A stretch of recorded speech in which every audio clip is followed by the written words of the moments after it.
Tantor Audio, a division of Recorded Books, presents Implied Consent by Keenan Powell, narrated by Lou Banks.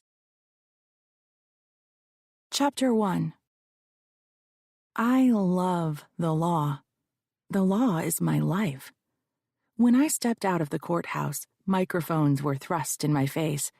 Television cameras jockeyed for a better angle, while besuited young women and men gazed up at me, cell phones cradled in hand, poised to thumb my words to the masses. Woe befalls she who misspeaks on a hot mic. I rehearsed sound bites, silently. An old glory hound once said to me, "Maureen, if you want to get on camera, give reporters short phrases that can be cut up into sound bites. And if you don't, talk in long-winded, Latin-laced nonsense." I wanted on camera. I set my briefcase down on the cement landing, a cue to senior reporter Mickey Wong. She raised a hand. "Ms. Gould, what is your reaction to the verdict?" On behalf of my client, I thank the jury. Little red camera lights began to glow. Today's verdict affirms that sexual harassment will not be tolerated. Mickey's hand was still up. "Does your client have a statement?" "He's happy to be vindicated, but no amount of money will compensate him for what he's endured. It's never about the money. But when criminal justice fails, money is the only way society manifests its judgment." Anthony Paredes, Tony to his friends, had been a chubby-faced 12-year-old when he enrolled in the Lafayette Academy. Tony's parents had chosen Lafayette for the chess club, tutored by a former champion who hadn't quite made it. Tony loved the game and was good at it. His parents hoped that they had another Bobby Fischer on their hands. The chess coach, Oscar Wenderholm, took a special interest in Tony. Appealing to the parents' ambition, he easily talked them into private lessons. Young and confused, Tony never told anyone what really went on. He was 16 years old when the assistant principal found them together. Rather than report the crime, Lafayette Academy gave Wenderholm a severance package and recommended that Tony be transferred to another school. After years of therapy, Tony realized what had happened was not his fault. He reported the crime to the police. They took his statement, opened a file, and swiftly concluded they had insufficient evidence to prosecute. Too much time had passed. Evidence disappeared. Memories faded. Case closed. So he'd called me, the hotshot former prosecutor, now champion for the abused. A delivery truck rumbled by, earning frustrated glances from the reporters. One young man shouted, "Is it true that Lifetime is planning a movie about your case?" Lifetime? Good God, no. This wasn't a romance. Netflix, maybe. By the time I got back to my office, I should have messages from Dateline, 60 Minutes, and prospective clients.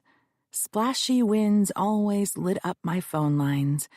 I gave the boy reporter a frown and scanned the crowd for another question. Another reporter raised her hand. "The jury awarded a little over $50 million, the second largest verdict of its kind. Are large awards the trend in alleged sexual harassment cases?" Here was the trap. Something I said could be cut into a soundbite that made me sound greedy. "Not alleged, proven." I was shouting, ostensibly to be heard over the truck's clamor, but in truth, infuriated by the word alleged. Juries decided what the truth was. Our case was proven. We, meaning the judge, opposing counsel, and I, carefully selected a jury that was committed to fairness to both sides. The jurors worked diligently, and we have complete faith in their verdict. With that, I hiked my briefcase onto my shoulder and pushed my way through the reporters. Yolanda Martinez, my secretary, paralegal, office mom, was waiting for me on the sidewalk, a red patent leather tote hanging in the crook of her arm. We headed across the street to the parking lot where I had left my BMW. When I saw the yellow fender peeking out from behind a sedan, I pushed the remote start button. She rumbled to life. "That's my girl," I said, patting my Beamer on the hood. In the privacy of the coupe, we pulled out our cell phones. A text popped up from my soon-to-be ex-husband. "Answer your goddamn calls." I deleted the message and tossed the phone back into my briefcase. "Have you heard from Jake?" Yolanda asked. I spiked her a look. "He's a good man, and you deserve to be happy. That's all I'm saying." I jammed Sonny into gear and pulled out onto the street. "You won, girlfriend." The case had dragged on for 2.5 years. Reams of motions, countless hearings. At trial, psychologists explained how a child's mind works, that Tony was not capable of consent, and that his delicate mental state was not pre-existing or faked. It was real, caused by repeated rapes. Today's verdict was the largest, the most significant case anyone in my family had litigated, earning my place in the Gould mythology alongside my venerated grandfather, the Supreme Court Justice, and my father, the senior partner in the most respected law firm in the state. I reached for the pearl necklace I always wore to court for luck, checking that it was still there. It had belonged to my maternal great-grandmother, Elizabeth Shaughnessy. "You're as smart as any of them, and smarter than most," Granny Shaughnessy used to say. She would have been proud of me. The Goulds? Not so much. To them, I was damaged goods, just like Tony Paredes. Yolanda took a hard look at me. "So, how are you?" Before I could answer, a Gene Krupa drum solo erupted from the cell phone in her hand. A man's voice rumbled from the other side, that of my investigator, Eli Conroy. "It's for you," she said. "Put it on speaker." Eli shouted over my engine roar. "Chief, when are you coming back to the office? We have a situation." "Tony?" My throat tightened. He had seemed stronger in the past few weeks, but he was still a fragile young man. "Nah, I dropped him off at his place. Hold on." He spoke to someone, assuring that he would be back in a moment. A door closed. "New client. Found her standing in the hallway outside the office when I got back. Been waiting a couple hours. Has a suitcase. Looks like she's been crying." "What's her story?" "Won't tell me. She'll only talk to you. Says Mickey Wong sent her. Says you're the only one who can help." Chapter 2. Eli was on the couch, fishing magazine in hand. Beyond the glass wall, a young black woman with braids arranged in a chignon was sitting at the conference table. Yolanda stashed her purse in her desk, while I stopped in front of Eli. He dropped the magazine on the side table, stood, and snapped the crease of his pressed jeans. "Josephine Navarre. She's pretty upset. Her boss fired her this morning. They were staying at the Mark Hopkins on a business trip. Security escorted her to the street at dawn. That's all I got out of her." I laid my briefcase on Yolanda's desk and led my team into the conference room. "Good afternoon. My name is Maureen Gould. This is my paralegal, Yolanda Martinez. You've already met Eli Conroy, my investigator. Sorry to have made you wait." The young woman attempted a smile. "Josephine Navarre." I slid into the chair opposite her. Yolanda and Eli took seats on either side of me. I folded my hand in imitation of my favorite nun in boarding school. "How can I help you?" Josephine peeked over my shoulder at the open conference room door. Eli got up and closed it. "I was fired from my job this morning." Yolanda started taking notes. "Who was your employer?" I asked. The Duke. I mean, Reginald Cleville, the movie producer. Everyone calls him the Duke. We're in town scouting locations for the movie he's shooting next year, Golden Gate. Girl tech genius meets boy street artist. She took in our polite smiles. I know, it's stupid, but I have to start somewhere. Tell me what led up to your firing. Josephine glanced at Eli. It's hard to talk about. You understand? I did. Hey, Eli, we missed lunch. I'm starved. Run down the street and get a round of coffee, will you? Pick up some cookies, too. The giant ones. You got it, Chief. What kind of cookies? All of them. See you in a bit. After he left, I turned back to Josephine. You said Mickey Wong referred you? She said this was your specialty, that you would know how to handle it. When did you speak with her? This morning, right after it happened. I don't know anyone in San Francisco.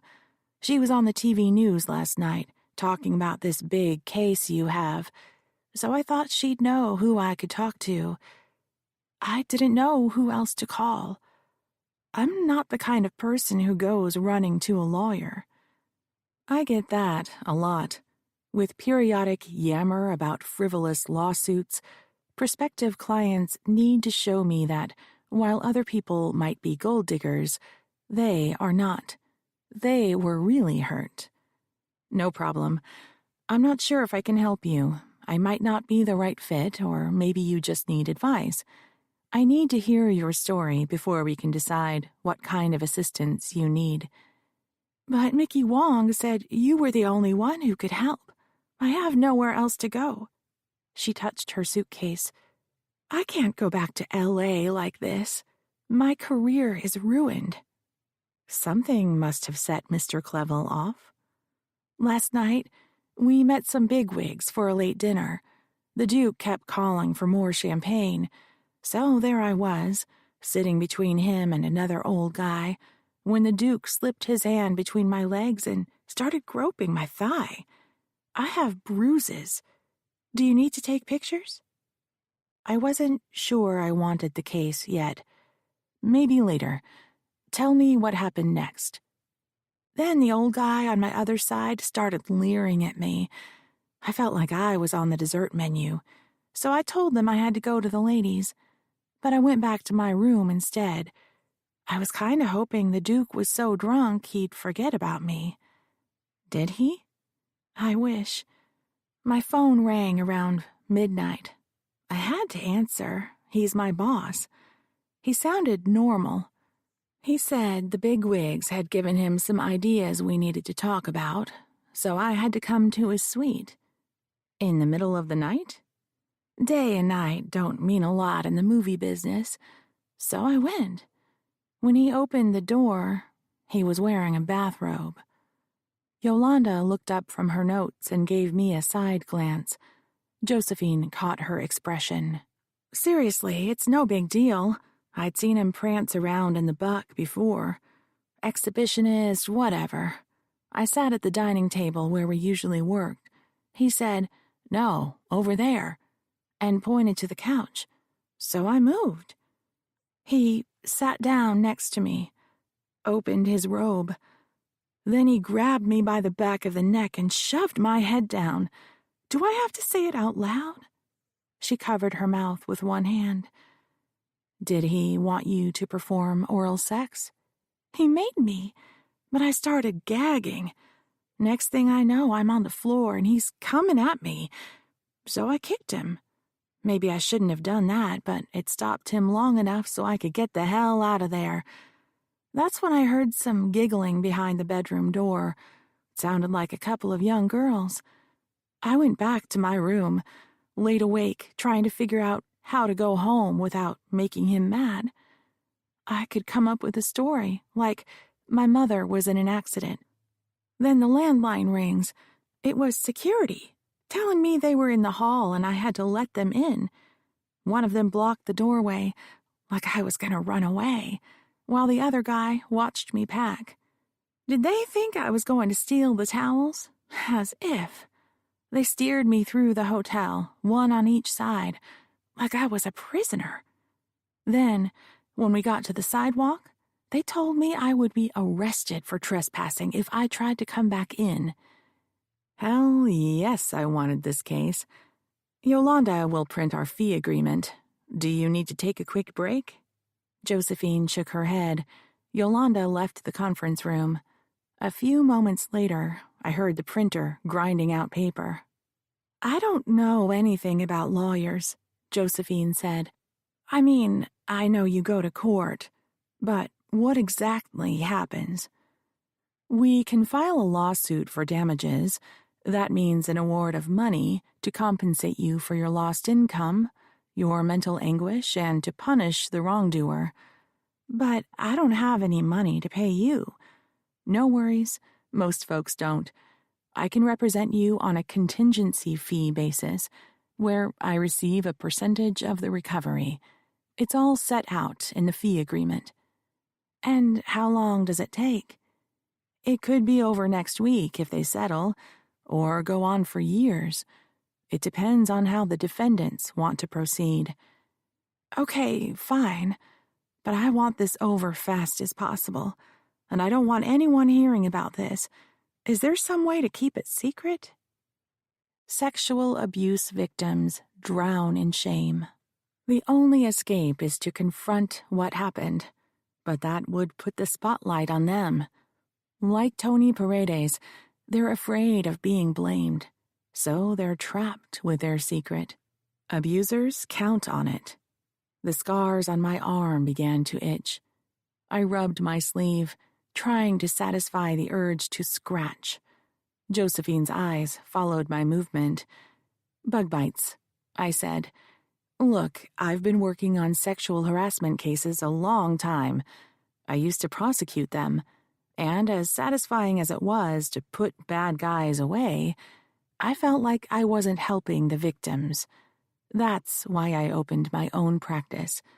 Nothing is going to erase what happened to you, but I'll try to help you start a new life.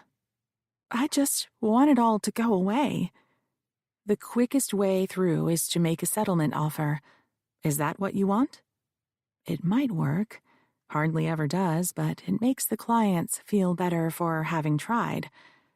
And then I can go back home and go back to work? I don't see why not. And you promise not to file suit unless I say it's okay. It's your life and your case. I work for you. Nothing will be filed unless you say so. Great. Let's do that. Yolanda returned to the conference room and slipped the fee agreement in front of Josephine. Where do I sign? Hold on, I said. You need to read the agreement. Be sure you understand it. And ask me any questions you have. I'll give you a few minutes to look it over. Yolanda followed me out. As she settled behind her desk, I grabbed my briefcase and wandered down the hall to my office. Eli was seated in my chair, curled up in front of my computer. His bare paw-sized hands danced across the keyboard. He moved to get up. I dropped the food in the kitchen. Stay where you are. I only have a few minutes. I wanted to enjoy the view. An antique partner's desk, bookcases, and oxblood-colored leather chairs and couches were crammed into the space. The corner windows overlooked brick buildings and rooftops, with Coit Tower in the distance. Against my father's advice, I had used part of the Granny Shaughnessy inheritance to buy the office condo. He'd said it would be smarter to invest the money and rent an office so I could move more easily. But I wanted roots. I found this small unit, just big enough for me and a paralegal, in a historic Jackson Square building, and filled it with furniture that was too heavy to carry. There wasn't an office for Eli, so he used whatever desk was available. Find anything? I asked Eli. The Honorable Reginald Clevel likes to get his picture taken. He rolled his chair aside so I could see the monitor. a portly, balding man in a tuxedo jacket and a kilt. His arm was wrapped around the waist of a deeply tanned, dark-haired woman whose dress barely covered her assets, as Granny would have said. Who's the woman? No name given. Eli swiped through similar pictures depicting the same man, gaining weight and losing hair, posing with never the same woman twice, but all of whom resembled the first. As he aged, the women remained preternaturally young. He goes for a certain type, I said. Eli grunted in agreement. Chances were, this was not the first time Clevel had assaulted a young woman. Strange he should cycle through women so quickly. Do you think you could track some of them down? Absolutely. What have you found so far? Eli pulled out a steno pad from his shirt pocket and read his notes. Reginald Louis Philip Clevel, the 9th Marquess of Haverford West. Parents sent him to school at Eton. Then he spent a year plus at University of St. Andrews in Scotland. Next thing you know, he's in London, carrying some financier's briefcase by day and lighting up the clubs at night. Drops out of sight, then turns up in New York. Started Crown Productions, released his first film, The 7 Sorrows of Merlin, to modest critical reviews. Then he started cranking out movies, about one a year. Each new picture had a bigger budget and more revenue. You got all that in just a few minutes? It was on his Wikipedia page. Did Wiki tell you how he gets financing? I read somewhere he was broke. All he inherited was his title. Must have investors, right? Don't they all? Right. Tonight, can you go by the Mark Hopkins? See if you can talk to these 2 security guys. Find out what they have to say. Most likely they won't talk. Try anyway, okay? Yolanda walked in. Josephine's ready for you. When I settled back into the chair opposite my new client, the fee agreement was lying on the table between us next to a plate of cookies. I spun the document around, saw that she'd initialed every page, and signed the last. Any questions before we get started? So, how does this work? Do you call him? I'll send him a short letter. I won't discuss what happened, merely offer to enter into a settlement. If he knows what details we think are important, he'll start conjuring evidence to dispute your story. But it's all true. Seriously, how could he come up with evidence to dispute it? People lie for their friends, Josephine. Honest people don't expect them to, but they do, especially in work environments. Former coworkers' jobs are on the line if they support you, so we won't show them our evidence. We'll just go straight to the negotiations. How much money do you want? Whatever's fair, I guess. How about a year's salary and a ticket back to L.A.? I imagine jobs like yours aren't easy to get. It may take you a while to line something up. Her entire body stiffened. That's not much for what I've been through. And you're taking what, 1/3? She waggled her cell phone. While you were gone, I saw you got a huge verdict this morning. So what about this guy, Anthony Paredes? Isn't my case worth as much as his? To the untrained ear, Josephine would sound greedy, but it's not about money. It is about validation. Clients feel they have been wounded and they need reparation so they can heal. The problem is translating their emotional injury into a mathematical calculation. What is shame worth? $1 per day? 10? 100? There is no amount. The exercise is absurd. So they pick a symbolic number meant to represent how aggrieved they feel. The more zeros, the better. The facts of every case are different, Josephine. That was a jury verdict. You said you wanted a quick settlement. If you want it over fast, you're going to have to take less than a jury might award. I want $1 million for myself after you're paid. That's a whole lot less than you got this morning. I grabbed a chocolate chip cookie and broke off a piece, then pushed back in my chair. Okay, no problem. We'll ask for $2 million. She leaned into the space I had vacated. You think they'll give it to us? No way. I took a bite, chewed slowly, and washed it down with coffee. It's not an amount he could write a check for. After he receives our letter, he'll call his attorneys and tell them he has no idea what you're talking about. The lawyers, who don't care he's lying because they have a job to do, will interview your coworkers. They'll look for anyone who will say nothing happened, you made it up. Presto, you're headed for court. Seriously? How can you be so sure? Because that is what defense attorneys do. It's their training.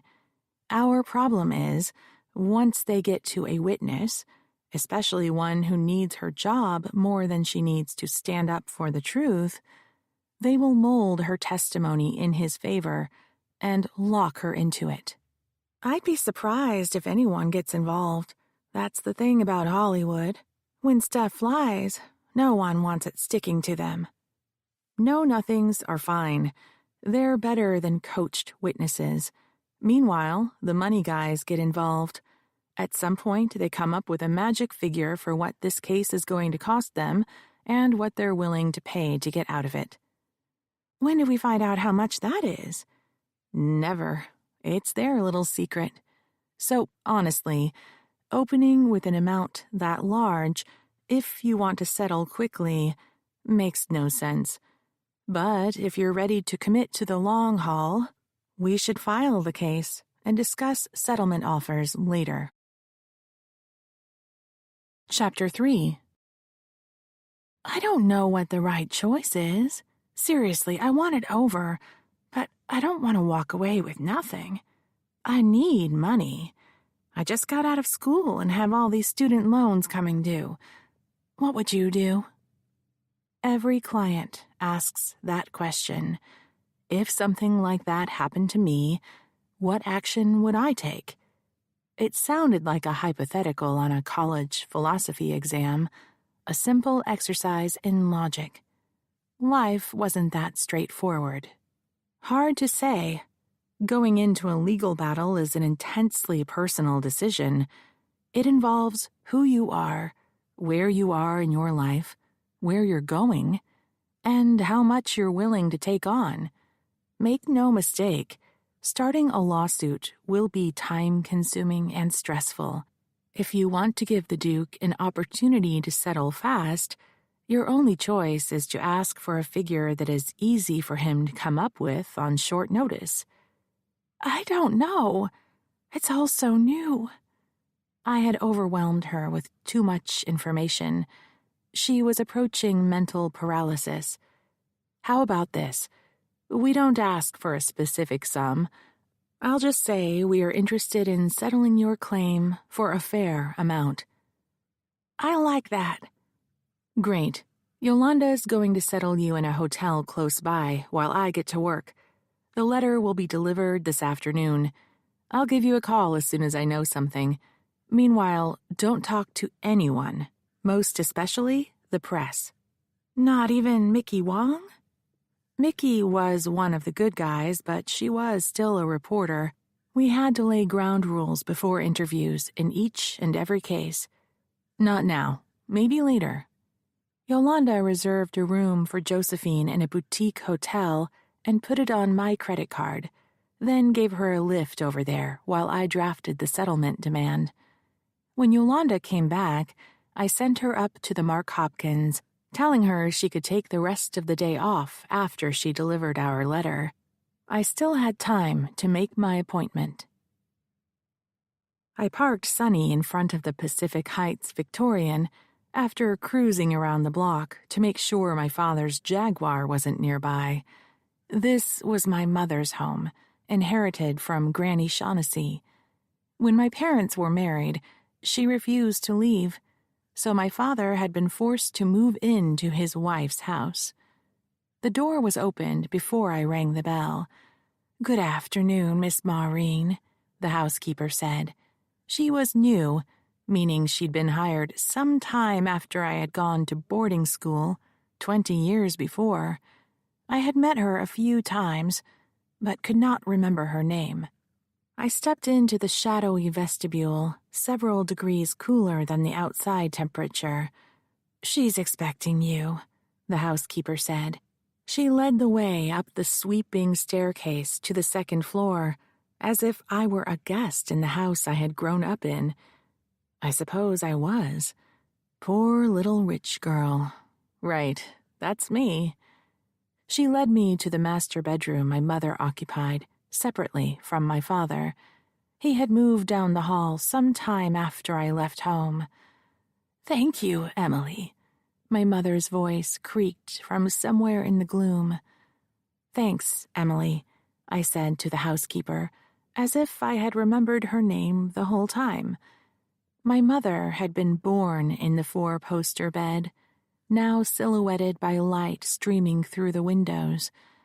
Dazzled, I couldn't find her, but I knew where she would be, sitting up on one side of the bed. "Come closer," she said. "I can't see you." My foot caught on an oriental rug. In an obvious attempt to find something to blame my clumsiness on, I searched the vicinity. There was nothing. My childhood, all posture and etiquette instructions and feelings of inadequacy, came flooding back. I hoped she hadn't seen. "Lift your feet, dear." She had. My face prickled with sweat.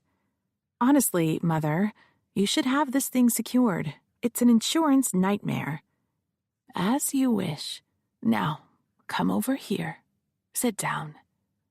I managed to maneuver around the foot of the bed without ramming into it. A nurse was sitting in a wing-back chair, a paperback in her lap. She slotted a bookmark in place. "Shall I take a break, Mrs. Gould?" "That will be fine," my mother said, ever the indulgent regent. My mother wasn't sitting up as I had expected. She was lying on her back, her head plopped on a soft pillow, her dyed auburn hair loose about her face. She raised an arm a few inches and pointed at a chair.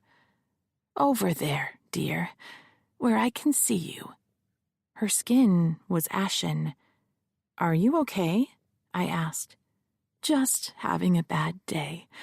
Good days, bad days. That's how these things go." I hadn't visited as often as I should, but I had the feeling there were no good days, just worse days. I didn't need to ask what the doctors had said. I already knew. They had made their final pronouncement weeks ago. Make her comfortable. "I understand congratulations are in order." I had forgotten about this morning's verdict. "Oh, right, thank you." "Is your client happy?" "Stunned, to be honest. When the jury comes back, it's like getting off a roller coaster ride. The good news is that I have more time to visit. Is there anything I can bring you? I drove by the ferry building this morning. The vendors have tulips." I caught myself prattling and stopped before I was told. "I would like that. Yes, please, next time bring tulips." Her voice was so creaky it was difficult to hear her. "Do you need a drink of water?" She made a slight movement. It could have been a nod. Plastic bottles cluttered her marble-topped nightstand. I found a cup with a straw piercing its lid. As I sat on her bedside, she groaned. I jumped to my feet. "Sorry, am I hurting you?" She shook her head. "I need some help sitting up, if you don't mind." I slipped a hand beneath her shoulders and slowly lifted, then brought the straw to her lips. She weighed less than a pile of law books. The bones of her spine crackled as she tried to curl her neck. She took a small sip and swallowed with all the concentration she could muster. After that had gone down, she whispered, "Enough." I lowered her onto the pillow. She stared up at the copper-coffered ceiling, struggling for breath. "The nurse gave me some pills just before you came. It will be all right soon." The four-poster bed had been the pride of the home, imported from England and ferried on a boat around Cape Horn. It was a rickety old pile of lumber now, long past its value as an antique, but still strong enough to support the weight of one old woman dwindling away. When I was little, it had looked like a castle with its ornately carved posters. I had played hide-and-seek with the maid, me wiggling around under the sheets while she pretended she couldn't find me.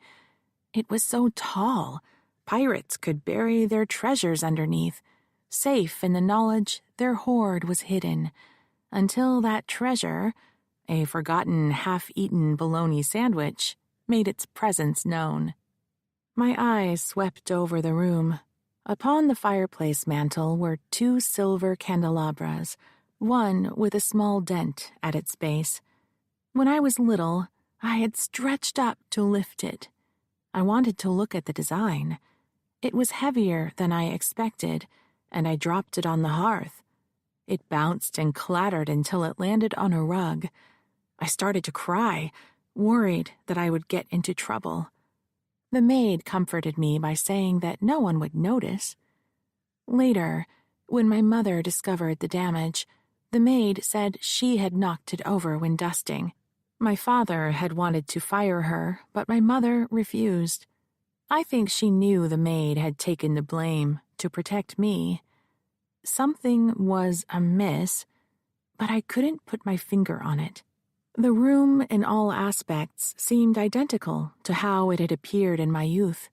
Silver gleamed and crystal sparkled, even if the rugs and drapes were starting to fray. Then I noticed a ghost on the wallpaper, a place where a picture had once hung.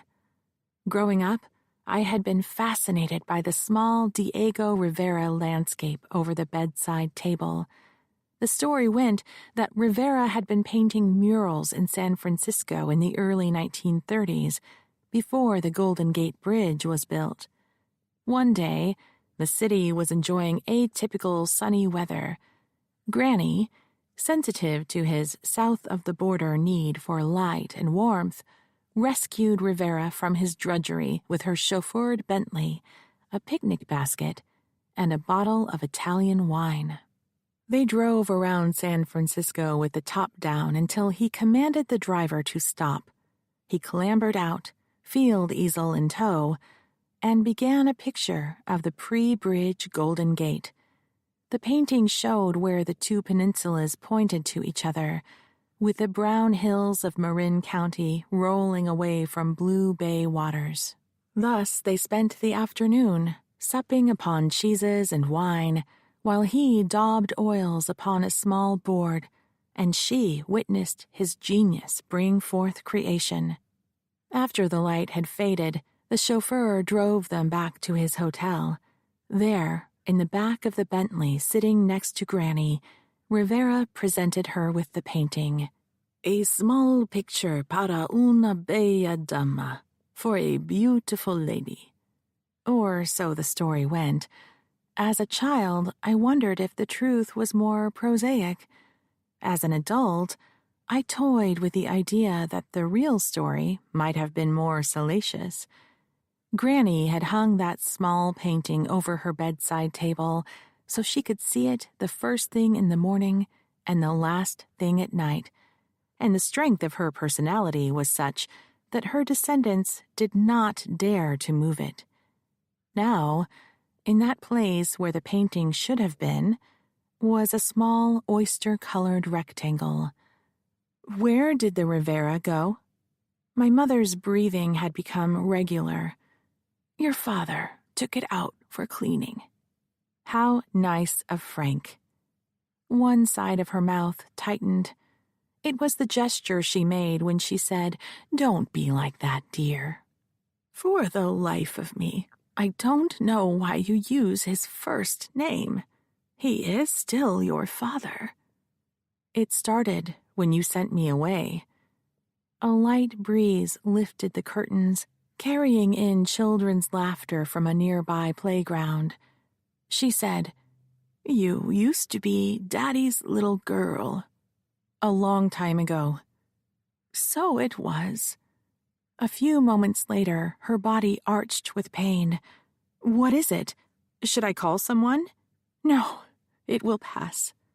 She squeezed her eyes shut. "Before you go, there's something in the drawer for you."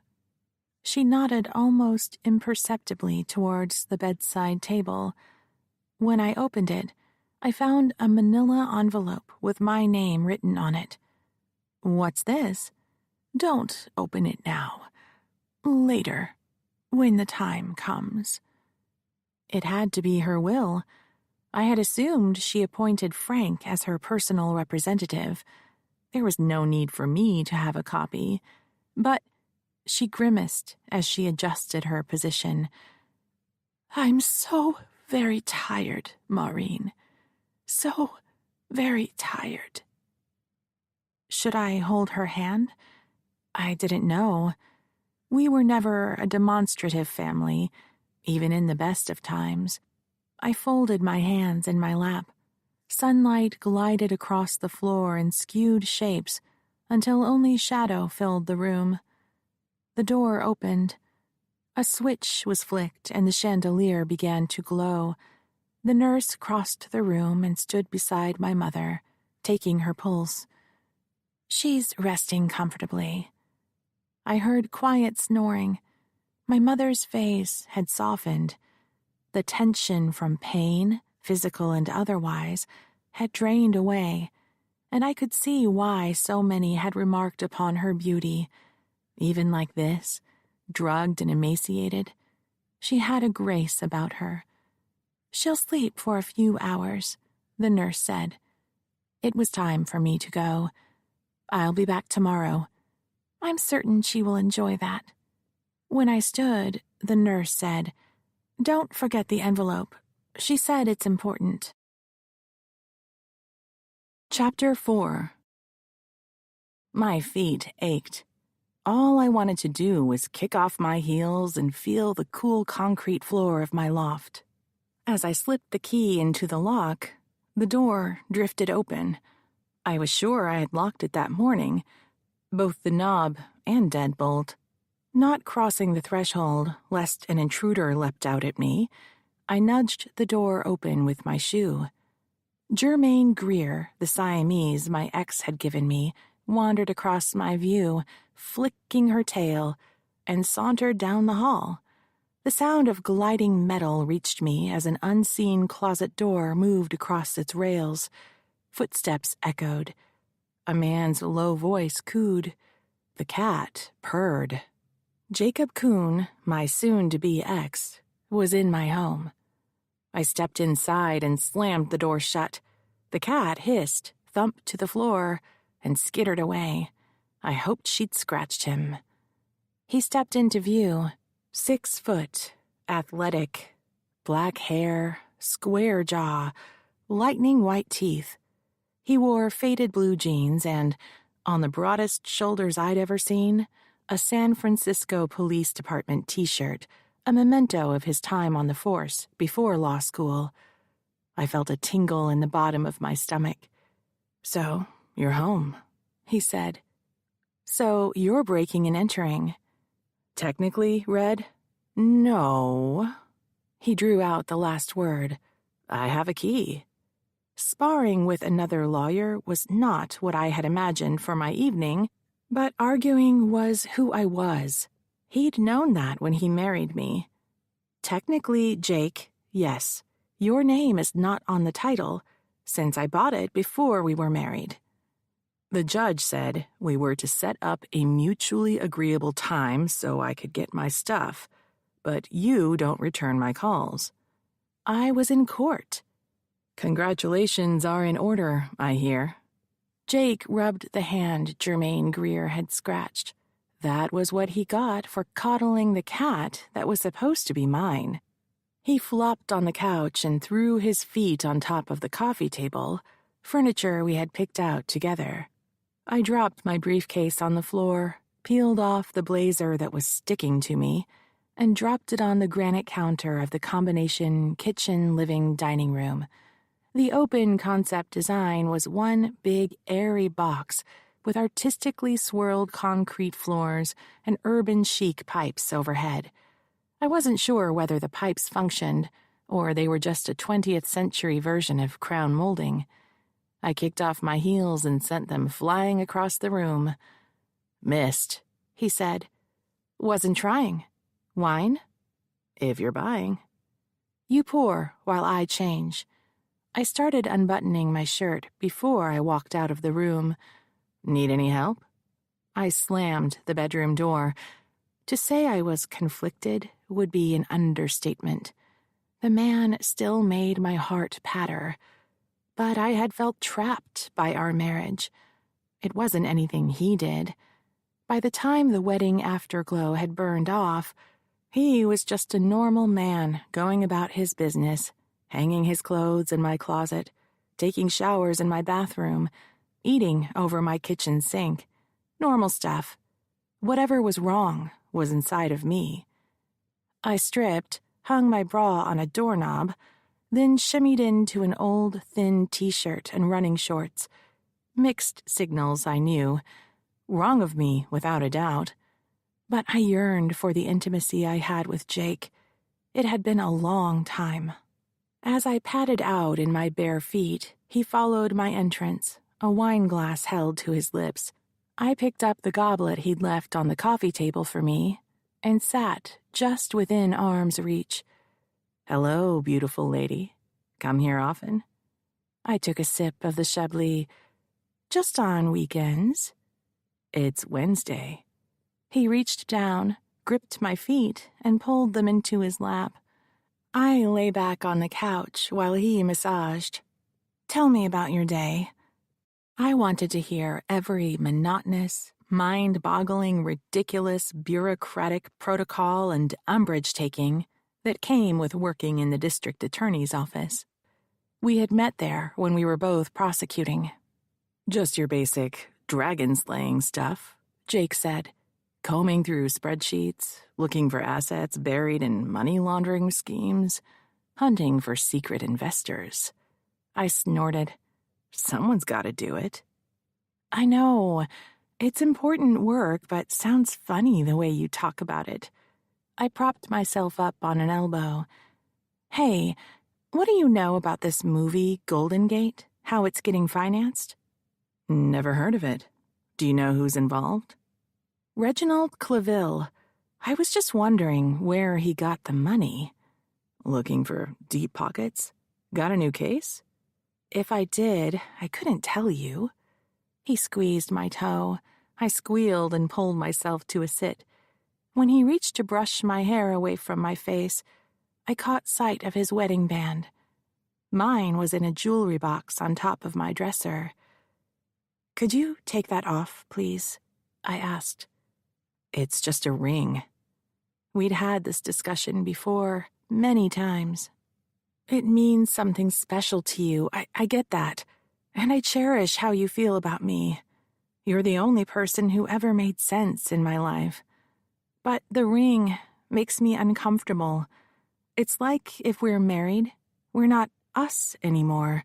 We're something else. Can't we just be us tonight? Us is all I ever wanted to be, Red.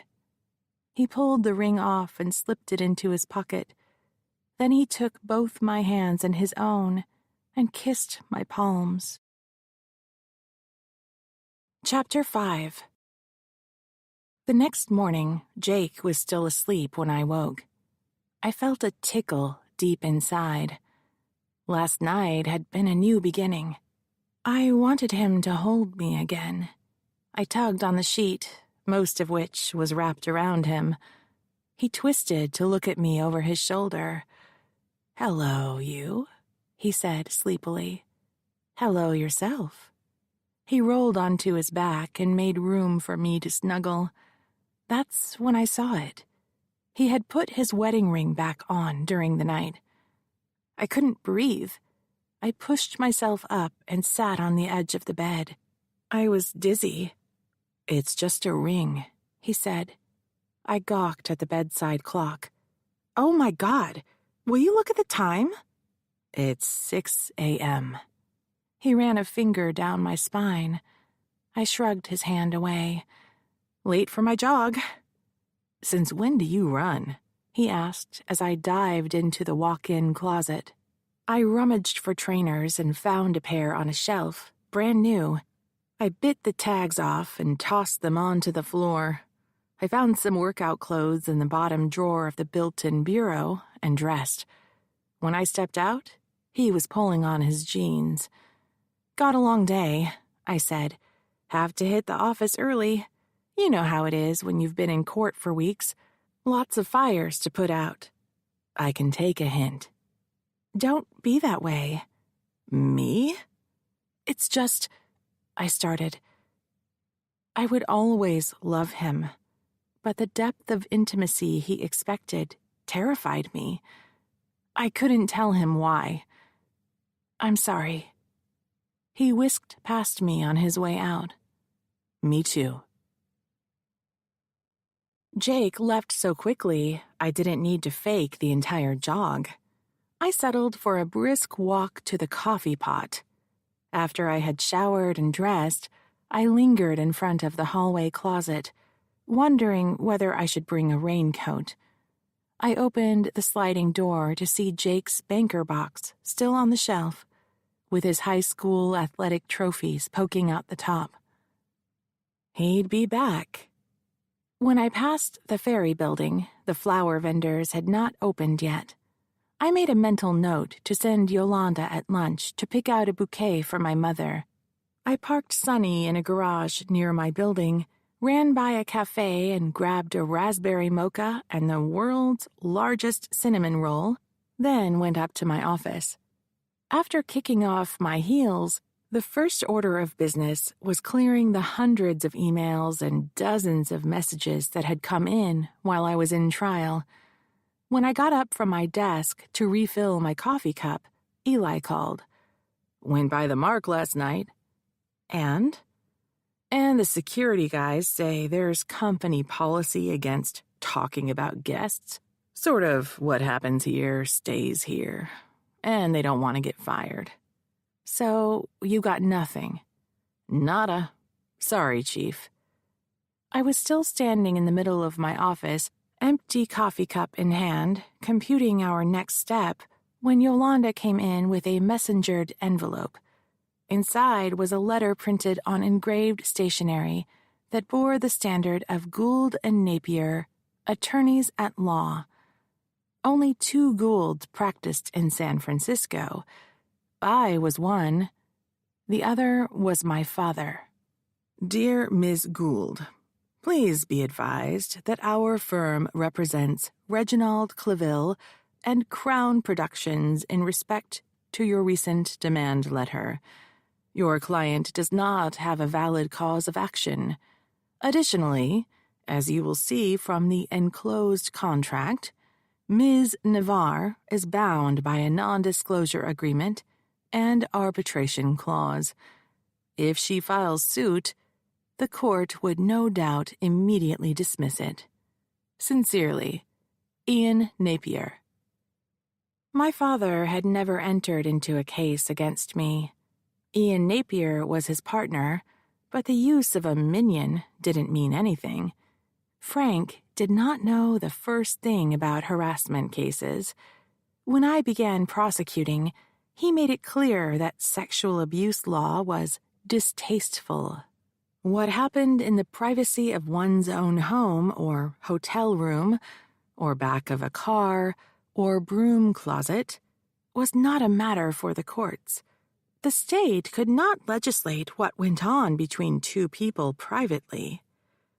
So how was it that Reginald Claville had my father's firm on such a short leash that some poor secretary was made to drop everything to get this letter out by lunchtime. Someone had stayed up all night, interviewed the Duke, negotiated a fee agreement, discussed strategy, obtained copies of the employment agreement from Crown Productions' corporate office, collected the retainer, and wrote this letter. I tossed the correspondence on my desk and read the enclosure entitled Employment Agreement. On the last 2 pages were the 2 clauses I dreaded: non-disclosure and arbitration. Case killers. I flipped to the last page. It bore the elegant signature of one Josephine Navarre. "Yolanda!" She appeared at my door. "Does this look like Josephine's signature to you?" She took the letter. "Looks like. I'll get the fee agreement." A few minutes later, she handed me the contract Josephine had signed the day before. The signatures were identical. Josephine hadn't mentioned a non-disclosure agreement. Then again, I hadn't asked. I was too excited. Still pumped from the Paredes verdict, I had plotted the fastest way to another win, instead of thinking about possible barriers. The Navarre case would be the biggest and splashiest victory of my career. Hollywood rags to riches story, real-life royalty, and deep, deep pockets. A non-disclosure agreement and an arbitration clause could kill the case. Without the looming threat of a public jury verdict, I had no leverage to force negotiations. The quick settlement Josephine had hoped for was not going to happen. A sour taste rose in my throat. I reached for the antacids in my drawer, pried 2 out of the package, and washed them down with cold coffee.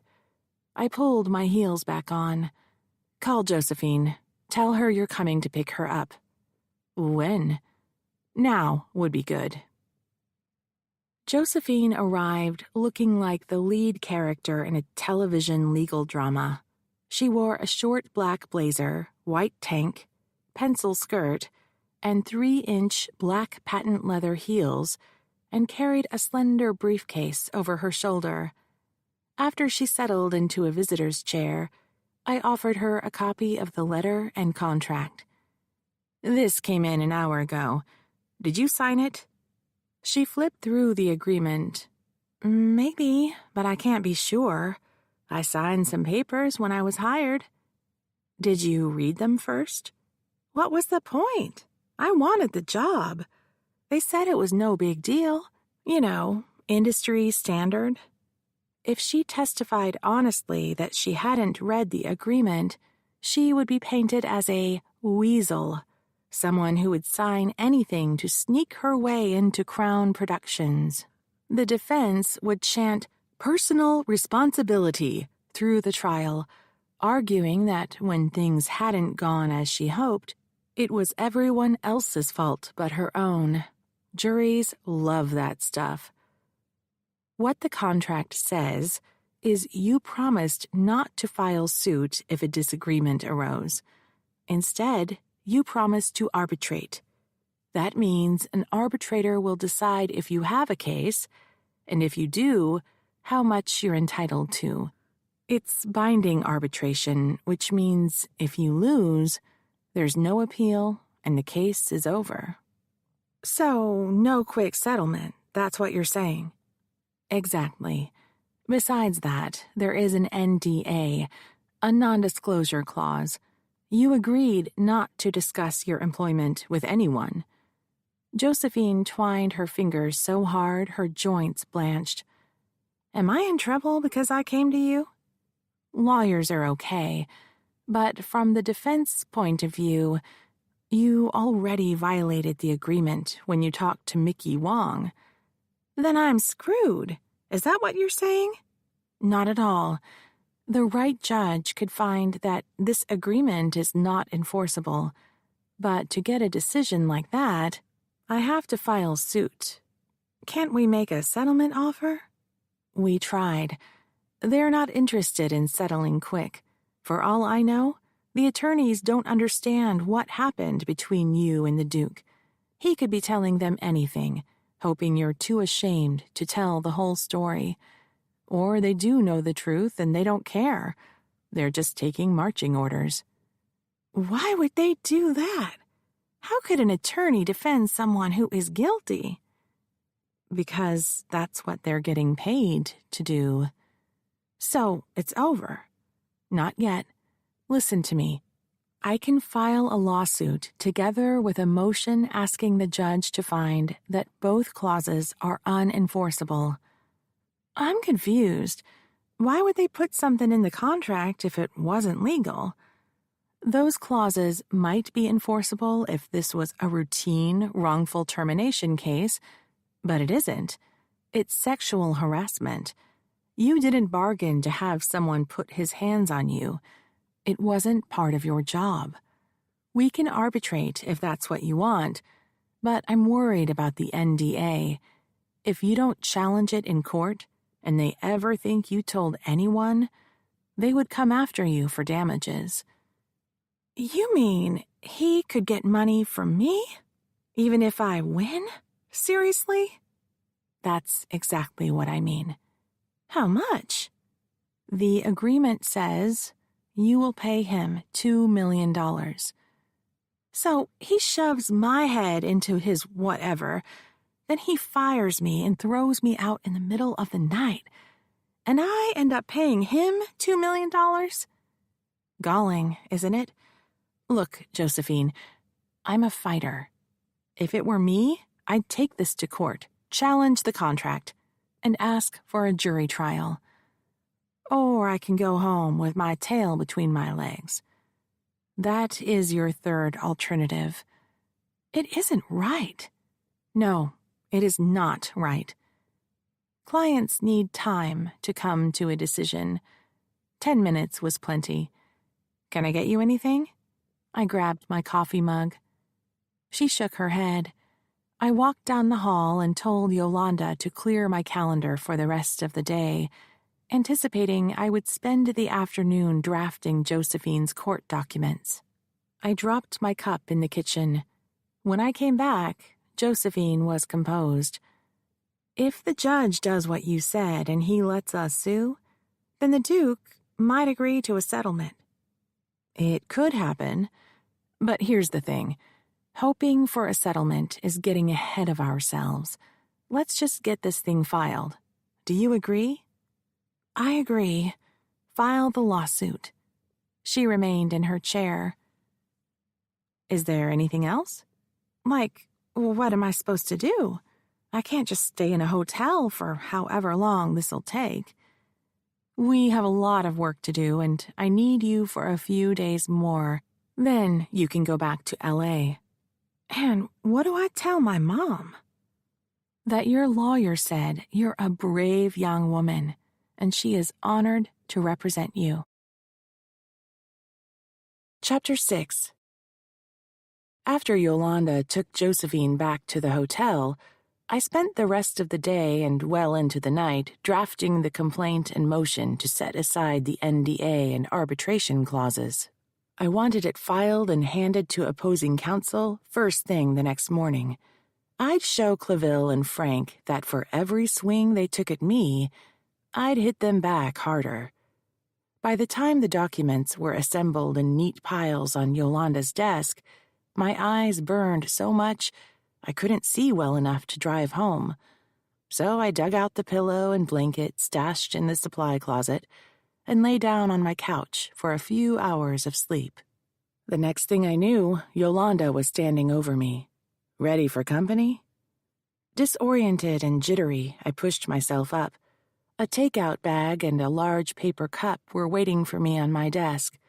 Inside was a cold breakfast croissant, half of which I ate in 2 bites, and washed down with the lukewarm mocha. I stashed the bag in a desk drawer. Wait, where are my shoes? Under your desk. I tried to slide into my heels, but my feet were too swollen from being up most of the night. I had to pound them on. How do I look? Like you were run over by a truck. Nevertheless, she persisted. Yolanda gave me a wicked grin, then retreated down the hall. A few moments later, she escorted Josephine into my office. After we settled into our chairs, Yolanda slid a copy of the documents to my client. "The case was filed this morning," I said. "It will be assigned to a judge today, and the file will be routed to his office. Opposing counsel will have the opportunity to respond in writing to our motion, and then there will be a hearing. Any questions so far?" Josephine shook her head. "Great. Between now and then, I'd like to dive into your background and find out anything you know that could help us develop the case." "Like what?" "Your life story. Start at the beginning." Yolanda took notes while my client spoke. Josephine Isabel Navarre was born 23 years prior in Southern California, the oldest of 2 daughters, to a Hollywood lighting technician and an elementary school teacher. Visiting her father on set, she had become obsessed with behind-the-camera movie-making. She had acted in high school productions, but didn't enjoy that as much as being backstage, pulling ropes and throwing light toggles. Her dream was to become an independent film producer. She received scholarships to the University of Southern California. While there, she found an internship with one of the big studios, basically a gopher job, but she worked hard and was noticed. Soon after she graduated, the same studio had hired her as a production assistant, but the threat of layoff was constant due to problems with financing. The Duke came to her workplace one day for a meeting, was impressed, and told her to apply at Crown Productions. "So tell me about relationships. Romantic. Boyfriend, girlfriend." "My personal life shouldn't have anything to do with it. Just saying." "If you were involved with someone intimately during your employment at Crown, you may have said something to him or her about your job. Or that person may have seen something if they had contact with your coworkers, say at a social event. A disgruntled ex-lover or former best friend can be treacherous. You can bet Clevel's investigators are already looking for these people at this very minute. I'd really like to talk to them first." "No serious relationships. I dated, but nothing long-term. No best friends." "So tell me about Clevel. Was he friendly?" "Friendly, but we weren't friends, if that's what you mean. He's my boss." "Any prior come-ons?" "Like what?" "Like did he proposition you, touch you inappropriately, make suggestive jokes? You said he walked around naked." "Sure, all the time, but it was no big deal. Like when he got out of the shower or was changing clothes." "Didn't that make you feel uncomfortable?" "That's the industry. Artists are a different kind of people. If you don't adapt, you will never make it." She thought for a moment, uncrossed and recrossed her legs. "There was one thing, one time. It was weird, so it stuck out in my mind." "When did this happen?" "We were in a pre-production breakfast meeting with the director. There was a buffet set up, coffee and pastries. At some point, he slid an empty cup at me and asked me to refill it. That's when he said it." "What was that?" "I like it hot and black." Yolanda stopped writing. Silence filled the room. A low-flying gull swooped past the window. The constant whine of passing tires on pavement seemed loud. Far in the distance, a cable car bell clanged. "What did you do?" I asked. "I got him the coffee." "Did you say anything in response?" "I pretended I didn't hear it. I mean, it could have been nothing. It wasn't so much what he said, but how he said it that was weird. It could have been nothing, or a test to see if she would object, and it could have been grooming, the first step to normalizing sexual intimacy in their relationship. And after that, nothing." "When did this happen?" "Months ago." I pulled the stack of screen grabs Eli had printed for me out of a file folder. Tell me about these women. Do you know them? Josephine bent over the stack, examined each picture, then set it aside. She paused on the most recent one, a leggy young woman with long dark tresses in a skin-tight sapphire blue gown. This is Amber LaRue. She had a supporting role in the picture Duke released last year, A Summer in Paradise. She played one of the sisters. She was supposed to play the female lead in Golden Gate, but it didn't happen. What is she doing now? No idea. I'd heard she took some time off, jetting around with a rich boyfriend in Europe. How would we contact her? Through her agent or manager. I could probably dig that up somewhere if you need it. That'd be great. Do you recognize anyone else? Sophia Lamar. She was the talk of the town a couple of years ago. She was up for a part in A Summer in Paradise, but didn't get it. I heard she had gone to London for acting school. Why didn't she get the part? Again, no idea. I wasn't involved in the project. You could probably contact her through her agent or manager, or maybe even the school. My cell rang. The caller ID said Mickey Wong. I swept a thumb across the screen, declining the call. When I looked back at Josephine, she was holding one of the photographs. The only other one I recognize is Valerie Van, she said. Actually, I had heard they had a thing back in the day. Do you know where she is now? I think she quit the business, went back to college to get a degree. Josephine slid the photographs across the desk to me. The women appeared strikingly similar, dark-skinned, big eyes, full lips, long dark hair, dressed in elegant gowns so tight I wondered how they could sit down, much less eat. Anything else you can tell us? There was talk about the casting couch, but you hear rumors all the time. I never heard anything specific, just warnings from the other girls not to get caught alone with the Duke. That should do it for now. I stood.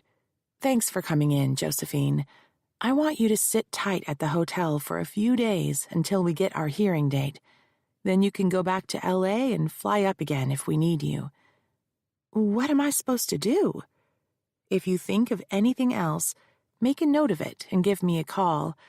If I'm not in the office, you can talk to Yolanda. Otherwise, chill. Watch TV. Read a book. After Josephine left, I had just enough time to pull the paper bag out of my drawer and gobble down the rest of the breakfast croissant. Then I put in a call to Mickey Wong.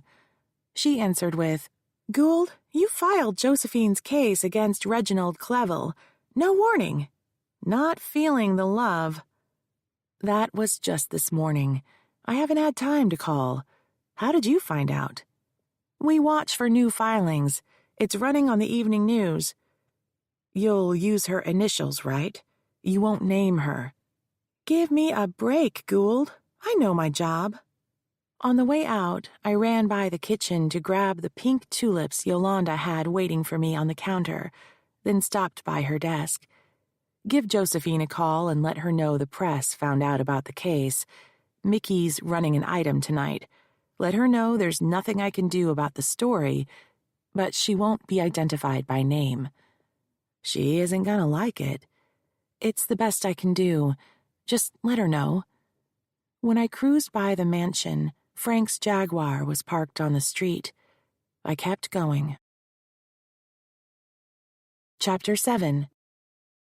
Saturday morning, I cruised the block looking for Frank's Jaguar and didn't see it. I knocked on the door. Emily, the maid, greeted me, her face tight. The missus is resting. She just took her medication. I promised her these flowers. I took a step toward the stairs. I'll just go up and stick my head in, say hello. Emily made the slightest movement, not blocking my way so much as drawing my attention toward her. Now isn't a good time. She had a rough night. Maybe later this afternoon you could drop by? I felt the air pressure change. A door somewhere deep in the house had opened. A slow and steady tapping of shoes came from the direction of my father's den. Emily's expression became more urgent. "I didn't see his car," I said. "It's in the shop, having the oil changed." I had forgotten about Frank's militaristic schedule of Jaguar maintenance. Someone from his mechanic's shop would have called for the vehicle the first thing that morning and would return it by the end of the day. The work was always performed on a Saturday, so he could drive the Jag to work during the week. Emily gave me a quick, apologetic smile. It was too late. He knew I was there. If I left before he greeted me, it would look like I was running away. "It's not your fault," I said. "I should have known." He would appear in a few seconds, wearing slacks, a dress shirt without a tie, a sweater, and wingtips. It wasn't until I met Jake that I learned professional men wore jeans or sweatpants around the house. As the slap of his leather shoes grew closer, the scars on my arm burned. I wanted to scratch them furiously. Instead, I tightened my grip on the bouquet. "Your mother had a difficult night," he said, as he stepped out of the hallway gloom into the vestibule. "The doctor came by this morning and gave her an injection. She can't take visitors at the moment. You can leave the flowers with Emily." The maid gave me a pleading look. I handed her the bouquet. "Thank you, Emily," my father said. "Yes, sir." She dipped. Was that a curtsy? Did anyone do that anymore? She disappeared toward the kitchen, leaving me alone in the foyer with my father staring at me. I spun to face him. "I wasn't expecting to see you." "Put away your hostility for a moment. Do you think you can do that, Maureen? As luck would have it, I'm glad we ran into each other. There's something we need to talk about. This Josephine Navarre case of yours. You should consider a quick settlement. Get it over. It would be best for everyone concerned." Now he wanted to talk? "We made an offer, and you demanded arbitration." "Come now, that's just posturing. You should know that. I'll have a word. We can have this wrapped up by Monday. How much money are you looking for?" "How much are you offering?" He gave me his indulgent smile. "Have a word with your client. Come up with something reasonable. I'm sure we can work it out." He turned to walk away. "How about we let the jury decide, Frank? That's how it's supposed to work." He stopped. Speaking from the shadows of the hallway, he said, "You don't know who you're dealing with, Maureen. It should have never gotten this far. This movie project is important to San Francisco. If you push too hard, the production could fall through. Millions would be lost." "That's ridiculous. The city is thriving. Real estate is so expensive, most people are driven out of the market. You have to fight for a parking place. One movie isn't going to make a difference in our economy." "I'm warning you, Maureen. You do not know what you started." Reginald Clevel was an impoverished British aristocrat who had refashioned himself into Hollywood royalty. Frank's diatribe smacked of the old English law. The king could do no wrong. Nothing angered me more than the suggestion that abusers should be excused because of their power. "Is that some kind of threat, Frank?" He didn't answer. Instead, he disappeared down the hall. Blood rushed in my ears. Dizzy, I touched the wall to steady myself. I needed to meet with Josephine, but I was too tired to go home and switch out of my jeans into something more businesslike. I drove back to the office and let myself in. I often came to work on the weekend to catch up. I liked having the place to myself. The phone didn't ring, no deliveries, no Yolanda tapping at my door with yet another emergency. As much as I depended upon and loved her, Having a few uninterrupted hours to concentrate on files was bliss. I dialed Josephine's number. When she answered, she sounded groggy. "We need to talk. Can you grab a cab and come down to the office right away? I just ran into Clevel's lawyer. They want you to make a settlement offer." I thought we already did that. Not quite. We offered to enter into negotiations. Now they say they want a number. Seriously? What's different? They claim they were just posturing, but they would prefer to wind this up by Monday. I'll be there in half an hour. When I greeted her at the door, she said, "Sorry, I was in a hurry. Just pulled on whatever I could find." She was wearing leggings with a tweed jacket and cute little high-heeled boots. A slender briefcase was slung over a shoulder. I was keenly aware of my wrinkled jeans, t-shirt, and runners. At least they weren't torn or stained. It's Saturday, no big deal. I showed her into the conference room and recounted my conversation with Frank, identifying him only as the Duke's attorney. My relationship with Josephine needed to remain professional, so my family problems were out of bounds. I made it sound like he had called the office that morning.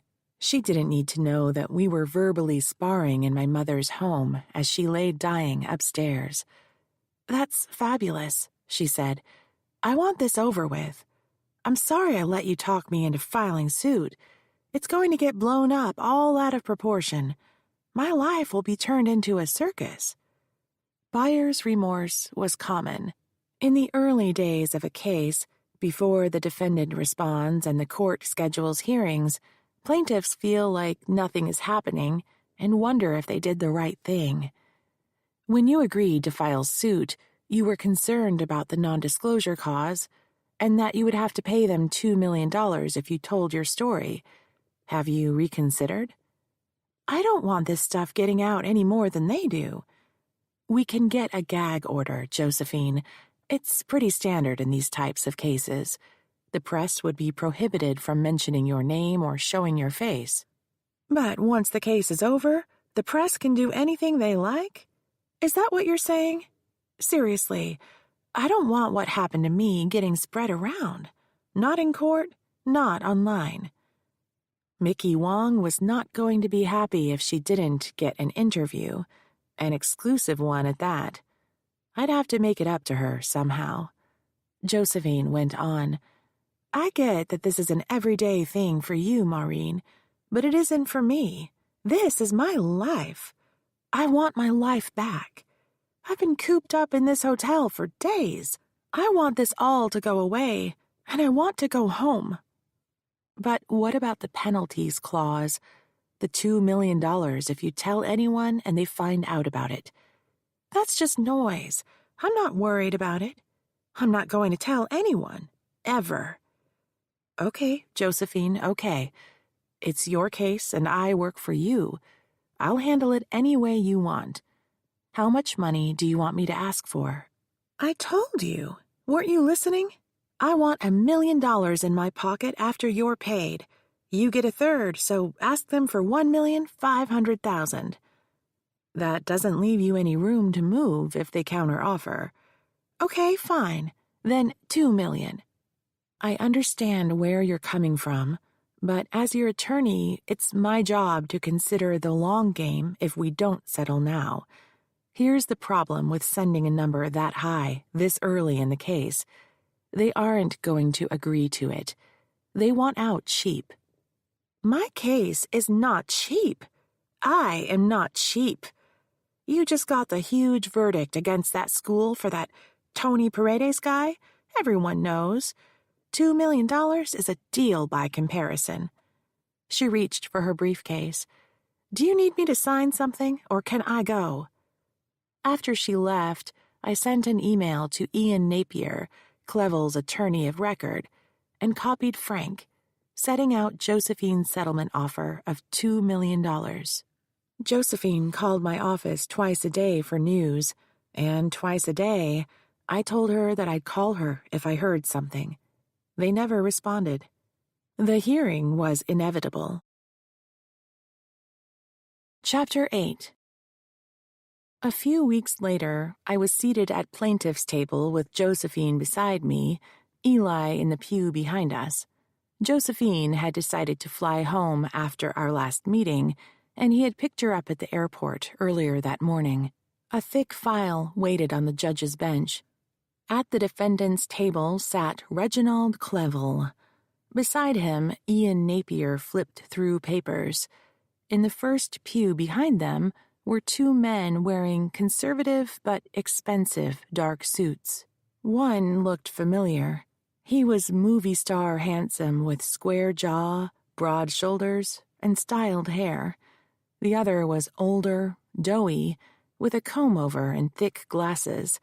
L.A. lawyers, I figured. While we waited for the judge, Clevel leaned across the bar, deep in conversation with the two men. Otherwise, the courtroom was empty. The defense had convinced the judge to seal the proceeding. The non-disclosure agreement would be worthless if the hearing was public and everyone found out about the lawsuit. Until the judge ruled the NDA was unenforceable, if she did, it would be honored. For that reason, the case appeared on the docket identified by initials so as not to alert the press. The court clerk locked the door after we arrived. Beside me, Josephine sat erect in her chair, her breath shallow and fast. I whispered, "Before court, I massage my hands. It helps you to relax." I demonstrated, first massaging the palm and working my way up each finger to the pad. Josephine hid her hands beneath the table and worked them as I had shown her. Judge Denise Hahn entered the courtroom through her private door, crossed to the bench, and settled into her chair. She was slender, with black hair pulled into a bun at the nape of her neck. A pair of reading glasses hung on a chain around her neck. She called for the case to go on record, then addressed Clevel's attorney. "Mr. Napier, I've reviewed the filings of both parties. At this point, I would like you to explain why I should not grant Ms. Gould's motion for a ruling that the non-disclosure and arbitration clauses are unenforceable." Napier took the lectern and read from typed notes.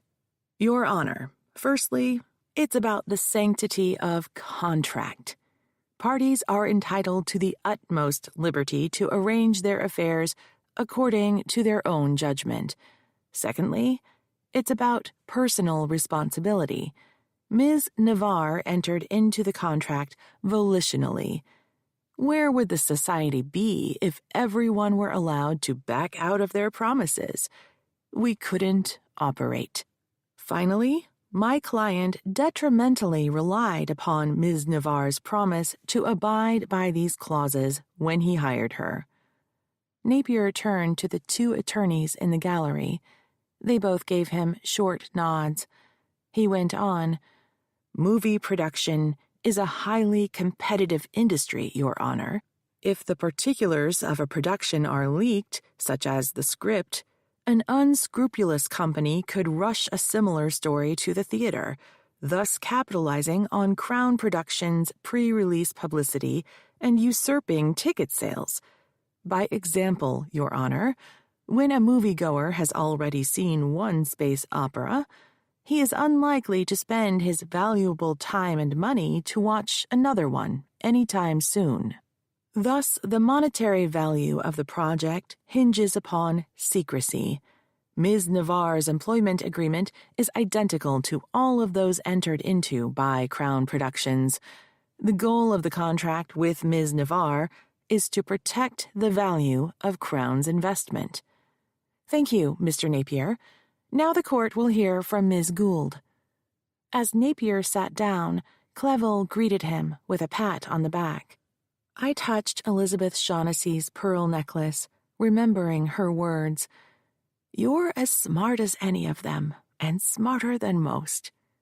I stepped into place at the lectern. "Your Honor, this is not about the validity of the employment contract. The issue is whether the employment contract, even if valid, applies to these facts. Clevel snorted. Napier stood. Your Honor, if plaintiff concedes the employment agreement is valid, then I am at a loss. Why are we here? Josephine Navarre was the employee of Crown Productions. She sued Crown Productions and Reginald Clevel. But for her employment, we would not be in court. The judge said, That's an interesting point, Mr. Napier. Is it your position that Crown Productions is an alter ego of Reginald Clevel? The attorneys behind Clevel inched forward, preparing to stand. This was dangerous territory. If the court found Crown Productions was merely a front for Reginald Clevel, then the company was responsible for anything he did, even without proving that its board of directors knew or should have known he assaulted his employee. Not at all, Your Honor, Napier said. Crown Productions is a separate entity with an independent board of directors who oversees its operations. While Mr. Clevel is a member of the board and the chief executive officer, every aspect of the business is ultimately decided by the board. In most respects, he is merely another employee. Very well. We have established that Mr. Clevel is Crown Productions' employee. Miss Gould, please address counsel's point. Napier sat down. The attorneys settled back into their pew, but remained tense. Your Honor, I said, regardless of how the parties met, the employment contract does not govern all interactions between them. Consider a hypothetical. Let's say Ms. Navarre went to dinner with another production assistant. We will call her Mary Smith. Before the meal is ordered, there is no discussion as to who will pay for the meal. It is Mary Smith's unspoken belief that Ms. Navarre would pay because she suggested dinner. However, Ms. Navarre believes that each will be responsible for their own tab because she did not explicitly offer to purchase Mary Smith's meal. Does the employment contract determine who will pay for the dinner? Clevel's entourage snickered. I answered my own question. No, of course not. The employment agreement does not control this transaction. Now, say a disagreement arises between Mary Smith and Josephine Navarre about payment of this dinner tab. Mary Smith, who has drunk a considerable amount of wine, becomes agitated. She pushes the table, which then falls over, crushing Ms. Navarre's foot. All parties agree that she intended to push the table, but she did not intend to injure Ms. Navarre. Does the employment agreement determine the extent of Mary Smith's liability for the resulting injury? The two lawyers in the front pew leaned across the railing. The doughy one tapped Ian Napier's shoulder. There was a whispered conversation as Napier rose to his feet. Your Honor, I must object. As amusing as Miss Gould's hypotheticals are, they are merely fiction. These are not our facts. I don't see the relevance. What does this have to do with our case? The judge slowly pivoted her head in Napier's direction. I will allow you to respond to Miss Gould's arguments when she has finished. Sit down, sir. Yes, ma'am. Napier lowered himself into his chair. I went on.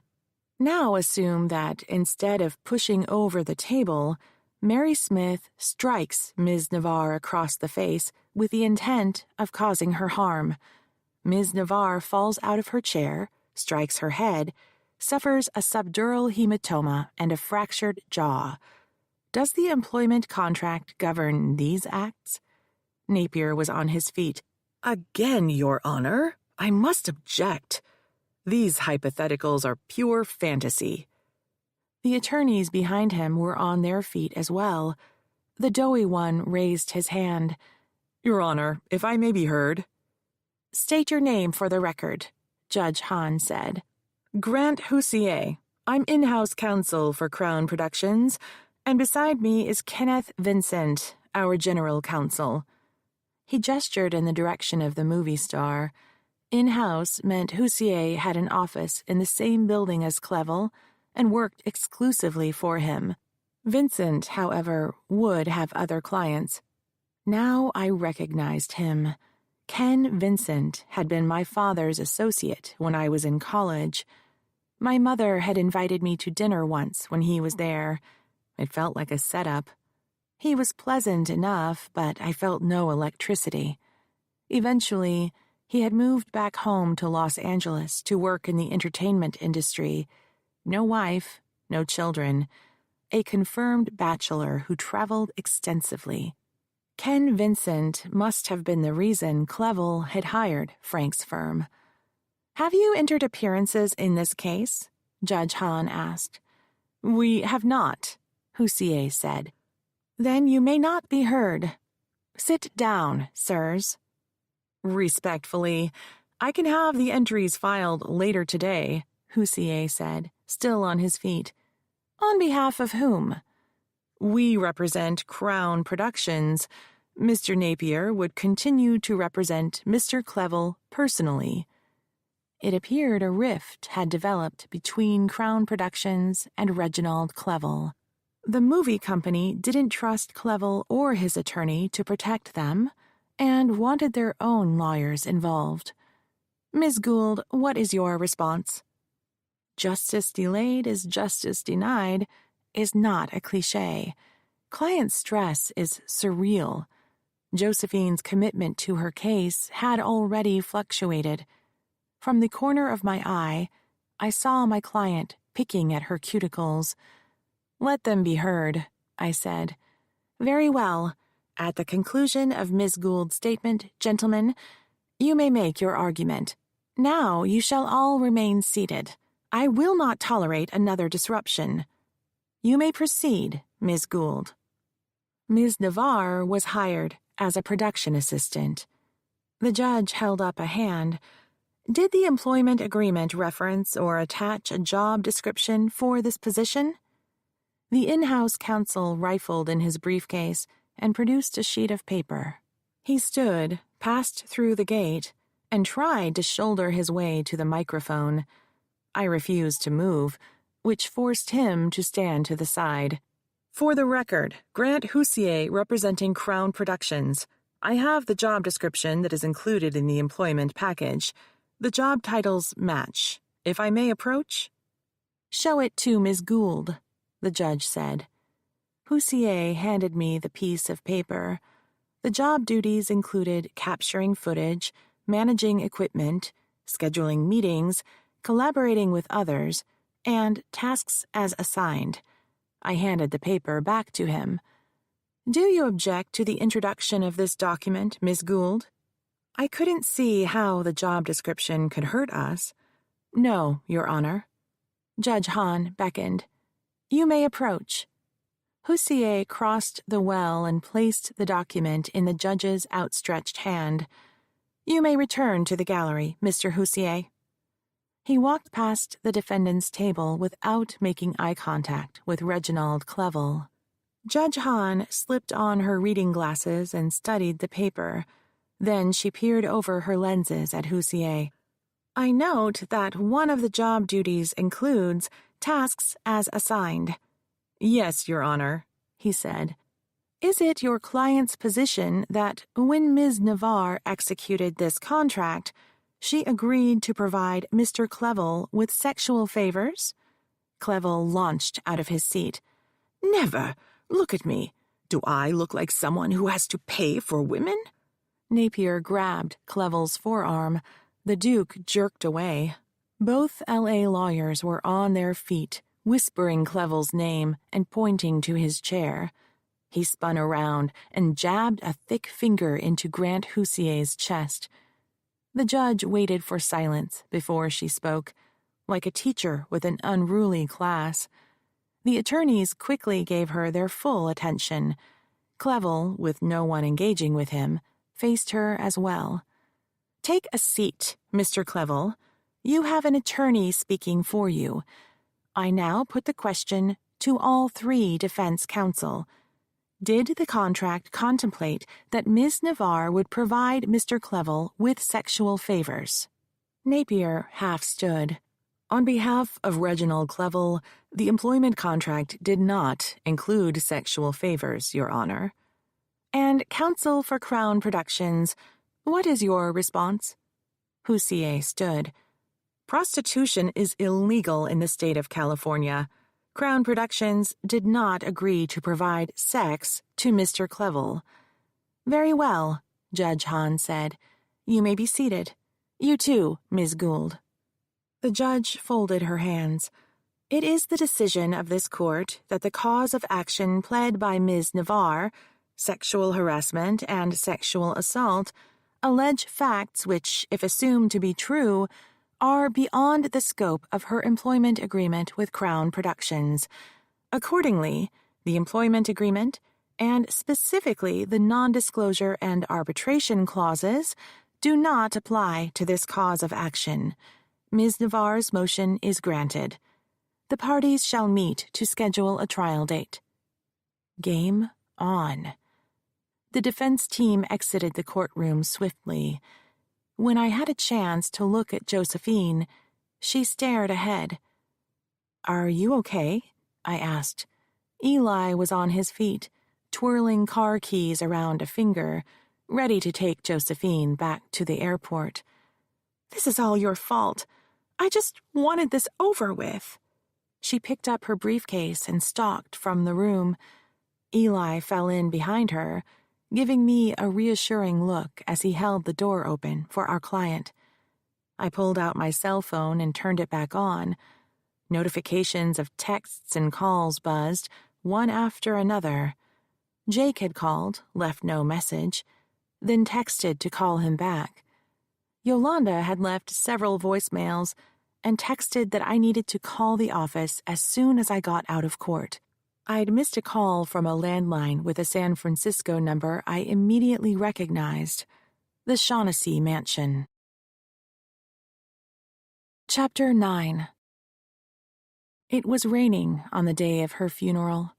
Jake kept a lookout for the limousine from my living room window, while I lingered in front of the bathroom mirror, arguing with myself about the appropriate amount of makeup. My eyelids were too tender to touch. Puffy and red, they made my eyes look bright green. My complexion was so pale, I would look like a circus clown if I put on blush. I slathered on lip gloss and called it good. I found myself standing next to the bed, unable to remember how to put on clothes. My one dress, a black knee-length sheath, suitable for banquets as well as funerals, was laid out on the bed. Next to it was a red velvet case containing the Shaughnessy pearls. Jake appeared at the door. He leaned against the jamb and glanced at the Rolex I had given him our first Christmas together. I can't do this, I said. He handed me a highball glass with 2 fingers of whiskey sloshing around the bottom. I took a sip and handed it back. He set the glass down on the bureau, then lifted the dress and held it open before me. I put a hand on his shoulder for balance and stepped into the dress. As he pulled it up, I slipped my arms into the sleeves.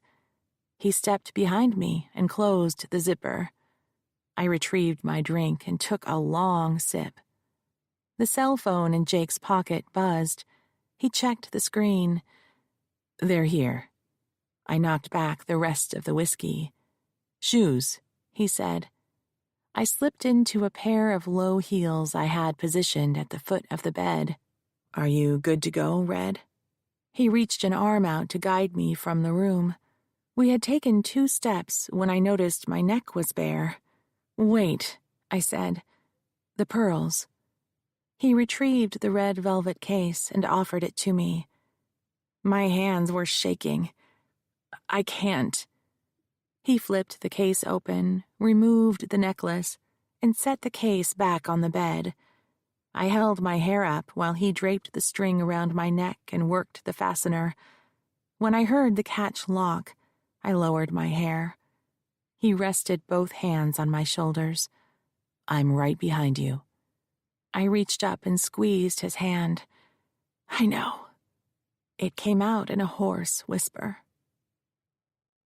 The limousine ride was torture. My father had insisted that the family ride together. I had wanted Jake to drive me, but didn't have the energy to argue. The passenger compartment was mercifully large. Frank sat opposite us, looking sharp in his black suit with his silver hair recently trimmed. I avoided eye contact by looking out the window. San Francisco was gray. As we drove up the Embarcadero, the slate-colored bay waters churned. Beneath the bay bridge, I felt a sudden chill and shivered.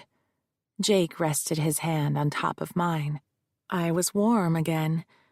St. Patrick's, the church where all the Shaughnesseys had been baptized, took their first communion, were confirmed, married, and eulogized, was full.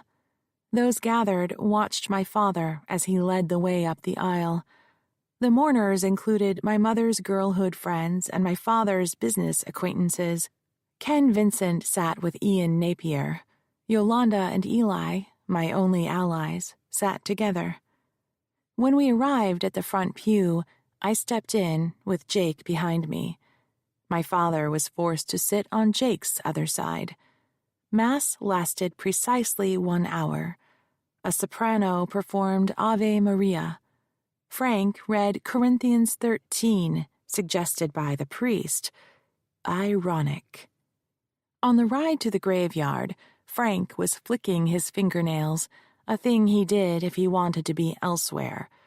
When I was a child, this habit would be followed by a declaration that he needed to return to the office, even if it was a weekend. Standing at the graveside, I thought about the upcoming Mother's Day. Last Christmas, I had lunch with my mother in a darkened restaurant to exchange our presents. It was a secret from Frank. She didn't want him to know we were meeting. During dessert, she suggested we celebrate Mother's Day with afternoon tea at the Palace Hotel. Maybe we were building a bridge. I had hoped so at the time. Even then, she seemed tired. Later, I learned that the cancer had been diagnosed weeks before. She had kept it a secret for as long as she could. After the burial, the limo took us to the mansion, now filled with black-clad guests wandering about, drinks in hand, like a Gothic cocktail party. As Jake escorted me through the crowd, hands reached out to touch my arm or shoulder. Faces snapped into focus, each person offering their condolences. I thanked them, then moved on to the next. The parlor was in the back of the house. In the adjacent dining room, caterers silently replenished platters of food. Guests shuffled down the buffet line, filling their small plates. A bartender served drinks to the 3-deep crowd. I stopped before the window overlooking the rose garden. "Hungry?" Jake asked. I shook my head. "A drink?" I nodded. He shouldered his way through clusters of people and disappeared. Beyond the window, rain puddled along the cobble path. Granny Shaughnessy had originally planted the garden. Over time, her descendants replanted the rose beds. My mother's contribution was the John F. Kennedy rose, an ivory hybrid tea. She had a thing about the Kennedy Camelot. Rain and mist drained the garden of color. The sky, the shrubs, and the ground appeared in varying shades of gray. A hand touched my back lightly, then slid beneath my hair. A finger drifted across the bare skin of my neck. I felt moist breath on my ear. "I see you're wearing the Shaughnessy pearls. That would have made your mother happy." In the window's reflection, I met Frank's gaze. I was almost as tall as he was. He lowered his eyelids halfway. Something deep inside me, in the place where I imagined my womb would be, slithered. "She hated you, you know. She knew you were fooling around." "Nothing of the sort. She understood me, and my needs." He lifted his drink to his lips, and as he did so, a reflection of light flared on his wedding band. "Your mother was a good woman. She stood by me for better and for worse." From the moment they announced the decision to send me to boarding school, I had resented her. I didn't see my father the day I was sent away. The maid came into my room that morning with a tray of dry toast and a message from my mother. I was to get up and get dressed. In the cab ride to the airport, my mother faced away from me, ostensibly observing the scenery, just as I had on the way to her funeral mass. She led me through the airport without looking at me. I felt like baggage, as if I was not a living human being anymore. After the plane lifted off, I tried to curl up against her. I wanted comfort, warmth. She pulled away. It was then I saw she was vibrating with anger. By the time we reached the school, I was exhausted. We met with Mother Superior in her office. She called a novice to show me to my room. When we left the office, I didn't realize that was the last time I would see my mother, so I had not said goodbye. I assumed we would have a farewell before she left for the airport, but she made her getaway while I was being distracted with a tour of the school. That night was the first time I cut myself. I used the end of a bobby pin pulled open. The first couple times I tried, I could only bring up welts. On my third attempt, I dug deeper. The tip penetrated my skin.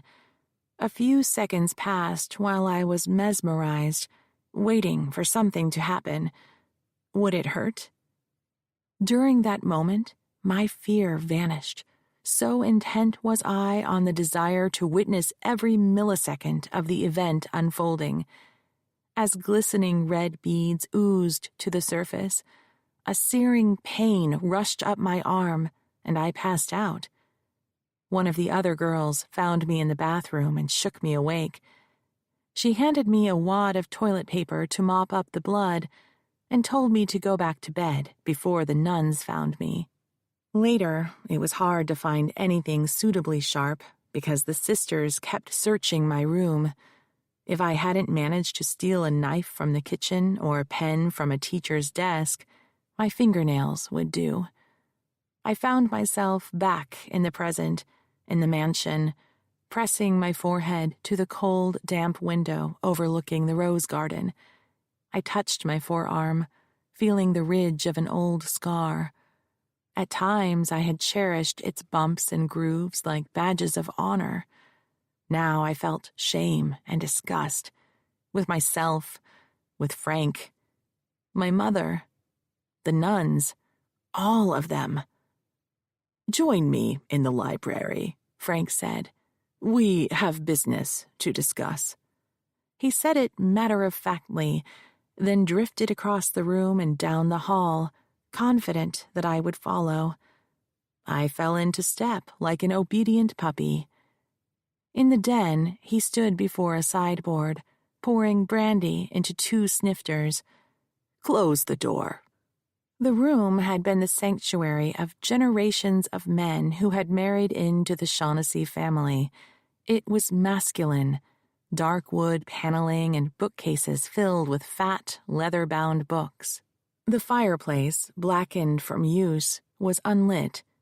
The open flue pulled up a current of air, making the room feel colder than the rest of the mansion. An antique desk was near the far wall. Above it was a large landscape oil painting, one of the Hudson River School, with dark trees and leaves framing the foreground, pastoral scene beyond, and in the far distance, a tiny bead of light representing the sun. The room smelled of leather, furniture polish, and faintly of the cigars my long-dead grandfather had smoked. I pulled the door shut. He crossed the room and handed me a snifter. Have a seat." He gestured to the couch where, as a child, I had read fairy tales while he worked. Sometimes he would step away from his desk and sit next to me. Then he would pull me onto his lap, promising to tell me a story. "I think I'll stand," I said.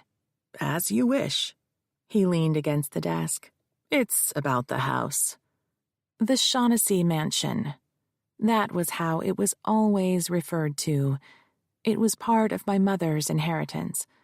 On the occasion of Granny Shaughnessy's funeral, I was brought home for a 2-day visit. The last night's dinner included a discussion regarding my parents' wills. They informed me that since Granny had left me so much money, they had revised their wills, naming each other as their sole survivor. When both of them were gone, I would inherit whatever was left. That meant the house would go to Frank. It had not felt right to me. He had always felt like an interloper, perhaps because Granny did not like him. Regardless, my mother had the right to dispose of her property as she saw fit, and I would not argue with a dead woman's wishes. Frank spoke. "When Betty Shaughnessy died, she left you funds in a trust, as you know. What you don't know is your inheritance was the bulk of her estate. She left your mother this house, but not in fee simple." Fee simple meant outright. If my mother had received the title to the mansion in fee simple, it was hers to sell, donate, give away, or will to my father. Betty Shaughnessy saw fit to leave your mother a life estate and a small amount of money to maintain the property. Unfortunately, Betty's advisors failed to consider inflation and the inevitable age-related deterioration of the structure when fixing that number. The money was soon spent. If my mother had received only a life estate in the house, then upon her death, it would pass to someone else named in Granny Shaughnessy's will. I could see only one reason Frank thought I needed to be told. He sipped his brandy, then rolled his lips before speaking. "The problem is I have put quite a bit of money into restoring and maintaining this grand old lady. It doesn't seem equitable that my contributions should vanish upon your mother's demise." "You're telling me this because?" "The house goes to you under your great-grandmother's will." He clinked his glass against mine. "That makes us housemates." The mansion was mine. We weren't housemates in any sense of the word, but he could make a claim against the title if he proved he had spent money on it. If that wasn't enough, your mother revised her will a few weeks ago. She appointed her personal representative, having the last word, as she was so fond of. I only just found out when her attorney delivered the document to my office. She didn't have the courtesy of telling me personally. So, not only am I now a tenant in my own home, I have no authority in the disposal of her estate. That manila envelope she had given me on the last day I saw her. I had dropped it on my desk in my home office and forgotten about it. It must have been her will. "I find myself at your mercy, madam." One of his hands reached for my hip, and he pulled me close. I had to take half a step to keep from losing my balance. As his hand floated upwards, he grazed my breast. It wasn't an accident. Then he ran his fingers under the pearl necklace, brushing my bare skin. He was so close, I could smell the brandy on his breath and see where his morning shave had left a scratch near his ear. He cocked his head to one side, examining me. "I hate to see you so unhappy, Maureen. This vendetta of yours, give it up. Let's be friends again, shall we?" A blade of light cut across the carpet as the library door opened. "Maureen?" It was Jake's voice. There was a bemused expression on Frank's face, the naughty little boy caught, but accustomed to having his way. It was then I remembered the brandy in my hand. I swirled the snifter. The golden liquid rolled like a tiny ocean. Silvery waves slid across the surface and vanished. I tossed the brandy in Frank's face. "I'll see you in hell first." I walked past Jake and said, "We're leaving." Chapter 10. Jake spent the night. I hadn't invited him. He didn't ask. There was never a right time for him to leave. Soon after we returned to my loft, he went out to pick up dinner while I took a hot bath. The scars on my left arm reddened as I soaked. They began to prickle. I wanted to dig at the largest one, it itched the most, but resisted. Instead, I scrubbed my arm with a loofah until blood seeped from the scar. When I dunked my arm into the hot water, an exquisite sear of pain radiated up to my chest. Bloody tendrils snaked and curled from the wound into the bath. They were beautiful. After the water had gone cold, I got out and pulled on a long-sleeved t-shirt and sweats, found an old Jack Nicholson movie on the TV, and crawled into bed. I heard Jake let himself in and walk down the hall. He came into the bedroom with 2 bags of food. I wasn't hungry, but felt I should acknowledge his foraging for his woman. "What did you get?" "Chinese," he said. "What are you watching?" He viewed the screen for a few minutes, then said, "Kind of grim, don't you think?" I wasn't paying attention. He flopped down on top of the covers, pulled the containers from the paper bag, and handed me a carton and a set of chopsticks. "Eat, I'm famished. You should be too. You haven't eaten all day." "Yes, Mom." I gave him a fake smile as I prodded at noodles. My stomach lurched. He elbowed me gently. "Hey, babe, are you okay?" "It's not like we were that close." "But she was your mother. You only get the one." "Right," I said. I pinched a piece of celery with my chopsticks, thought better of it, and let it drop. "Have you ever thought about having children?" He had been about to insert a clump of rice into his mouth. He put it back into the carton. "Where's this coming from?" "I was just thinking. We never talked about it." "We weren't married that long. You divorced me, remember?" Actually, he had left me after another one of my withdrawn periods, but in a fit of hurt and anger, I was the first to file papers. "Sorry, you're right." I spun the chopsticks, wrapping a noodle around them. A savory whiff rose from the carton. I felt sick. Nothing new. I'd had stomach problems all my life. "No, it's me who's sorry. I shouldn't have snapped at you like that. Not today of all days. So, kids. Yeah, I've thought about them. A boy for me and a girl for you, just like in the song." "I never told you this before, and it doesn't seem fair. You should know. I don't think I want kids.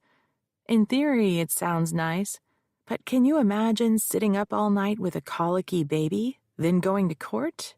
Toys all over the floors, emergency room visits, pink eye or whatever disgusting diseases they get. And the spew? To hear Yolanda tell it, they vomit continuously until they're teenagers. And then teenagers. God help me. Besides, I'm too old." He moved the food aside and scooted closer. "Hey, babe, you're barely 35. Look at those movie stars. They're having babies in their 40s. There's still time." He stroked my hair, then stopped. I felt his body tense. He was looking at the red stain that had bloomed across my sleeve. "Oh, that. Cut myself shaving." You shave your arms? No, silly. Not that there's anything wrong with that. I dropped the razor in the bath. No big deal. It's just a scratch. Babe, I've seen the scars. I should have told him. He had probably guessed already. When we were working at the DA's office together, we had both seen cases of self-harm.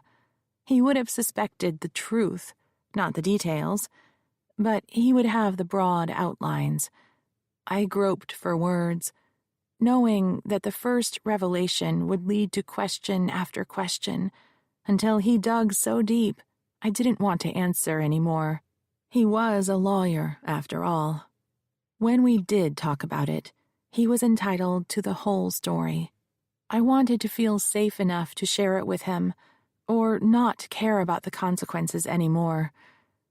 Not now, okay? Let's just be us tonight. He put an arm around me. As you wish, my lady love. Take as much time as you need. He took off his wedding ring without being asked. The following Monday, I was back in the conference room, seated at the head of the table with Yolanda and Eli on either side. We each had a paper cup in front of us. I slathered cream cheese on half a bagel, took a bite, and put it back on a plate. I wasn't hungry, but they wouldn't eat until I had. They both reached for bagels. While they were eating, I chased my food with coffee. Frank's ambush at the funeral had unnerved me. I had spent the rest of the weekend in bed, flicking through television channels, not settling on anything. The Shaughnessy mansion was mine, but he was in it, and he wasn't leaving without a fight. That battle would wait. First off, I want to thank both of you for coming to the funeral. Sorry I didn't get a chance to say hello. We're here for you, girlfriend, Yolanda said, dusting crumbs from her blouse. Whatever you need. Let's get to work. Where are we on the Navarre case? Eli consulted his notes.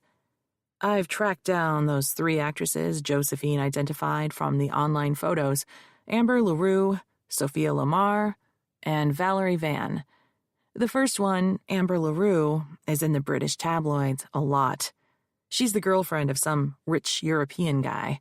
Lots of photos of naked sunbathing on yachts, going to glitzy parties, that kind of thing. Did you contact her? Found her agent easy enough. He said he couldn't help me, but gave me the phone number for her manager. I left a message for him.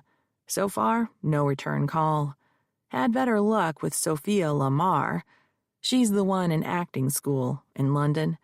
That's an 8-hour time difference. Did you know that? I had to get up at 3 in the morning to call over there. My hero, Yolanda said. Yolanda had been the mother of 4 active children. She once told me that when they were little, she hadn't slept through the night for 10 years. Whatever, Eli said. So I got this Sophia Lamar on the phone. She admitted she had auditioned for a part in Clevel's last movie, A Summer in Paradise, but that's all I got out of her. Said she couldn't talk about it, said she was sorry, and hung up on me. I said, another non-disclosure agreement.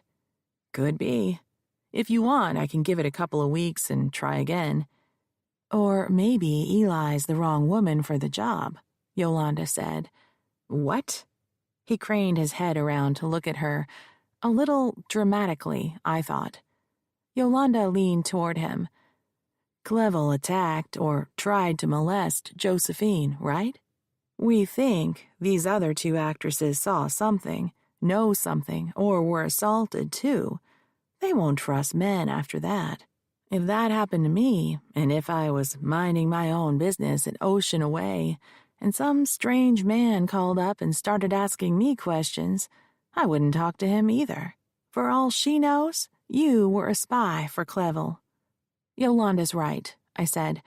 We need to find an introduction to Sophia through someone she trusts. Eli, give what you have to Yolanda. Yolanda, you dig around the internet and see if you can build a path through mutual friends to get us in with Sophia, woman to woman. Eli threw himself back into his chair. What about me? What do you know about the third actress? Valerie Van. Quit the business. Went to college, got a degree in early learning, got married and took her husband's name. We got lucky here, Chief.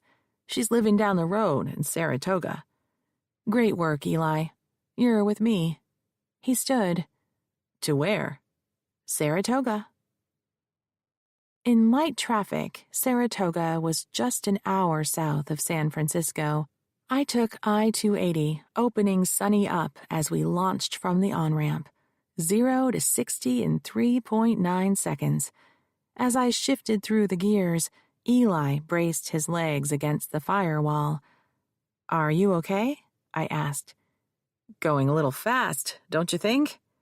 I'm going as fast as everyone else. I just got up to speed quicker. With that, I downshifted and slipped into the left lane to pass a minivan. A dark sedan had tried to close the gap I was moving into. I floored it and we pulled away, even as the driver tried in vain to keep up. Eli gripped the dashboard. I can't look. Then don't. Saratoga's downtown was charming, with tree-lined streets bordered by 19th-century brick buildings. We made our way into a neighborhood of vintage craftsman-style houses. Sonny's GPS led us to a porched bungalow with weathered shake siding. I knocked on the door and stepped back. A little dog barked inside the house. Eli stood behind me, watching the windows. A curtain moved. Someone's home. I waited a few minutes, then pushed the doorbell that buzzed inside the house. The dog became frantic. It scampered away and back again, alerting the occupant with its yapping. A few more minutes passed before the door opened a few inches. A woman's face appeared in the crack. Shush, Bella, she said as she blocked the door with her foot. A little mixed breed squeezed in between the woman and the door and bared her tiny fangs as she locked eyes with me. Good morning, I said. Are you Valerie Van? Who wants to know? My name is Maureen Gould. I handed her my business card. And this is my investigator, Eli Conroy. What do you want? We'd like to talk to you about Reginald Clevel. Who? She knew full well who. Reginald Clevel, the movie producer, who escorted you to the Critics' Choice. Your picture was on several magazine covers. I represent a young woman who recently worked for him. Oh, that's who you meant. I didn't hear you at first. Right. I know who he is. How did you find me? The internet. No privacy these days, I'm afraid. Can we talk to you for a little bit? What about? We'd like to ask you a few questions about your experience with Mr. Clevel. Sorry, I can't. You need to leave. She nudged the dog inside with her foot as she pulled away. If you reconsider, please give me a call. The door shut. She was gone. At least she didn't slam it, Eli said. Back in the car, I hesitated before starting the engine. Eli asked, What's up, Chief? The thing is, I don't have any corroborating evidence. We don't have any witnesses to the assault on Josephine. No rape kit or semen-stained dress proving there was an exchange of bodily fluids. No one to say they saw Clevel grooming her. There's no way she was the first. He was way too confident. He knew exactly what to say to get her into his suite and how to get close enough to grab her. If we could find someone who was willing to testify they too had been assaulted, then we can show a pattern. Otherwise, it's Josephine's word against his. Chapter 11. Several weeks later, Josephine and I arrived at the law office of Gould and Napier for her deposition. She had flown up 2 days before so we could prepare.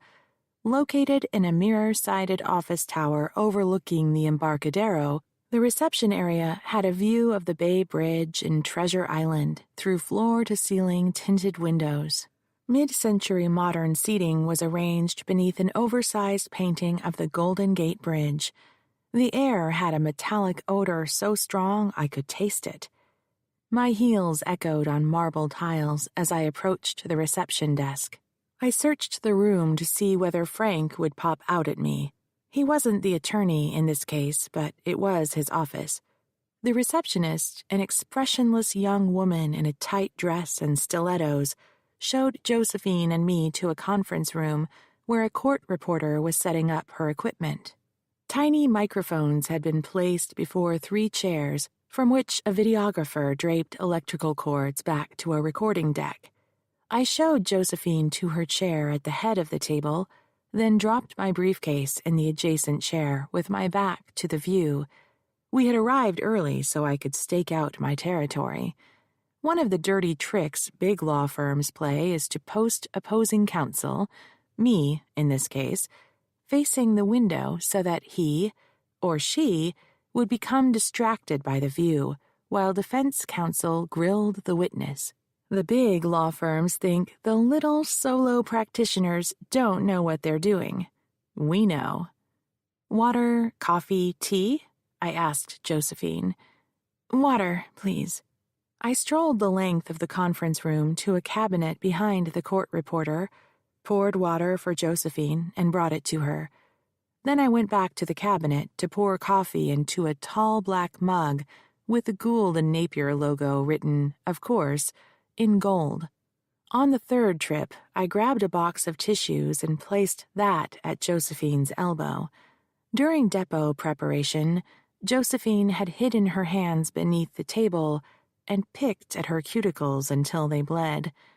The solution I devised was to give her a tissue she could shred instead. Just as I was unloading a legal pad and pens from my briefcase, men filed into the room.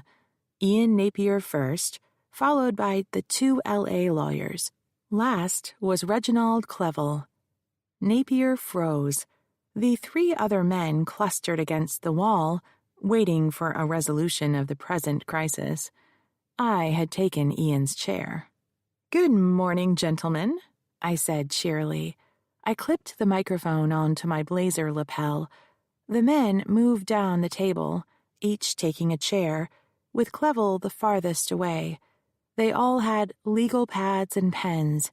If Clevel wanted to communicate with Ian during the deposition, he would have to write a note and pass it up the chain. The seat across from me was empty. The clock on the wall said 9:58. The deposition was scheduled to begin at 10 o'clock a.m. I raised my eyebrows at Ian in question. That was when Frank walked in, dapper in a double-breasted blue pinstripe suit. He greeted, "Madam Court Reporter?" said hello to his team as if they hadn't just spent the morning huddled together in the next room, then smiled at me with his shark dead gray eyes. "Frank," I said, "I wasn't expecting to see you here." "Maureen." He smiled indulgently. "It is my office. I'm taking over as lead counsel in Mr. Clevel's case. Mr. Napier will stay in the case as my assistant."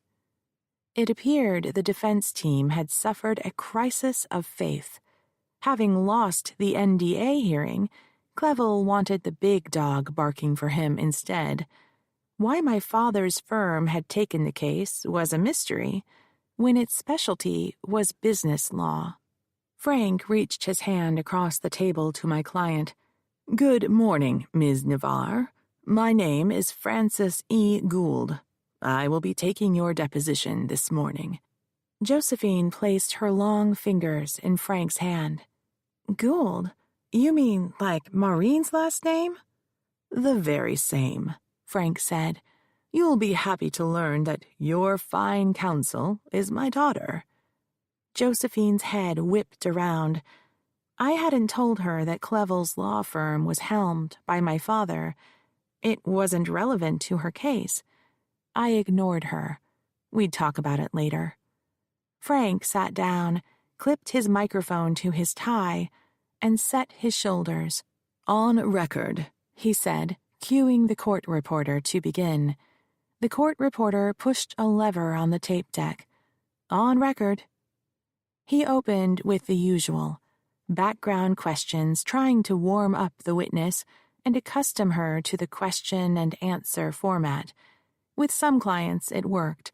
I had warned Josephine about this, and Eli had asked similar questions. But today, she grew increasingly nervous as Frank delayed discussion of why we were there, that night when Clevel had called her to his suite. Her hands were beneath the table, where she was already picking at her cuticles, when he asked, "Do you recall signing your employment agreement?" "Yes." "Did you read it before you signed it?" "No."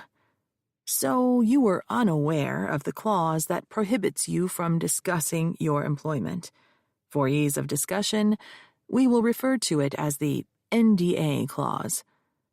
"I was told that it didn't matter in my case."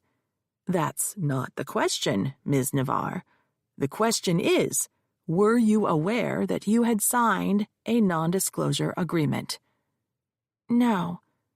Frank set a document aside, then turned back to Josephine. "Do you have friends at Crown Productions?"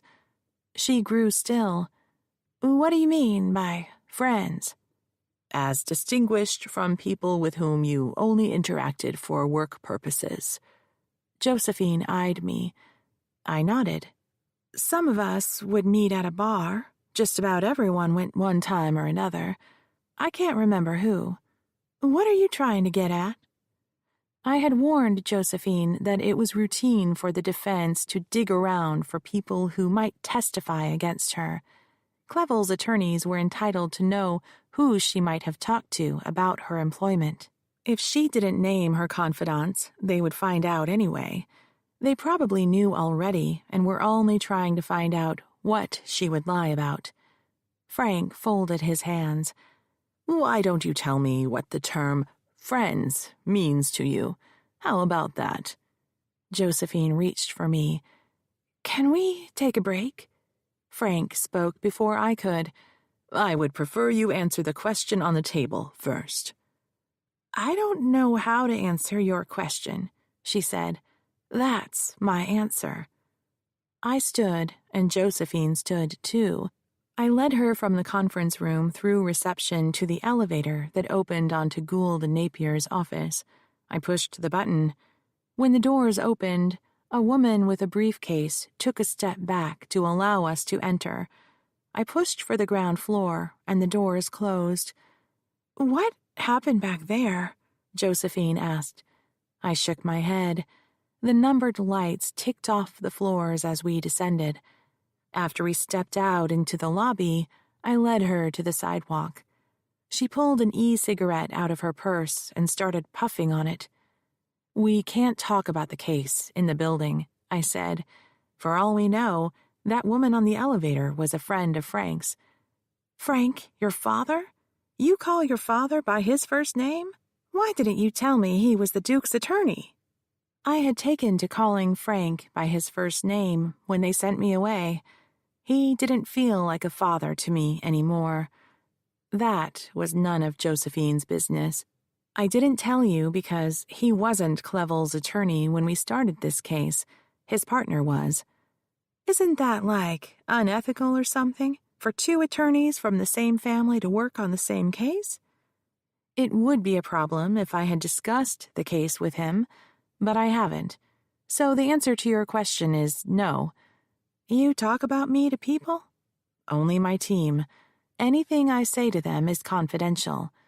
Okay, fine. I get that. But why does he need all this personal stuff about me? They're looking for evidence they can use against you. Is there something you don't want them finding out about? Because if there is, I might be able to head it off beforehand. But once it's out in the open, there isn't much I can do. Is there anyone at Crown Productions you're worried about? Worried? Like how? Who might say something damaging to the case. What, like I'm a slut or something? Or a liar? A gold digger? A schemer? A thief? A fraud? Josephine took a deep drag on the cigarette, then blew the smoke out overhead. No, nothing like that. Great, I said, not feeling great at all. Something was out there I didn't know about. I could feel it. She was afraid Frank was about to surprise me with it. I reached up to stroke my pearls and found that I wasn't wearing them. You know anything you say to me is confidential. Right, you said that. Her eyelids fluttered while she thought.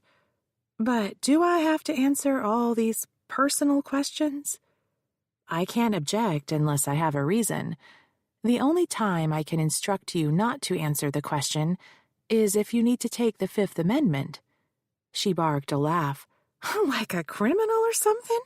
You have the right to remain silent if anything you say could lead to criminal prosecution. That's the only rights I have. I'm not a gangster, but I don't want my life spread around. It's no one's business. Then you need to answer his questions. Okay, fine, she said, stashing the e-cig in her purse. Can we get this thing over with? In the deposition room, everyone was where we had left them. We took our seats. On record, Frank said. On record, repeated the court reporter. Ms. Navarre, before you took a break and spoke to your attorney, I had asked if you had any friends at Crown Productions. Would you please answer the question? I thought I answered it. Josephine wasn't glancing at me anymore. She was completely engaged with Frank. Not necessarily a good sign if that meant she had excised me from the conversation. You did not. Please answer the question. There were people I hung out with, but not like bosom buddies or anything. See, that wasn't so hard, was it? Frank tracked his finger across his typed notes. Now, tell me about your relationship with Cameron Aguilar. What about him? What was his position at Crown Productions? He was an assistant cinematographer. Still is, for all I know. Were you friends? She shrugged. Again, I don't know what you mean by friends. Frank slid a file folder out from under his legal pad. He tilted it so I couldn't see the contents, selected an 8-inch by 12-inch photo, and passed it down the line of seated men. Madam Court Reporter, please mark this as Exhibit A. Exhibit A marked, the court reporter said as she placed a blue sticker on the lower right-hand corner, then handed it back to Clevel. Before he passed it back up the chain, he turned to me, eyes glinting. Ms. Navarre, for the record, would you please identify this picture? Frank asked as he handed it to her. You son of a bitch! Josephine sailed the photograph down the table, then stood so fast her chair banged into the wall. Purse under her arm, she strode out of the conference room. It was then I got my first glimpse of the photograph. Josephine was nude and sprawled across a bed with a come-hither look in her eye. By the time I reached the elevator, she had disappeared. I found her outside, pacing on the sidewalk, puffing on the e-cigarette. What the hell was that? Josephine asked. Maybe you should tell me. It's none of their damn business, that's what it is. It's private, personal. That much is obvious. Where did it come from? My cell phone. How the hell did they get photos off my cell? Did someone steal it and download them? Can someone, I don't know, get on Wi-Fi and hack into my phone? Or maybe you sent it to a friend? She stopped pacing. And so what if I did? It's still personal. But not quite as private as if you hadn't. Who did you send it to? That cameraman Frank asked about? He's a cinematographer. He asked for a selfie. It's no big deal. I don't get this. Why would you send a picture like that to some man you hardly knew? She took another drag, cupping her elbow in her other hand. She gave me a withering look. How bourgeois can you be? Did you have a sexual relationship with this man? She flicked away an imaginary ash. I waited for an answer. A sexual relationship, she said mockingly. Okay, fine. We had a sexual relationship. One time, that was it. I thought it was going to turn into something, but I was wrong. Like I said, it's no big deal. I don't see what that has to do with the Duke sticking his thing in my face. It doesn't. I agree with you. The thing is, the courts won't. Evidence of a plaintiff's sexual history is admissible in a harassment case, especially if the defendant was aware of it. It goes to the issue of consent. How many times do I have to tell you? I did not consent. To what the Duke did, I get that. But he might have thought you would consent if he knew that you were engaged in sexual activity with your coworkers. And that's admissible evidence. Come on, seriously? Whose side are you on? You're supposed to be working for me. You don't believe me, do you? You think I'm just some tramp that gives blowjobs so I can get ahead in the industry. I didn't say that. No, but that's what you're thinking. She squinted into the sunlight. My career is ruined. Everyone's talking about me. I can't find work. And now I find out my own attorney thinks I'm a whore. Josephine. I dropped my voice to a conciliatory tone. She held up one finger. Don't talk to me. Not one word. I need space. She waved to a passing cab. It pulled over and she climbed inside. The taxi pulled into traffic, then disappeared. The next morning, I stepped into my reception area and found an arrangement of lilies on Yolanda's desk, purchased at a grocery store by the look of them. What's this? I asked. It's from Josephine. She left a note. Yolanda handed the card to me. She says she's sorry and she'll behave from now on, and she hopes you'll keep working on her case. She flew back to L.A. right after she dropped them off. Jake had predicted as much the night before while we sat up in bed, watching a late-night talk show. Quick to anger, quick to regret. She'll be back in the morning, all hearts and flowers. I had not been so certain, and I wasn't sure I wanted her back. I knew I was a glory hound, but I was fine with that as long as I earned the acclaim. I had a noble cause, empowering victims, but what really sparked my bloodlust was when I found an evil wrongdoer who I could expose and humiliate in court. The mightier, the better. Reginald Clevel was the most powerful man I had taken on. When Josephine brought the case to me, I'd been too quick to assume there would be no problems. I should have known about the selfies and the boyfriend. Either I had not communicated my need for this information, which would be my failing because I was the professional communicator, or she, knowing what I wanted, had withheld it. Whatever the reason, I had a problem. I didn't know the whole story. Put the flowers in the conference room and give Josephine a call. I'd like to see her right after lunch, say 1 p.m., then call Eli for a team meeting. When do you want him? Now would be good. Make copies of those photos I forwarded to you last night, one set for everyone. She never mentioned them. Where'd they come from? Frank. He's taken over the Clevel case. He sent them over after we walked out of the depot. Afterwards, I had gone straight home. Feeling guilty about taking the day off, I had checked my office email late in the afternoon. He'd had more than just the one picture. The additional photos were even more graphic. So now what? Get Eli in and we'll talk about it. When I walked into the conference room for the team meeting, the flowers were on the console. Stacks of thick files were lined up neatly on the table. The photographs, discreetly covered by a blue title page bearing the case name and "Confidential" written in bold, were arranged in front of our chairs. Eli was flipping through the photos with his eyebrows raised when Yolanda followed me in with a pot of coffee. On the wall behind my chair was a whiteboard.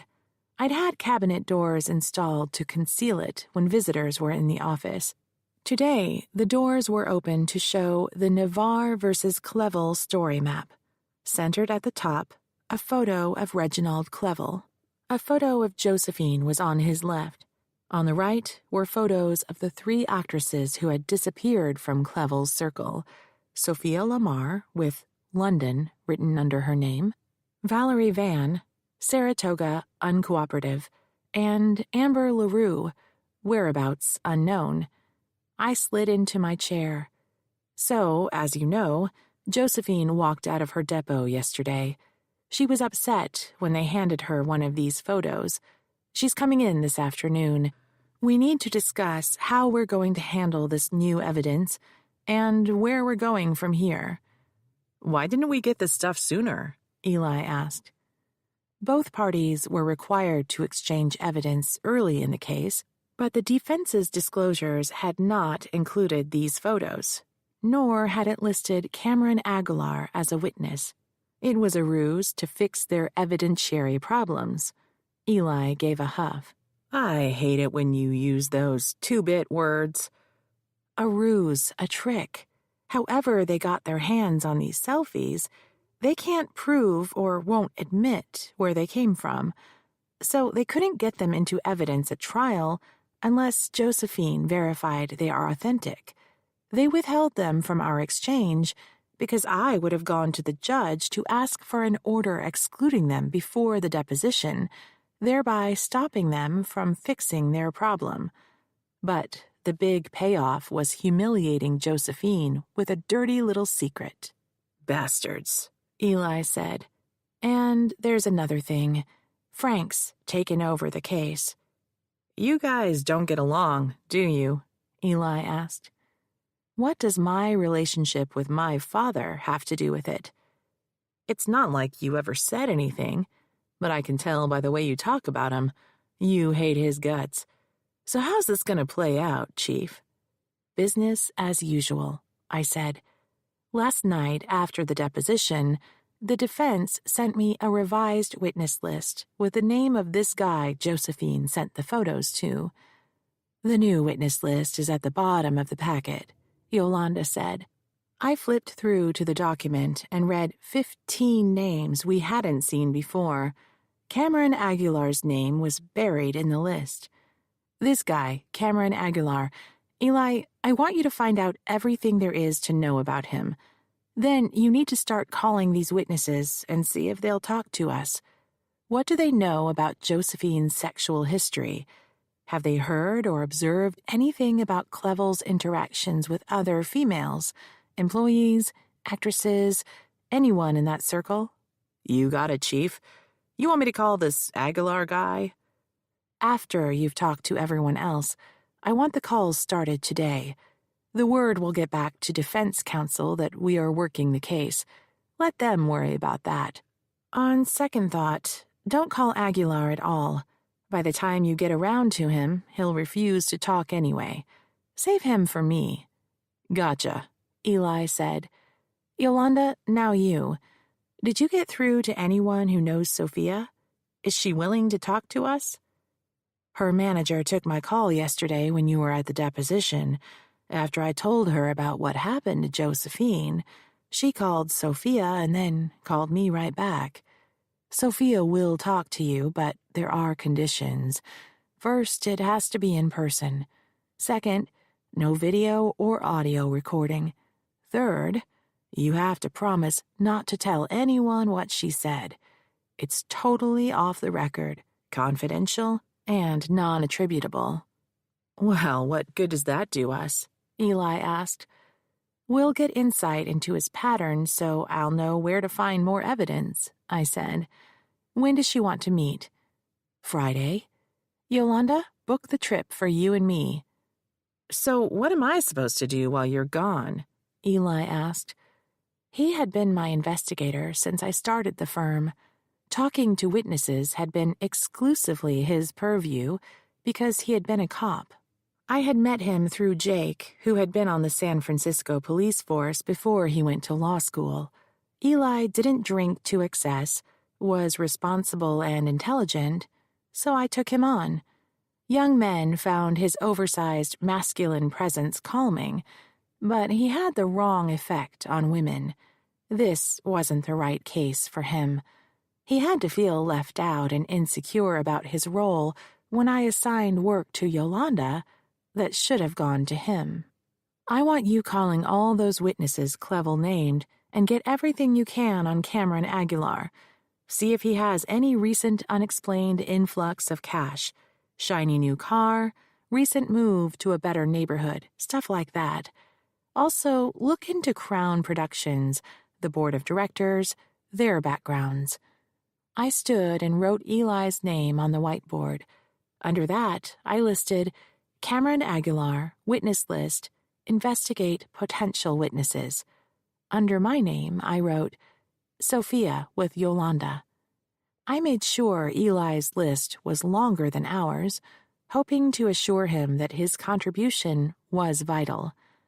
Everyone clear on what we're doing? Sure thing, Chief, Eli said. Chapter 12. Yolanda and I left for London Wednesday night. She showered me with safety tips as we walked through San Francisco International Airport. Don't flash your money. Bad guys will see where you keep it and pick your pocket. Carry your credit cards in a scan-proof wallet. Don't hang your purse on your shoulder. Thieves can slip it off your arm and run away before you know what happened. Wear a crossbody instead. Secure your smaller bag on top of your wheelie case, again, to thwart grab-and-run thieves. Yolanda had booked us into a grand old hotel near Buckingham Palace. I would have been fine near the airport, but she wanted to see the sights. By the time we registered, it was Thursday afternoon. I went straight to my room, called Jake and told him we had landed safely, ordered a club sandwich for dinner, and slept until morning. Over a breakfast of scones and tea delivered to my room, I reviewed notes for the interview with Sophia. I had promised Yolanda a sightseeing tour before we went to our appointment.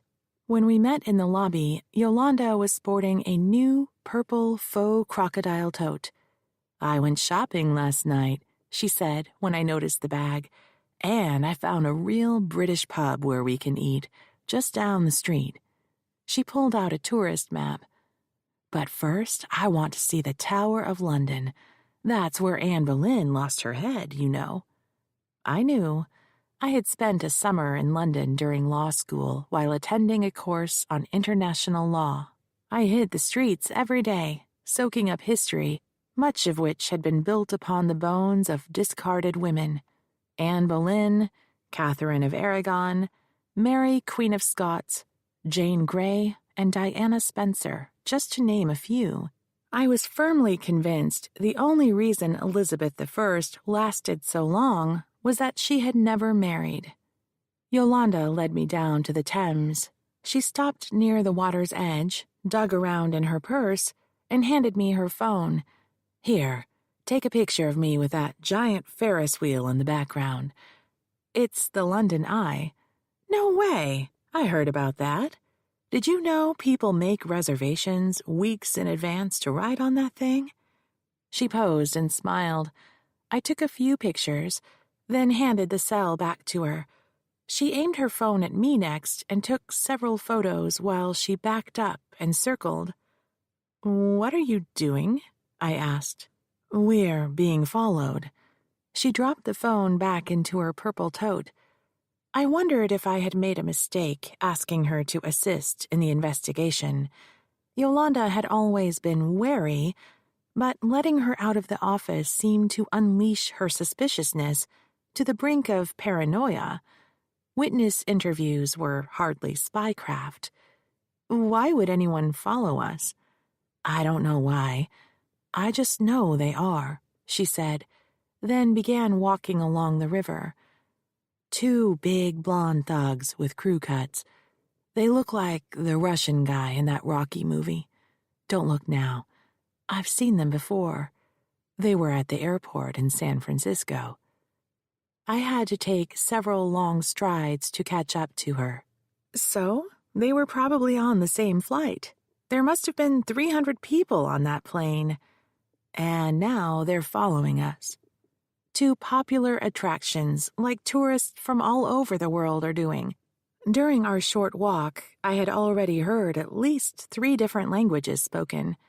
After several minutes, she stopped and consulted her map. The Tower of London is this way. We arrived just as they opened. As we stood in line, she whipped around with her phone and snapped another photo of me. "At least warn me before you do that," I said. "I'm not taking a picture of you. It's those 2 guys." I turned to look. They're gone now. Where? There's no place to hide. They must have gotten into the end of the line. I'll be right back. I want to get a look at them. No, don't let them know we're onto them. They'll just get sneakier. She pulled me inside. We saw the ravens with their clipped wings that made them captives. I imagined the prisoners as they marched from dank cells to the chopping block in the yard. Their first exposure to light, warmth, and fresh air in months, if not years, would have felt surreal if it weren't for the jeering crowds. It was not ironic that royals hoarded their prisoners and their jewels in the same castle. A better metaphor for power coupled with exploitation could not exist. Yolanda was sullen as we drifted back onto the street. She had been particularly bothered by the story of the 2 little princes who had been locked up and then murdered. How frightened they must have been, she said over and over. When they had died, they were younger than her children were now. "Where to next?" I said cheerfully, trying to pull her out of her funk. "St. Paul's Cathedral, where Lady Di got married." We found the church. As we were waiting for traffic to pass, she whipped around and took more photos. "You think I'm nuts, but I'm not. Those 2 thugs are behind us again." I twisted around to see who she was talking about. She grabbed my arm and steered me across the street. "Don't look now. They'll see you. They weren't in the tower. They must have waited for us to come out." After taking the requisite photos with the church in the background, we found a gift shop selling Lady Di souvenirs. Yolanda bought 2 commemorative china plates, one for herself and one for her daughter. On the way back to the hotel, we found the pub she had wanted to visit. We huddled over fish and chips while she thumbed through her phone. "There," she said, "these 2 guys." I saw a picture of my shoulder with a gaggle of tourists in the background. The screen was so small, everyone in the picture was blurred. Then she flicked through more images, stopping on photos she'd taken in front of the tower and the cathedral. A similar crowd lined the street. "There they are," she pointed. "There and there." "Sorry, Yolanda, not seeing it. When we get home, I'll print the pictures, and then you'll see." After lunch, we went back to the hotel, checked out, and called a taxi. Our flight left early that evening, so the plan was we'd go straight to Heathrow after interviewing Sophia. When we arrived at her flat, police cars were parked helter-skelter along the street. A uniformed officer directed the cab to keep going. As we passed, I saw several officers clustered around the entry. I asked the driver to pull over and wait. We walked back to the building and were stopped by a young, uniformed woman. "The building is closed," she said. "I'm here to see someone. We have an appointment. I just flew in from San Francisco. Is there a way we can get a message to her?" "Who are you meeting?" she asked. "Sophia Lamar. Please wait right here." She walked to the cluster of suits and uniforms by the door and spoke to them. They each peered over her shoulder at us. One of the suits broke away from the group and approached. "My name is Detective Ahmed," he said. "I'm told you're here to meet with Sophia Lamar." "We have an appointment," I said. "And you are?" "Maureen Gould, and this is my assistant, Yolanda Martinez." "What is the nature of your business?" "I'm an attorney from San Francisco. Ms. Lamar is a witness in one of my cases. I'm afraid I can't say more than that." "All the way from San Francisco to interview one person? She must be a fairly important witness." He paused, the cop pause that is meant to sweat out the interviewee with oppressive silence. Jake, who had been a cop, used it on me early in our marriage. I didn't fall for it anymore.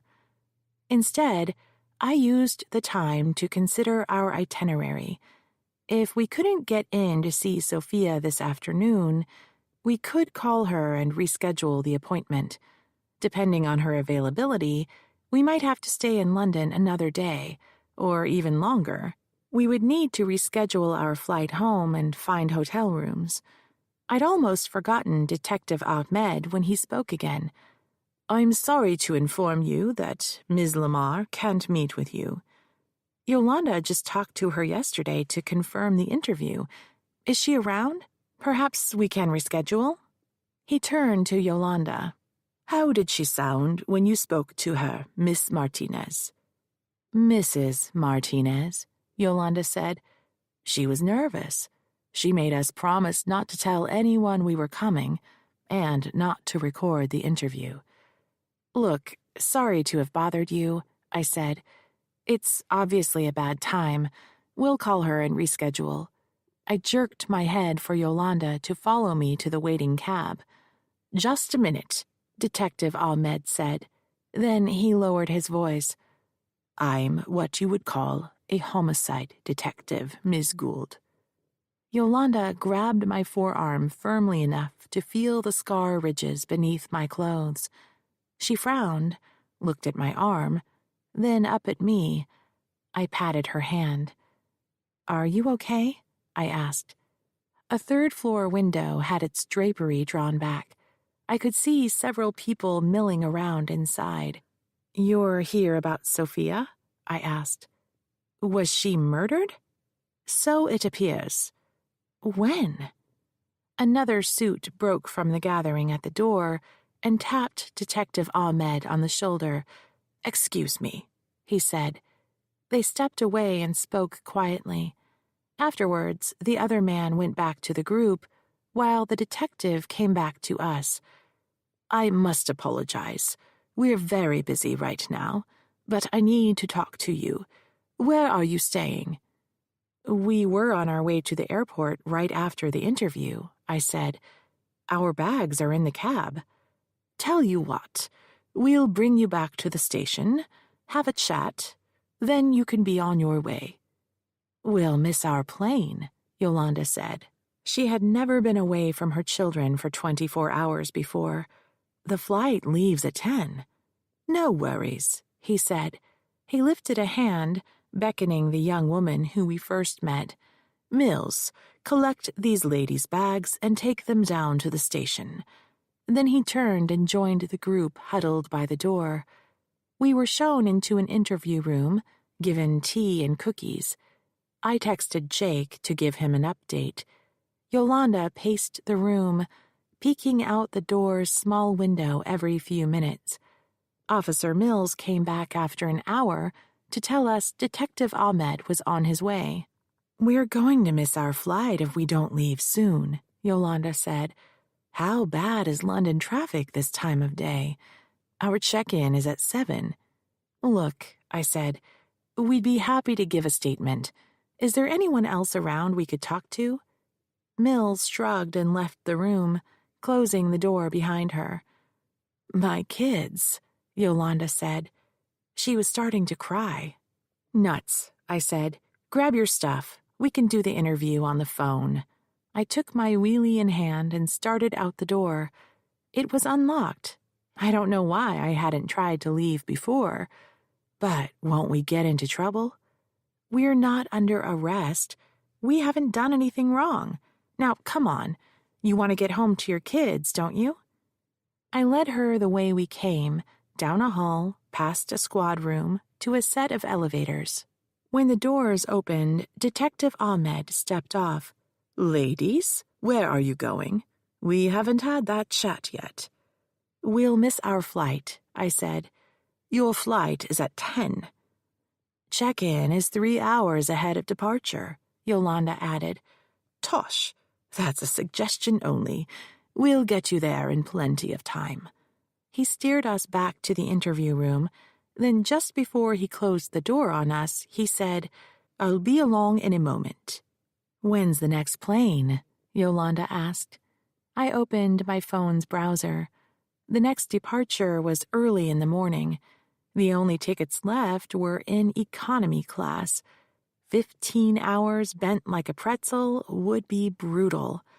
Our only choices were a flight later the next day that had seats in premium class, but with 2 long layovers, making for a 20-hour trip, or take the 15-hour evening flight, which meant another day in London, without a hotel room. I booked the early morning flight. The sooner Yolanda got home to her kids, the better. She called her sister, who had been babysitting, to tell her what was going on. A furious conversation in Spanish was taking place when Detective Ahmed walked into the room. She spiked him a look, spoke a few more sentences, then dropped her phone into her purse. "I know you're worried about missing the flight, and I promise to have an officer take you directly to the airport once we have finished." The door opened and another officer joined us, who was not introduced. Ahmed asked me, "Why did you come all the way to London to meet with Ms. Lamar? Wouldn't a telephone call do?" "She insisted on meeting in person. That's the only way she'd speak to us. We hoped she would have information useful in our investigation." Ahmed took what looked like a calming breath. "It would be helpful to our inquiries if we knew what this case was about." Something that happened back in America. By now, he would have had someone look at my website and would know that I specialized in sexual harassment cases. It had to do with an employer she used to work for. "Does this employer have a name?" He wouldn't have to look very hard online to find Mickey's story about the lawsuit I had filed against Clevel. The less I talked about the case to strangers, the less chance of the Duke's attorney finding out that I came here to meet with Sophia. Although they might assume that I was investigating his past, knowing who I was talking to would direct them to any potential witnesses, and then they would beat me to them. The problem was, some people can be easily molded by the person asking questions, and once they're locked into a story, they are unlikely to correct themselves. "Here's the thing, Detective. It's a sensitive matter." "Let's get to the point," Ahmed said. "Ms. Lamar was an actress. You recently filed a lawsuit against Reginald Clevel, the movie producer.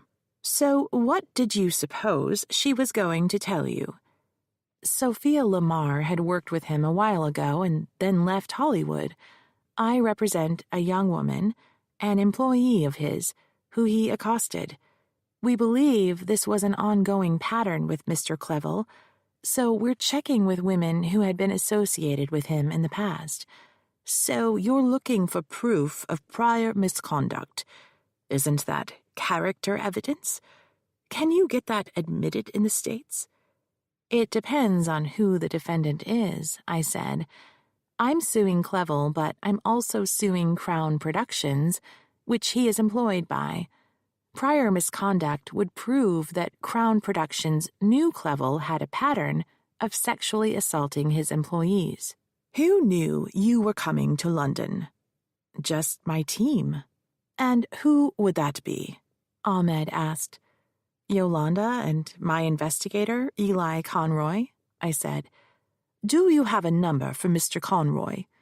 I recited it for him, then said, "But he isn't answering right now. I tried yesterday and just before we met you. Is it unusual for Mr. Conroy to be unavailable? He's working right now. Until he has something to show me, he'll avoid my calls. He'll turn up sooner or later. Now, if you would, please give us an accounting of your actions from the time you arrived in London." Yolanda slapped the table with both hands. "What? You're accusing us of murdering her? How stupid would that be, for us to come back to her apartment? It would have been suspicious if you hadn't arrived for the appointment. I need to rule you out of the inquiry. Then you can be on your way." I gave them the flight number we arrived on, the hotel we stayed at, the time we checked in, and the time we left for sightseeing. At that point, Yolanda pulled out her phone and began reciting exact times we were at each location, reviewing the photos she had taken. Ahmed asked for a copy of the photos and gave us an email address. Yolanda tapped her screen a few times and announced they had been sent. Ahmed nodded at the unnamed detective, who left the room. "I need to check on a matter, and then I can let you go." Ahmed stood. "You said you'd give us a ride to the airport," Yolanda said. "And we shall." With that, he left. My internal clock was disoriented from travel, but I knew that it had been a long time since I had eaten. "Got anything edible in that bag of yours?" Yolanda was sifting through her photos again. "Just the Mars bar I picked up for the kids." "I'll pay you back." "Promise?" I crossed my heart. She pulled out the candy, and we each ate 2. My pulse immediately began racing in response to the sugar. I hoped I could find some protein soon. I checked the time. If Ahmed was right, we might still make the flight. An hour later, during which time Yolanda had several conversations with her kids and sister in Spanish, and Jake and I had exchanged texts, Ahmed rolled in with Officer Mills behind him. "Very well, ladies. I'll need your contact information, and then I'll have everything I need for the time being. We've checked our surveillance cameras, and you're free to go. Mills here will drive you to Heathrow." We made it to the airport and were standing in security in time to hear the first call for our flight. "All I want is to go home," Yolanda said. "This trip has been horrible. Do you think it's our fault Sophia was—" She broke off and looked around to see if anyone was listening. "Maybe he, you know who, found out we were coming here, and then he sent those 2 guys to follow us around. They knew we were going to meet her, and they got to her first. But they kept following us around, thinking maybe we were going to talk to someone else they didn't know about. Did you ever think about that?" Chapter 13. After clearing security, we went to the ladies' room. I wanted to call Jake to tell him we were waiting to board and to make sure he would pick us up. When I pulled out my phone, I saw that it was dead. "Can I borrow your cell?" "Sure," Yolanda said. She handed the phone over, then went into a stall. Jake's number rolled over to voicemail. I left a short message. "Say hi for me," Yolanda called. "Yolanda says hi. See you soon." With that, I hung up and dropped the phone into my purse. On our way to the Virgin Air Lounge, Yolanda dragged me into yet another gift shop. We were both pulling wheeled carry-ons with our purses stacked on top. I was scanning the paperbacks as Yolanda stood in line to buy replacement Mars bars for her kids when I heard her voice raised. "Where's my bag?" A group of people stared at her. "My bag is gone." She searched the floor around her. "Has anyone seen my bag? It's purple." The new tote was gone. "I just put it down for a minute," she called over to me, "so I could pay for these." She was holding her open wallet in one hand and a clutch of candy bars in the other. The onlookers, obviously anxious for her to complete her transaction, said they hadn't seen anything. I gave the cashier my credit card to complete the sale. A horrible thought struck me. Where's your boarding pass? In the pocket of my suitcase, with my passport. The wheelie was on the floor next to her. But my phone, with all my pictures. I have it. I rummaged in my purse. I accidentally kept it. Yolanda grabbed my sleeve and leaned in. It's them. They took my bag. I just know it. Who? Those guys who followed us all over London. If there were two thugs, it was highly unlikely they'd wait while we were in the police station, then follow us to the airport. You would have recognized them if they got close enough to steal your purse. Maybe there was a third one I didn't notice, or they paid some kid to do it. I'd tried to be gentle, but that was not my natural mode, and I was out of patience. Assuming, for purposes of argument, that two big blonde men flew with us from San Francisco, followed us around London, and were involved in murdering Sophia Lamar, why would these guys want your purple purse? Because they thought I had taken pictures of them on my phone, and it was in the purse. They didn't know you had it. That made sense. Maybe you're right. I know I am. You'll see. We arrived at San Francisco International in the late morning. Jake met us at the airport, driving his old brown Jeep. He had cleaned out the debris from various fishing, camping, and ski trips, but it still smelled like the outdoors. I rode in front beside Jake with Yolanda in the back seat. As soon as he pulled away from the curb, he said, "Did the cops tell you anything about Sophia?" "Murdered, that's all I know. They didn't give us the exact time other than the evening before our appointment. Nothing about who, how, or why." "But they don't suspect you, right?" I waited to answer while he negotiated the freeway on-ramp and lined up for the junction so we could drop Yolanda off in Daly City. No way. London is covered in wall-to-wall surveillance. They checked it before they let us go. We went to our rooms after we arrived and stayed there until the following morning, all during the time period they said she was killed. He visibly relaxed. "Who do you think did it?" "Clevel," Yolanda said before I could answer. "It couldn't have been him," Jake said. "He was at a political fundraiser hosted by your father at the mansion Friday night. It's all over the net." "You're keeping an eye on Reginald Clevel?" I asked. He gave me a meaningful look. "I couldn't tell you if I was." He was serious this time, not like that night in my loft. He was investigating Clevel. "Did you tell him about the goons?" Yolanda asked. Jake risked a glance at me. "What goons?" "Yolanda thinks we were followed in London. Her head was between ours now. And my brand new purple toad got stolen in the airport." "Why would someone steal your bag?" Yolanda poked me in the shoulder. "Because that's where my cell phone should have been, the one I used to take photos of the goons following us.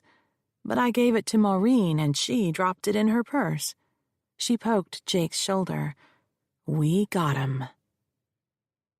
Back at the loft, I spread the Sophia Lamar witness file across the dining table. My laptop was open, humming away. Jermaine Greer leapt up and sprawled across my keyboard. I shuffled to the next chair and left her to it. I wasn't certain that Clevel had Sophia murdered to prevent our interview, but it was the easiest theory to rule out, so I grabbed a legal pad and wrote out a list of everyone who knew we were going to London. I had announced it to Eli and Yolanda in our Monday morning staff meeting. That afternoon, Yolanda had called Philippa, Sophia's assistant, to tie down the day and time of our appointment. Jake knew, of course. I assumed Yolanda's family knew. She still had 2 teenagers at home. It was unlikely that anyone in her circle had ties to Clevel and would have tipped him off. What if Sophia called Clevel? I wondered aloud. What if she wanted permission to talk to us first? Jake handed me a glass of beer, then headed back into the kitchen to check on his bouillabaisse. He gave the pot a stir, then said, "Give it a break, Red. There's nothing you can do. You don't have the resources the police have." Don't you think it's a strange coincidence that she agreed to talk to us, and then she's murdered the night before our appointment? I don't care if Clevel has an alibi. Come to think of it, his having an alibi is suspicious. Since I filed suit, the only real-time reporting on his whereabouts was the very night she was murdered. So you think he had an actress who used to work for him murdered because of a movie he's planning to make now? Because of a multi-million-dollar venture that might collapse if Josephine's case goes forward. That's what Ian Napier said in our last hearing. The cat rose from my keyboard and casually walked across my notes, scattering them. I picked her up and gingerly set her on the floor. And then there's Josephine. I called her with an update just before we left. If someone hacked into her phone to get the selfies, they could have bugged it. Maybe she told her family and Clevel's guys listened to the conversation. You don't have any proof her phone was hacked. For all you know, her boyfriend gave the photos to Clevel. Or he gave it to a dozen of his best friends who sent them all around the world. Or he could have posted them online. Revenge porn. If he had posted the selfies, Eli would have picked it up. Did you ask him to research her before you took the case? Damn it. I rested my head in my hands. I should have had Eli do a deep background check on Josephine, just like the defense would do. Investigating the client was standard operating procedure for plaintiffs' lawyers. It's better to find the unsavory stuff before the defense attorney does. Social media destroys cases. The whiplash victim snowboarding days after the accident. The client, too depressed to get out of bed, strolling on the boardwalk, eating junk food and getting a tattoo. The back-injured worker golfing. Before social media, defense firms had to hire private investigators to follow the clients around to collect damning evidence. Now plaintiffs post the photos themselves. All the investigators have to do is surf the net. I had been so excited about the case. Hollywood, deep pockets, tons of publicity, that I had skipped the basics. How much of my faith in Josephine's case was fueled by hubris, having just won the Paredes verdict? Was I beginning to believe I had the magic touch, that my advocacy gifts could overcome any problem? Was I that arrogant? Jake said, "Another thing. If they bugged her phone, they would have known your strategy sooner and would have done something to stop you." Valerie Van refused to talk to us. She probably has an NDA. Besides, you decided to visit Saratoga Monday morning, right before you left. There was no time for Clevel to find out and send someone ahead of you to threaten her. He pulled 2 fresh beers from the fridge. You've been in the business a while, Red. Things don't always shake out the way you want. That doesn't mean there's a conspiracy to sabotage you. This guy isn't as powerful as you think he is. Who's going to risk getting caught for murder on his account? A hitman. Life's cheap.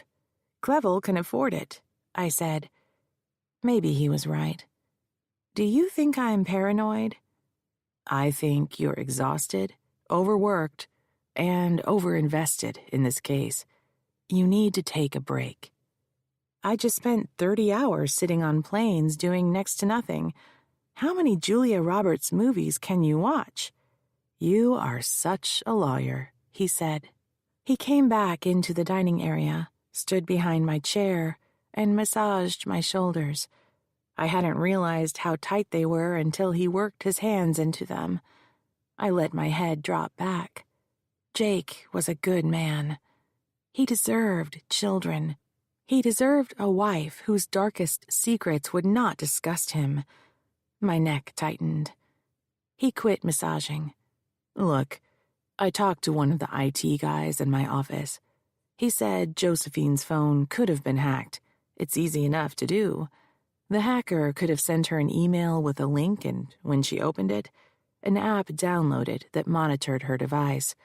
Or he could have gotten into her cloud account. See?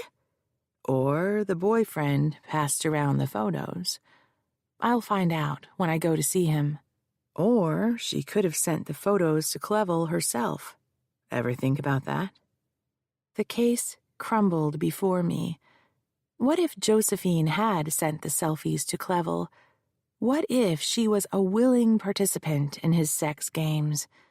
Then something went wrong between them, something she hadn't told me about, so he fired her, and she called me in revenge. It was the standard defense trotted out by abusers. From their point of view, it might be true. They conveniently omit from their analysis the inherently oppressive nature of the employer-employee relationship. With her job on the line, was it even possible for an employee to willingly consent to sex with her boss? Having doubts about a case was healthy. Thinking like a defendant's lawyer allowed me to predict the defense's strategy.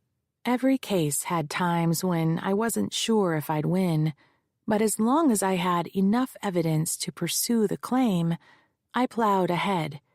My commitment to victim advocacy spurred me on. When all the evidence was in and the whole story was told, the jury would decide. When Eli rolled in for our staff meeting the following Monday morning, Yolanda and I were already sitting at the conference table. "Why haven't you returned my calls?" I asked. "Good morning to you too, Chief."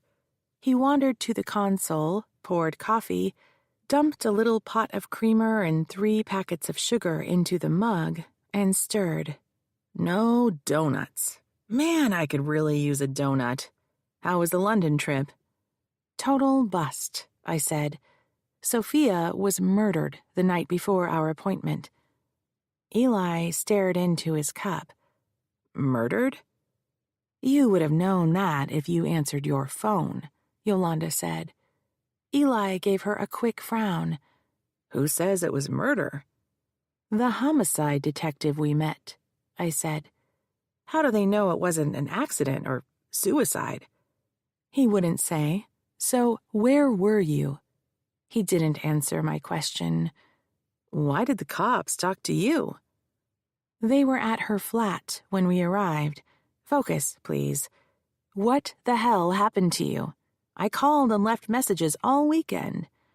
"I was tracking down stuff on Josephine's boyfriend, Cameron Aguilar. My phone died and I didn't notice. Didn't even see that you called until this morning." "What about the witnesses on Clevel's list? Did you get anything on them?" "No time. I'm just one man, Chief. If that's what you wanted me to do instead, you should have said." I had, twice, and written it on the whiteboard that was on the wall behind me. "And Crown Productions, did you get the players' names?" "No time, like I said." Yolanda picked up her pen, poised to take notes. "Where do we go from here?" "Josephine's deposition will be rescheduled," I said. "Before I agree to the date, I want to see if we have grounds to get a protective order against using the selfies. To do that, I need to talk to Cameron Aguilar to make sure he didn't give them to Clevel. If he didn't, there's a chance they were stolen from her phone." Eli snorted. "High-level espionage for a he-said-she-said case. More like she sent them to Clevel herself." Yolanda threw her pen down. "You can't believe that." "Don't get your panties in a bunch. I'm just playing devil's advocate." I went on as if I hadn't heard them. "If we can establish the boyfriend didn't share them with anyone, her phone must have been hacked. I can file a motion for protective order against Clevel using stolen evidence before we resume Josephine's deposition. I need the deep background on this Aguilar guy before I go down there to talk to him. Eli, you think you can get that to me by end of Tuesday? I'll fly down Wednesday. Eli left the office, promising to have the research on my desk no later than close of business, a day early. I went back to my office and began surfing through the hundreds of emails that had come in while we were in London. I ran across a message with the subject all in caps and 5 exclamation points. Warning! I was about to delete it when my eye caught the word Clevel in the body of the email. It read, "Drop the case against Reginald Clevel if you know what's good for you. Signed, a friend." Crank mail. And whoever the friend was, they'd misspelled Reginald. The case had hit the news and was drawing out every opinionated person with a Wi-Fi connection. I had just moved it into my junk folder when Yolanda appeared in the doorway, a sheet of paper in hand. She had that stern look on her face. "What?" I asked. She dropped the document on the desk and came around to read over my shoulder. "Dear Lady Lawyer, you been talking to the wrong people. You don't know what you're, misspelled, getting yourself into.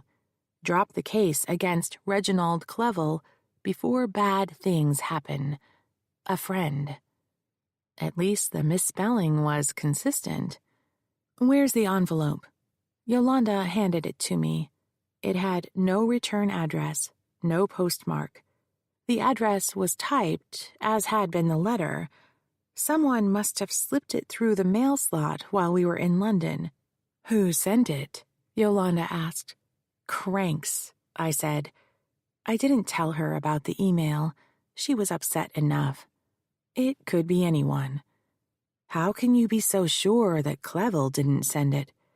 "He would have spelled his own name correctly. Think about it.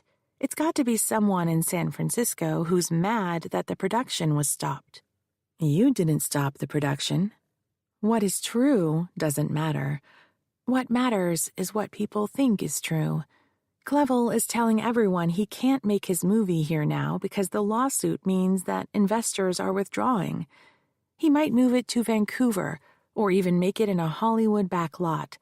From the public's point of view, it all comes back to Josephine's case. The tradespeople are counting on the work. Locals were hoping to get cast as extras. The hotels and restaurants expected that the Hollywood people would spend lots of money, not to mention the free tourism advertising. And you know this how? Mickey Wong has been doing a series of stories about the case. Here's the thing about justice, Yolanda. People are exploited because of money and power. The first thing bad guys do when you try to right a wrong is threaten. If I'm going to be afraid of the rich and powerful, then I can't fight for victims. We've had unpopular cases before. What would you have me do? Just be careful. First, Sophia was murdered. Now this. That's all I'm saying. Chapter 14. I kept looking over my shoulder during the trip to Southern California, unnerved by Yolanda's warning. The other passengers were tired business travelers, some preoccupied with devices, while others slumped in their chairs as they spoke into Bluetooth headsets. The men hauled leather bags, the women stylish totes. Much of the same group accompanied me on the shuttle to the rental car companies. While I stood in line, Yolanda texted me, wanting to know if I saw anyone suspicious. I truthfully reported not a big blonde thug in sight. Any one of my fellow travelers could have been a private investigator. I wouldn't know. But I didn't mention that to Yolanda. One by one, we pulled out of the parking lot in bland, mid-sized sedans and fanned across the interstate to our various destinations. I checked my rearview mirror several times to see if I was being followed. I didn't notice anyone. I found the cafe after just one wrong turn, so I was still early for the appointment. The place had a Hollywood sign logo etched onto a brushed steel marquee over the front door. Inside, oversized photographs of bygone movie stars hung on gray walls. Humphrey Bogart clutched Ingrid Bergman. Rita Hayworth smoldered in a close-up. Hedy Lamarr smoldered in another. Gene Tierney, too. A lot of smoldering going on in those early days of Tinseltown. I had settled with my raspberry mocha into a back corner table and was scrolling through my messages when a young man coasted into view on a bicycle. With the grace of a gymnast, he dismounted while still in motion. He took off his helmet and shook out his shoulder-length, thick black hair. He could have been a shampoo model. His jeans hung loosely from his hips. His t-shirt was fashionably faded. When he caught me staring at him, I waved. He jerked his head upwards in acknowledgement, then went to the counter and ordered. A lithe, very tan, bleached blonde with her dark roots showing lowered her chin when he spoke. The appearance she strove for was repressed delight, for discretion's sake, yet unable to control herself in the beam of his animal magnetism. It was a difficult look to manage, but she seemed practiced. He rewarded her with a slow smile. She slinked to the fridge, retrieved his water, then slinked back to the register. Her eyes followed him as he wove through the tables to my corner. When she saw me, her face dropped. I smiled, then took a sip of my raspberry mocha. The drink was bitter. I was certain I had ordered a double shot of syrup. I swished the drink and took another sip. Still bitter. After he hung his helmet on the seat post, I extended my hand. Maureen Gould. He reached across the table. His hand was large, warm, and dry. My palm began to perspire. "Cool," he said. "I'm Cam, but you already knew that." Then he gave me that same slow grin he had given the barista. His teeth were very white. He could have been a toothpaste model, too. I had guessed. I hadn't. I knew who he was when he rolled up on the bike. Eli hadn't shown up with his report, so I had surfed the web. Josephine had said Cameron graduated from USC Film School shortly before she did. On the university website, I found mentions of him associated with independent productions, but no photographs. An article in a small Southern California newspaper discussed this bright young high school student with big Hollywood dreams. The photo was dated, but it was the same boy. His thick hair was chin-length then. He had the same heavy dark eyebrows, same fringe of black curly lashes on both upper and lower eyelids. It was doubtful that he had ever heard the word no from a female of any age, regardless of the question posed. I cleared my throat, preparing to dive into the interview. "How's Josephine?" he asked. When I had called him to set up this appointment, I had given him a thumbnail sketch of who I was and my reason for calling. He'd already heard about the lawsuit through the grapevine. When I asked who was talking about it, he claimed he couldn't remember. He said he wasn't sure he could help her case, but he agreed to meet with me anyway. Good, I said. I needed to be circumspect. I didn't know whose side he was on, but I did know he was talking about the case, and she sends her regards. Cool.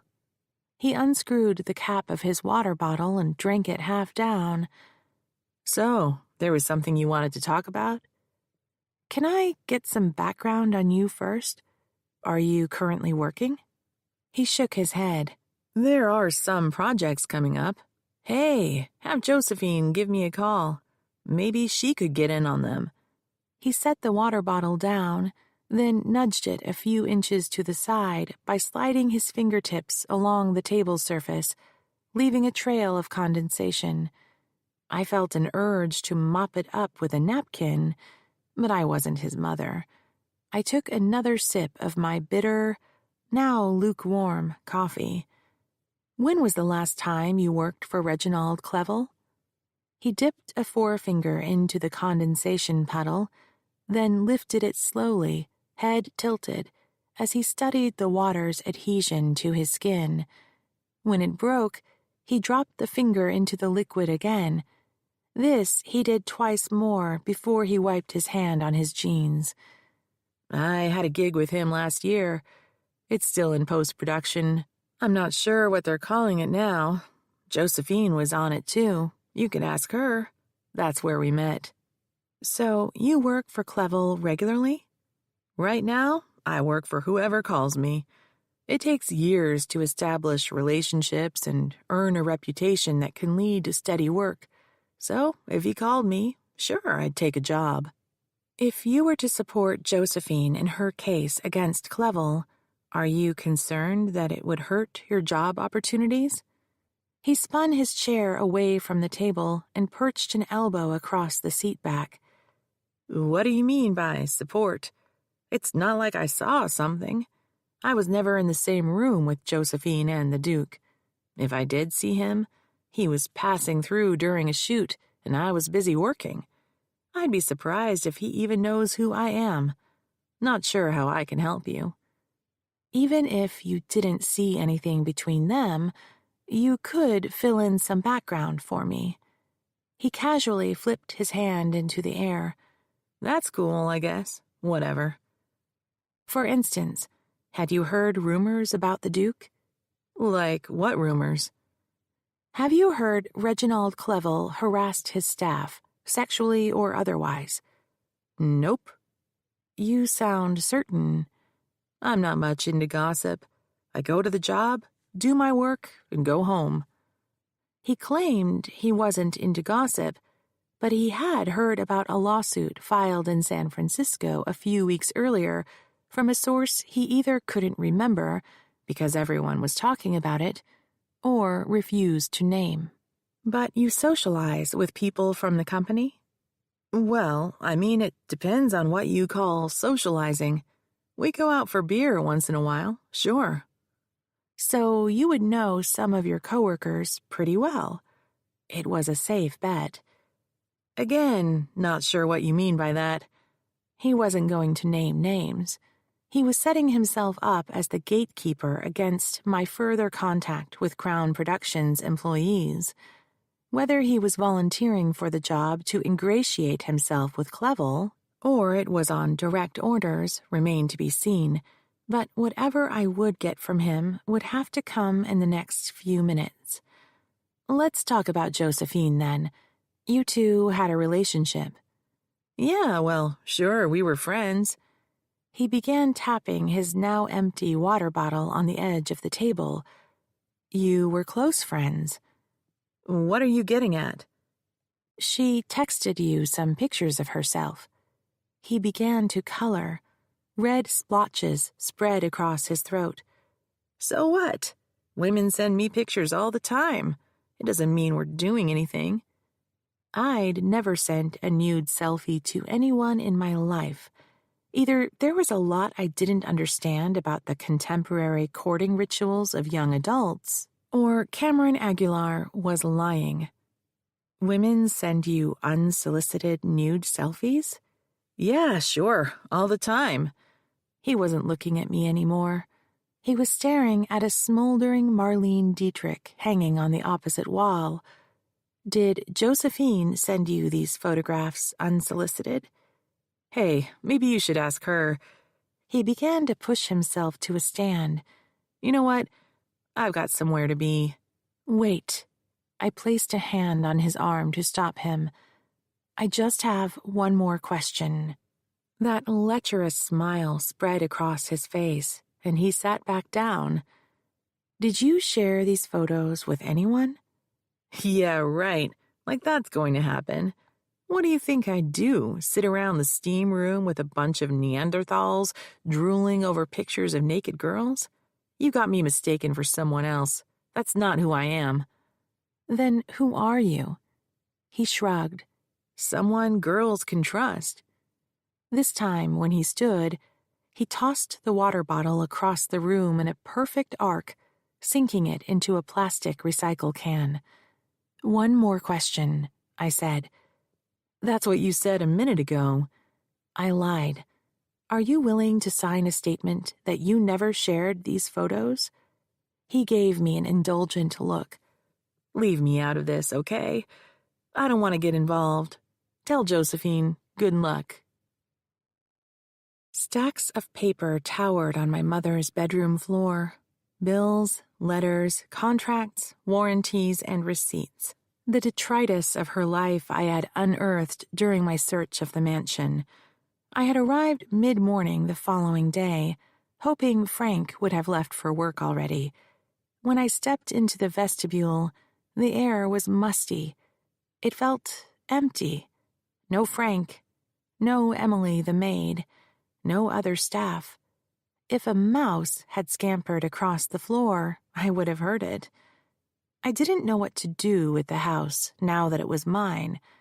The place was filled with memories of the sad girl who only wanted to be seen.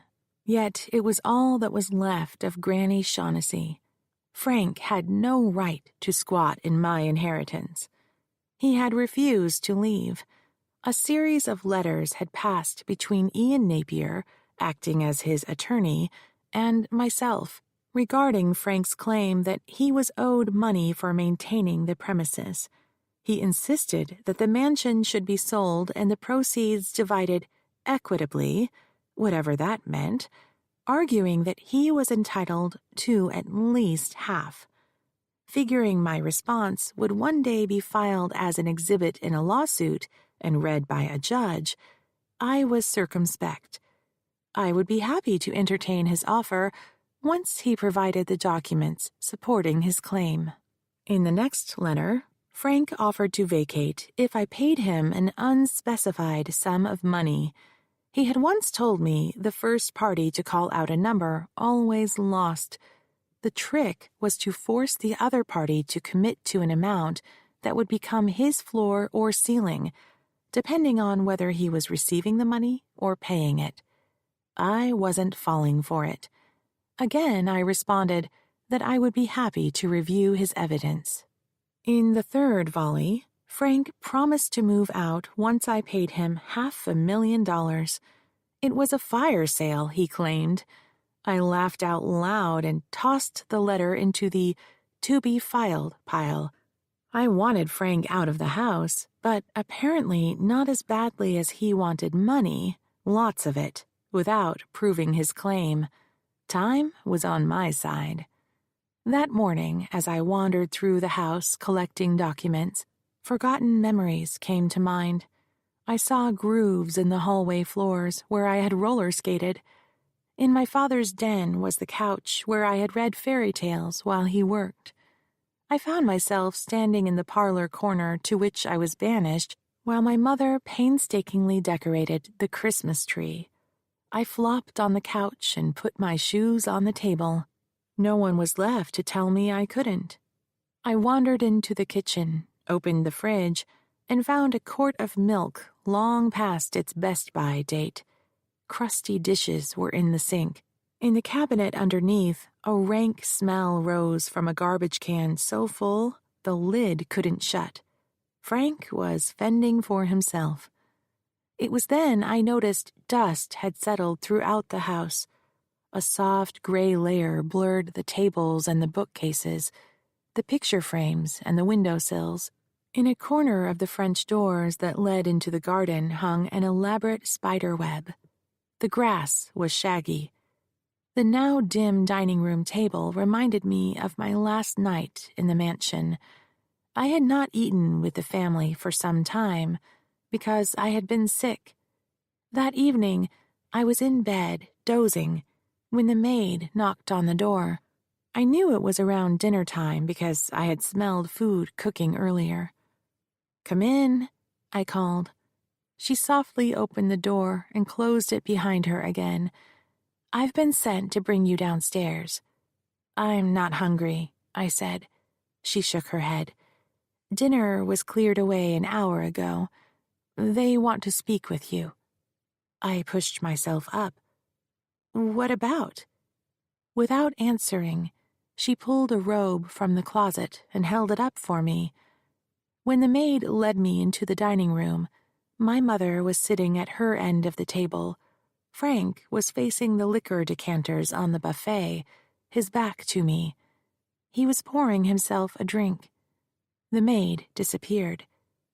My mother pointed at a chair. I sat. Her hands were folded on the dining room table, the surface so shiny that an image of her was reflected on the surface. A decision has been made. You're going to boarding school. The news thrilled me. Boarding school, like in the movies. Switzerland, perhaps, where I would learn how to ski downhill and jump horses. On holiday, I would visit my new friends' British estates. There would be parties where I would giggle and twitter in flawless French with the other girls about their handsome, aristocratic brothers. When do I leave? Tomorrow. But, I said, I had clothes to buy, and I needed a passport, and I wanted to say goodbye to my teachers. It was then she faced me. Her expression, filled with emotions I could not identify, told me she would brook no further discussion. Later, I imagined she had felt anger and sadness. As an adult, I tried to convince myself she must have also felt guilt. During the entire audience, Frank never turned around. He never looked at me. I stood now inside the doorway of my mother's room, surveying the paper towers. Where to start? I needed to know whether any bills or taxes were due, the state of the household finances, and where the bank accounts were kept. I needed the homeowner's policy to make sure the structure and contents were adequately insured. Most importantly, I needed to find the paper trail that would show who had paid for the upkeep in order to see if Frank had a claim. The documents were so numerous that my sorting system was useless. It didn't matter where I started. I needed coffee. I made my way back to the door. I wasn't expecting to find you here, Frank said. I hadn't heard him come in. It is my house. He moved into the doorway, blocking my exit, and scanned the chaos. Any lawyer would see that I was looking for evidence. Perhaps this is a task best left to an accountant. I could have my staff box up this mess and we'll send it out to someone. Someone mutually agreeable, of course. I'm the personal representative. I'll handle it. It was unfair of her to saddle you with that responsibility. I've handled the household accounts since we were married. It simply makes sense that I should wind up the estate. She wanted me to do it, and that's how it's going to be, Frank. He took another step toward me. What happened, Maureen? Why are you being this way? He studied me, first my hair, then my ears, chin, and settled on my mouth. When you were little, you were Daddy's little girl. He slipped his hands into his pockets. You're grown now, I know that. Married or divorced, is it? Nothing needs to change between us. You'll always be my little girl. Bourbon was on his breath. He weaved subtly as he looked down upon me. I didn't remember Frank being a morning drinker, but would I have noticed? I was a child when I last lived in the house. Children miss so much. My parents had often hosted cocktail parties. The guests arrived in the early evening, ladies in cocktail dresses, men in suits. Long before the party started, I would have been sent to my room, having been told that children were seen but not heard. When I was bored, I would sneak to the top of the stairs to watch the grown-ups, hoping to be seen by one of my mother's nicer friends. Sooner or later, I would be spotted, and a kindly matron would call me down to join the party. I would skip down the stairs and curtsy when introduced, as I had been taught, invoking praise from the ladies. One night, a man asked me what I wanted to be when I grew up. Quickly, I answered, "A judge, just like my grandfather." I can still remember the laughter. "Come on, little girl," one man said. "Don't you want to do commercial transactions like your daddy? The pay is much better." "It's not about money," I said. "It's about justice." I was 14 years old. When I wasn't reading Nancy Drew, I read books about court cases. My heroes were Atticus Finch, Clarence Darrow, and Thurgood Marshall. I believed that judges held real power. I imagined that my grandfather had been a fair and kind judge and had made positive impacts on people's lives. I wanted to be like my image of him. Drunk by then, the men guffawed. I knew I had said something wrong, but I didn't understand the joke. Heat rose to my cheeks. I was certain they could see me blushing. "Better to keep an eye on that one, Frank. She might put you in jail." I remember my father's face, stiff muscles twitching as he tried to smile. He clamped a hand on my shoulder so hard it hurt. "To bed, now." A long time passed while I lay in the dark, listening to the waves of laughter from downstairs. I must have drifted to sleep because I was suddenly aware the door was open. My father stood on the threshold, silhouetted in gauzy light. He closed the door. I came up to say good night. Chapter 15. "Where's the Diego Rivera?" I asked, not giving ground, cramped as we were in the bedroom entry. "What are you talking about?" "The little painting Diego Rivera gave to Lizzie Shaughnessy. It goes with the house. The house and all its contents are mine. You said so yourself. It hung beside Mother's bed, and now it's gone. She said you had sent it out for cleaning. That was weeks ago. It should be back by now." "Oh, that." He waved a hand in dismissal. "There were condition issues and repairs had to be made, so it took longer than expected. With the sudden decline in your mother's health, then the funeral, I lost track. I'm sure you understand." He walked away. "Tell me where it is. I'll go pick it up." He reeled back around. "Is that all you care about? That little painting? The house is in shambles. It's falling apart. Rotten lumber, antiquated boiler, copper plumbing, leaky roof and windows.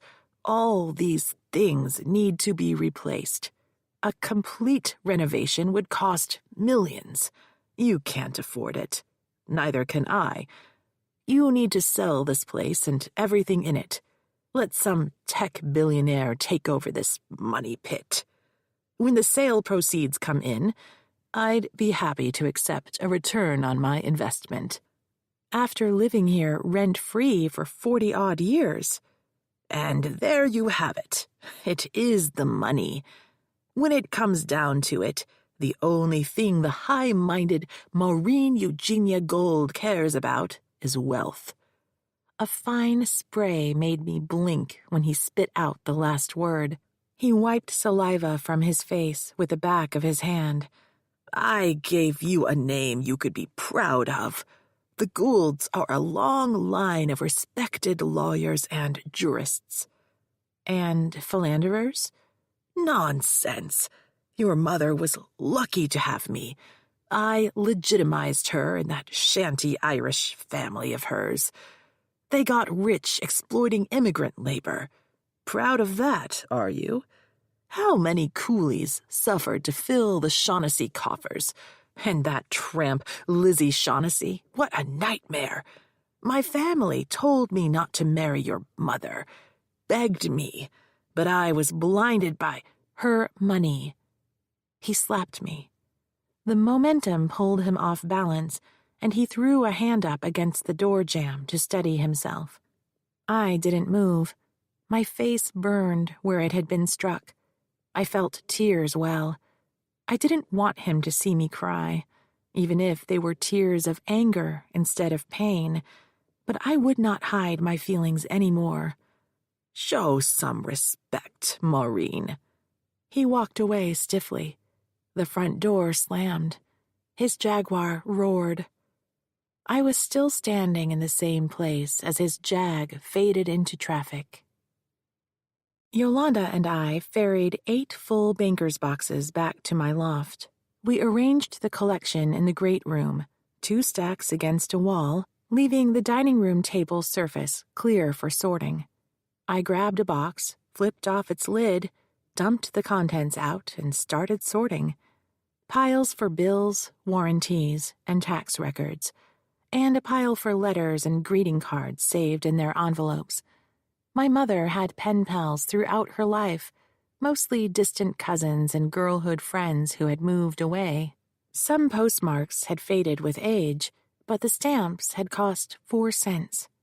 More recent letters were tied up with a pink ribbon, the envelopes written in a neat longhand. Return address, Q. Brennan. They had been postmarked within the last year. I argued with myself about reading my mother's personal correspondence. I had yearned for closeness to her, to know what she regarded as important, what she thought and felt. Although she had not penned these letters, they were sent in response to something she had written. I decided to set the mail aside and let the dilemma work itself out in the back of my mind while I attended to more pressing matters. Invoices recorded work on the house since it had been built, receipts from plumbers, bricklayers, glass companies, electricians, and landscapers. I even found the garden plans that had been drawn and redrawn through the decades, including the one my mother had commissioned. I searched for the bank accounts. My mother had inherited a pile of money along with the house. She was fortunate, she had often said, that she married a lawyer to handle all the paperwork. And apparently he had, as those papers were gone. He must have kept them at his office. Those records would prove whose money had supported the mansion. I opened the hallway closet and stacked my boxes on the floor. As I straightened, Germaine Greer slithered past me on her way to the great room. I heard the front door open. "There you are, cat," Jake said. Loud purring ensued. I walked out of the hall and found Jake squatting, petting the cat. He had dropped his briefcase on the floor. "Hi," I said. "Hey, Red. Didn't expect to see you here." "I've been getting a lot of that lately." He frowned in response. Frank showed up while I was at the mansion. And words were exchanged, as they say. He stepped closer. "What's that? Looks like you got some dirt on your face." He lifted a hand to brush away the imaginary smudge, and I flinched. I imagined a hand-shaped bruise was now darkening on my cheek. "It's nothing." I made my way around the kitchen island on the way to the fridge. "Want a beer?" He settled onto a bar stool at the breakfast counter. With my back to him, I pulled 2 bottles of Anchor Steam from the fridge and 2 Pilsner glasses from the cabinet, then filled each glass. I was stalling. I didn't want Jake asking questions about the bruise. I didn't want to answer, but I didn't know why. I hadn't done anything wrong. When I turned around to serve him, he took a hard look at my face. His voice was low when he spoke. "Did he do that to you?" I couldn't answer. I had lost my voice. "Has he done something like this to you before?" Had he? Was it the same? "I can't talk about this." "Someone needs to kick that bastard's ass." "Jake, you're an officer of the court. You can't go around beating up people." Fine. We'll file charges. A man never strikes a woman. I don't care how pissed off he is. I don't care what she did. I knew how criminal law worked. If Jake called the police, they would interview Frank, and he would deny he had slapped me. Charges would or would not be filed, depending on the caprice of the deputy prosecutor who reviewed the case. Regardless, the story would be out. If the case went the distance, I would have to testify at trial where a jury would decide who was telling the truth, me or my father. Without witnesses, it would be my word against his. I can't. You can't what? Press charges? What he did was wrong, Maureen. You can't let him get away with it. What are you afraid of? I've seen the scars on your arms. I know what they mean. The most common reason kids hurt themselves. Don't recite journal papers to me, Jacob Kuhn. I'm not your juror. Prosecutors were trained in psychology, so they could understand why victims sometimes refused to testify or recanted. Training inoculated them against the "she had it coming" mindset and taught them how to approach victims in a sensitive manner so as to better shepherd them through the system. I took my beer, walked down the hall to the master suite, and began the shower. He followed a few minutes later, stopping on the other side of the bedroom wall. We're still married. I'm not the one who moved out. I was wrong, and I'm sorry. I want to be your husband for the rest of my life. Love, honor, and support. That's what we wrote into our vows. I stepped into the shower. Maureen, I'm not an idiot. You're different when you're around him. Did you know that? It's like I lose you every time you see him, and it takes days for you to come back to me. I want to make everything all right for you.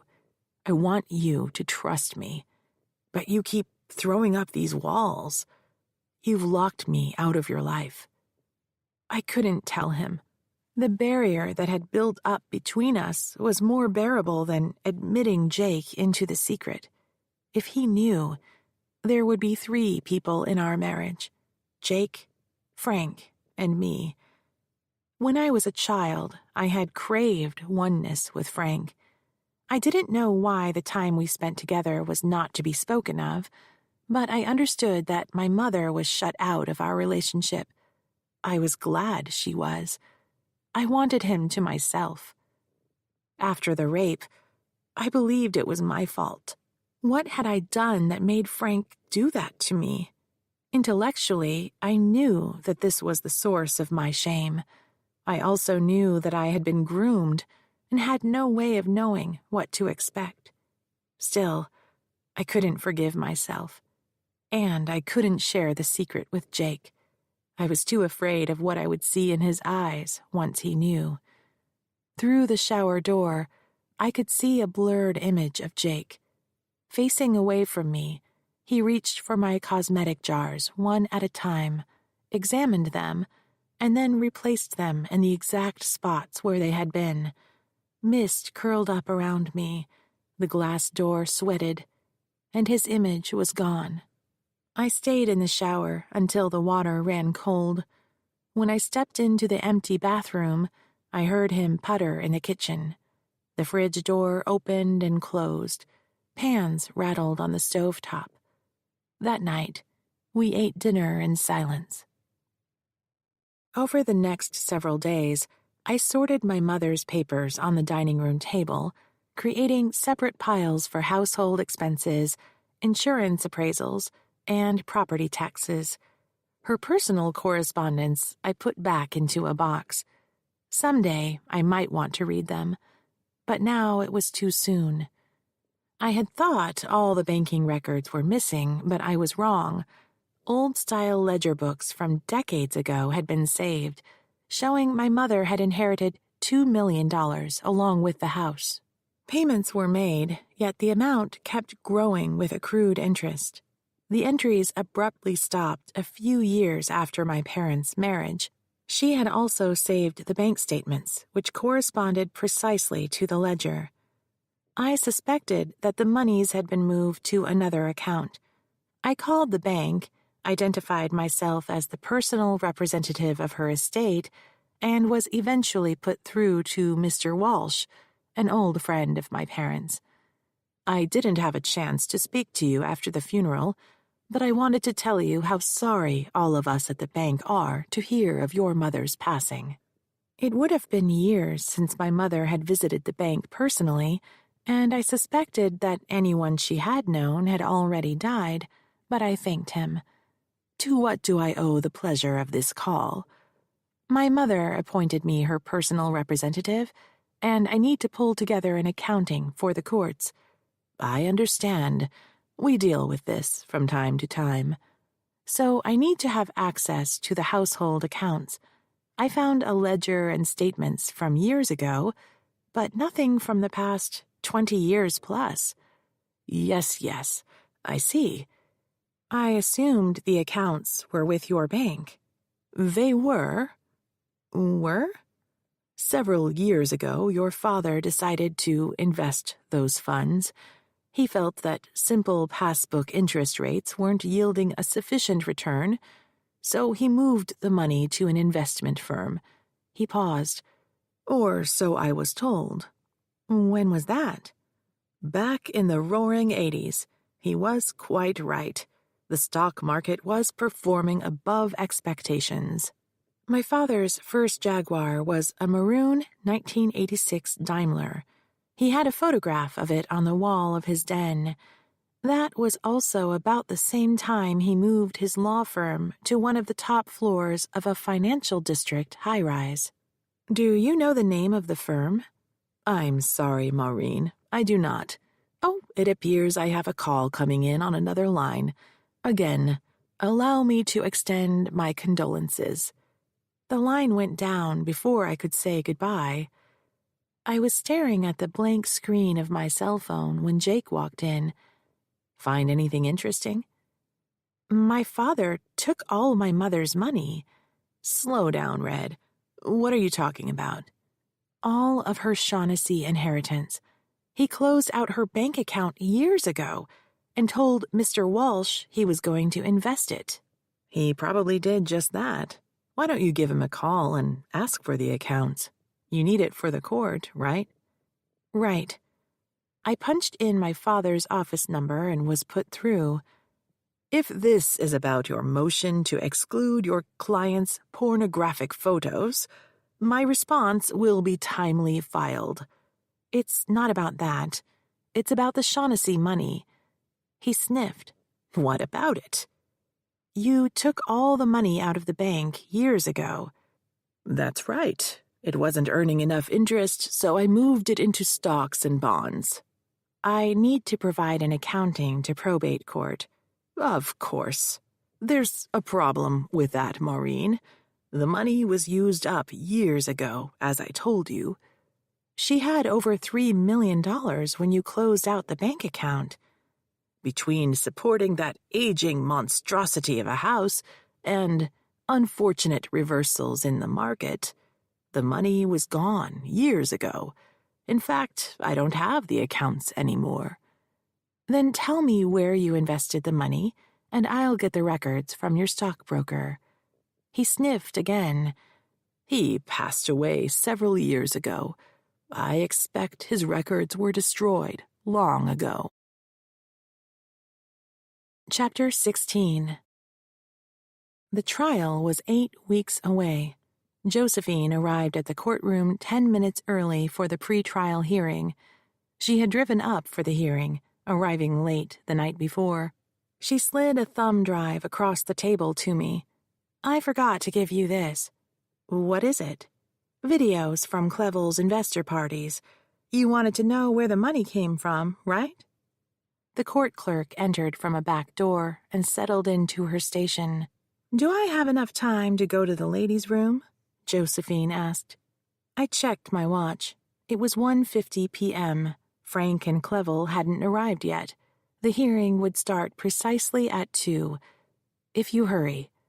I tossed the thumb drive into the bottom of my bag, then organized my papers, a copy of my motions, Frank's opposition briefs, and my replies. I scribbled on a legal pad to check 3 pens had ink. I was digging around in my briefcase for my highlighter when Josephine's stilettos tapped back into the courtroom. She was blinking rapidly. Right behind her was Frank, an amused look on his face. He appeared to be sober, although it was well past noon. Clevel trailed behind him. Josephine slipped into the chair beside me and asked, "Is he allowed to talk to me?" "No, he is not. Did he try to?" The clerk struck her gavel. "All rise." "We'll talk about this later," I whispered. Judge Hahn entered from her private door and sat at the bench. As she took a slow look around the room, a frown flickered across her face. She slid on her reading glasses and flipped open the file on her desk. "We're here in the matter of J.N. v. Clevel and Crown Productions. This hearing was set upon the plaintiff's motion to exclude certain photographs and motion for discovery of the corporate defendant's financial records. First, I would like the plaintiff's counsel to address why the court should find the selfie photographs are inadmissible." I moved to the lectern. "Thank you, Your Honor. There are 2 reasons why this evidence should be excluded. The first is my client's privacy interest. These photographs are personal. The photographs were taken by her to be distributed to only one person, Mr. Aguilar. When she sent the photos, it was with the understanding that he would not show or give them to anyone else." The judge thumbed through her file. "I see you attach an affidavit from your client. However, I do not see an affidavit from the photograph recipient, Mr. Aguilar. They say if you don't have the facts, argue the law. Yes, Your Honor, his affidavit would be immaterial to these proceedings, as it is not our burden to prove these photographs were stolen. Rather, the defendant has the burden to prove they were obtained lawfully. It will be the defendant who seeks to introduce these photographs into evidence. To date, he has given no explanation for how he obtained them. It was the only argument I had." The judge wrote a few notes, then lifted her head. "Anything else?" In my peripheral vision, I saw Josephine staring at me, her arms wrapped tightly around her waist. "My second argument for excluding the photographs from evidence is that, regardless of their provenance, the photos did not come into the possession of the defendant, Reginald Clevel, until after this case was filed. If he had these photographs before he sexually assaulted—" "Objection!" Frank was on his feet. Judge Hahn took her glasses off and rubbed the bridge of her nose. "Mr. Gould, as an experienced attorney, you should be aware that anything said in oral argument is not evidence. Moreover, I am an experienced jurist. I am perfectly capable of discerning evidence from argument. Objection denied." She then addressed me. "However, Ms. Gould, I wish to note that we are not before the jury. We could do without the hyperbole, if you please." "Certainly, Your Honor." I waited for Frank to sit down.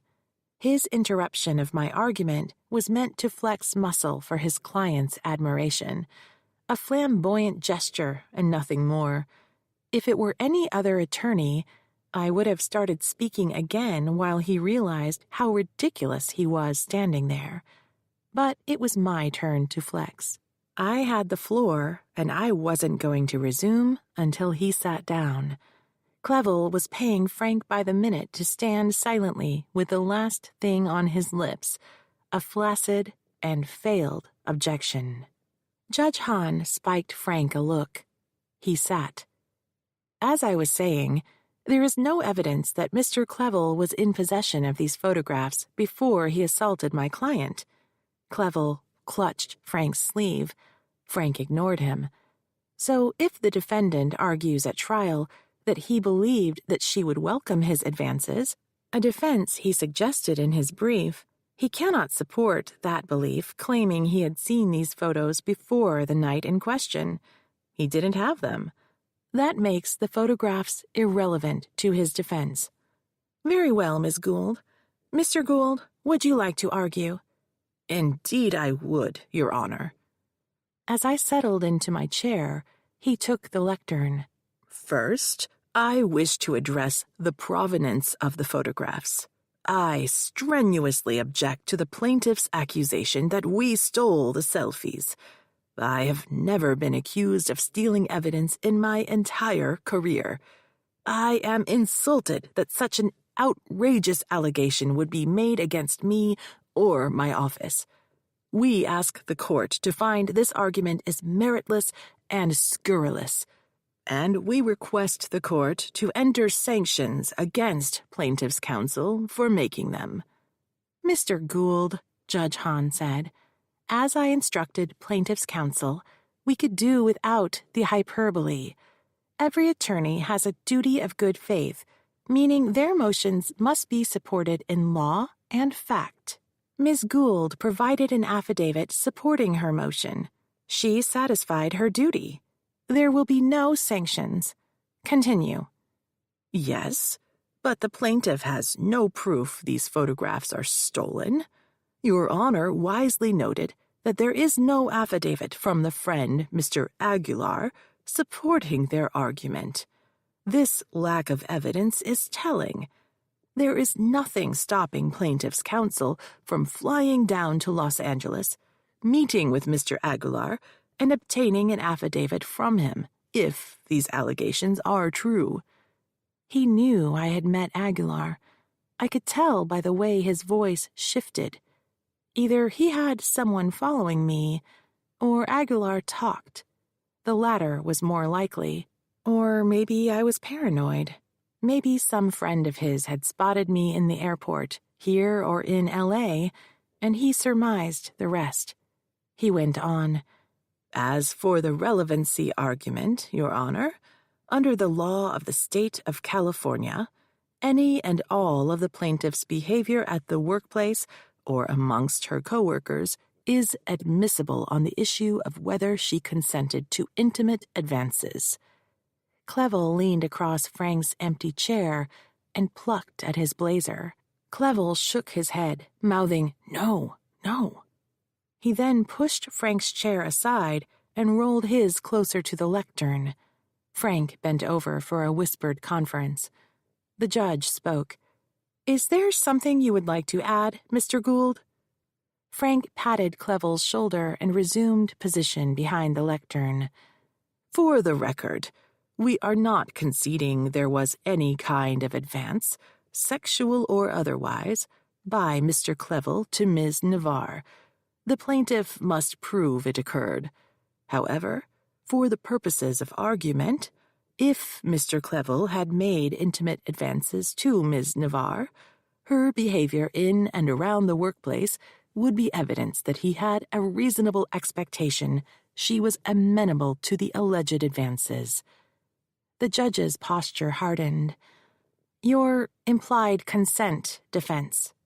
Exactly, Your Honor.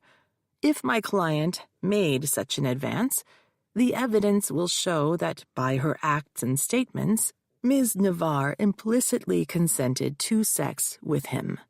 Frank continued, As to the provenance of the photographs, as an officer of the court, I represent they came into my possession via an anonymous delivery. A messenger dropped them at my office in a brown paper envelope with no return address. I have no idea who delivered them to me. It could have been true. More importantly, I had no way to prove otherwise. Are you finished, Mr. Gould? Yes, Your Honor. Don't sit down quite yet, Mr. Gould. Judge Hahn stood. The attorneys will report to Chambers. What's going on? Josephine whispered. No idea, I whispered back. I'll let you know as soon as I get back. Can I come? She said, just the attorneys. You're going to leave me in here with him? She pointed at Clevel with a look. Go back to the ladies' room. I'll find you when the judge is done with us. I escorted Josephine to the courtroom doors. By the time she was safely away, Frank was hovering by the back door. The clerk was on her feet, looking at her desk, eyebrows raised. No one kept a judge waiting. Judge Hahn was seated at her desk. "Close the door behind you." Frank did. There were 2 empty visitors' chairs, but she did not invite us to sit.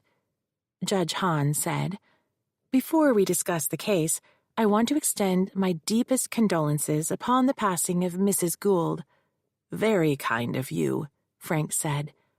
I gave her a grateful smile before I looked away. Since the funeral, grief had washed over me in waves.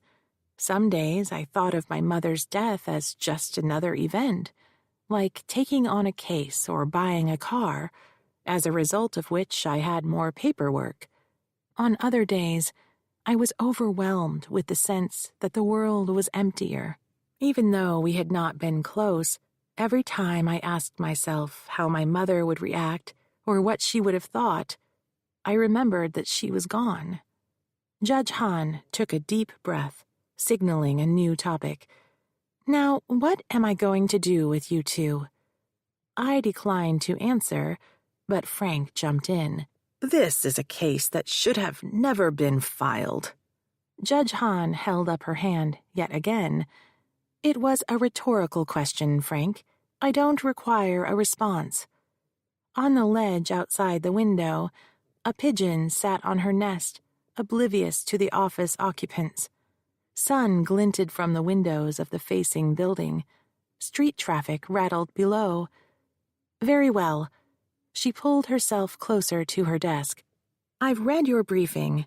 I will rule on the motion regarding disclosure of financial records without oral argument. However, I wanted to bring the 2 of you in here to talk about where this case is going. There are a few matters at the forefront, the first of which is a trial date." "My client wishes to proceed as early as possible," I said. Frank scoffed. "Her client hasn't completed her deposition, and we intend to file for dismissal if she does not. If and when that deposition is complete, we anticipate there will be additional discovery. It's premature to set a trial date, and we ask that you defer doing so until later in the year." "We'll return to that," Judge Hahn said. "As for your motions, I am prepared to make rulings on both the selfie photographs and the financial records. I can assure both of you that neither party will like my rulings. So this is what we're going to do. I'm going to put the 2 of you in a jury room and close the door. Work it out. It's in the best interest of your clients." She pushed a button on her phone. "Madam Clerk, report to Chambers, please." A few minutes passed while we waited. "One more thing," Judge Hahn said. "I hesitate to comment, but there is something about this case that I find deeply disturbing. I've never had related attorneys oppose one another in my courtroom before. Related parties are common, but not attorneys. When family members become involved on opposite sides, acrimony is escalated. What I see passing between the 2 of you is troublesome. I would suggest that your own conflicts may be overshadowing your client's interests. I'm speaking to you as someone who has known you both professionally. Frank, Maureen, work it out." Frank spoke. "On behalf of my client, Your Honor." "Enough, Frank," she said. "Save it for the courtroom." The door opened and the clerk appeared. "Show counsel to Jury Room A." The clerk led us to the jury room, unlocked the door, and stepped aside so we could enter. When the door clicked shut, I wondered if she had locked us in. I squeezed around the table to see if I could spot the pigeon, but an edifice was in the way. This view was even more bleak than that from Judge Hahn's chambers. All was in shadows, an alley below and the building opposite. "Let's cut to the chase, shall we?" Frank said. "You can't win this case. You and I both know that you don't have enough evidence. No one saw this attack. If that isn't bad enough, your client has engaged in, shall we say, salacious behavior, all of which is admissible. Your case has all the hallmarks of a disgruntled former employee trying to exact revenge for her well-deserved discharge. I can't imagine what your motivation is for pursuing it. Glory-seeking, perhaps. Did you ever stop to think it's a bit unfair to your client to get her hopes up? I spun around to face him. Why was Josephine fired in the middle of the night, then? Have you come up with an explanation for that?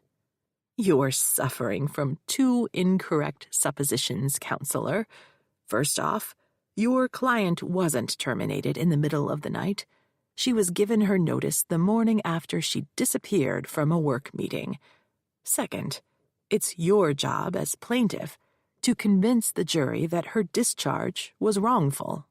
That's your defense? You're going to hide behind the burden of proof? The difference between you and me, Frank, is that I believe in justice. The jury will see your machinations for what they are, nothing but sleight of hand. You can't hide the truth forever. Your client could be a better man if he acknowledged his wrongdoing and made amends. Amends? Frank barked a laugh. You mean pay my client a pile of money, filthy money, for you and your client. Rich for someone who was demanding to be paid before he would move out of my house. Justice means outing the abuser, Frank. Sexual exploitation will not end until it's brought into the light and the wrongdoers are exposed.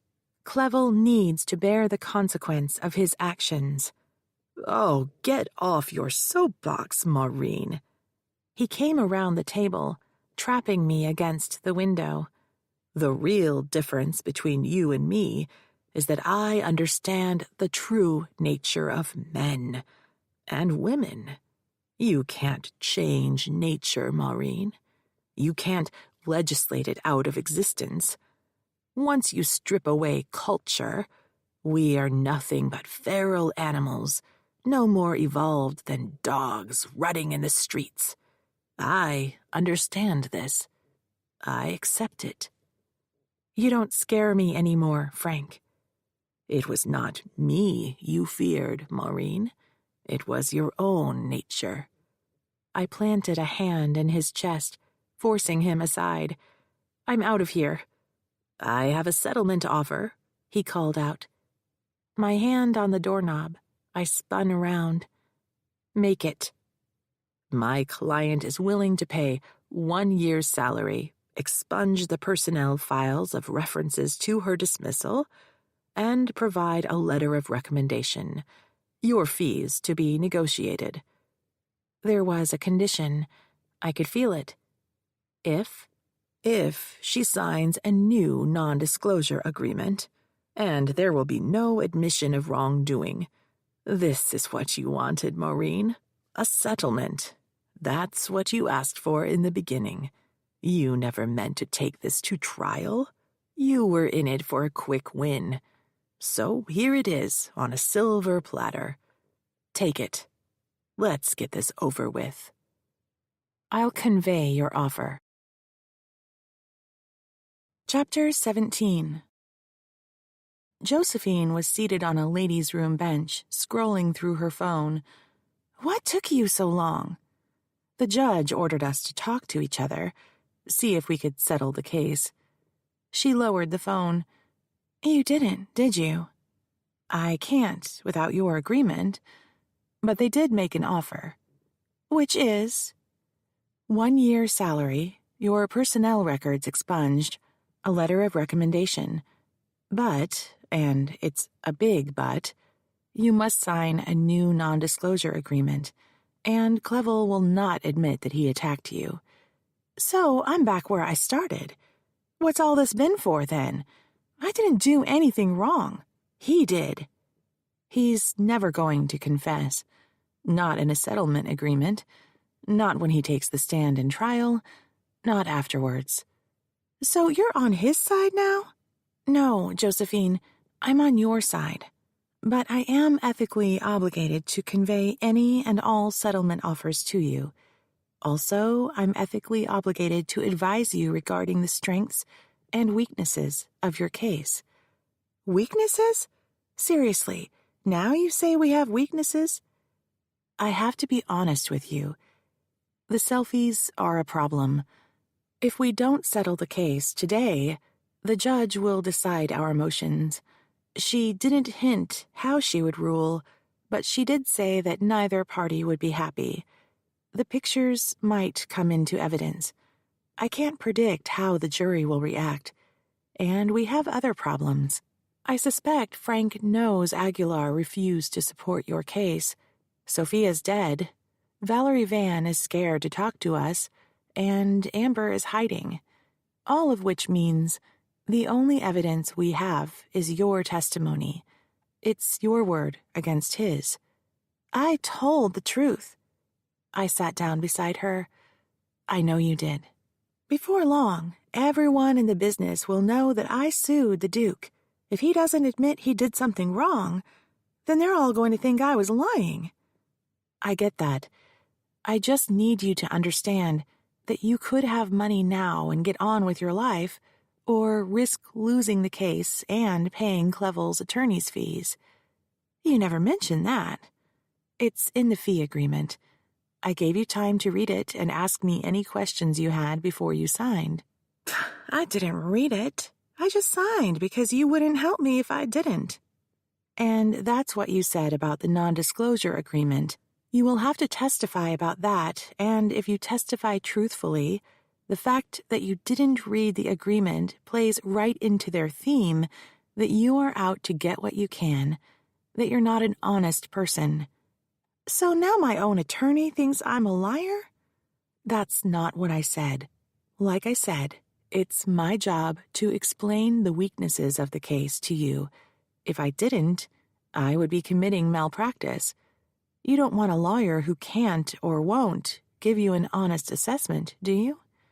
The only way to prepare for trial is to think like the other guy, anticipate what he will do and say, and cut him off before he makes those arguments. That's all I'm saying, Josephine. We have to deal with why you signed the NDA. Whatever. She took one last swipe at her phone, then tossed it into her bag. Look, Maureen, do you feel you're up to the job? I mean, the other attorney is your dad and all. Am I just playing into some family drama? I need you to be honest with me. This is my whole life on the line. Fair question. Josephine, I have devoted my career to protecting sexual assault victims. The only way for victims to be free of their shame and to prevent more tragedies is to haul the abusers into the light. Until they are exposed, abusers own a piece of the victim. They took that piece when they convinced the victim to keep this dirty, dark secret. Take away the secret. Take away the shame. This is what I live for. I felt like a hypocrite. I couldn't give up my own secret, yet I advocated that it was the only path to freedom. She considered me for a long time. I believe you. Excellent. So we have to talk about the settlement offer. What do you think? He won't settle unless you keep his secret. You can just tell them to kiss my ass. I'd love to, but that would show up in an affidavit. So how about I tell them we decline their offer and we'll take our chances in court? Works for me. Josephine stood and slung her bag over her shoulder. I feel good about this. Me too. And then she hugged me. I didn't have time to protest. I remembered the scene just before court. Just as the judge walked in, you asked me if Frank was allowed to talk to you. You seemed upset. Did something happen? When I came back from the ladies' room, he and the Duke were getting off the elevator. He got to the door before I did and pulled it open. Just as I walked past him, he kind of leaned over me and said, "Good afternoon" in a dirty way, like he's seen me with my clothes off. I guess he has. The selfies. She crossed her arms tightly. The young woman who first showed up at my office all those weeks ago, so elegant and dignified, cowered when she spoke of my father. That was his game. Intimidate his way into someone's head, and then consume her sanity from inside her mind, like a parasite. I am so sorry, Josephine. I promise not to leave you alone again. We're ready to go back on record, I said as we entered the courtroom. Clevel fell back in his chair, a victorious grin on his face. He assumed we had accepted the offer. Judge Hahn appeared at the bench a few moments later. Would one of the attorneys advise the court as to the status of this case? I stood while she was still talking, edging out Frank. There has been no resolution. We wish to proceed, ask the court to rule on our motions, and further to set trial for the earliest date available. Clevel's head whipped around. But I thought... Judge Hahn's hand was up. Are you certain? We are, Your Honor. I took my seat. Very well. The court determines that it would be most expeditious to bifurcate the trial into two proceedings. First, the jury will hear evidence regarding the events in question. If the jury finds that the defendants are liable, then a second trial will be scheduled to determine punitive damages. Thus, as to the motion for disclosure of financial records, the court reserves its ruling. In the event the jury finds for the plaintiff in the first trial, then the court will order the release of the defendant's records. Clevel spoke sotto voce. This can't be happening. Judge Hahn spiked him a look over her reading glasses. And as to the motion to exclude certain photographs, I hereby rule that the so-called selfies are likely to lead to the discovery of admissible evidence, and as such are fair game for continued discovery. The plaintiff is ordered to answer questions about these photos in her next deposition. Clevel slapped the table. Yes. As for admissibility, I will delay ruling upon whether the photographs will be admitted into evidence at trial until discovery has closed. She took a hard look at me. It was a warning. If a jury saw those photos, I could lose the case. What Judge Hahn and Frank and Clevel didn't understand was that fighting a case is not about the big win at the end or the risk of losing. The fight itself, the pursuit of justice, was reason enough to go into battle. I was fully committed to this war, regardless of the outcome. I picked up a bottle of Cabernet on my way home to celebrate. I couldn't wait to tell Jake about my day in court. Although I had technically lost both motions, I felt like the victor. The judge had reserved ruling on whether she would admit the photographs. She might exclude them from the jury later, and she would give us the financial records after we won the first trial. The best part was that Josephine had recommitted to the case. She finally understood why I fought for her. When I opened the door, the loft felt abandoned. I dropped my briefcase, pulled off my raincoat, and wandered into the great room. It was empty and pristine. The plates and coffee cups Jake and I had left next to the sink that morning had been washed and were upended on the drain board. The cat's dishes were full. Since the day my father slapped me, Jake had been distant. He still cooked every night or brought home takeout, but we worked through dinner to avoid conversation, me at the table while he was in the home office. By the time I got to bed, he was already asleep. There had been no real argument, so could not make our way back with a simple apology. Neither of us had been in the wrong, unless it was me for not being able to break through the barrier that I had brought into our marriage. But he had married me for better or for worse. That was the oath we took. He had seen the scars on my arms before our wedding. He should have suspected something so shameful in my past I couldn't speak of it. Still, I yearned for a connection with him. A smile, a hug. Maybe today's court news would get us talking again. Jake? I opened the hallway closet to put my raincoat away. The boxes containing my mother's effects were stacked on the floor where I had left them. The shelf where Jake's box and trophies had been was vacant. In a flash of beige fur, Germaine Greer dashed to the great room where she began a plaintive cry. I followed her. That's when I saw the note on the counter. My dearest Maureen, you are in a dark place where I cannot reach you. I tried. You always said that you wanted our marriage to be just us. But it's like you're gone, and I'm the only one here. There is no us anymore. Maybe it's for the best. I won't stand in the way of the divorce any longer. But please remember that you will always share my soul. All my love, Jake. I skipped dinner, uncorked the Cabernet, and took the bottle and a wine glass to my bedroom for a night of old movies. Chapter 18. A week after the hearing, Yolanda, Eli, and I stood in the conference room gazing at the mountain of paper in disbelief. Eli shoved a wad of tobacco into his cheek. "Holy sh..." Yolanda interrupted. "Holy tamale." The conference table was covered with stacks of paper, 3 reams high. Frank had delivered a new deluge of evidence.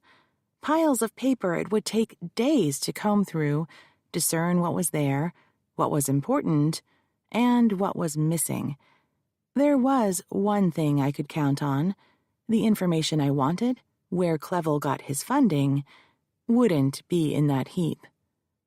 "Holy something, that's for sure," I said. "Eli, did you do the background on Crown Productions?" I had asked him weeks ago to pull together information on the corporate directors. He shifted the wad of tobacco around in his mouth. "Didn't get around to that." He hadn't done the research on Cameron Aguilar either. "Have you been busy working for someone else?" "Got a drug case." "With anyone I know?" "Best if I don't say." "I'll do the backgrounds," Yolanda said. "While you're at it, I have a thumb drive from Josephine. Take a look at that and see who turns up." "There's video?" Eli asked. "Josephine took footage at parties." "You seen it yet?" "No, or I would know who was on it, wouldn't I?" "Right," Eli said. "I can handle that for you." He hadn't been invested in the case since the day I decided to take Yolanda to London. He hadn't done the research assigned to him. He didn't answer his phone. He disappeared for days at a time. I knew he worked for other lawyers, and that was all right with me. I didn't have enough investigation work to keep him busy, but I expected him to be reliable. "That's okay. I know you're busy. Come to think of it, combing through documents isn't the best use of your talents, Eli. Thanks for stopping in.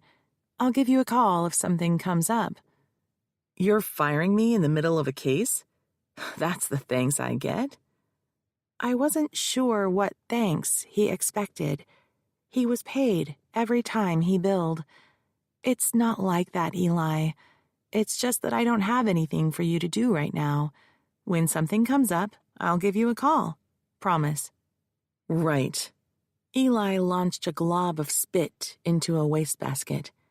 After the door slammed shut behind him, Yolanda gripped my arm. "I didn't want to say anything around Eli, but if you touch any of these documents before I get them indexed, I'll break both your hands." Yolanda's apprehension was justified. I may have occasionally become flustered shortly before a hearing when I couldn't find an exhibit. It would always turn out to be my fault. I would have put it down somewhere bizarre, like on top of the office fridge or in another case file, and then she would scurry around, find the document, and put everything right again. The cases might be ours, but the files were hers. How about I do the background checks? I suggested. Sounds good. Back at my desk, I swirled the computer mouse and began my search. Crown Productions was a corporation organized in the state of New York. I didn't bother researching Ken Vincent, Crown Productions' corporate counsel who had appeared at the first hearing, and Frank's former associate. I already knew that he was a confirmed bachelor who was swooned over by women and who vacationed in Thailand for yoga holidays. The board of directors of Crown Productions included Reginald Clevel, Grant Houssier, the in-house counsel who had appeared at the first hearing with Ken, and three names I didn't recognize: Ellis Richard, Trevor Anderson, and Crispin Clevel. Grant Houssier was licensed to practice in California and New York. He'd graduated from UCLA Law School in 1998.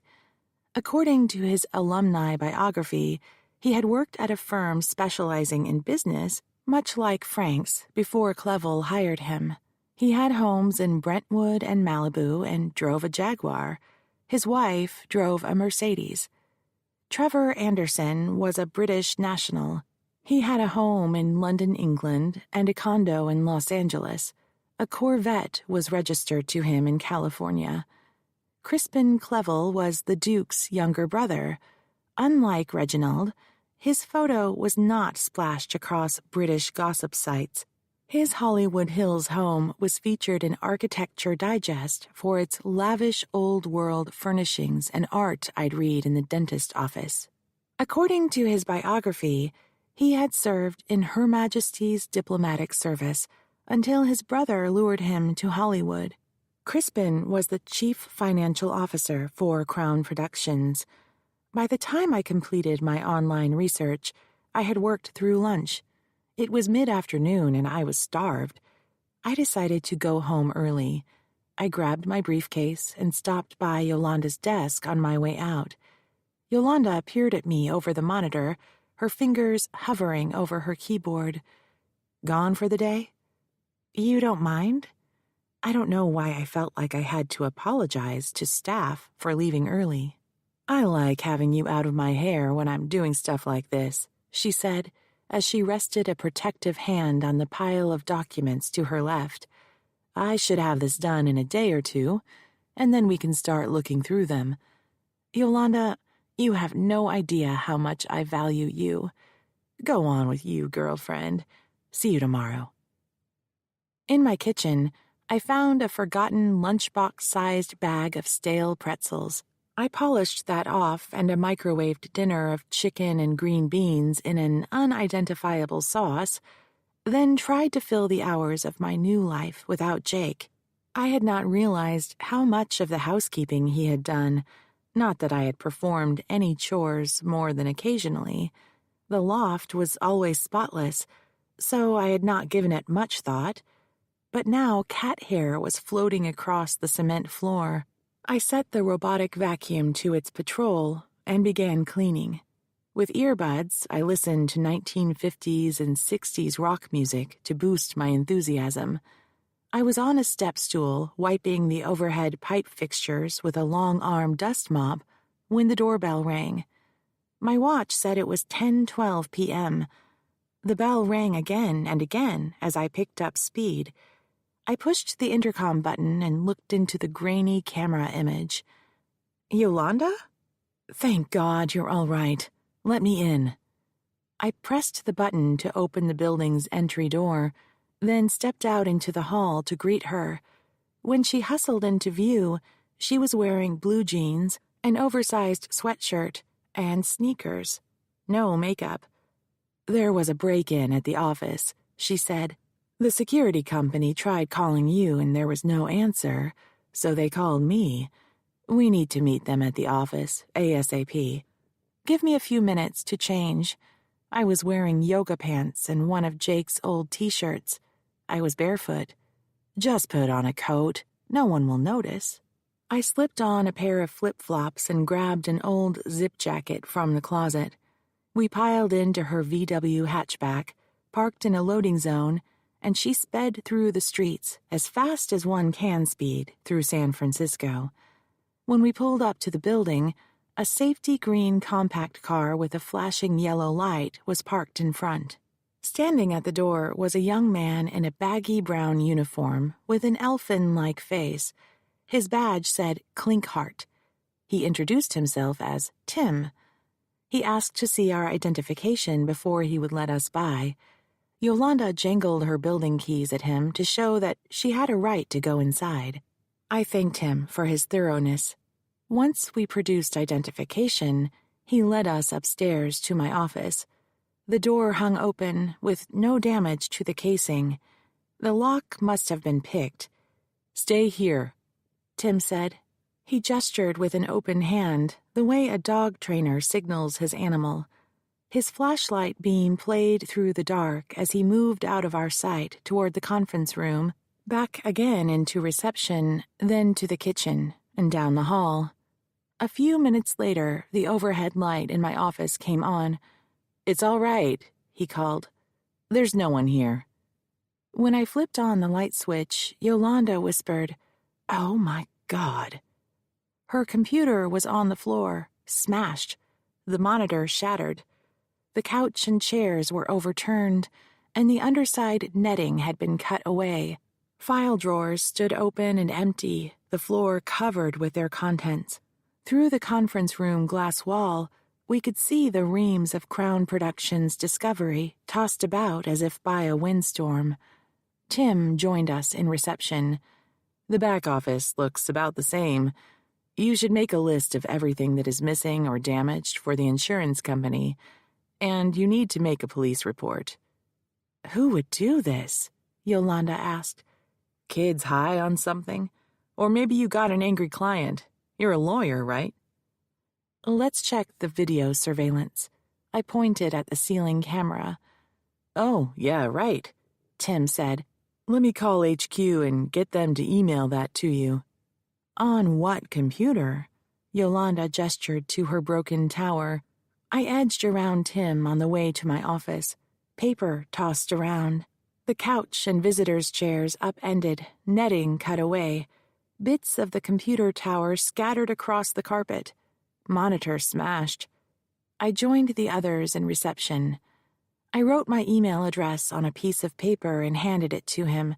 "Send the surveillance video here. I'll log on from my home laptop." Tim pulled out his cell phone and called his dispatch. He gave them my email and asked to have the video sent there. When he hung up, he said, "HQ says it might not be till tomorrow, but they'll get it to you." He cleared his throat. "Look, I'm sorry, but I have to go. I got rounds to do. I don't think you ladies should stay here alone." "There's so much to do," I said. Yolanda said, "You have that deposition tomorrow. I'll come in early and start cleaning up. Don't worry about it." I met Josephine in the lobby of Frank's office building. "Do you have any questions before we go upstairs?" "Did you check out the thumb drive I gave you?" With the truckload of paper Frank dumped on me and the break-in, I had forgotten. "Sorry, not yet. Is there something I should look out for?" "Just wondered if you recognized anyone." "I'll take a look at it tonight and let you know." I glanced at my watch. "Ready to go upstairs? It's almost time." Frank and his entourage were already seated in the conference room. He had taken the chair I liked, with his back to the window. Reginald Clevel was beside him and Ian Napier in the third chair. Clevel smiled when we walked in. He was a man who fed on the anger of others, sucking it out of them to stoke his own fire. Ian gave me a polite nod. I didn't make eye contact with Frank. The videographer and court reporter fiddled with their equipment as we took our chairs and attached microphones to our blazers. "On record," Frank said. The video camera's little red light began to glow. The court reporter pushed a button and read from her notes. "This is the deposition of Josephine Navarre in the matter of J.N. versus Reginald Clevel and Crown Productions. Do the parties have anything to put on record before we begin? Frank spoke. I wish to note this is a continued deposition, made necessary after Ms. Navarre departed unexpectedly when we last convened. Josephine flinched. I gave her a small shake of my head. Frank's snarky comment was meant to flex muscle for the benefit of his client and to put her on the defensive. The best way to handle it was not to react. Ms. Navarre, Frank said, do you recall walking out of our last deposition? Josephine fixed on him. I do. What was the reason you left? I was upset. Was there something in particular that I said or did which upset you? It was the photographs. I didn't expect to see them. Frank rested a hand on a file folder on the table in front of him. And why is that? Because I only sent them to one person, and I don't believe he shared them. Your attorney alleged in court that the photographs were stolen. They must have been. I see no other way you could have gotten them. Clevel made a small phlegmy sound. Frank continued. Please explain to us how these photographs came into being. I took them. Were you alone at the time? She paused. Yes. For what purpose did you take these pictures? To send to my friend. Ian Napier was staring at a blank legal pad, his face reddening. Did you spontaneously send them to him? I don't understand the question. I'll rephrase. Did he request you to send these selfies to him? He did. And if he testified otherwise, how would you respond? I'm telling the truth. I don't know what he would say. You would have to ask him. Let's talk about your friendship with this man. His name is Cameron Aguilar, is that correct? She pushed back in her chair a little. Yes, that's his name. Tell me how you met. At work. Both of you were employed by Crown Productions when you met? Yes, what are you getting at? I'm asking the questions, Ms. Navarre. To summarize, you claim you sent sexually explicit photos of yourself to Cameron Aguilar, a coworker at Crown Productions, at his request. She folded her hands in her lap, an instinctual protective move. Clevel snorted. Ian Napier closed his eyes. I leaned back in my chair, tapping my pen as if to say, "When you're done playing games, let's get to work." "Do you need a break, Ms. Navarre?" Frank asked. "No, I'm fine." "Would you answer the question, please?" "What question?" "Are you claiming that you sent sexually explicit photos of yourself to Cameron Aguilar at a time when you both worked at Crown Productions and who you met through your employment at his request?" "I'm not claiming it. I'm telling the truth. That's what happened."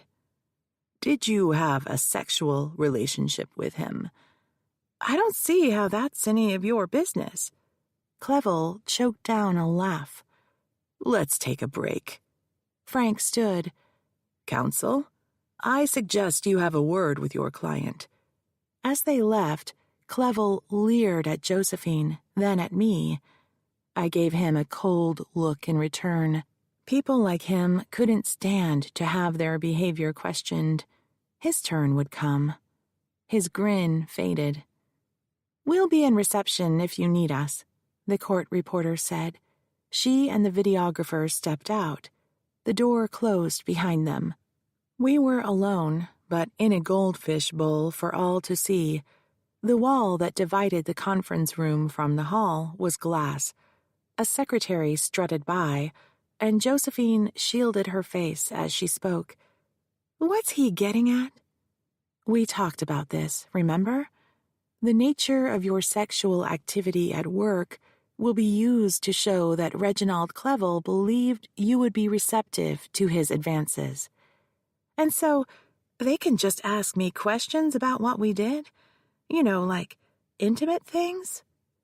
If he asks something like that, you can refuse to answer his question. He could go to the judge and try to get an order forcing you to answer. I doubt she'll give it to him. Okay, fine. I signaled the court reporter we were ready. She came back with the videographer. Frank, Clevel, and Ian Napier filed in and took their seats. "We're back on record," the court reporter said as she pushed a button on her tape machine. Frank spoke. "Before we took a break, I had asked you if you were in a sexual relationship with Mr. Aguilar." "The answer is yes." Frank raised his eyebrows in surprise. Apparently, he hadn't expected her to answer truthfully. "I think we have enough. Thank you for coming in, Ms. Navarre. Counsel?" The men stood again and filed out. Exactly 1 hour had passed from the time we arrived. Someone, Clevel or perhaps his chief financial officer, had put Frank on a budget. Josephine and I needed privacy. Let's grab a cup of coffee. There was a cafe around the corner. We bought a raspberry mocha for me, a skinny decaf latte for her, and took them to a back table. "What was that all about?" Josephine asked. "Flexing. He just wanted to prove to you and to Clevel that he could make you show up. He's training you to answer and trying to intimidate you with the questions he asks. He's hoping by the time you take the stand at trial, you will be so afraid of him you will look guilty. But it wasn't working. He didn't scare you." "Well, it feels like I was used. He's an attorney and I'm not, so I had to sit there and take his abuse, because he has all the power." And that's how Frank wants us to feel. I paused to collect my thoughts. She needed a pep talk. But trust me, Josephine, we are not powerless. We have one thing on our side that Frank and Clevel are terrified of. What's that? The truth. Chapter 19. When I walked into the office, Yolanda was typing on a pink laptop, the cover of which was decorated with Disney princess stickers. "Where did you get that?" I asked. "I borrowed it from Juanita." Juanita was one of her kids. "Thank her for me. Would you order a couple new computers, monitors, and all the other stuff when you get a chance?" "Already done. Delivery is tomorrow." She leaned back in her chair. "As for the paper files, there's one missing." "And that is?" "The attorney notes from the Navarre case." "What about notes from other cases?" She shook her head. "No other files at all?" "Not even the external hard drives." She tapped her finger on the block attached to Juanita's computer by cable. "We're up and running." "Damn, my notes." "They're scanned. We have an electronic copy." "But someone has them." "The attorney notes file is where my scribbles are kept. Anything I had committed to writing, my strategy, weaknesses of the case, names of potential witnesses, and what yet had to be done." I dropped onto the couch. If the reason for the break-in was to steal my attorney notes in the Navarre file, someone in Clevel's camp had to be responsible for it. How did the depot go? Josephine was awesome, spoke her truth, didn't back down, got a little nervous once, but she recovered. She's going to be brilliant on the stand. Only one person would want my notes: Clevel's attorney, Francis E. Gould. Yolanda was talking. "I made a list of everything that was damaged or stolen and called the insurance company. They said we had to file a police report, so I called SFPD and they're sending someone over." Would Frank steal my attorney notes? Was he that desperate? I pushed myself off the couch and made my way into my office. Heading for the chair, my thigh struck the desk corner. A sharp but remote pain registered. I laid a hand on the desktop to measure a safe distance and eased around. When I lowered myself, the chair began to roll away. I fumbled for the armrests and gripped them to steady it. Gauzy light enveloped me. I heard buzzing in my ears. Frank had sent someone to break into my office. When Yolanda appeared at the door, I was piecing together the progression of Navarre versus Clevel, my way of creating order. A pattern developed, one that I did not want to accept. I kept challenging it with buts and what-ifs, yet every time it reformed, it was more solid than before. The police are here. Send them in.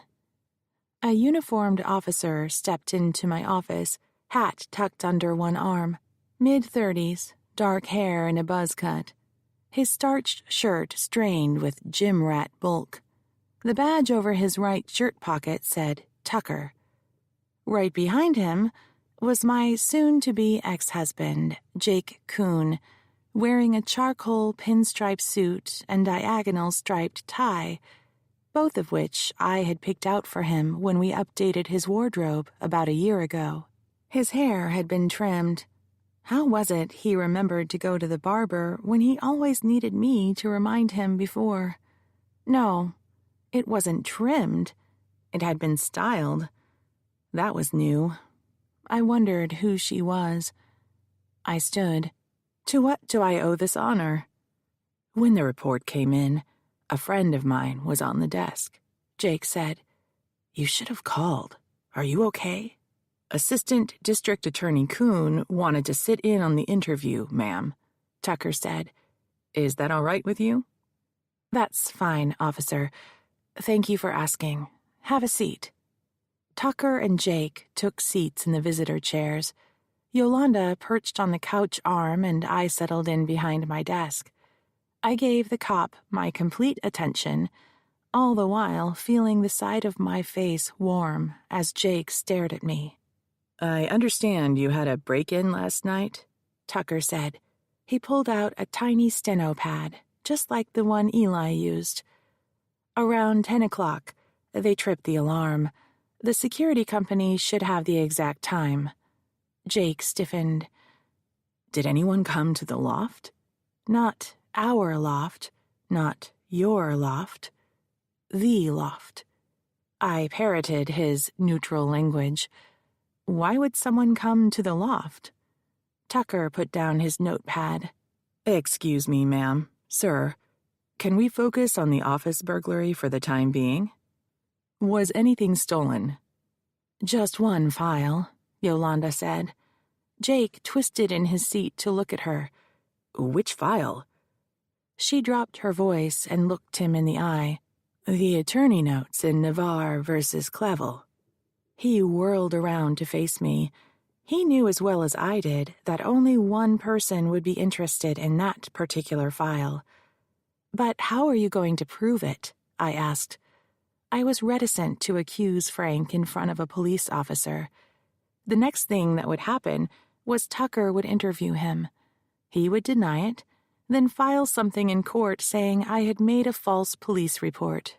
Nothing would come of it except that Judge Hahn would be even more irritated and might haul us in for another heart-to-heart talk. What about the external hard drives? Jake asked. Weren't touched, I said. Tucker shifted in his chair in an attempt to close the gap between me and him. Ma'am, I'm a little lost here. Maybe you could help me out. What do you need to prove? I didn't respond. To Jake, I said, to answer your earlier question, no one came to the loft except Yolanda to tell me the office alarm had been tripped. Why didn't she call? Jake asked. I couldn't hear the phone. I was cleaning. You were what? Tucker extended his arm across the desk, now physically inserting himself between Jake and me. Excuse me, ma'am, sir. Let's set some ground rules, if you don't mind. I was sent to take down information relating to the burglary that occurred here last night. I need to fill in the squares on my form, and then I can be on my way. After that, you two can discuss whatever you want. Does that work for all of us?" He craned his head toward Jake. My husband sat back in his chair. "Sure, officer. Go ahead." "Thank you." Tucker leaned toward me. "Now, what is it that you need to prove? Is there something going on in this Navarre versus someone case?" "Clevel," Yolanda said, then spelled it out for him. Cleville. I gave Yolanda a look. She ignored me. She knew as well as Jake and I did that Frank was the only person who would be interested in the missing file. I shook my head at her and mouthed the word no. Tucker didn't notice. He was busy writing. When he was done, he directed his attention to Yolanda, apparently sensing she wanted to share information more than I did. "Is there something special about this case?" She opened her mouth to answer when I jumped in. "It's just a lawsuit. The notes could be misfiled. We're not even sure they're missing." Yolanda huffed, outraged. Not only had I failed to acknowledge she took meticulous care of her files, but I had invoked the blame the paralegal defense, a ploy invoked by unscrupulous attorneys to cover up for their own mistakes. "Let's move on, then." Tucker pointedly looked around the office. A faint scowl crossed his face when he saw my gold-framed degrees. This was a cop who didn't like lawyers, although, truth be told, I'd yet to meet one who did. "Was anything damaged in the break-in?" Yolanda crossed the room and handed him a list. "Our computers, the monitors, and keyboards. The furniture was upside down and the fabric underneath was cut away. I straightened up when I got in this morning." Tucker wrote notes in his pad.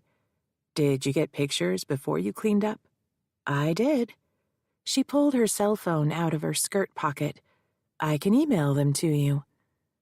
"Do you have any idea who might have done this, ma'am?" Tucker asked. "A client with a grudge, maybe?" "Officer Tucker," Jake said, "Ms. Gould is a highly respected and successful attorney." Tucker gave Jake a cold look.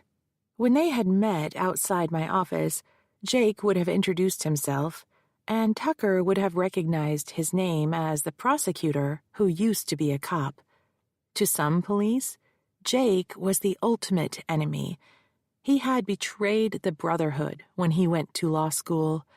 It didn't matter that he was a prosecutor and they were on the same side. "Sorry if you took offense, sir. I just thought, clients, lawyers." "Know what?" I asked. "Arguments?" Tucker appeared to search for words. "The kind of people you work for. They can be hard to handle sometimes. I mean, that's why they're in trouble in the first place, right?" "What about the surveillance video?" Yolanda asked. "What video is that, ma'am?" Tucker seemed relieved at the change of subject. "We have a camera in reception," I said. "I saw," Tucker said. "Wasn't sure if it was working. Some people install those for show and don't bother to keep the videos." "The security company promised to email the footage. I was in a deposition this morning and haven't had a chance to check." "Now would be good," Jake said. Tucker glared at Jake. "Can we see this video?" I pulled my laptop out of my briefcase and entered my password, Jacob K. Heartsign. Silly now. I had programmed it right after he proposed and never got around to changing it.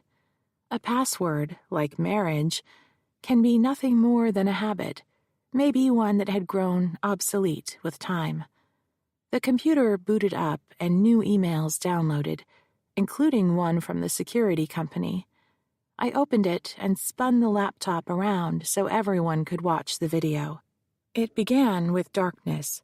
The camera was temporarily blinded by light, then refocused. Two beefy, blonde men were standing in my office reception, One of them put something back in his pocket. "He had a key," Jake said. "Seems like," Tucker said. "I took a look at the door when we came in. The lock is pretty generic. Wouldn't be hard to find a key that fits." "Agreed," Jake said. He had warned me before. I should install a coded mechanism. Yolanda, pressed against my desk, reached across and paused the video. "That's them. It's the two guys that were following us around in London." Jacob lifted an eyebrow in my direction. "I know you don't believe me, but I'll show you," she said. She produced her cell phone, swiped a few times, and laid it down on my desktop. "Them. I took this in front of St. Paul's Cathedral. They were on our flight. They followed us around all of London, and then Sophia was murdered." "She was murdered the night before these pictures were taken," I said. "That's what I'm saying. She was murdered after we landed, before we went to see her. And these guys were on the same plane. They had something to do with it. I just know it." We huddled around the desk, each of us examining the frozen video on my laptop, then Yolanda's cell phone, then the monitor again. "And then there's the threats," Yolanda said. Jake broke away from the video. "What threats?" "No big deal," I said. "Some crank." "Can I get a copy of these threats?" Tucker asked. "You bet." Yolanda scurried out of the room. A vein in Jake's temple began to throb. "You didn't tell me." "I forgot. You know how people are, all bark, no bite." On the street below, a car horn screeched. Another blared in response. The room suddenly felt cold. We could hear the copier spitting out paper. Yolanda came back with 4 copies of the letter, one for each of us. "Dear Lady Lawyer, you've been talking to the wrong people. You don't know what you're getting yourself into. Drop the case against Reginald Clevel before more bad things happen. A friend." Jake said, "So one of the Clevel witnesses is killed. You get a threatening letter. Some thugs follow you and Yolanda around London. Then your office is broken into by the same guys, and the only thing taken is the attorney notes from the Clevel matter. What else are you not telling me?" I couldn't get into any more trouble than I already was, not that it mattered since Jake had left me, so I told him. "And there was an email." "What email?" Yolanda asked. "You didn't tell me about an email." "Yeah, what email?" Jake was halfway out of his chair. Tucker folded the letter and put it into his pocket. "Could we see this email, ma'am?" I spun the laptop around. Like I said, I figured it was a crank. I found the message and ordered the computer to print. Yolanda left and brought back 4 copies. The subject line said, "Warning. Drop the case against Reginald Clevel if you know what's good for you. A friend." Jake read the letter. Reginald is misspelled in both messages. It was written by the same person. "When did the letter come in?" Tucker asked. "The same day as this email." "You never told me." Yolanda looked hurt. "I forgot about it, honestly. I figured it was some crank." "Where's Eli?" Jake asked. "Why isn't he here?"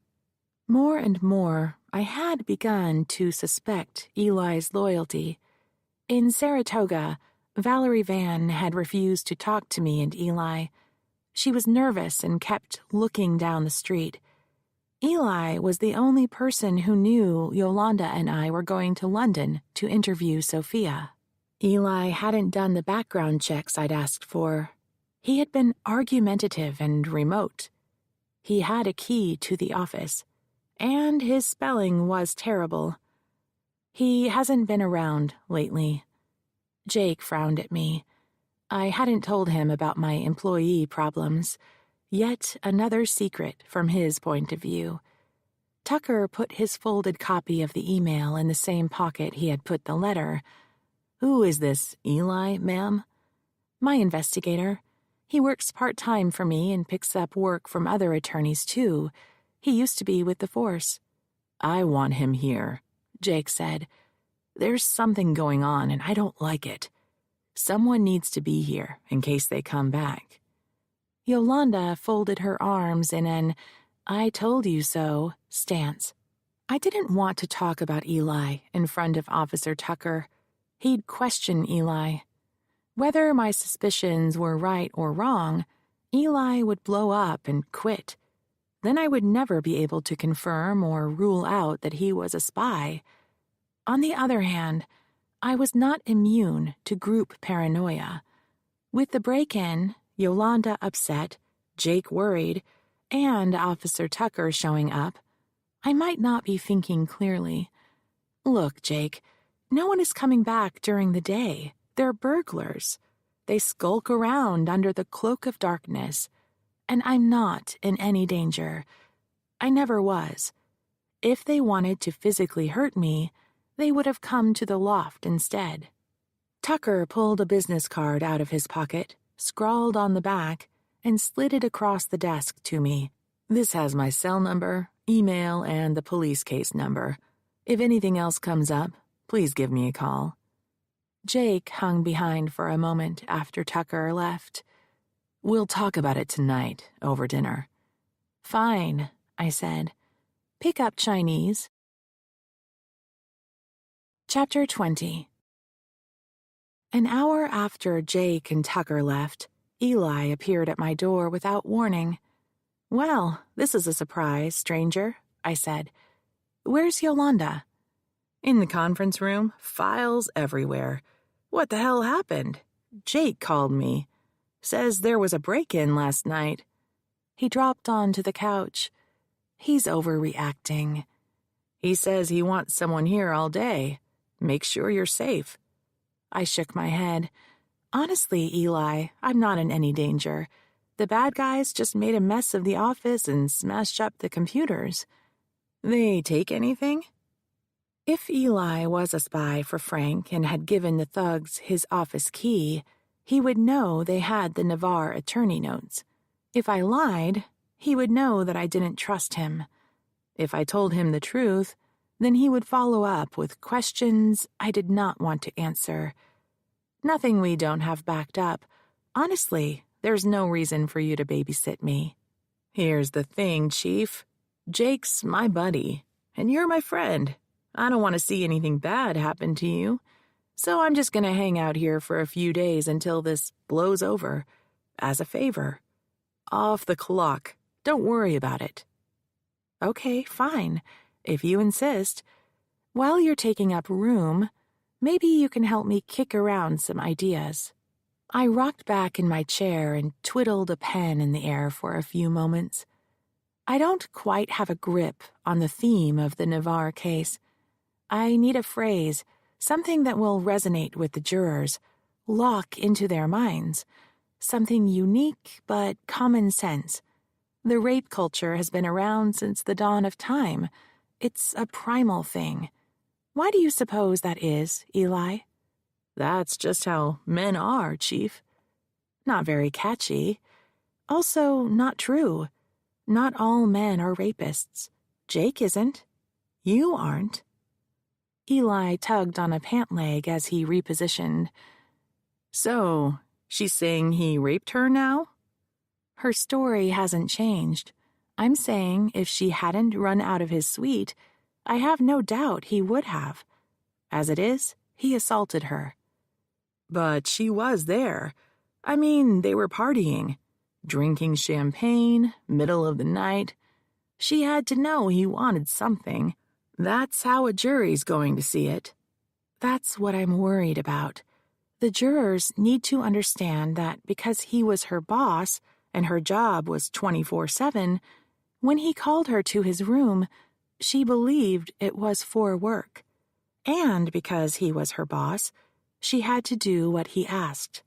Work was just a ruse, the way he got her to come. A ruse? A trick, right?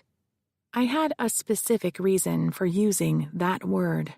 Right. He used her job to lure her to his room. If she had known he wanted sex, she wouldn't have gone. Chief, you're gonna have a hard time convincing a jury she didn't know. Like I said, booze, hotel bedrooms. A jury of men, perhaps, but women would understand.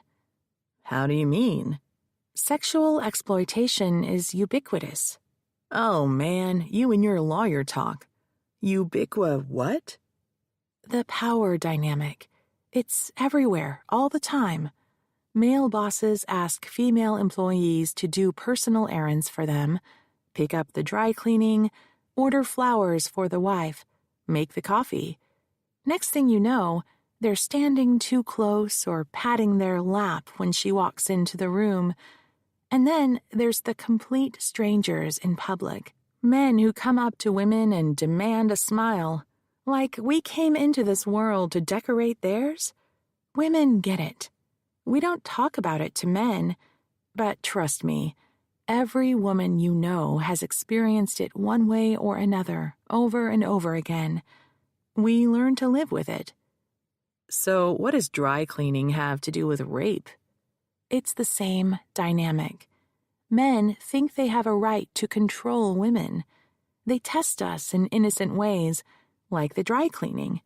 Sure, sometimes it goes nowhere, but sometimes it's the groundwork for the next level violation. Eli scoffed. The dry cleaning, a violation. I pointed the pen at him. And that's why this discussion is so valuable. You're showing me the weakness in my theme. The truth is there. I just have to figure out a way of burrowing down to its most common-sense expression. The very idea that Clevel can claim implied consent is part and parcel of the rape culture. No decent man would contemplate that he was allowed to touch a woman without her permission. No problem. Just get a jury full of women. Right. Eli knew that jury selection wasn't picking the jurors you liked. It was deselecting those who couldn't be fair to your client. Whoever was left was who you got. I need something evocative for both men and women. Well, good luck to you. That's all I can say.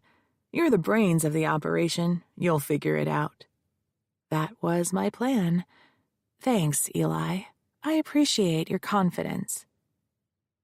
The aroma of Chinese food hit me as soon as I closed the loft's front door. The dining table was set with 2 white linen placemats and matching napkins that had been a wedding gift. Jake was in the kitchen, heaping food from cartons onto our good china plates, another wedding gift. Jermaine Greer was on the floor, eating canned cat food, salmon by the smell of it. Looks nice, I said. You deserve something special. To commemorate my office break-in? He brought the plates into the dining room and set them on the table. Look, Red, I owe you an apology. I was an ass. You're going through a hard time, I know that. My feelings were hurt because I felt like you had shut me out. I should have known that sometimes you need me to be there, maybe not for talking, but just a presence. I pushed myself up on my tiptoes and kissed him. Accepted. I fluffed his hair. Who's the new stylist? The secretary's daughter is in hair school and needed the practice. Does it look okay? How old is this daughter? You're joking, right? I wasn't, but I had made my point. Enough of this mushy stuff. I'm hungry. Jake pulled my chair out for me. Got plans for tonight? I smoothed my skirt in a prim motion as I sat. Reviewing video. Jake lifted my napkin, snapped it open, and draped it across my lap. No problem. I have some things to look at, too. By the way, did Eli show up? He did, and I want to thank you for your thoughtfulness. This was the post-argument phase where we would be meticulously polite. It felt artificial, but it must be another one of those primal things, a stage that had to be passed through before a couple settled in again. When he was locked into his chivalry mode, it was the best time to drop sensitive information on him. But there might be a problem. I think Eli is Frank's spy. Normally, his response would be, "You're shitting me." But he didn't say that. Instead, he sat down. "That's a pretty big suspicion. What makes you think that?" "A lot of little things. The actress in Saratoga wouldn't talk to me while I was down there with him. In London, the witness was murdered. He was the only one who knew we were going to interview her. Then there's those thugs that Yolanda caught following us. They were the guys who broke into my office. They had a key. You saw it on the video. Eli could have given it to them." "Should I call him off?" I shook my head. If I'm right and he figures out I'm suspicious, it'll get back to Frank. The less Frank knows, the better. "I forgot the beer," Jake said. He left the table, came back with 2 filled glasses, and set one down for me. "That's a pretty drastic thing for Frank to do. Enlist a spy. He could lose his license. If he did do this, then it's much more than just a case to him. Do you think it has something to do with you?" I was so close to telling Jake the truth. But our relationship was fragile and far too precious to let my father in. "I'm starving," I said. I leaned over, kissed him again, then picked up my fork. "Let's eat before this gets cold."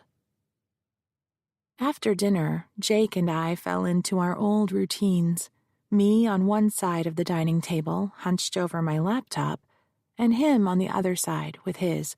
The home office was abandoned in favor of working together in companionable silence. I inserted Josephine's thumb drive into my laptop and watched a short video of a glamorous party in a hotel ballroom. A long table was set with appetizers, seafood mainly, which no one seemed to be eating. Bottles of Anchor Steam beer and Napa wines lined another table.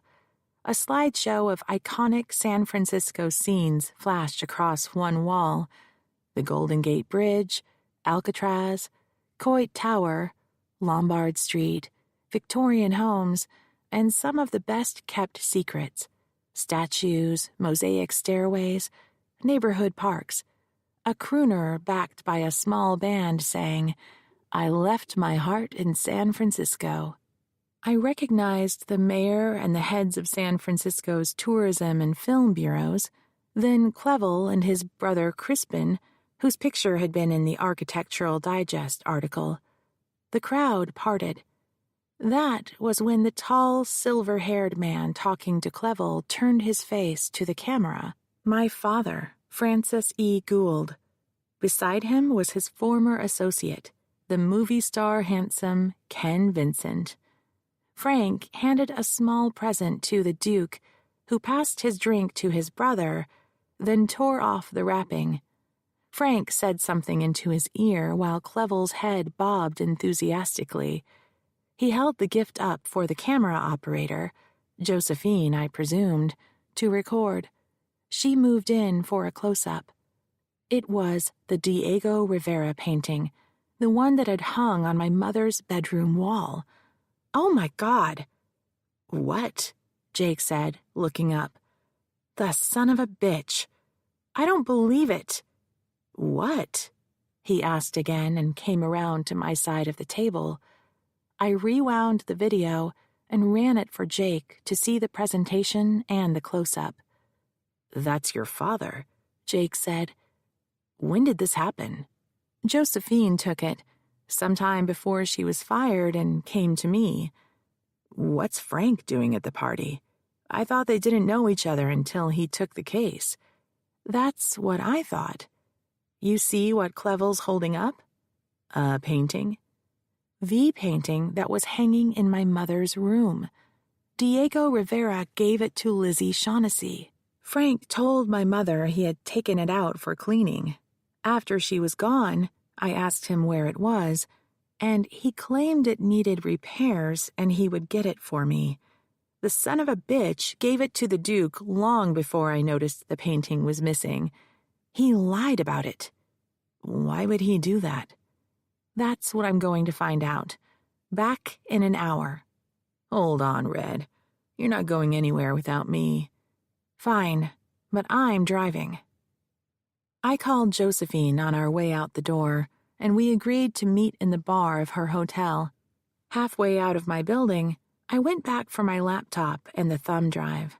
The bar was decorated in rococo, curvy gilt carvings, and plush jewel-tone velvet upholstery. When we arrived, Josephine was sitting alone at a table with a view of the door. The bar was about half full of people dressed in tourist garb, chinos, raincoats, and comfortable shoes.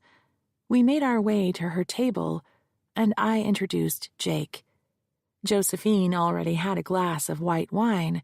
I decided to stick with beer, as did Jake.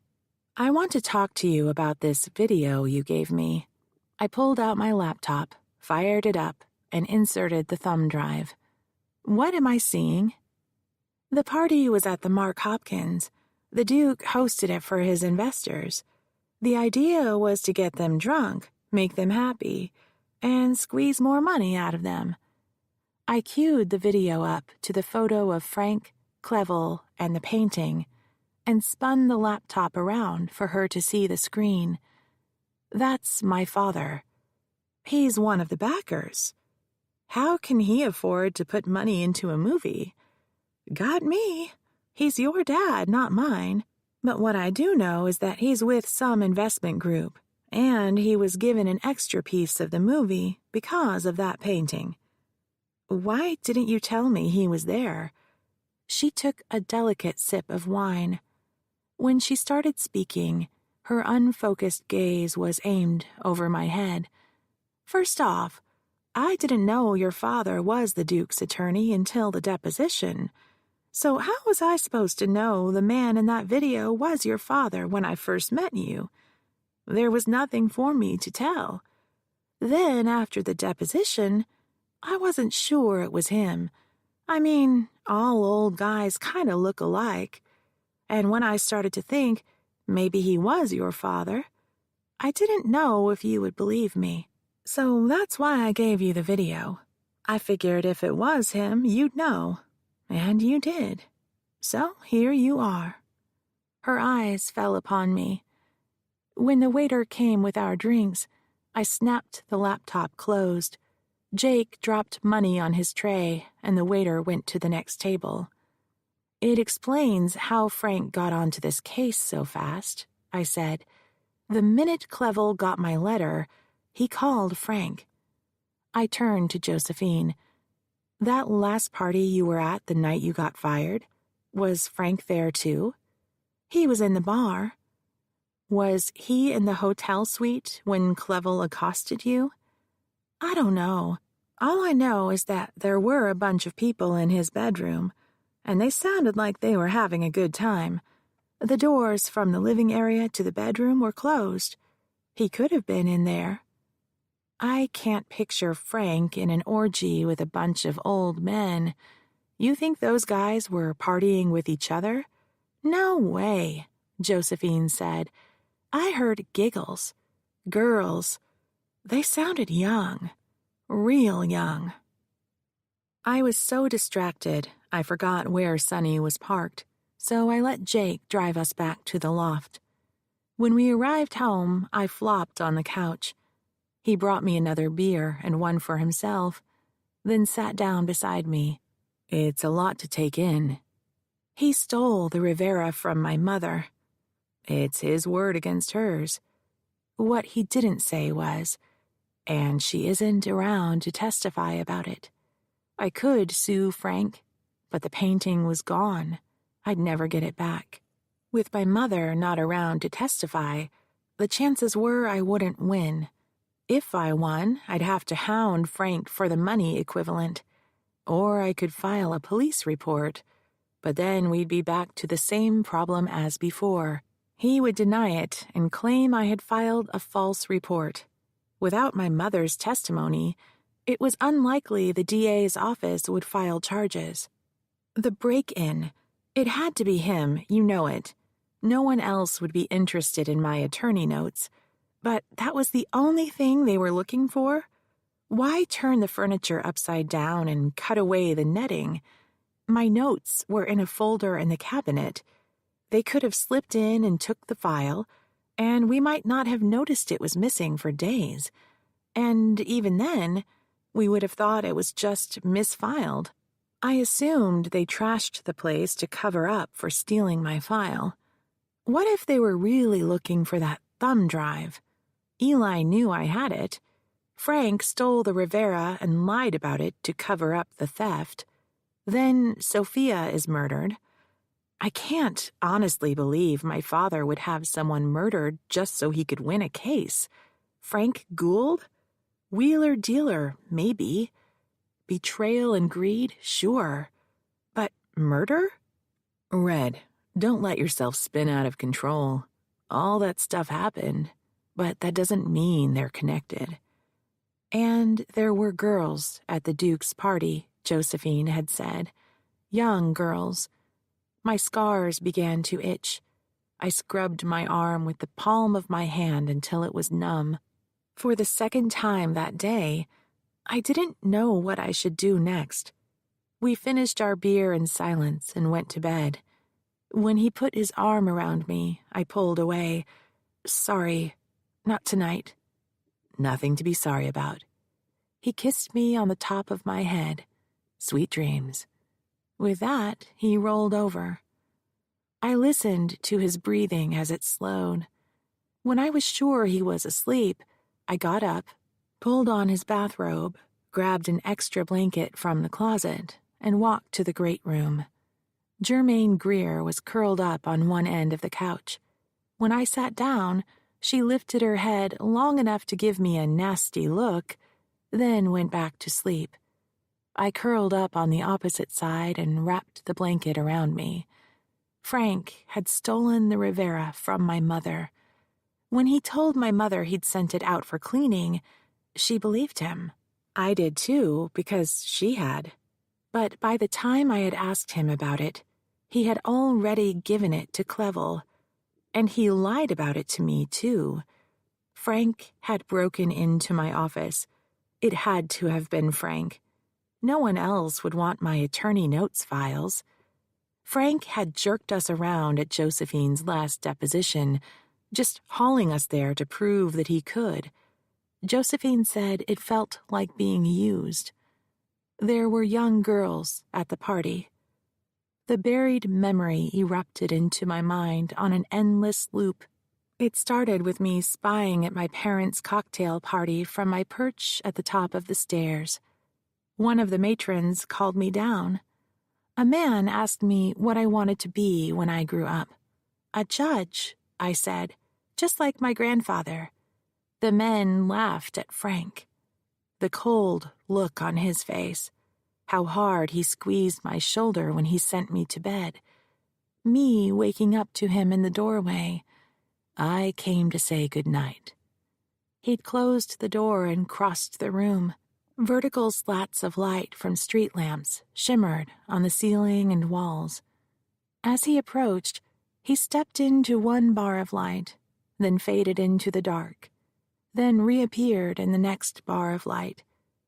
He sat on my bed. His weight made the pulpy mattress sink, and I rolled against him. He stroked my hair. Then he climbed on top of the bed, spooning me from behind. He had done that countless times before when he told me bedtime stories. I waited for the sound of his deep, soothing voice, and had already drifted halfway back to sleep when I felt his cold hand slip beneath my nightgown. I must have made a sound. The next thing I knew, his free hand covered my mouth, clamped down so hard that his wedding ring dug into my lips. "You're Daddy's little girl," he said. Always remember that. His fingernails dug into my flesh as he groped for my panties. When the pain between my legs first registered, I saw a red explosion. Then I tumbled into darkness, falling away like Alice in Wonderland. And then he was gone. I had passed out. Or maybe I had blocked out the rest. I'll never know. The next morning, the maid asked me why my lips were bruised and bloody. I told her that I had run into the door. No one else asked. Not my mother. Surely not Frank. No one would see the angry scrapes across my hip where he'd clawed at me. I drifted to sleep with the one thought on my mind. I was chained to the monster that was my father. He lived in my head, and I had made a place for him there because I was too ashamed to tell anyone what had happened. Chapter 21. I woke to the sounds of my own screams. My arms were flailing as I tried to fight free of the blanket tangled around me. When I dragged myself into wakefulness, Jake was standing a few feet away. I remembered his hand on my shoulder, his voice in my ear. That was what had frightened me. "Whoa, Red, it's just me," he said. He was dressed in a fresh suit, ready for work. He placed a mug on the coffee table. "Made you this. There's more in the pot. Careful, it's hot." "What time is it?" "Oh, 700. You slept in. You were yelling in your sleep. Sounded like you were having bad dreams." I pushed myself up and unwound the blanket. I could feel a crust of dried tears on my face. I wrapped both hands around the mug. Heat sank into my palms. I searched my mind for images from the nightmares. A man was there. It could have been Frank. I was afraid, a little girl again, lost in a big, dilapidated house. It was supposed to be the Shaughnessy mansion, but it was transformed into something out of a horror movie. One dark hallway after another, empty rooms, locked doors. I was trying to run away. I gulped for air, then coughed. Right, nightmares. "I'll give Yolanda a call and let her know you're coming in late. You just take it easy, all right? If you need anything, call. Promise." I promise I'll call. I couldn't sleep after he left. I drank the coffee while Jermaine Greer prowled across the room. I wished that cat didn't hate me. I would have liked to pick her up and hold her on my lap, feel her warmth, pet her silky fur. That wasn't going to happen. Instead, I went into the kitchen and poured more coffee, then made my way to the bathroom for a shower and to dress for work. It was just before 10 a.m. when I arrived. Yolanda stopped typing when she saw me. "Are you okay?" "Yeah, sure, I'm fine." "There's someone in your office waiting for you." "Eli?" "No, I called him. Said you were coming in late. He didn't answer, but I left a message." I cocked my head in a gesture to convey the question, "Who?" Yolanda had never left a client in my office alone before. She raised her eyebrows as if to say, "Go see for yourself." I quietly approached my open door to see if I could get a look at the mystery man before he saw me. As the office came into view, the visitors' chairs were vacant. When I stepped across the threshold, I saw that the stranger was not a man, but a woman. She had her back to me as she examined my diplomas. "Good morning," I said. "I'm Maureen Gould. How can I help you?" She spun around to face me, startled. She was wearing a turtleneck and a rain jacket over hiking pants. I had the same pair of pants in my dresser at home. "Sorry," I began. "I didn't mean—" She was young, 20-ish. My size, my build, My red hair, shoulder length like mine. My face. The only difference between us was the color of her eyes. Mine were green. Hers were gray, the color of Frank's eyes. She was our daughter. I fainted. I came to on the floor, with Yolanda fanning me. "Stop that, please," I said. "What happened to you?" "I passed out. No big deal. Low blood sugar, I guess. I forgot to eat." I was telling the truth. "Are you sure?" She put a hand against my forehead. I mugged a patient smile, not feeling patient at all. "Cross my heart and hope to die. Now, if you don't mind, I'd like to get up off the floor." She squinted at me, then pushed herself to a stand. "I'll run down to the cafe and bring back something." I reached for her hand and she pulled me up. "That would be great." She looked at my daughter. "What will you have? Latte? Mocha?" "Raspberry mocha, please." Yolanda cast a meaningful look my way as she left. Raspberry mocha was my favorite drink. She already suspected who this young woman was. She would expect an explanation later. "I'll bring one for each of you, and something to eat." To my daughter, she said, "I bet you like chocolate chip cookies." "Doesn't everyone?" she said. Her smile was my smile. Unsure of the proper etiquette when meeting the baby one gave up for adoption, I decided against hiding behind my desk and instead gestured toward the couch. "Have a seat." She took one end of the couch, angled toward me. I mirrored her posture. "Do you know who I am?" she asked. "How could I not?" "Is it okay that I came to see you?" She deserved an honest answer. I took a moment to sift through my emotions. I had never expected to see her again, yet I had thought about her. Constantly at first, still often now. Every time I saw a baby or a baby advertisement, I thought about her. Every time Jake brought up having kids. Every time I went to the grocery store to buy tampons, and I was forced to walk down the infant products aisle because, for some bizarre reason, someone thought they belonged together. After rushing through the self-pay line, I would hide in my parked car until I had finished crying. "Very okay," I said. For a long time we were silent.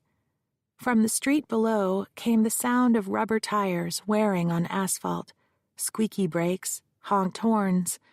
In the distance, a cable car clanged. Outside my window, Coit Tower was stark against a pale blue sky. The office building's front door opened with a whoosh and shut with a bang, followed by a muffled conversation as people walked through the halls. The light caught by her stray hairs sparkled.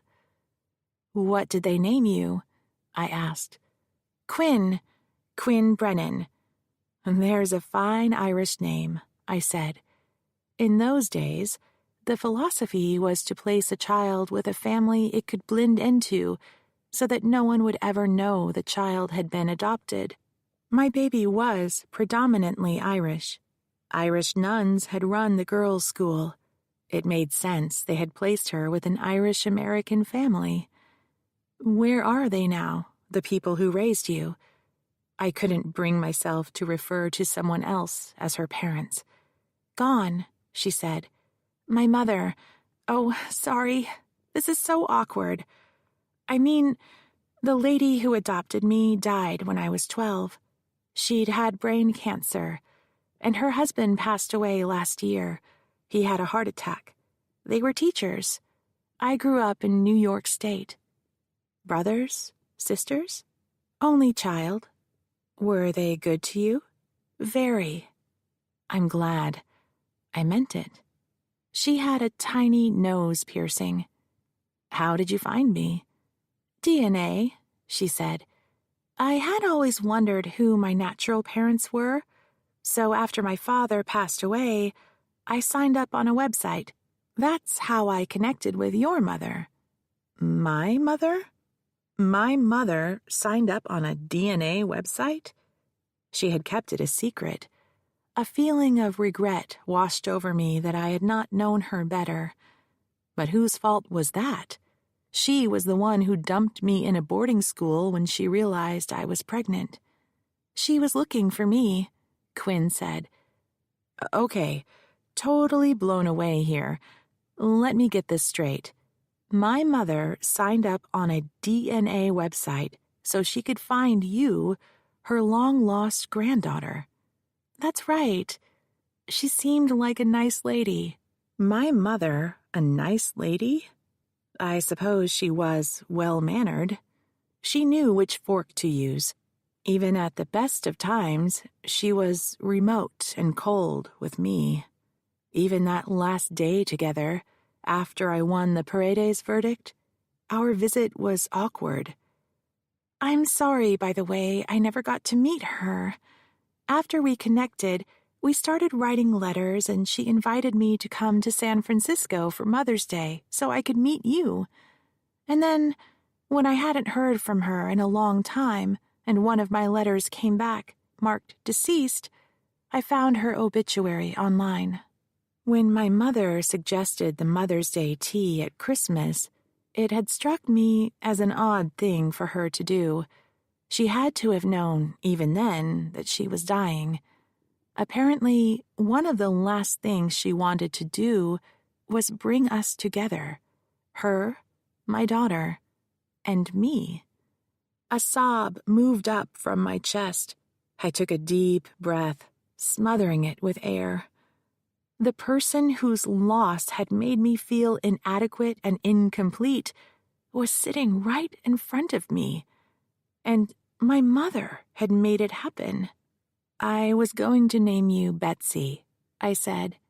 "Before she was born, I would lie on my back, my swollen belly even larger than the day before. To the tune of Itsy Bitsy Spider, I would sing Itsy Bitsy Betsy in a whisper so no one would hear, while my fingers crawled spider-like across my middle. Then I'd feel a squirm deep inside, and a little foot or elbow would press out, distorting our shape. I had not thought about that for a long time. Elizabeth, actually, after my great-grandmother, Elizabeth Shaughnessy, but I was going to call you Betsy. It's silly now when I think about it.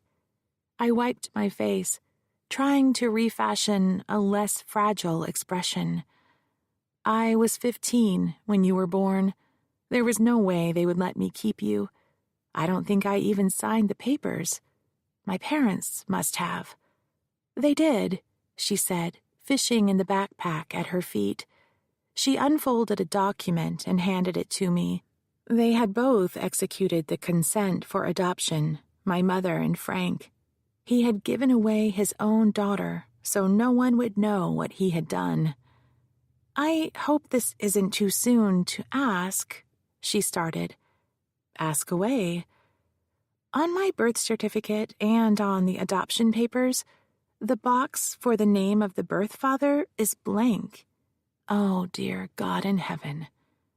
Did my birth father know about me?" "Ready for company?"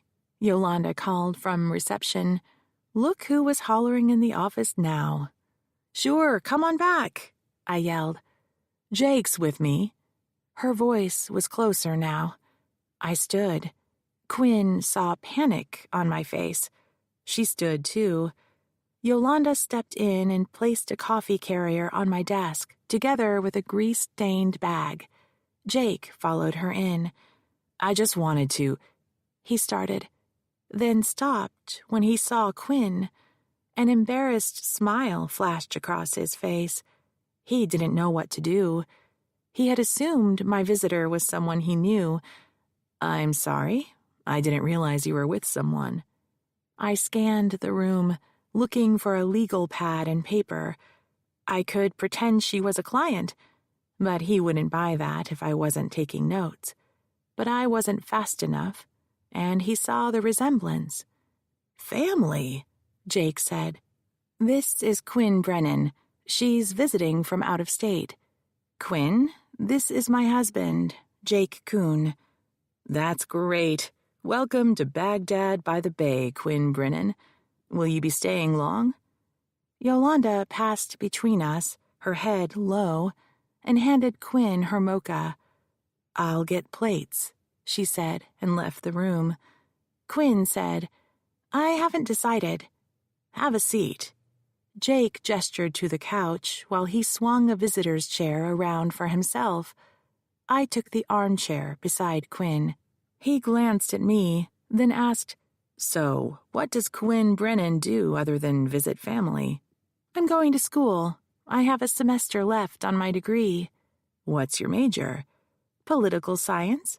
I'm thinking about law school after that. Law? Just like Maureen. That's fabulous. I wanted him to go away. To what do I owe this honor? I asked with excessive cheerfulness. We need to talk, he said, privately. To Quinn, I said, Stay right there, I'll be back. He stood and I followed him out of my office, past Yolanda seated at her desk, and into the conference room. You never mentioned having family from out of state, he said. Can we talk about this later? You had something you wanted to tell me? Those two guys who broke into your office? The cops identified them from fingerprints, Roman Ayeti and Alexander Doda. They were printed when they got their green cards. They're originally from Albania. They work for a private security firm called Alpha Inc. It's one of those elite outfits that hires ex-military and former MI6. SFPD sent the photos to the Met in London, and they confirmed those two had been spotted on street surveillance near Sophia Lamar's house the night she died. Yolanda was right. They had followed us to London. They had been in the airport with us, gotten on the plane with us, followed us from our hotel to the London Tower to the St. Paul's Cathedral. They had seen her take their photos, and they had probably stolen her bag at Heathrow so they could get the cell phone those pictures were on. I don't want you alone. Where's Eli? Yolanda called to let him know I was coming in late. He hasn't shown up yet. You don't think Frank hired these thugs? That's just not his style. He's a commercial transactions lawyer, for Christ's sake. Murder. I can't believe it. Maybe not him, but someone he's involved with. It all comes back down to this case of yours.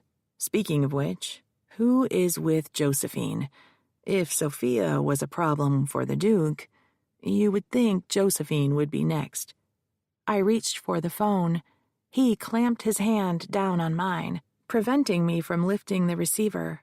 Not the landline. It could be bugged. He pulled out his cell phone and handed it to me. I dialed Josephine's number. Josephine answered tentatively, not recognizing the number. Hello? This is Maureen. I borrowed Jake's phone. Where are you? On my way back to the airport. Sorry, I thought I told you last night I'm going home today. Thanks for sending Eli over. He's giving me a lift. She hadn't told me she was leaving today, and I had not sent over Eli. Eli's with you now? All morning. We went out for breakfast. In a diner, a real diner. Very cool. It'd make a great movie set. Can you put him on the phone? A pause. Josephine again. He says he can't talk while he's driving. Great. Well, I need you to sign something. I lied. I didn't want to tell her about Ayeti and Doda on the phone. Eli would overhear, or she would tell him. I didn't trust him anymore. Sorry, I forgot about it. I'll just dash down to the airport and meet you. What terminal? Alaska Airlines. So tell Eli he can just drop you off. I should be there in about 20 minutes. Got that? She repeated the information to Eli. I jogged down to my office. Quinn jumped up when I came in. Look, I don't mean to run out on you. I have to run a quick errand. Please wait for me. Yolanda will order in some lunch. I should be back in an hour. Is that okay? What's going on? I grabbed her hand. I wouldn't leave if this wasn't important. There's so much for us to talk about. I don't know where to start. Please wait for me. But if you're busy, maybe I should come back later. Please stay. Please. I hung out my doorway. Hey, Yolanda, grab the takeout menus and come on back here. When she arrived moments later with a fistful of menus, I said, Jake and I are going out for a bit. We'll be back soon. Order lunch for everyone, whatever you want. I hovered for a moment, wondering if I could hug my daughter, and then settled on waving a hand. She waved back. I grabbed my purse. Yolanda followed me to reception. But what about... She jerked her head in the direction of my office. Quinn is staying here with you. Jake was in the conference room. He finished a call and put his cell in his pocket. Yolanda, lock the door behind us and don't let in anyone you don't know. We ran to the parking garage. On the way, I pulled my remote starter out and clicked the button. By the time we piled into Sunny, she was humming and ready to go. We didn't need to discuss who would drive. Did you catch where Josephine thanked me for sending Eli over this morning? I asked as I slammed the car through its gears. Jake was used to my driving. He didn't brace himself the way Eli did. Instead, he faced out the window as San Francisco went by. We were both quiet as we passed the church where my mother's burial mass had been held. Then he said, He must have told her that. What is that guy up to? It could be nothing. Maybe she misunderstood. Right. I launched the car from the highway on-ramp and darted through traffic. After I had pulled into a long, empty stretch, I called Josephine using the car's Bluetooth. Where are you now? I asked. We just took the off-ramp for the airport. The rumbling of Eli's voice came through. He said he'll give you a call this afternoon. Where should I meet you? I asked, stalling for time. Where they take your luggage. Does that work? Perfect. I don't have a lot of time. No problem. It's just a quick signature. I took the off-ramp and got stuck in a clog of cars cruising for a place to pull over at the departure gates.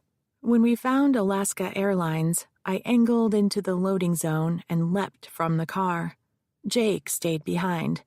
If needed, he could show his badge to the airport cop to keep them from impounding the car. Josephine was waiting for me by the baggage drop-off. Where's Eli? I asked. He's gone, like I said. I need to get into the security line. Where's that thing you needed me to sign? I lied. The police have confirmed that the two guys who broke into my office the other night are the same two guys who followed Yolanda and me around London. Seriously? I don't get it. And when they stole my attorney notes file, they got your home address in L.A. No way! That's my mother's house. So you and your mother and whoever else lives there should clear out and go somewhere safe. Oh, hell no, that's not going to happen.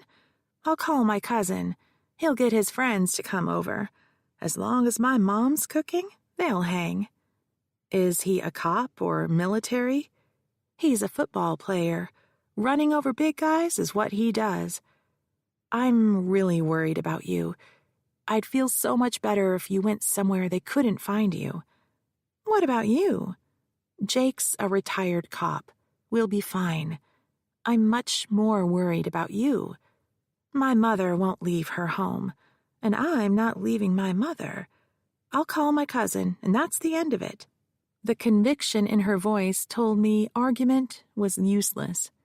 As we walked toward security, I flipped through my texts to show Josephine a still of the two thugs standing in my office and the photo of them in London. "These are the guys," I said. "If you see them, call the cops. And call me when you get through security and after you boarded the plane and when you get home. I want to be sure you're okay. I'm sending you the photos." I texted the photos to Josephine's phone. "If anything happens, I'll call you. Otherwise, the next time I'll see you is the week before trial. All right?" "I'm fine. Don't you worry about me." I hung back while Josephine went through security. She stopped to wave from the other side. I waved in return, then jogged back through the airport. Chapter 22. Quinn stayed in the spare bedroom we used for a home office. I was treating this as a temporary visit, not sure if I wanted her to stay. After all, we didn't know each other.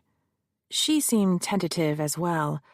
I hadn't told Jake who she was, other than a long-lost relative, but he graciously made dinner and disappeared into the master bedroom after we finished eating.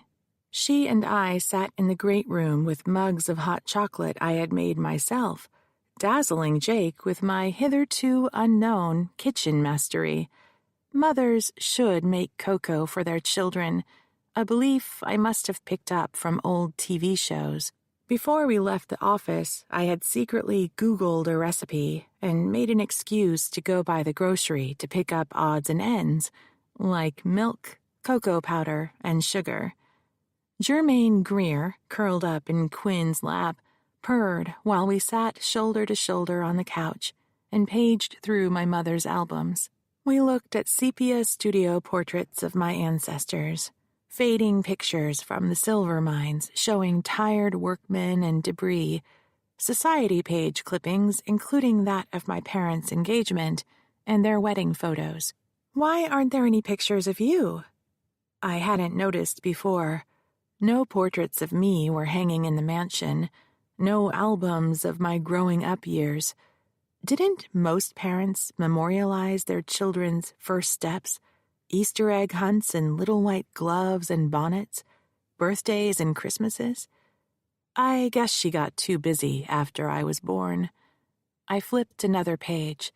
There was a photo of the mansion with cherry trees in bloom along the street. "I'll take you over there tomorrow so you can see the place." "Won't your father mind?" "The mansion belongs to me now. He's living there until it's sold, kind of a caretaker." He still wouldn't leave. Through correspondence with his attorney, I had continued to refuse to pay him a settlement unless he provided he had spent his own money on the house, and he had continued to refuse to produce the evidence. "But we'll go during the day so we won't run into him. We don't get along. You might have guessed that." "Can I ask you a question?" I had not answered her previous question about her biological father and had dominated the evening so she wouldn't have the opportunity to ask again. She had the grace to let me. "You can certainly ask." "Did you want to keep me?" I didn't have to think about it. More than anything in the world. I had these dreams of you and me living in the mansion ballroom. It's one giant room on the 3rd floor. I would paint it pale yellow. My bed and your crib would be on one end, separated from the rest of the room by a gauzy curtain. We would have our own little kitchen table and a kitchenette. The floor would be filled with gigantic teddy bears and toys and playhouses.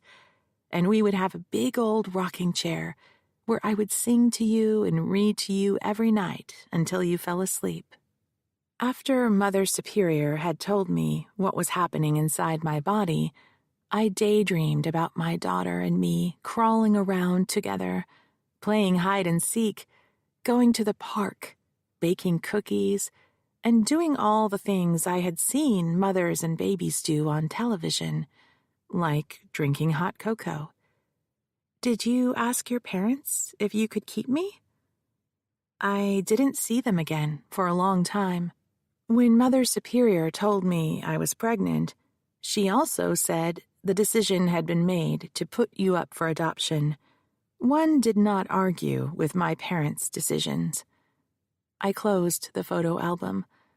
In those days, they didn't let the mother see the baby. They just whisked it away. But there was a really nice nurse who brought you in when no one was looking, the day after you were born.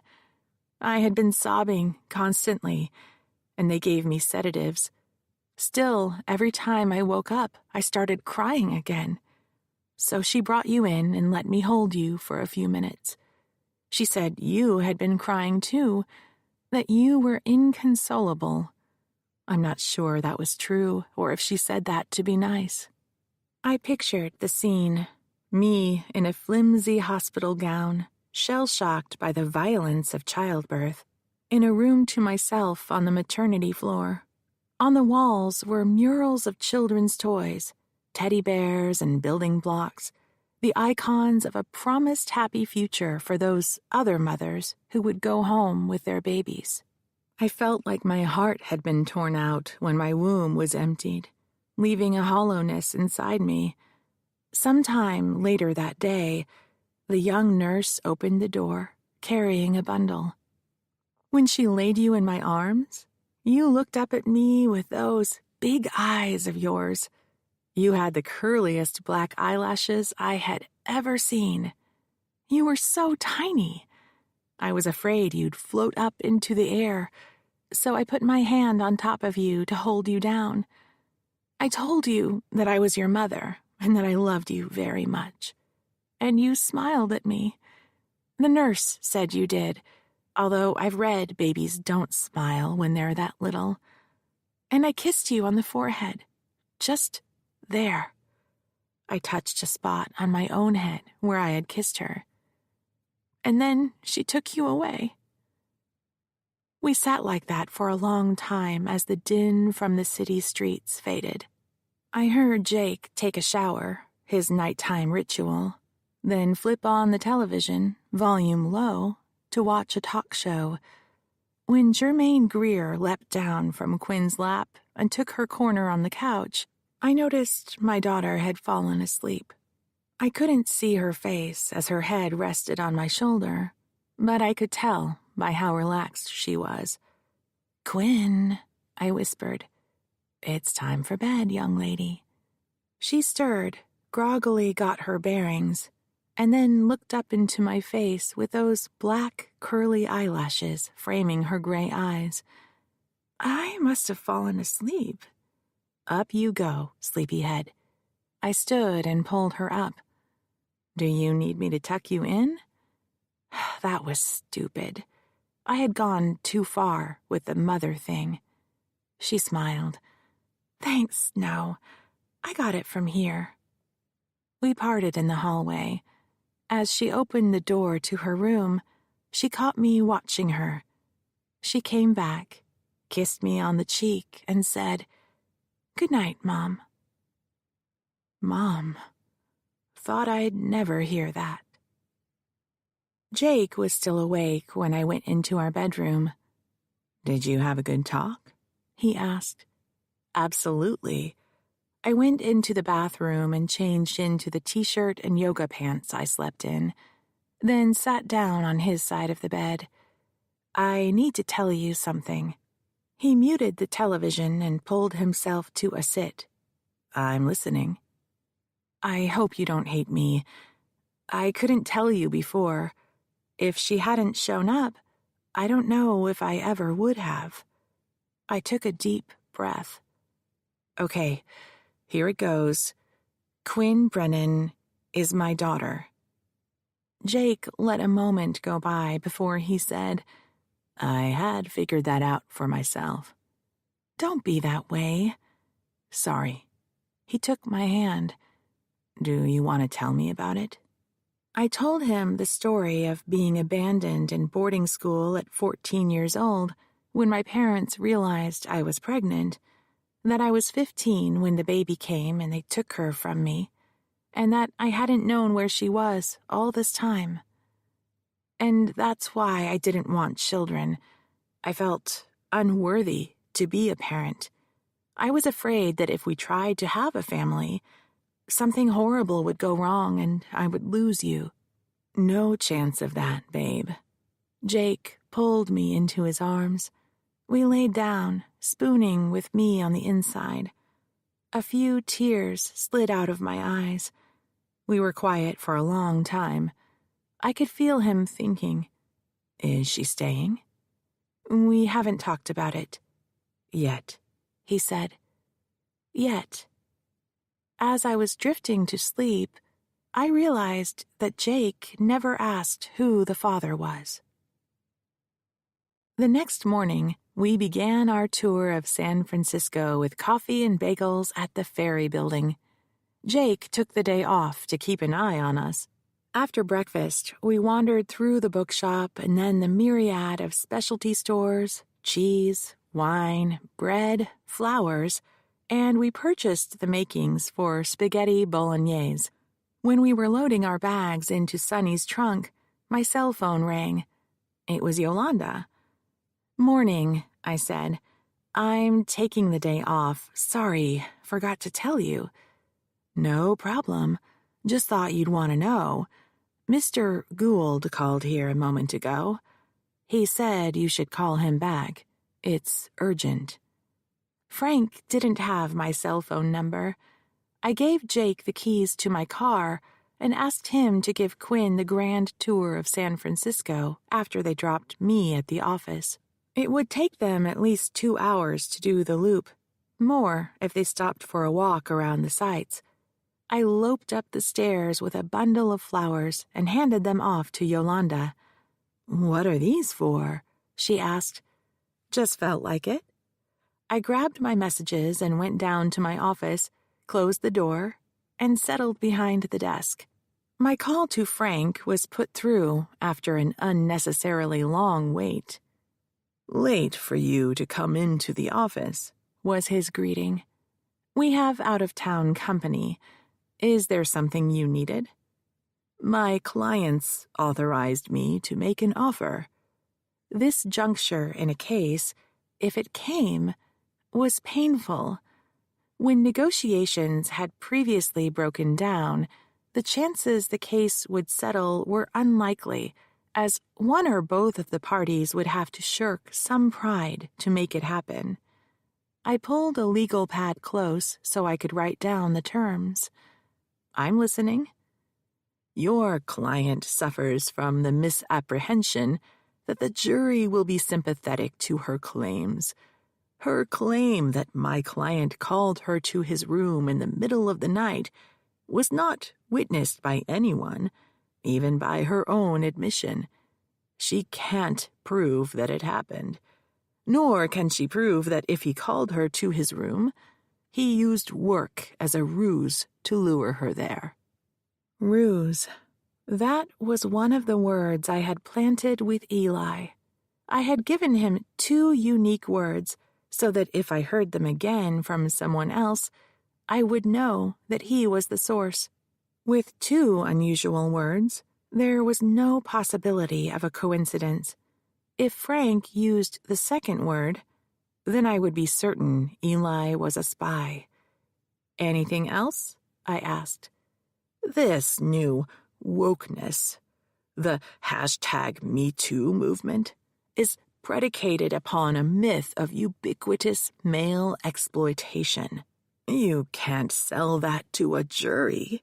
The world is full of people who understand and appreciate the differences between the sexes. That doesn't make one superior to the other. It means they understand their roles. You'll have a hard time convincing an entire jury that women are downtrodden. If anything, they've been exalted and pampered. Every man on that jury who was subject to draft will remember that women were excused from military service." Ubiquitous. That was the second word. Eli had leaked information to Frank. He had betrayed me and my client. I had to fire him. "You're joking, right?" Nothing of the sort, Frank said. I've been authorized to double our offer. Your client will receive the equivalent of 2 years' salary, plus her personnel file will be expunged. And, of course, she needs to sign a new NDA. I'll convey it. By the way, I'm coming to the mansion this afternoon. I would prefer that you not be there. I have every right to be in my home at any time I please. I believe my attorney sent you a letter informing you that you needed to coordinate visits with me so I can attend. We don't want any accusations of missing property, do we? Very well. Be there if you wish. I'm bringing my out-of-town guest to visit this afternoon. And who would that be? My daughter. A long moment passed, with only the sound of the phone's electronic noise in my ear. You don't have a daughter. Oh, but I do, and she's looking forward to meeting her family. As it turned out, we didn't make it to the mansion that afternoon. I had just picked up the phone to call Josephine when Yolanda buzzed me. You have a visitor. When I walked into reception, I found Valerie Van sitting on the couch, a purse clutched in her lap. What brings you from Saratoga? I asked. Can we talk? I showed her into the conference room, closed the door, and we sat at the table. What's up? I heard about Sophia. They said she was murdered. I should have called her, warned her that her life might be in danger. That's right. This has all gotten so far out of control. I can't believe it. She rocked back and forth with the purse clasped to her chest. You seemed afraid to talk to me when I came to your house. I was. I still am. 2 scary-looking guys had been sitting in a car outside my house a few days before you came. They show up all hours of the day and night, just sit there and then drive off. I thought maybe they were cops watching a house down the street for drug dealing, but then I got a letter warning me to keep my mouth shut about the Duke. Do you have the letter? She opened the purse and pulled out a document. It was written on the letterhead of Gould and Napier, signed by Ian Napier, and dated the Monday after I had filed suit. It reminded Valerie that she had signed a non-disclosure agreement, and that if she violated it, she would have to pay Reginald Clevel $2 million. I blew out a whistle. $2 million, she said. I don't have that kind of money. Did you sign a non-disclosure agreement? Yes. Were you paid for signing it? $75,000. It was enough to keep me alive while I finished my degree, but I had to take out student loans, too. Did you have an attorney? No, I should have. That was stupid. Her arms were wrapped around the purse again. I'm so afraid. Did they kill Sophia so she wouldn't talk? We don't know yet, but what I can tell you is that there were 2 scary-looking guys who followed my paralegal and me to London to meet with her, and she was murdered the night before our appointment. And the same 2 guys broke into my office a few days ago. I pulled my cell phone out of my blazer pocket and thumbed through the photos. These guys. When she saw the photo, the color drained from her face. Oh my God, that's them! The guys that were parked outside my house. I am so scared.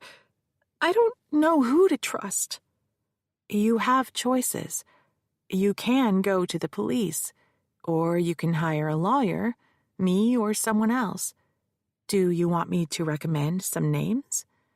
I don't want to sue him. I'm just here to help Josephine. You believe me, right? You haven't told me what happened yet. What led up to you signing the non-disclosure agreement? But you believe Josephine, or you wouldn't have taken her case, right? Right. So tell me what happened to you.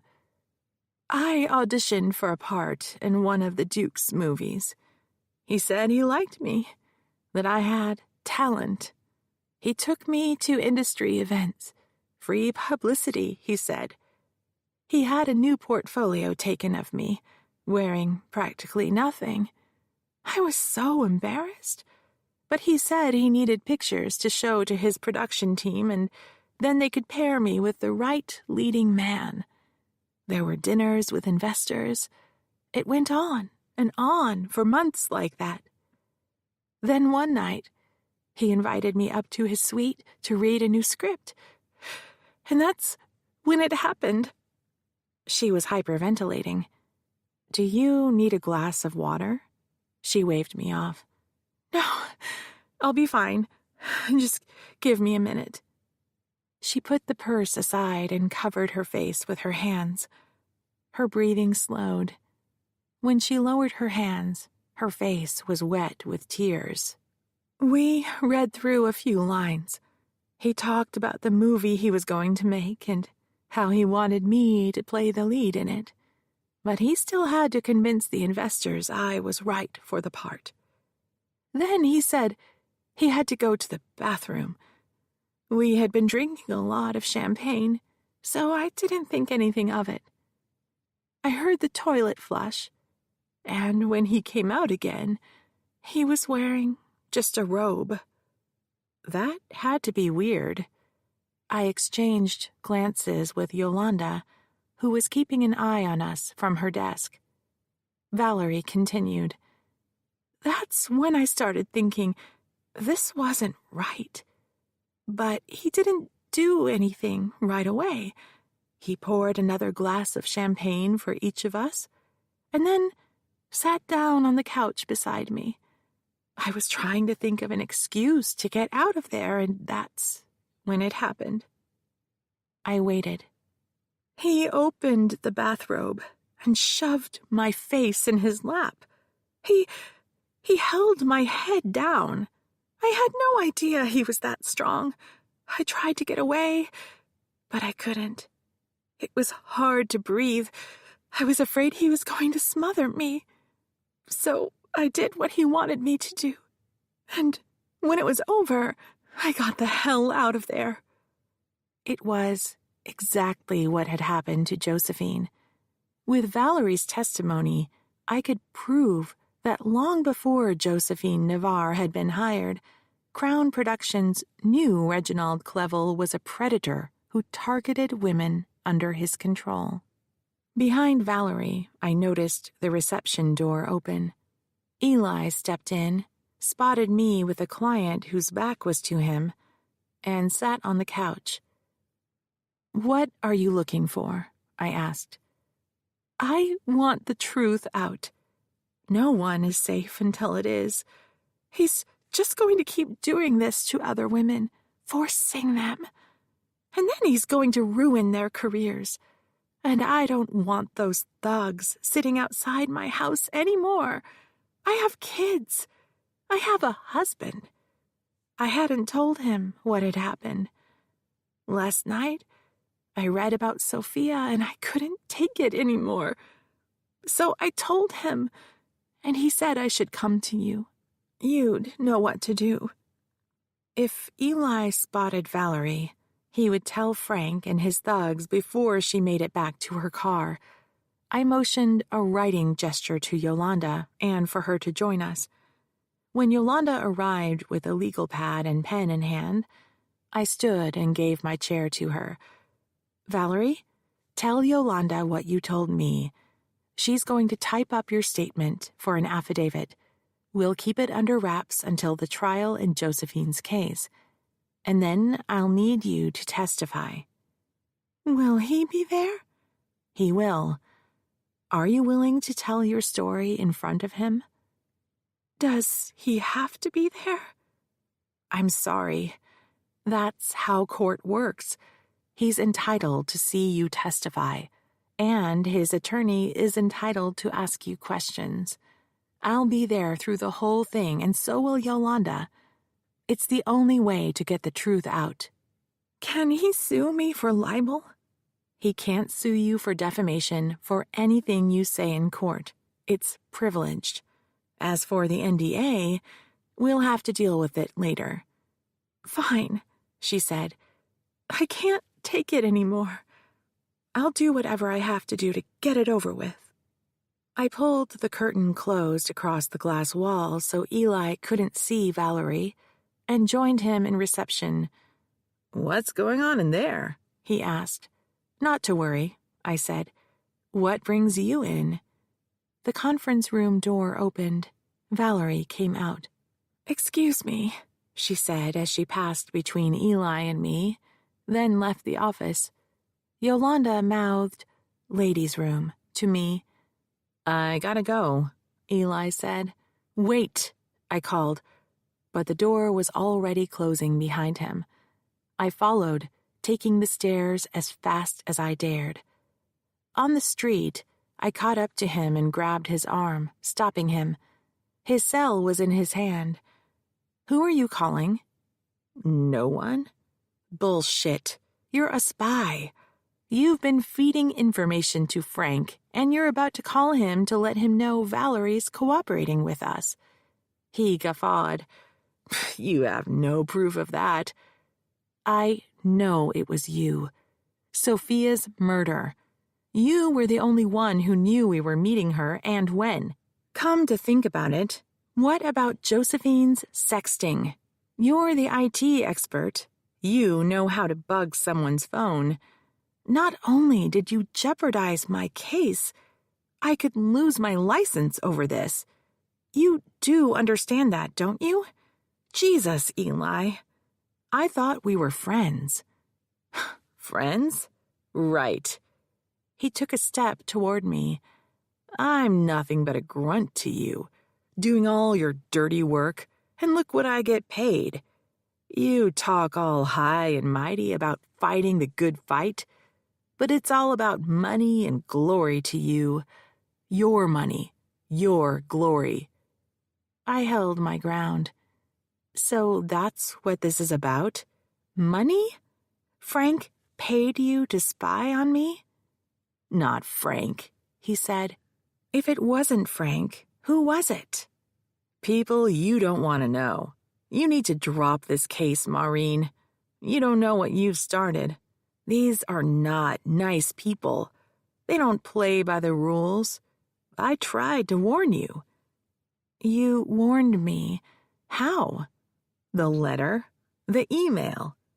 "You sent those?" "I was looking out for you." I stepped toward him. "You need to make this right. I want your statement, recorded and written." "No way," he said, pulling away from me. "I'd be a dead man." He pocketed the phone and began striding down the street. I jogged to keep up. Something caught Eli's attention. He seemed to hang in the air for a moment, 1 foot aloft, his attention locked on an object in the distance. I looked down the street to see what it was. We were halfway down the block from an intersection. The street was lined with parked cars. A dark sedan was double parked down the street. I had first noticed it when we began arguing. It was not uncommon for a driver to idle while waiting for his passenger to come out of an office. The sedan was rolling forward. Its movement was what had caught Eli's eye. It picked up speed as it approached us. Eli swung a long arm around, clotheslining me across the chest. I staggered a step backward to keep my balance, all the while thinking about how much I wanted to hit him back, even though I'd lose the brawl as soon as he swung at me again. Out of the corner of my eye, I saw a glint, a reflection off something metallic. Eli lunged toward the approaching car. His hand was splayed in front of me. I never saw the passenger's face. The sound was more like a sneeze than a blast. The car's tires squealed as it sped off. It was nothing but a dark streak in my mind, just a memory. even before Eli staggered. He braced himself against the building, a hand to his chest. He looked down at his shirt, trying to assess the damage, as he slid to the sidewalk. Blood began to seep out from beneath the hand. I found myself on my knees, pressing my hands on top of his own. His face was pale. I prayed for the bleeding to stop. One tear slid from his eye. He grimaced in pain. He tried to speak, but he made no sound. His eyes focused on me for a second, and then his pupils fixed. Chapter 23. That evening, I was on the couch wrapped in a blanket, trying to get warm. Jake was sitting on the coffee table, wearing his shoulder holster with a pistol, taking a call on his cell. Quinn was in the kitchen grilling cheese sandwiches and warming tomato soup. I kept telling them I wasn't hungry, but they both insisted I eat. Jake snapped his cell shut. They got witness statements. Someone wrote down the license plate. They were about to call the police because the car had them blocked in. The license plate was stolen. So was the car. They found it in a parking garage. Looks wiped clean, but we'll know more tomorrow when forensics takes a look at it. Vague descriptions of the perps. 2 white men, both wearing stocking caps. I shivered. He swung around to sit next to me and pulled me into him. The working theory is that you were the intended victim and Eli got in the way. Eli had been a spy, betrayed me, yet he had given his life to save my own. Why would he do that? Jump between you and a gun? Spy on me. He said it wasn't Frank, it was someone else, but they're all the same team. He sold me out for money. Why would he do that? Look, I'm so sorry. This is my fault. I knew he left SFPD under a cloud. There were questions about gambling debts. I shouldn't have recommended him to you in the first place. I had wanted to believe him when he said it was blown out of proportion and a political thing to get rid of him. It made sense. He wasn't good at ass-kissing. I thought he deserved a second chance.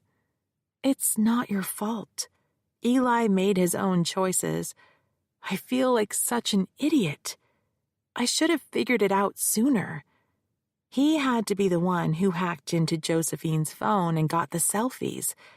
Oh, geez, I just remembered. Where's my phone? Who are you calling? Frank called me with a settlement offer right before Valerie came in. I have to convey it. Tomorrow soon enough, Jake said. Quinn came into the great room carrying a tray of sandwiches and mugs of soup. Is there anything else I can get for you? I shook my head. She sat in the adjacent chair. I took a small bite of a sandwich, not tasting it. But things were so new between us, I didn't want to inadvertently hurt her feelings. My kid sure can cook. Quinn tilted her head toward Jake. With everything that had happened, I hadn't had a chance to tell her that he knew. Jake reached for her hand. Welcome to the family, Quinn. I mean it. And he did. She relaxed. Jake stood. Anyone for a beer? He went into the kitchen and puttered around in there while Quinn moved into the spot he had just vacated. I put an arm around her. We sat like that for a long time. I had never imagined I'd see my baby again. She might not have returned if her adopted parents were still alive. From time to time, I'd thought about registering with an agency to find her, but I always chickened out because I was afraid. Afraid she'd hate me for giving her up. Afraid the truth would come out. I was back in my chair the next day. Yolanda was out in reception, the door locked. An off-duty cop friend of Jake's was on the reception room couch, with an Elmore Leonard paperback. His name was Jerry, and he was big, tall as Eli had been and twice as heavy, all muscle. As if his size wasn't intimidating enough, he wore a gun in a shoulder holster. Quinn was in the conference room with a stack of paper.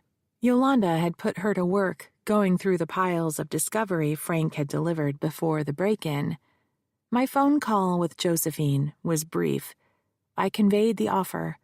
The increase in money was better, but the non-disclosure clause was still a deal-breaker. As I was putting down the receiver, Yolanda came into the office with the day's mail. On top was an order in Navarre v. Clevel et al. Judge Hahn's entire caseload had been transferred to Judge Wilbur St. James, the most conservative judge on the bench. I hit the speed dial for Jake's office. "Is everything okay?" he asked. "Judge Hahn's cases have been reassigned to Wilbur St. James. Have you heard anything about it? Her husband had a heart attack a few nights ago. Was touch and go at first. She's out on personal leave until further notice." "Damn it all anyway," I said. "I mean, I hope he's all right." "Sorry, Red, but you know what to do." What he meant was that I would make sure the record was stuffed full of arguments and evidence so that when Judge St. James ruled against me, I might have a chance on appeal. I'd rather win. Wouldn't we all? Other than that, all quiet? He was asking if I had been attacked. All quiet. Any news on Ayeti and Dona? They've gone to ground. Has anyone figured out Alpha Inc.'s connection? Who hired them? And what about who Eli was talking to? He said he wasn't working for Frank. He was talking to someone else, but it had to be someone close to Frank, because he knew exactly what I had said to Eli. Someone's on that. Look, I'm about to go into a meeting. If anything comes up, call me on my cell. Love you. Love you too. The next document in the pile on my desk was an order on my motion to exclude the selfie photographs in the Navarre case. Judge Hahn had promised to reserve judgment until we got closer to the trial. If I could prove the pictures were stolen and that Clevel hadn't known about them before he assaulted Josephine, I expected her to exclude them from evidence. I flipped to the last page. Typed in all bold letters was the word denied. It was signed by Judge Wilbur St. James.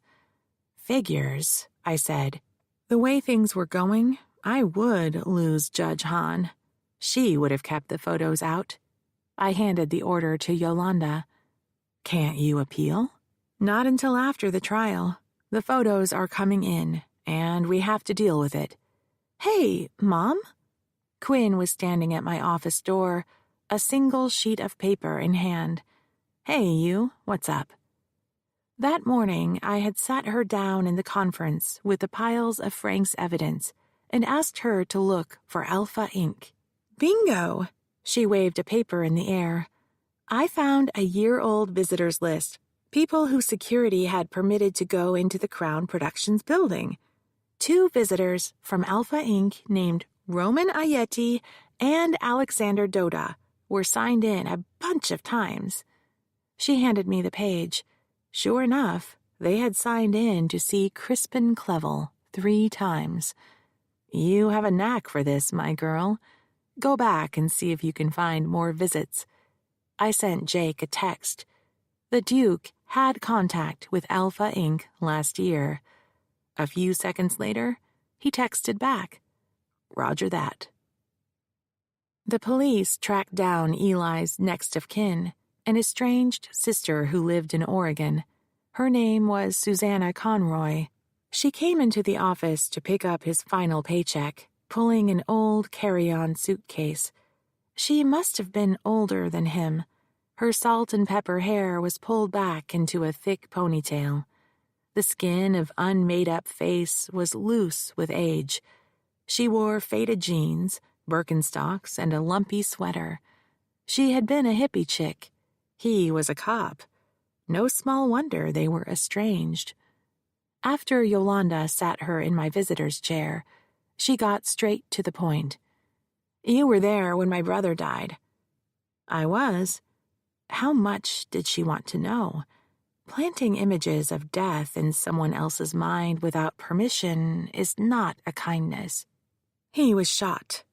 Her eyes cut to the window. "Just out there, in front of your building." I nodded. "Did he suffer?" I couldn't say how painful a gunshot wound to the torso was, but I imagined it was horrific. "He was gone in a few seconds." "Have they found who did it?" I shook my head. "We didn't get along, hadn't spoken in years, but I wouldn't have wished that on him." Yolanda returned with a cup of tea for Susanna, then slipped out of the room. I should have documentation of work in my cases, but I wondered if there was a letter or note that would prove who killed him. "Is there anything you need?" I asked. "Can we help clear out his apartment for you?" "All done." "What about the case files?" She shrugged. "All the paper went to recycling." "Did the police take anything before you cleaned out the apartment?" "They said they didn't need anything." She took a sip of tea. "Well, that's it, I suppose. Did you have a check for me?" "Certainly." I pulled an envelope out of my pencil drawer, addressed to Estate of Eli Conroy, and slid it across the desktop to her. "Will there be a memorial? I'd like to go. I'm sure his old friends at SFPD would as well." "There's no reason for that. I'm on my way to the airport now. When I get home, I'll spread his ashes in the woods. He loved the woods when we were kids." I pointed to the suitcase. "Yes," she said, "his ashes." She stood. "I have a cab waiting, and I'm sure you're busy, Miss Gould. I'll show myself out." The last I saw of Eli Conroy was a beaten-up, two-wheeled suitcase as it was dragged out of my office. 1 week before the trial, I was in my office, staring out the window, tapping a pen against my tooth. It was a Monday morning. The skies sparkled with light. When Quinn and I came in, Jake's cop friend, Jerry, was already settled on the couch with a new Elmore Leonard book, a tall mug of coffee, and a piece of coffee cake at his elbow. Ayeti and Doda were still at large. Jerry was wearing aftershave. That was new. I faced Yolanda so only she would see my curious expression. She avoided meeting my eyes. "There's more in the kitchen. Help yourselves." Yolanda had been divorced long before I had met her, and hadn't dated in the time she had worked for me, nor had she baked for the office before. "Thank you," I said. "You're welcome." She bent to her task, blushing. Quinn grabbed a slice of coffee cake for herself, then went into the conference room to continue her work analyzing Frank's evidence. She had already discovered a number of visits to Crown Productions by Roman Ayeti and Alexander Doda that coincided with industry events attended by Reginald Clevel. Online, she had found photographs of the two hovering around him, earpieces in place. As I sat at my desk, I still struggled with the theme of the case, that one short phrase that would resonate with the jury. I had to seize them from the first words I spoke. Yolanda appeared at my door with a fresh mug of coffee. She placed it on my desk. "You have a visitor." I wasn't sure I could handle another surprise. "I don't have any appointments today." I put the pen down on my blank legal pad. She didn't make one. "New client?" "I don't know, maybe. She says she has information about your case against Clevel. Her name is Abigail Lawrence." There hadn't been an Abigail Lawrence in any of our investigation results or in the evidence from Frank. "Okay, show her in." Yolanda left and returned with a young woman and a cup of tea, which she set in front of the visitor's chair, then softly closed the door as she left. Abigail Lawrence had a dark olive complexion. She could have been in her early 30s, but was gaunt from excessive weight loss and had dark circles around her eyes, which made her look older. I motioned for her to sit down. "Good morning," I said, extending my hand. "I'm Maureen Gould. How can I help you?" "I'm not sure," she said in a flat Midwestern accent. "Yolanda said you have something to share about Reginald Clevel?" She looked at her hands. She took a deep breath, then sighed, allowing her eyes to lift to the window. She stared out it for what seemed a long time. Then a frown crinkled the thin tissue across her brow. "He raped me." That had to be a difficult thing for her to say. Given her demeanor, she had not said it often or to very many people. Her pain was raw. I lifted my pen and clicked the cap to expose the nib. I put pen to paper. "Can I get your full name, please?" "Abigail Ethel Lawrence is my real name, but you might know me as Amber LaRue." After Yolanda and I took her statement and made sure we had her contact information, she went back to the East Bay home of a childhood friend where she was staying. As long as the Duke didn't know she was in town, she wouldn't be in danger. As far as he or anyone else knew, she was still partying in the south of France. Jake called that afternoon. When I answered, he said, "Got them." "The thugs?" "Ayeti and Doda. Caught them trying to cross the border into Baja." "Have they said anything?" "The first words out of their mouth were, 'diplomatic immunity.'" "Fuck." "Don't worry, Red. We've put a call into the British Embassy to see if they're going to protect these guys. We should have a decision in a day or two." "Did the cops find anything on them?" "The gun is long gone. Best guess? At the bottom of the bay." Chapter 24. The trial started on a Wednesday because Judge Wilbur St. James was in a judicial conference Monday and Tuesday. I came in with my team a half hour early to give Josephine a chance to acclimate to the environment. She and I settled our bags at counsel table.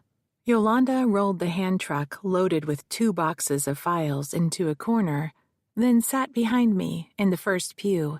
Quinn sat next to her, where Eli would have been. Throughout every trial I had had in private practice, Eli had sat in the front row. He observed the jurors and told me how they were reacting. He kept an eye on the other team, watching the defendant for tells. At break, he would pump me up with ringside encouragement as if he was a prize-fighter's coach. When had he lost faith? I would never know. I had been too wrapped up in my clients and cases to notice. Jury selection was brisk under the firm guidance of Judge St. James. I had asked for 3 days of voir dire, the process where we question prospective jurors, with another week for witnesses. Frank claimed he had a week of witnesses as well, an outright lie. An old defense trick was to ask for more time in order to manipulate the judge into curtailing the plaintiff's case. There was no way he had more than 1 or 2 witnesses, Clevel and someone else from Crown Productions, 3 if he called Cameron Aguilar, the guy Josephine had sent the selfies to. It worked. The judge said we would have 5 days to try the case, including jury selection, opening, witnesses, and closing. That left 2 days for each of our cases, and 1 day for jury selection. With 50 prospective jurors, we barely had enough time to find out their names and how irritated they were to have their lives disrupted by the court's summons. The jury we ended up with included 2 college students. The female was pre-med, the male was majoring in education. 3 were retirees, all male.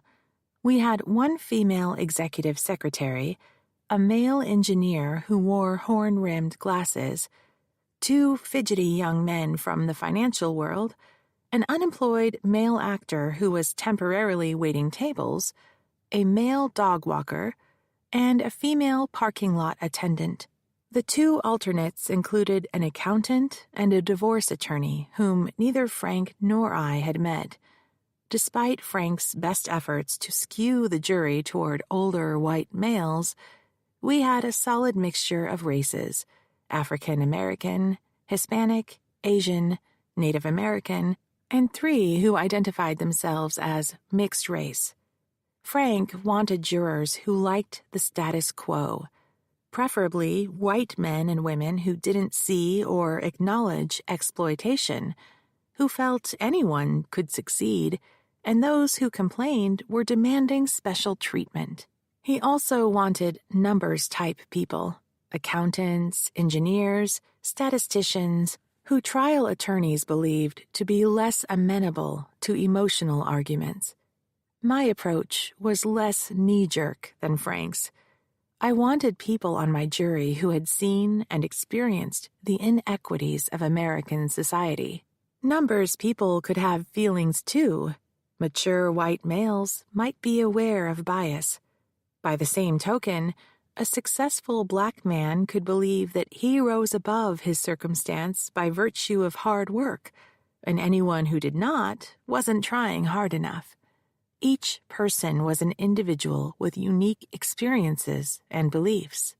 Quinn and Yolanda sat in the front row behind me.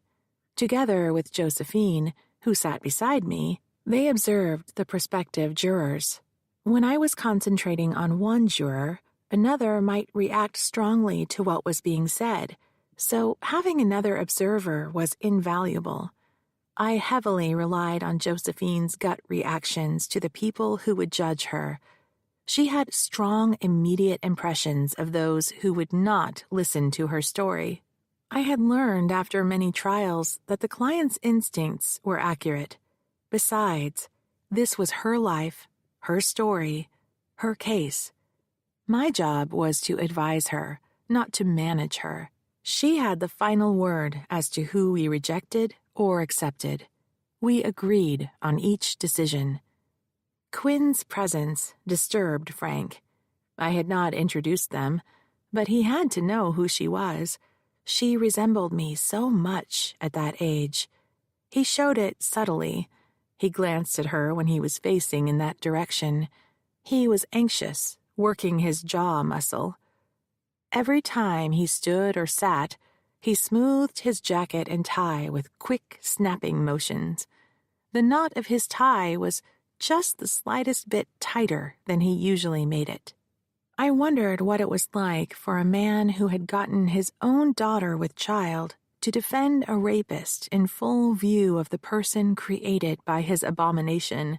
Did any humanity still inside of him care whether Quinn knew how she had been conceived?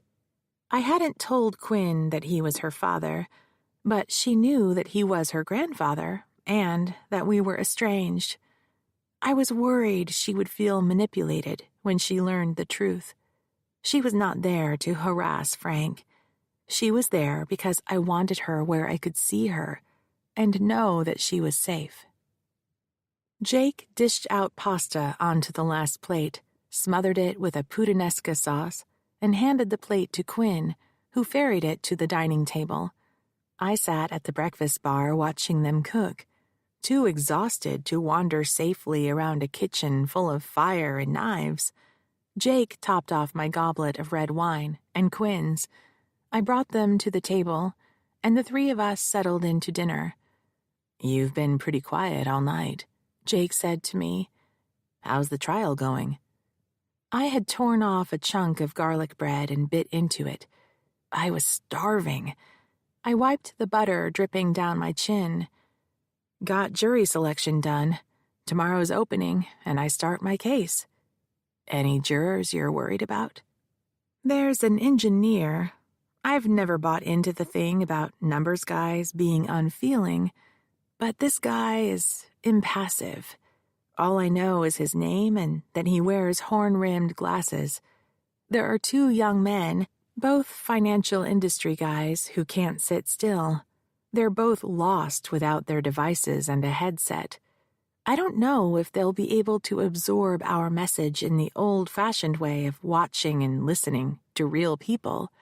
With the rest of them, it's too soon to tell. And what about you, Quinn? What do you think about all of this?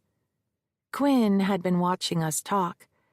In a superficial way, it's just like on TV, with the judge up there on the bench and the lawyers asking questions.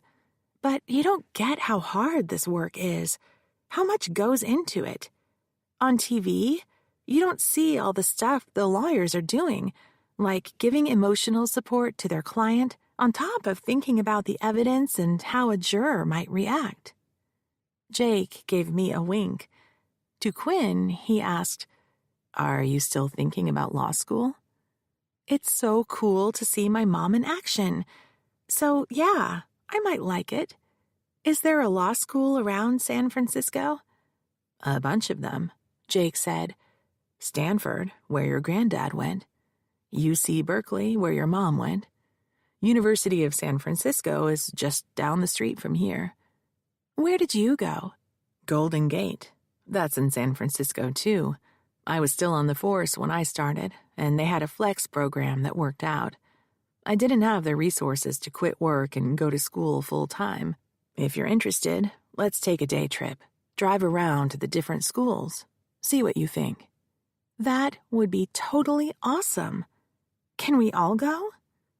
It'd have to be after the trial, I said. What about this weekend? Quinn asked. Sorry, honey. A trial attorney is on the job 24/7 from the first day of trial until the last.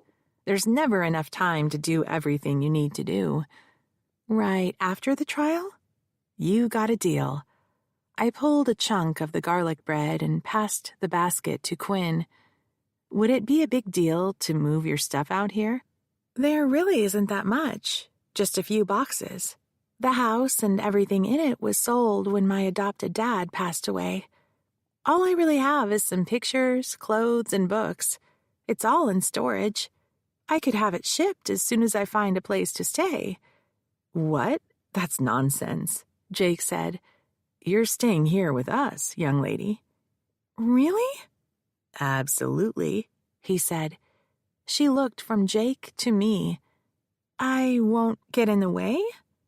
I took her hand and squeezed it. You could never be in the way. Jake lifted his glass. Salute. Quinn and I raised our glasses in turn. Salute. We all took a drink.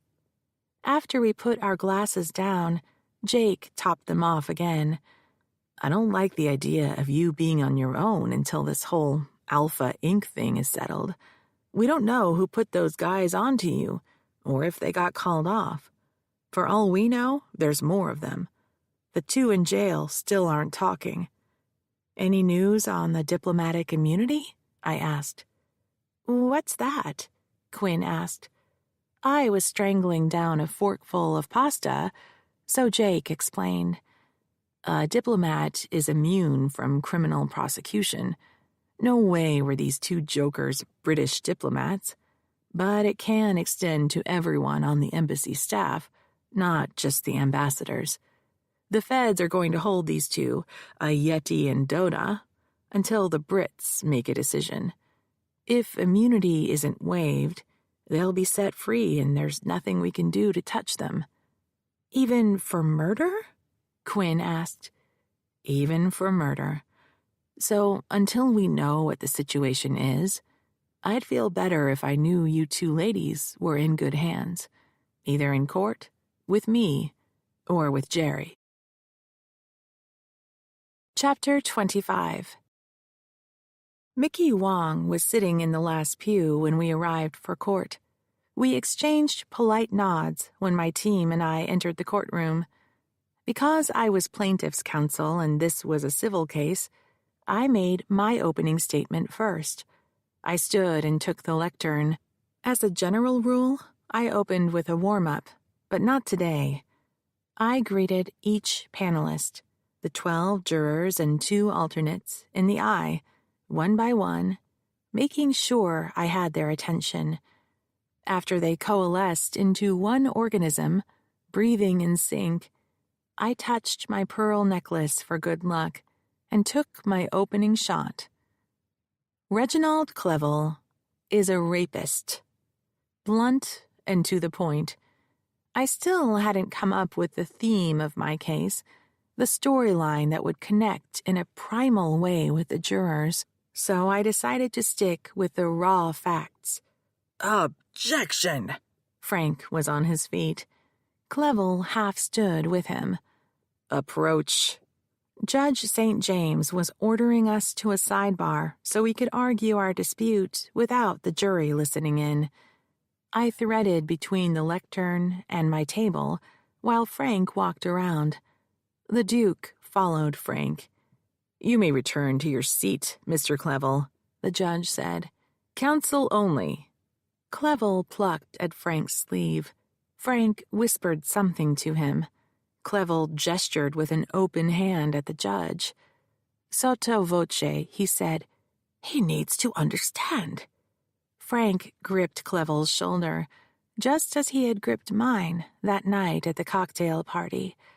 Clevel went back to the defense table, while Frank and I met at the bench, with enough room between us to fit in a third person.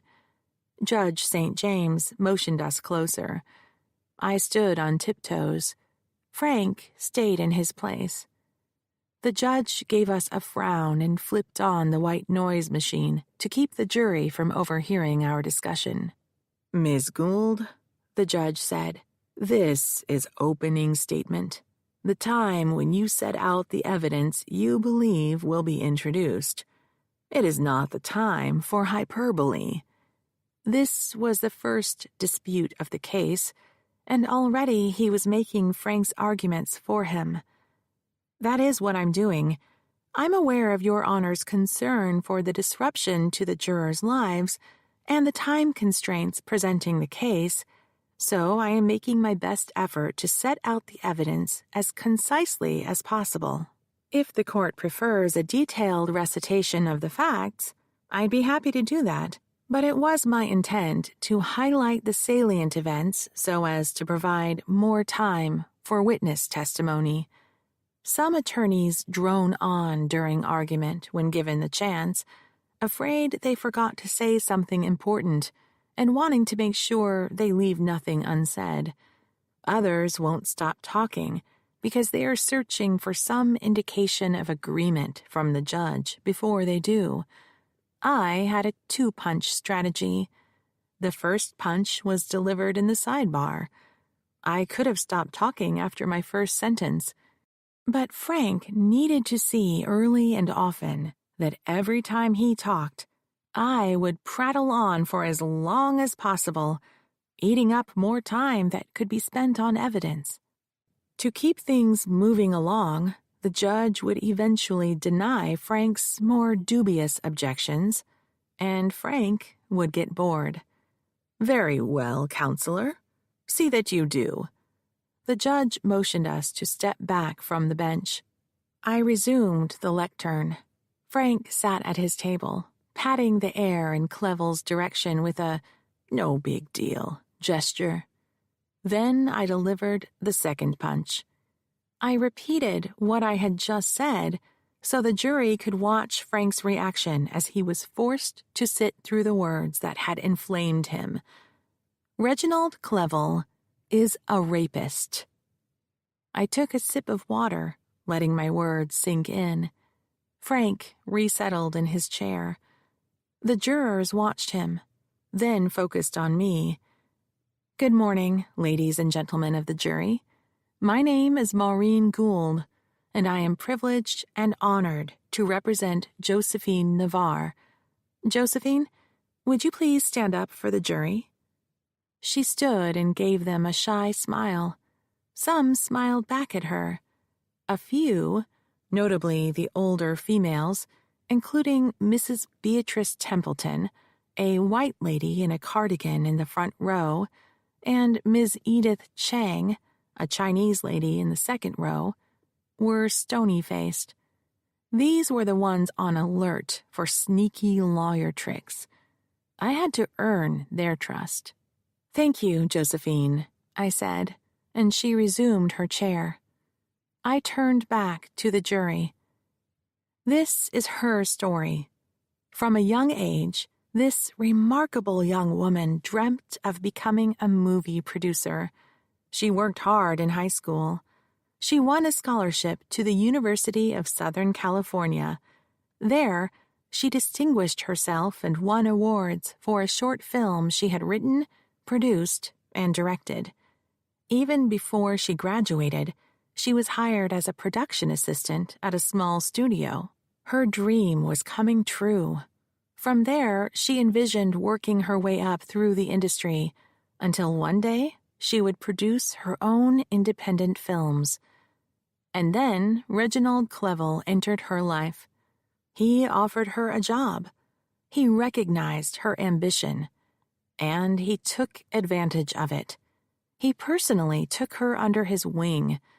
Because of her desire to impress him, he could manipulate her into tolerating his increasingly aberrant behavior.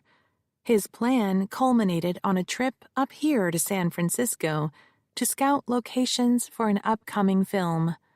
One night, in his hotel room, he forced her to perform oral sex on him. Juror number 9, Norberto Bonifaz, the dog walker, covered his mouth with one hand. Juror number 10, next to him, the horn-rimmed wearing engineer, pushed himself as far away from Bonifaz as he could get. Ms. Chang, on Bonifaz's other side, patted his arm. I continued. She broke free and ran out of the room. She returned to her hotel room and locked the door.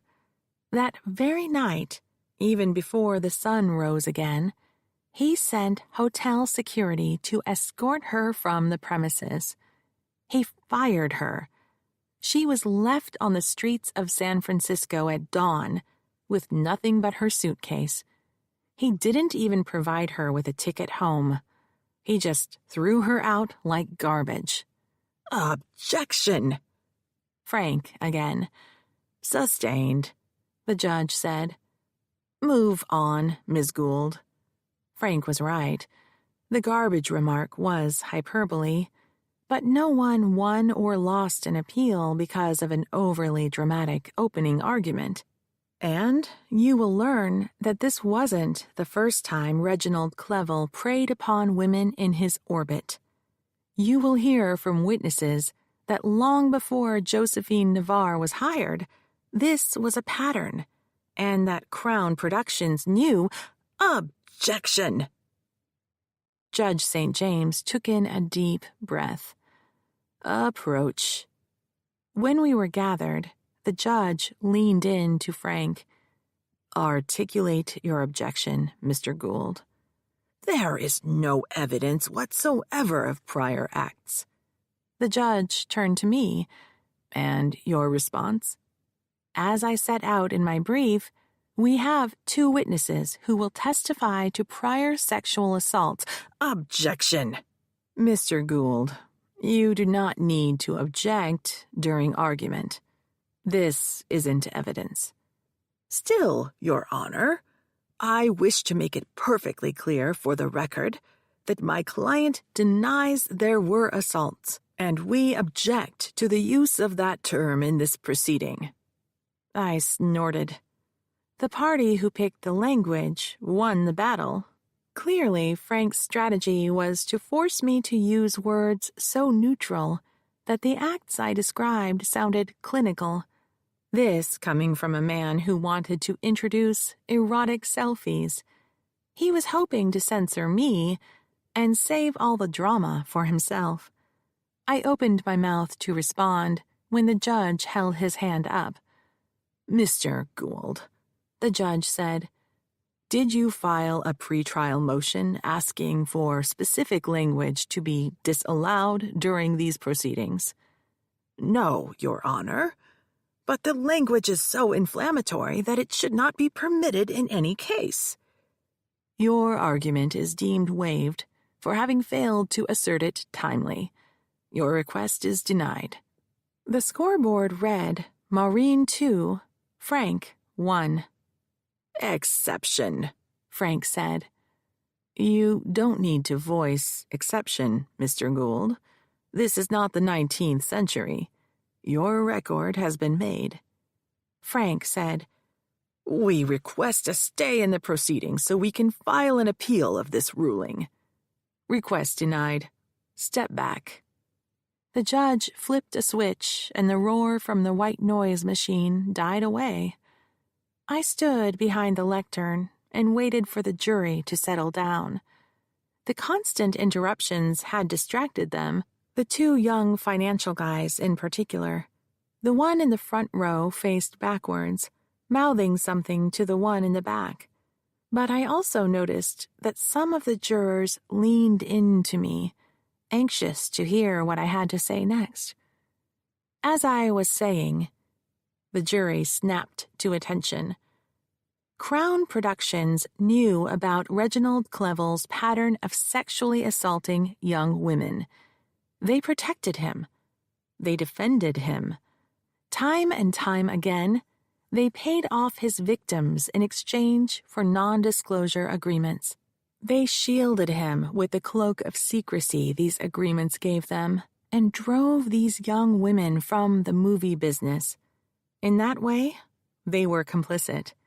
If the truth was known, women would not have continued to seek employment with him. If the truth was known, he could not have accessed women at work. If the truth was known, talented young women, like my client, Josephine Navarre, would not have been sacked for refusing to succumb to Reginald Cleville's sexual proclivities, and would have been allowed a fair chance of success. In a few moments, defense counsel will speak. It is up to you, the jurors, to decide whose story makes the most sense.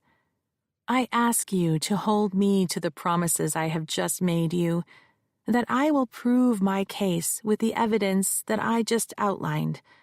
I also ask that you hold Mr. Cleville and Crown Productions to the same standard. The judge stood. We'll take our morning recess now. We shall resume in 15 minutes. I went back to my table and stood behind my chair. Everyone else stood. We waited in silence as the jury filed out and the door clicked closed behind them. I looked at Frank, the monster who lived in my head. And then, like a miracle, a light bloomed inside my mind.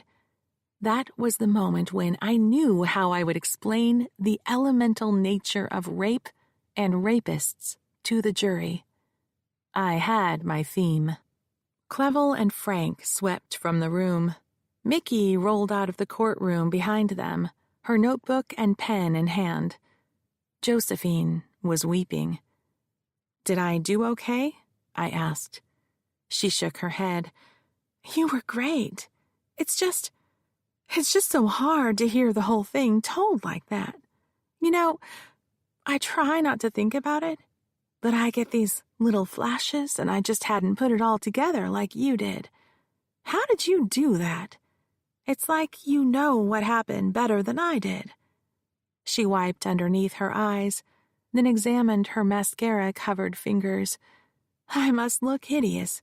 Do we have time for me to go to the ladies? We have 12 minutes, I said. No problem, Yolanda said as she picked up her purse. I'll go with you. When they were gone, I took a seat beside Quinn in the first pew. So, what do you think? Your father, what's he like? Bile burned in my throat. Complicated. We don't get along. After the trial is over, I'll tell you all about it. Why do you ask? He keeps looking at me. My stomach churned, but I didn't have time to get sick. I reached over the railing to grab a bottle of water out of my suitcase. I took a sip. Ignore him. So, what about my opening? Any thoughts? You were awesome. I made some notes. I don't know if it matters, but I was watching the jury. She flipped open a file folder.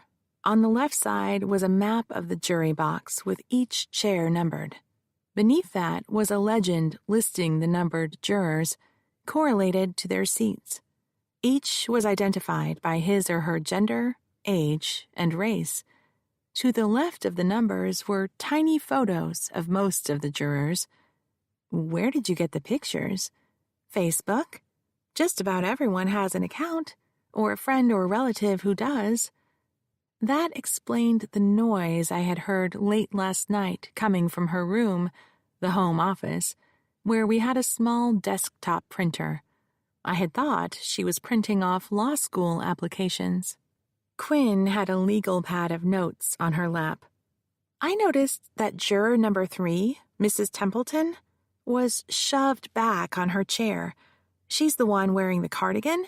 She wore it the first day, too. Quinn pointed at a small picture of Mrs. Templeton in her file, smiling for the camera at a social gathering, wearing her cardigan. That had to be her trademark. She made a face when you talked about what happened in the hotel room. What kind of face? Quinn scowled for me. She doesn't like hearing about it, I said, but it's too soon to read into it. It could mean she's offended I would say something like that out loud, or that she's disgusted by what Clevel did. Can you keep an eye on her? And don't forget to watch the alternates. One of them could end up on our jury. Anything else? Did you catch number 9? That's, Norberto Bonifaz? He was upset. I did. Pretty sure he was horrified by what happened. But that doesn't mean he's sympathetic to us. If he thinks I'm twisting the facts and he feels manipulated, he could punish us. The courtroom door opened. Josephine entered. Yolanda came in second but stopped, blocking Frank's and Clevel's entrance. Frank halted for a moment. Clevel crowded behind him. When Josephine walked through the gate and put her purse in her chair, Yolanda strutted forward as if she hadn't noticed Frank and Clevel. The clerk entered from the side door and announced, "The jury is returning." The back door opened. While they were filing in, I leaned in to Quinn. "Great job. Keep it up."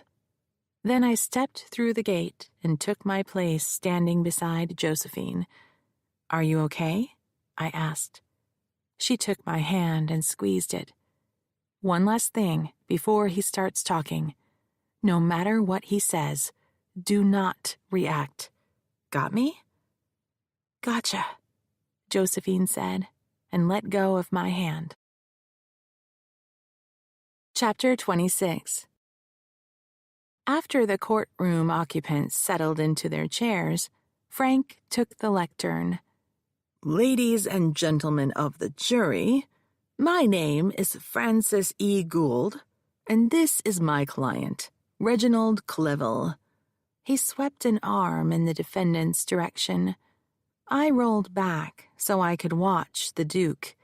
He was pushed back in his chair with one hand against the armrest, locked in a stare-down with Mrs. Templeton. The moment lingered while his color deepened to the purple of raw steak and a sheen broke out across his face. Frank went on, "This is my opportunity to tell you what the evidence will show. Like you, I find these accusations distasteful. Some of the terms you will be forced to hear are not fit for polite company.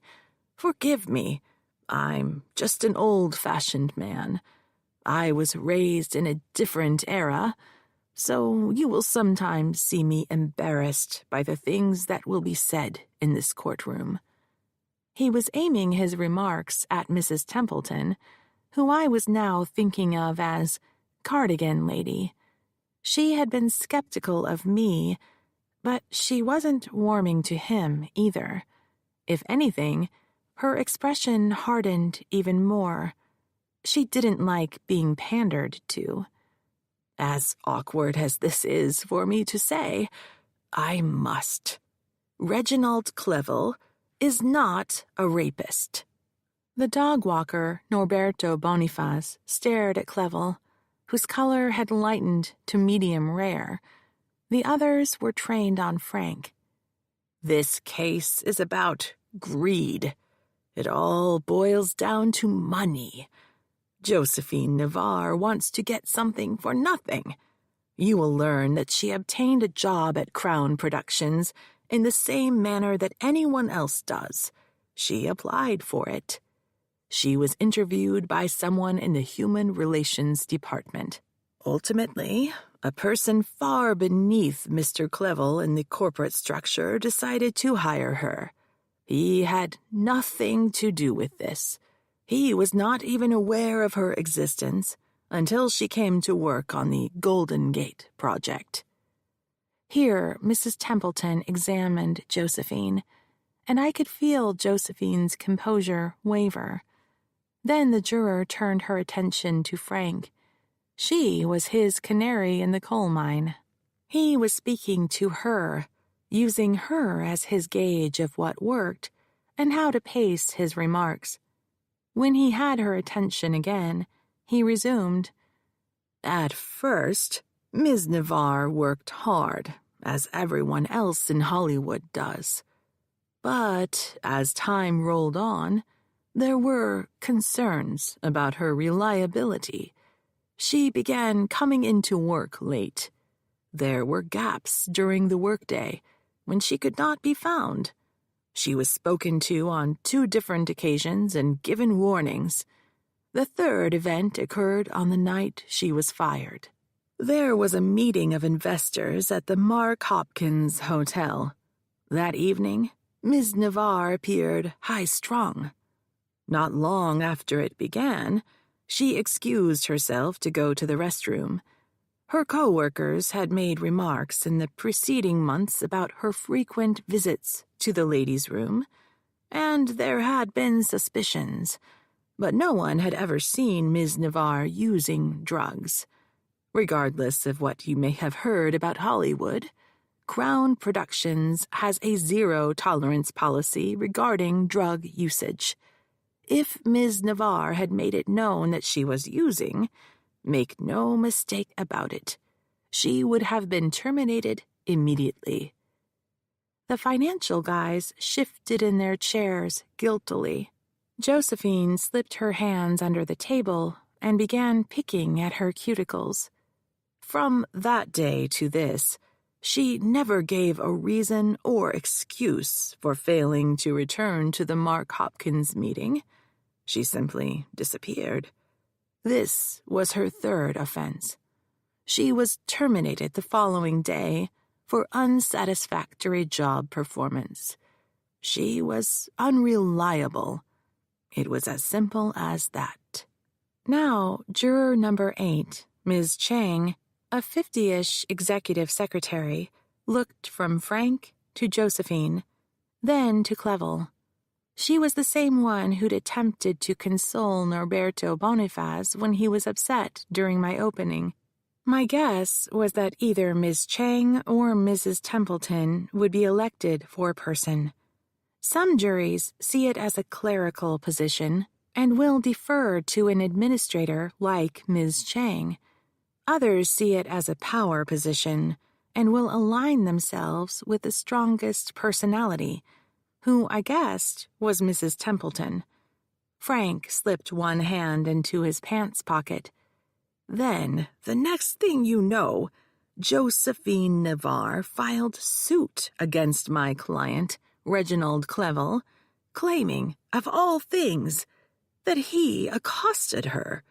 She has no witnesses whatsoever to confirm her story.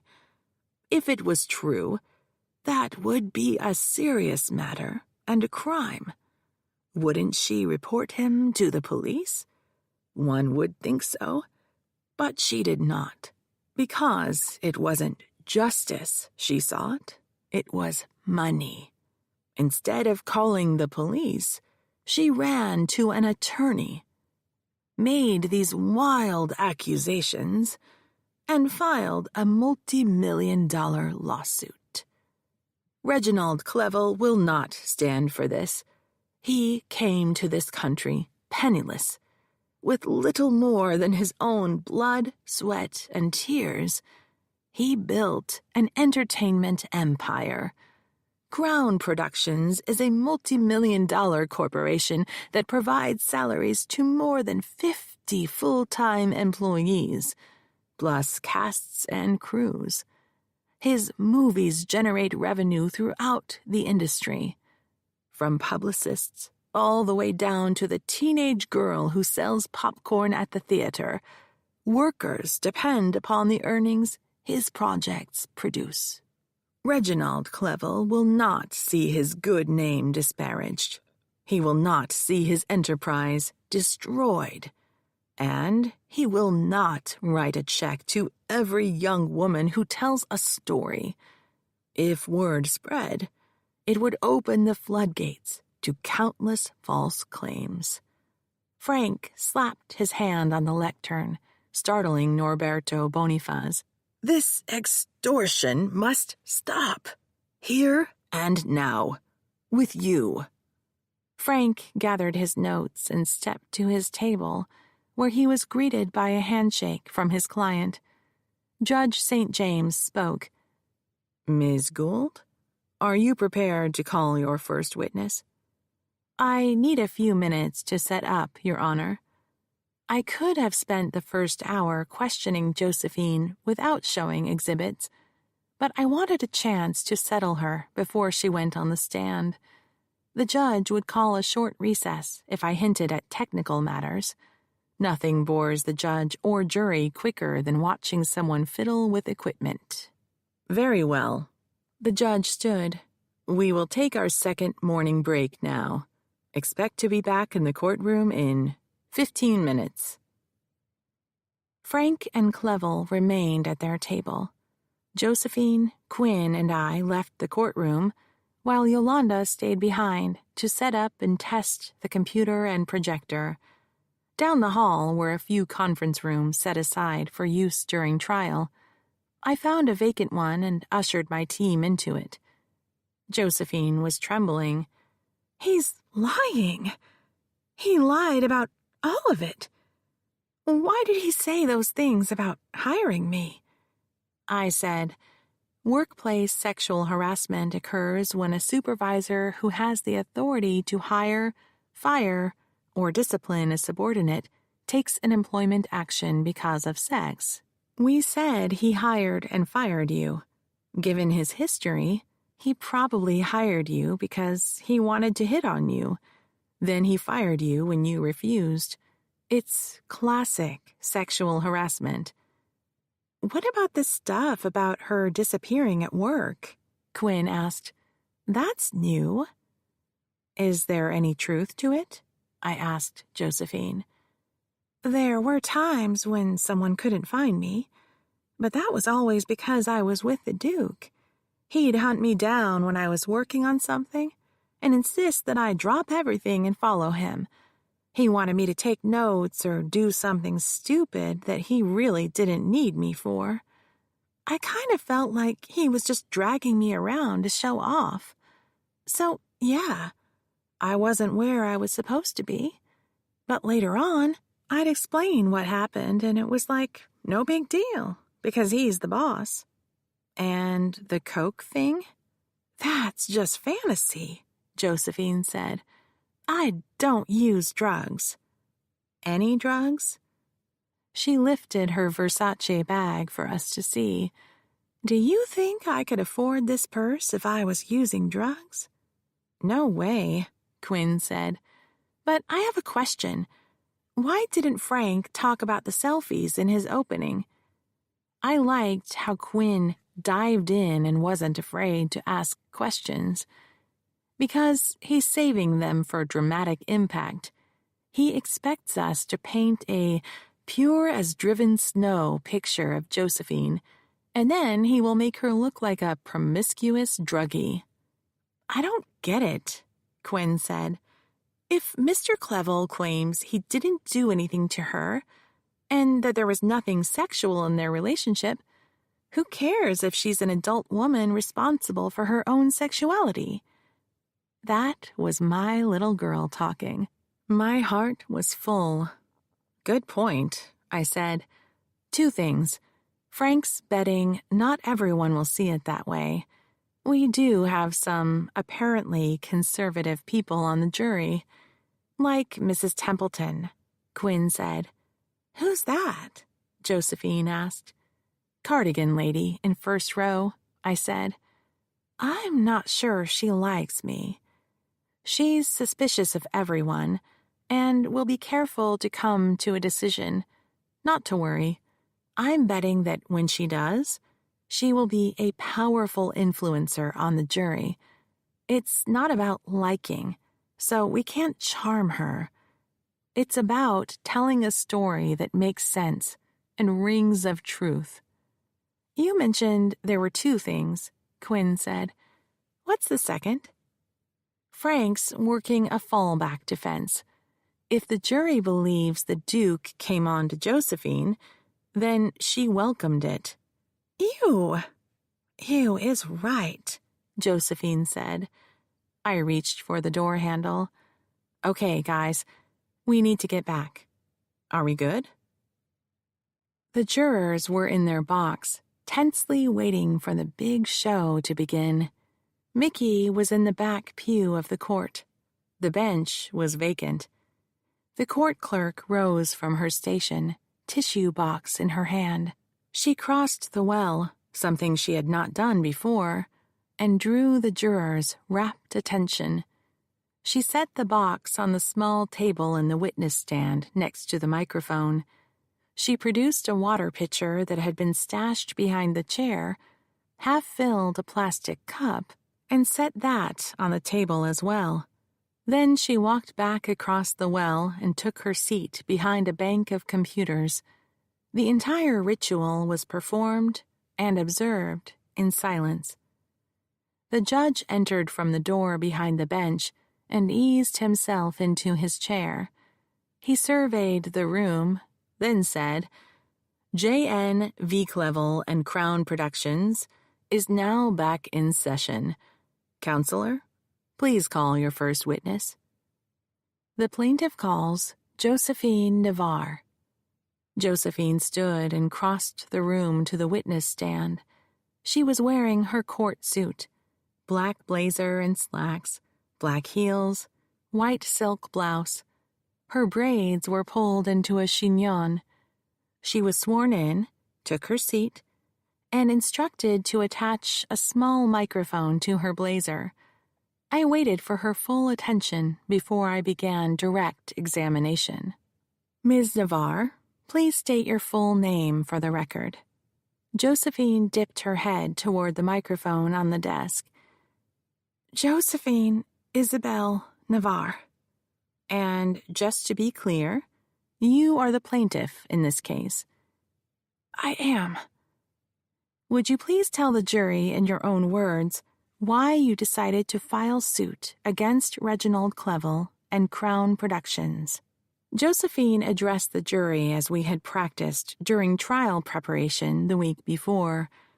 I filed suit because he fired me. How did the sexual assault play into your decision to file suit? Objection! Josephine didn't answer. When we had prepared for trial, we ran through her testimony.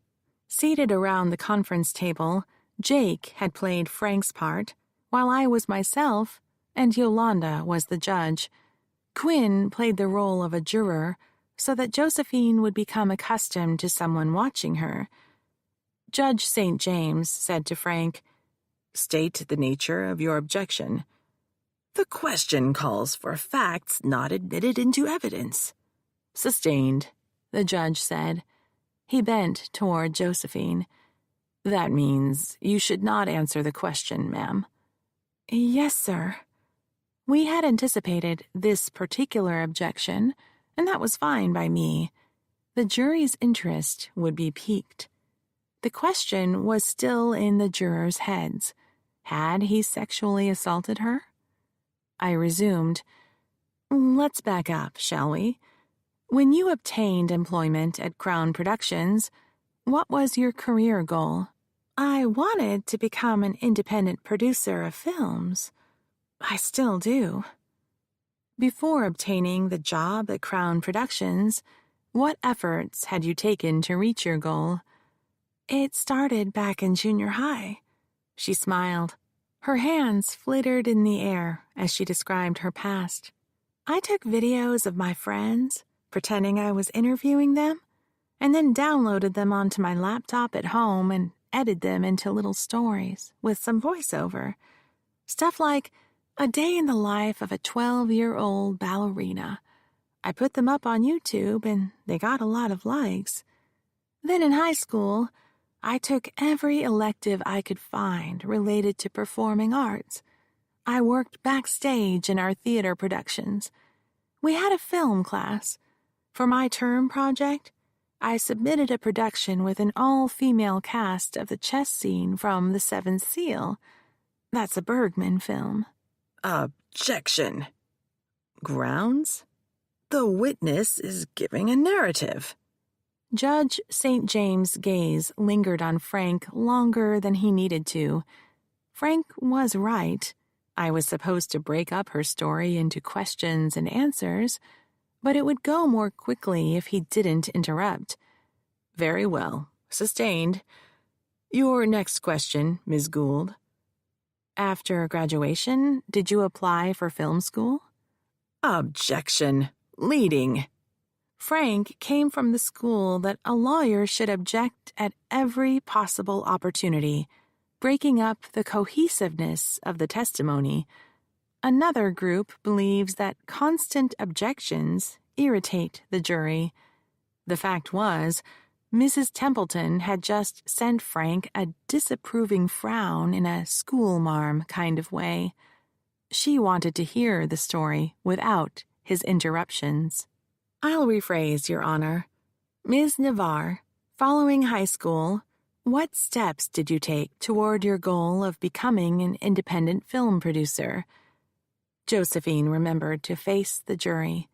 She connected first with Mrs. Templeton, then with each juror in turn as she spoke. I received a scholarship to USC School of Cinema Arts. That was wonderful, because my family couldn't afford the tuition. Even with student loans, I was stretched.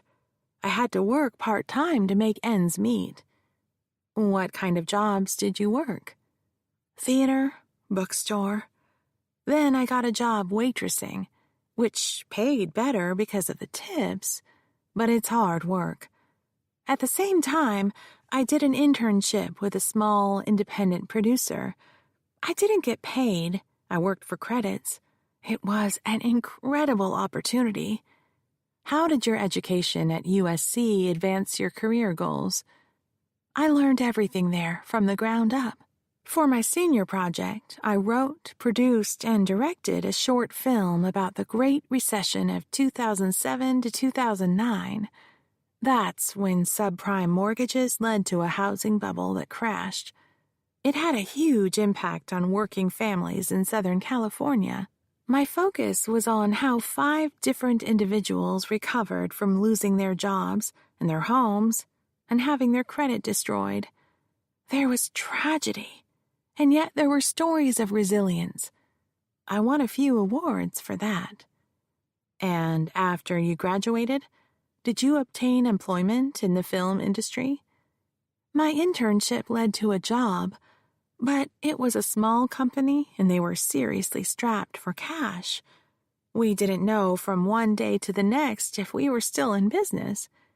The producer invited Reginald Clevel to the office one day, trying to get him interested in signing on as executive producer on one of our projects so we could attract more investors. And that's when I met him. Did he hire you on the spot? Josephine shook her head. He told me there were openings at Crown Productions and that I should contact his human relations department to submit my application. I kind of felt disloyal, because we hadn't invited him to the office for me. It was for the company. But my boss, she was wonderful. She said to go for it. It was a huge opportunity. So I did. Did they hire you? Her face brightened. A few days later, I got the call. Mrs. Templeton nodded, as did Ms. Chang. Mr. Boniface, who had been entranced in the story, shook his fist in victory and then clasped his hands down in his lap. I needed to deal with two things before Josephine got off the stand. The first was the non-disclosure agreement. Exhibit 1, please. Yolanda tapped on the keyboard. The computer hummed to life, and a document appeared on the screen facing the jury. Yolanda had placed paper copies of the exhibits on the witness stand while we were in recess. Marked for identification, this is Exhibit 1. Is this your employment agreement? Josephine thumbed through the paper exhibit. Looks like it.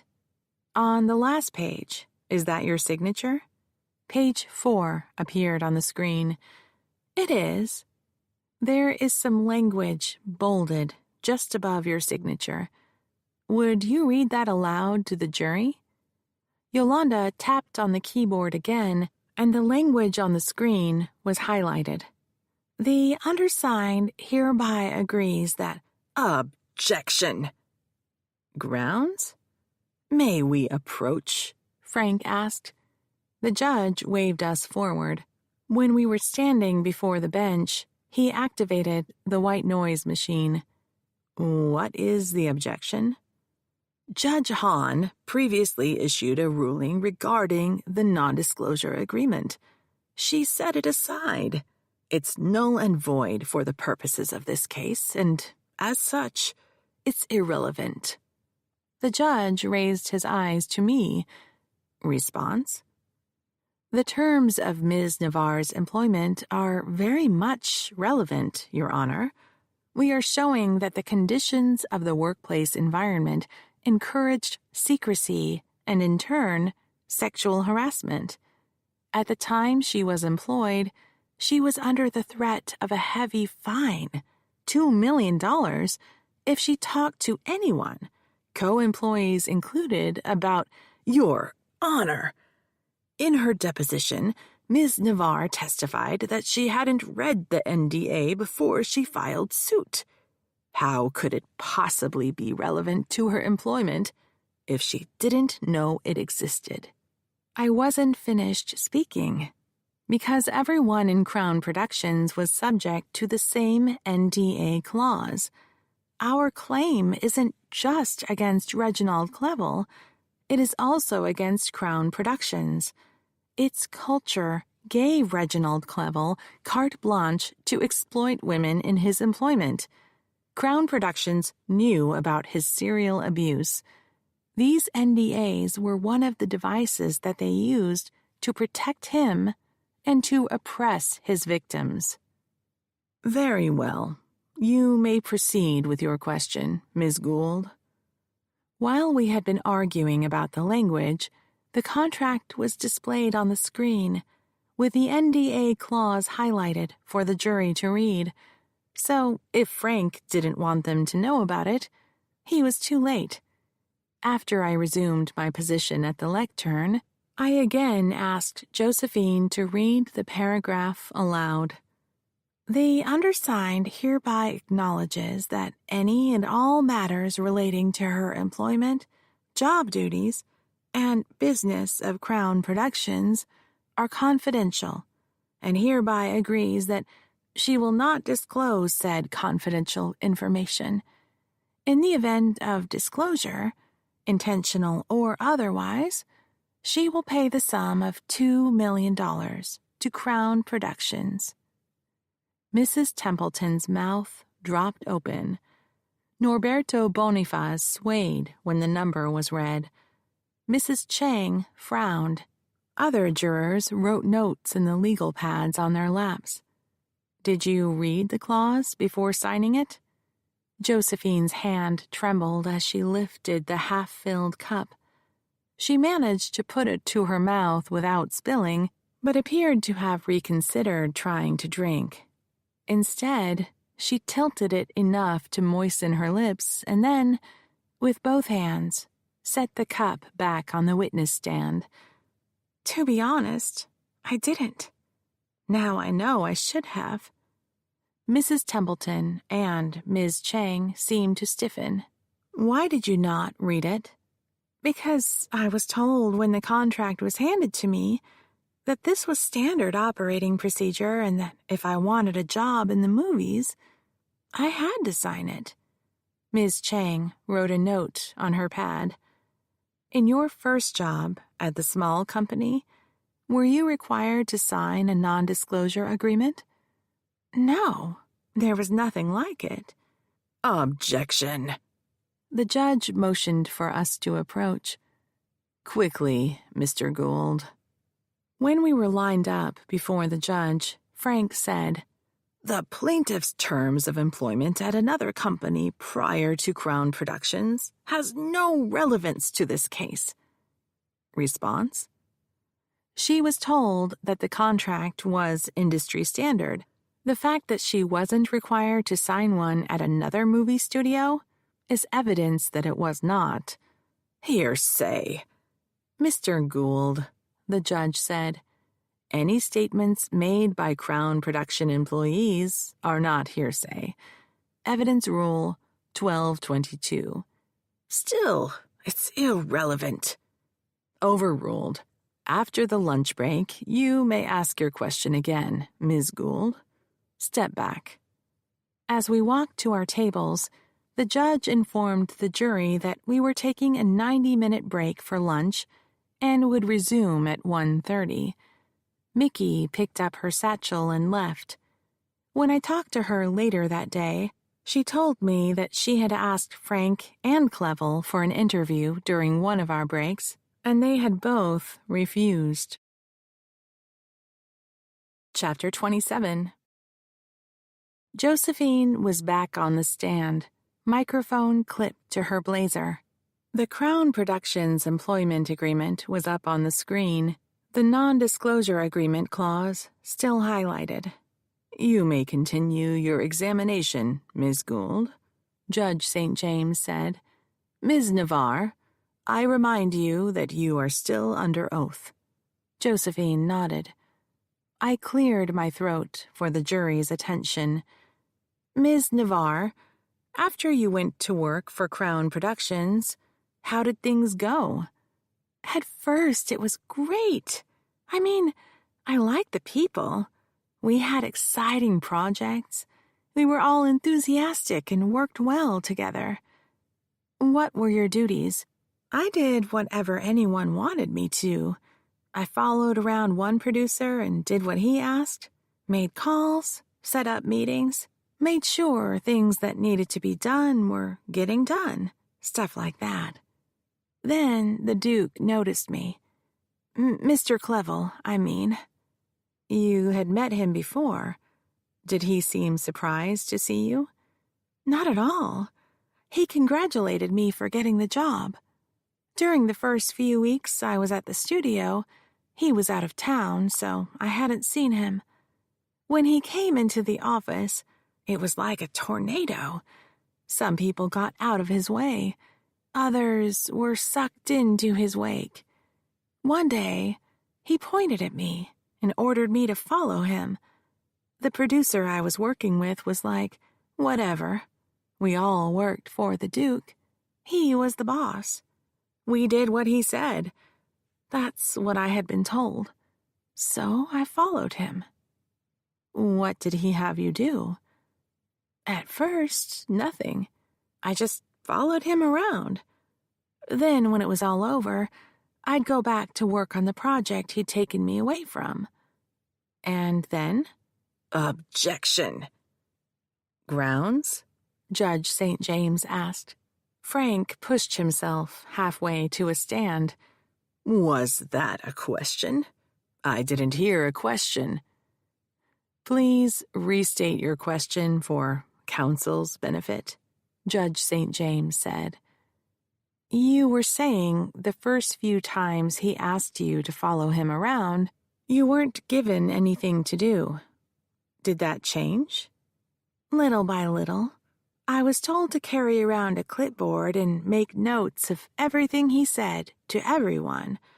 Then before he left for the day, he'd have me come into his office and review everything that had occurred, who said what, and what he had told them to do. Seriously? I was a glorified secretary.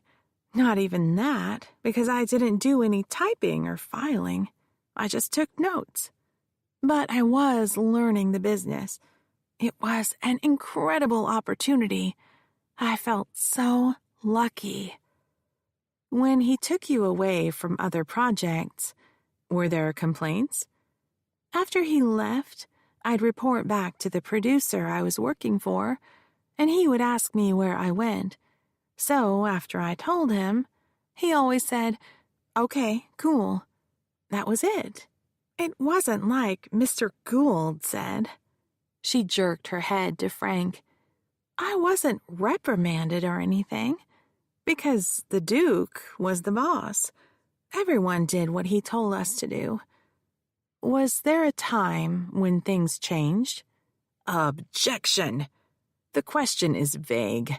Counsel is calling for another narrative. Please rephrase, Judge St. James said. The tide seemed to be turning. Judge St. James had sided with Frank on 2 objections in a row. Was there a time when your work duties with Reginald Clevel changed? It's hard to point to a particular date. It was gradual. More and more, when Mr. Clevel came to the studio, I was expected to follow him around all day. We'd go over his schedule when he came in, and he'd give me a list of things he wanted to deal with and people he wanted to see. Most of the time, he didn't show up until after lunch. Then there was meeting after meeting until 8, most nights. By then, everyone was gone, and we would meet again in his office. That's about the time he'd tell me to mix him a drink. He always kept alcohol in his office bar. At first, I'd just mix him a drink or 2. Then he expected me to drink with him. Did you? Just to be polite. What was I supposed to do? But I don't like hard liquor, so I'd only take a sip or 2, and that would be it. How did you feel about that? I was thrilled. He's such a big name. He's made huge pictures. I was learning the business from one of the most successful contemporary movie makers. Clevel preened. His neck extended. His chin jutted up. He smoothed his tie with a languorous stroke, then eased the end inside his blazer. What about drugs? No way! I don't do drugs. That's a dead-end street. I don't get where they get these ideas, accusing me of disappearing to use drugs. I worked every minute of the day when I was at the studio. Most of the time, if I got lunch and all, I ate an apple standing on my feet. But that was okay, because that's the industry and I love it. Let's talk about your social life. Did you form any friendships at Crown Productions? Sure, like anyone does. There were a bunch of us who used to go out for drinks on Friday night. Not late, because most of us had to work the next day. Was there someone special? At the time, I thought so. His name was Cameron Aguilar. Were you exclusively involved with Mr. Aguilar? She nodded. I thought it was going somewhere, so I wasn't seeing anyone else. But after a while, I quit hearing from him. I figured he was just busy. We all were. Maybe 3 weeks after the last time I saw him, he showed up one Friday night with another woman. She paused for a moment. I guess he had moved on. You took some intimate photographs of yourself. He asked me to. Like I said, I thought we were in a relationship. Did you anticipate that he would share those photos? No! I am so embarrassed. I guess that's what he does. Meets girls and gets them to take photos so he can show them off to his friends. It was right after I had sent them that he dropped out of sight. Would you say the photos are pretty graphic? They are. Would you be embarrassed for anyone to see them? Oh my God, yes. I was mortified when he... She glanced at Frank. Threw them on the table at my deposition.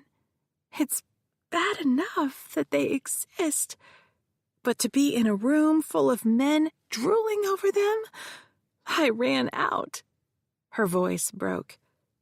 I'm not that way. It's just I thought we were in a relationship, and this was something special for us to share.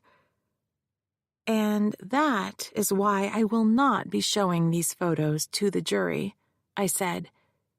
Anyone who showed those photos risked offending the jurors. Let Frank try his luck if he thought it was worth it. I gave Josephine a moment to collect herself, then moved on to the next subject. Did anything strike you as odd about Mr. Clevele's behavior? There wasn't any one thing at first. Like I said, he had me mix his drinks at the end of the workday. Then he insisted I go with him to his hotel suite to work. We'd order room service for dinner.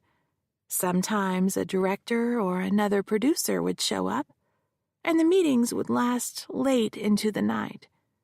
That's why he hardly showed up to the studio before noon. But he was always working. At some point, I was expected to report regularly to his hotel by 7 a.m. We would work in his suite, then take a limo to the studio. Pretty heady stuff. Hotel suites, room service, limousines. Objection. Was that a question? Frank didn't bother standing. The judge leaned back in his chair, prepared to referee another fight. It wasn't a question. I had been needling Frank, poking the lion to see if he was awake. I'll move on. Did your relationship with Mr. Clevele change over time? It became, I don't know, more personal. He'd ask me questions about who I was dating, if I ever dated white guys or older men. How did you respond? I tried to be vague. I didn't think it was any of his business, and it made me uncomfortable that he was asking questions like that. Did you report his conduct to anyone? No way! I didn't want to lose my job. This was my dream come true. Was there an event that sticks out in your mind when he acted differently toward you? Like I said, I was expected to report to his hotel suite by 7 a.m. every morning. By the time I got there, he was already on the phone to the East Coast. Sometimes we'd go straight to the studio, but most of the time we ordered up breakfast and worked at the suite. At first, he would be dressed in a suit when I arrived. At some point, I don't remember when I showed up in the morning, he was wearing pajamas and a bathrobe.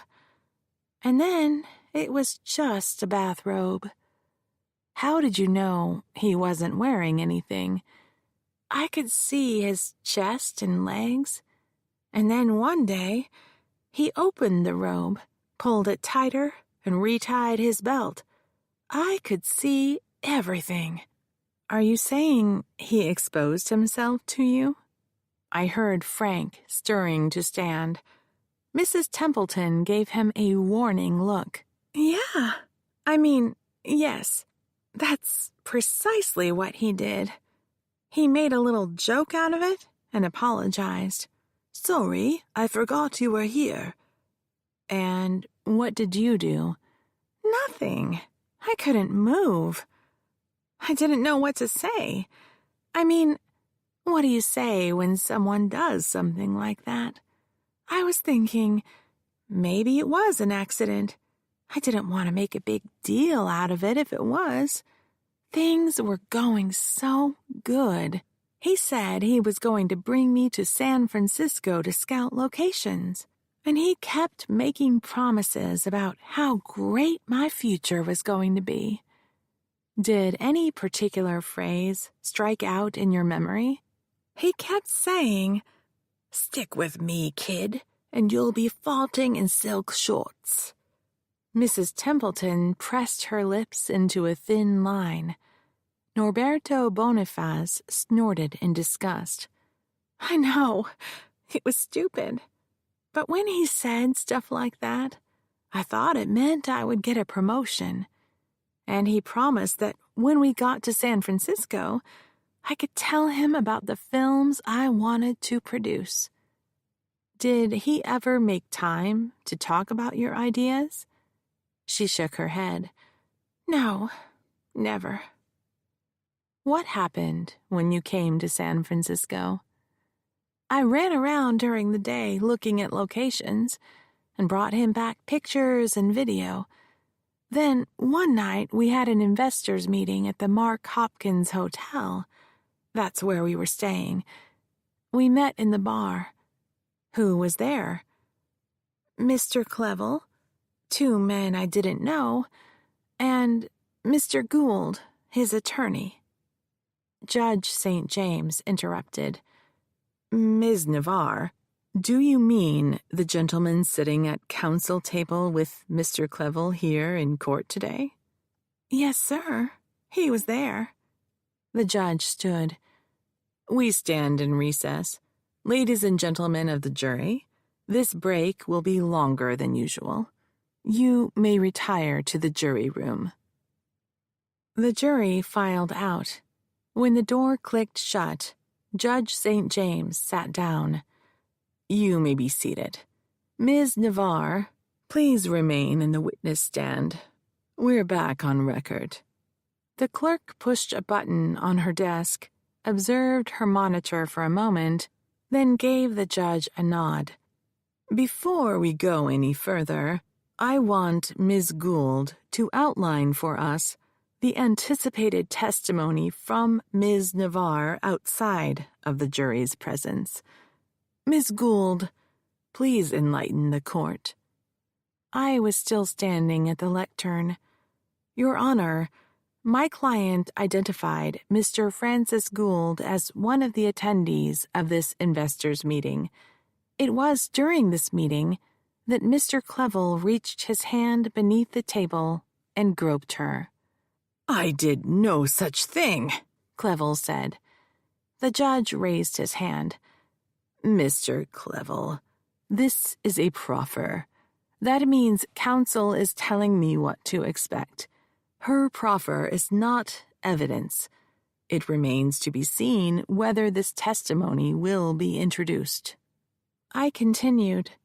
Because of the groping, she excused herself from the table, claiming she had to go to the ladies' room. Clevel slapped the table. A lie! No one is listening to me. When do I get to tell my side of the story? The judge pointed at the defendant. Sir, you have an experienced, capable attorney. I suggest you allow him to speak for you. To me, he said, Go on. She locked herself in her hotel room. Later that night, she was summoned to Mr. Clevel's suite. He forced her to perform oral sex. She fought and freed herself. At some point, she heard laughter coming from the bedroom area, the doors to which were shut. That was when she left the suite. The next morning, before dawn, hotel security escorted her from her room per Mr. Clevel's request. They informed her that her employment had been terminated. A snorting sound came from Clevel. Frank whispered to him. According to Miss Navarre, how much of this did Mr. Gould witness? Judge St. James asked. He was at the table sitting on her other side when she was groped. All Ms. Navarre can testify to is that he was at the meeting in the bar. She doesn't know if he saw Mr. Clevel's hand under the table or whether he was in the hotel suite bedroom when Mr. Clevel propositioned her. Why wasn't this brought to the court's attention before the trial? Even if Mr. Gould didn't see Mr. Clevel do something, as you say, he was a potential witness that something was not done.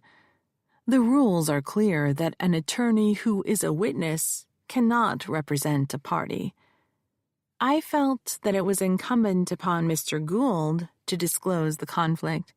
After all, he is the one who truly knows what he saw and did not see, and whether his testimony would be material. The truth was, if I had filed a motion to disqualify Frank, it would have been interpreted that I was afraid of trying the case against him. When my motion was inevitably denied, Frank would have been even more emboldened, and Judge St. James would have formed the opinion that my case was weak. Once the judge decided a party is wasting the court's time with an unsubstantiated claim, his treatment of the attorneys and parties would subtly convey his opinion to the jury. The air in the courtroom would feel dead. The jury would seem to fall asleep. It would be impossible to rouse the jurors after that. Very well. Mr. Gould, what do you have to say? Frank stood. Wait, Judge St. James said. Madam Clerk, swear in Mr. Gould. The clerk raised her hand and recited the oath. Frank raised his own and said, I do. Now, Mr. Gould, the judge said, you are under oath. As an attorney, you are aware of the implications. When Judge St. James put Frank under oath, a host of ethical rules had been invoked. If it later emerged that he had strayed from the truth, he risked disbarment. I understand. The judge took up the questioning. Mr. Gould, were you at this meeting described by Ms. Navarre? I met with Mr. Clevel and 2 investors one night at the Mark Hopkins Hotel. Ms. Navarre was in attendance. What was your role in this meeting? I represented an investment consortium. Did you witness Mr. Clevel reaching his hand underneath the table? In good conscience, Your Honor, I cannot recollect that detail. It wasn't something I would have noticed.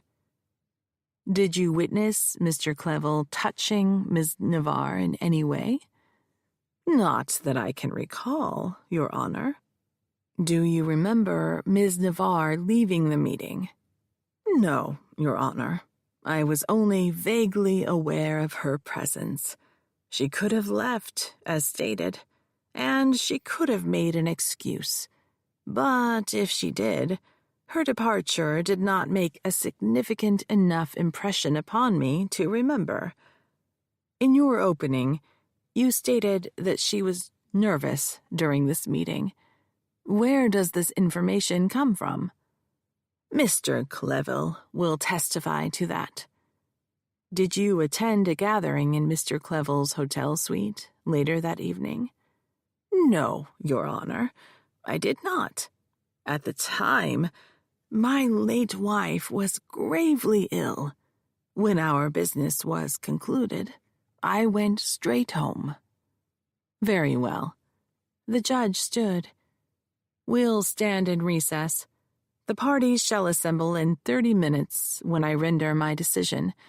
Meanwhile, Mr. Gould, I suggest you arrange for co-counsel." After the judge swept from the room, Clevel spun on Frank. "What just happened?" Frank whipped his head around to see if we were nearby. I led my team out, passing Mickey Wong on the way. She was writing notes furiously. I gathered my team in a conference room down the hall. "What's going on?" Josephine asked. If an attorney is a material witness to the events involved in a lawsuit, then it's unethical for him to represent a party. If another attorney finds out, then she or he is supposed to bring it to the court's attention. The judge wanted to know why I hadn't. What I told him was that I had left it up to Frank to decide if he was conflicted. Then Frank testified that he didn't see anything material, meaning anything important. "But he lied," Josephine said. "When he said he was just representing an investment group, he wasn't just an attorney. He was one of the investors. That's why he gave the Duke that little painting." The Diego Rivera. "Are you going to tell the judge?" Quinn asked. Good question. I realized I had been collecting secrets about Frank, that he had hired thugs to break into my office and steal my notes, the same thugs who had killed Sophia and Eli, that he had been behind that, too, that he had stolen the Rivera. If I made any accusation that couldn't be corroborated, no one would believe me, and my honesty would be questioned. When I told the biggest secret we shared, that he had raped me and fathered my daughter, I needed to be taken seriously. Chapter 28. When we entered the courtroom, Ian Napier, Frank's partner, was seated at counsel table with Clevel sandwiched between him and Frank. Mickey was at the back of the room. The clerk stood. "All rise." The judge entered, carrying a file and a stack of books as we scooted into place. "You may be seated," Judge St. James said. "I've consulted the ethical rules and relevant case law." Thanks for listening. Before we move ahead, take this peaceful moment to simply be. This free audiobook continues shortly.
Mr. Gould, it is not apparent at this time that you have a conflict of interest because it has not been established that you are a material witness.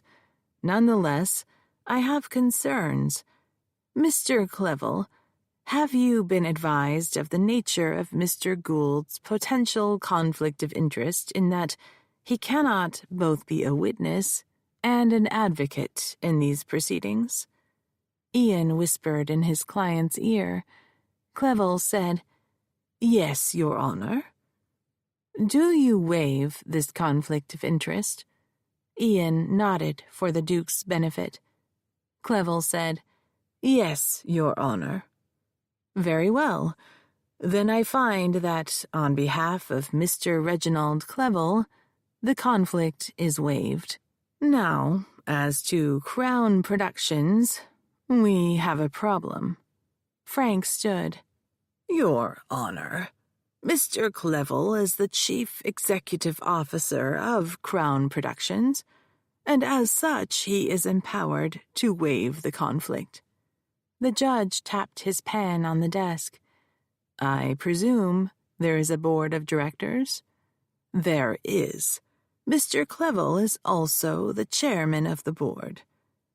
"Yet it is the alleged actions of Mr. Clevel that gives rise to the claims against Crown Productions. Is that not correct, Mr. Gould?" "It is." "In that case, I find that although Mr. Clevel has the apparent authority to waive a conflict of interest, his actions may lead to a judgment against Crown Productions, thereby giving rise to a conflict of interest between himself and the company. His waiver on Crown Productions' behalf will not be accepted due to his own conflict of interest. Therefore, Mr. Gould, you may no longer represent Crown Productions in this trial. I see that your partner, Mr. Napier, is present. However, he too is unable to represent Crown Productions because the rule that applies to you applies to your firm as well. For this reason, we will stand adjourned until tomorrow morning, when I expect to see another attorney present in this courtroom to represent Crown Productions' interest. Are there any questions before I dismiss the jury for the day?" A flurry of whispering took place at the defense table. The Duke's head was pressed together with Frank's. Ian Napier rolled his chair behind the two so he could listen in. The clock on the wall ticked loudly as the judge watched the confab. The court clerk's head was down. She appeared to be writing notes. After a few moments, Frank stood. "Your Honor, we are concerned that we would be unable to bring another attorney up to speed by tomorrow morning." "Then do you request a continuance?" "We do, Your Honor." Josephine grabbed my arm. "Very well. This is Thursday afternoon. We shall stand adjourned until Monday morning, at which time both parties shall be prepared to proceed." "3 days?" Clevel shouted as he rose to his feet. "How the hell am I to get someone here that fast?" Frank pushed his client down as he stood. "My client is anxious to proceed, but I am sure the court realizes that this is a complicated case. We don't know who would be available on such short notice, much less if they could be brought up to speed so quickly." "Monday morning," Judge St. James said. "I suggest you make good use of your time. Madam Clerk, please bring in the jury." I let Quinn drive Josephine back to her hotel after she dropped Yolanda and me off at the office. I needed to contact my witnesses and reschedule them. They were supposed to go on the stand Friday, but now they would testify Monday. When we walked into the office, Yolanda asked, "Do you want me to call Jerry?" "We're fine. The bad guys are in jail. Besides, it's late. There's not much for either of us to do, and we have all day tomorrow in the office. Let's close shop as soon as I finish these calls. I reached into my bag and pulled out my cell phone. I had forgotten to turn it back on after we left court. I pressed the power button and the phone shivered to life. Within seconds, a clunking sound notified me of a text. It was from Jake. Call when you can. Jake picked up on my second ring. Got a minute? Remember those two guys, Yeti and Doda? How could I forget? The British Embassy denied their request for immunity, so they've asked for translators. Albanian. I gave Yolanda a hopeful look. Because? They want to cut a deal. I'm flying down tonight, going straight to the airport from the office. Where are you? We finished early for the day. The judge recessed until Monday. What happened? Frank was conflicted from representing Crown Productions, so St. James gave him until Monday to have another attorney in the courtroom for the corporation. Where are you? Panic was creeping into his voice. Yolanda and I are at the office. Quinn is dropping off Josephine, then swinging back to pick me up. We're going home as soon as I reschedule my witnesses. I'm sending Jerry over. Please don't. We'll stay home like good little girls all night. If you want to send him to the office on Friday, that's fine, but I'm sure we'll be okay. There's only one way in and out, and we have security cameras all over the place. If they were going to try something at the loft, they would have done it by now. Besides, it'll be fun just to have a girls' night. Eat junk food, watch chick flicks. Having Jerry bunked out on the couch would cramp our style. And you got the bad guys, right? All locked up safe and sound. I don't know about this. First Sophia, then Eli. Whoever's pulling the strings has resources. The two in jail may just be the beginning. I haven't had any time alone with Quinn at all. I needed to tell her about Frank, that he was her father. There was a pause on his end. If you say so, but if I call, you answer the phone.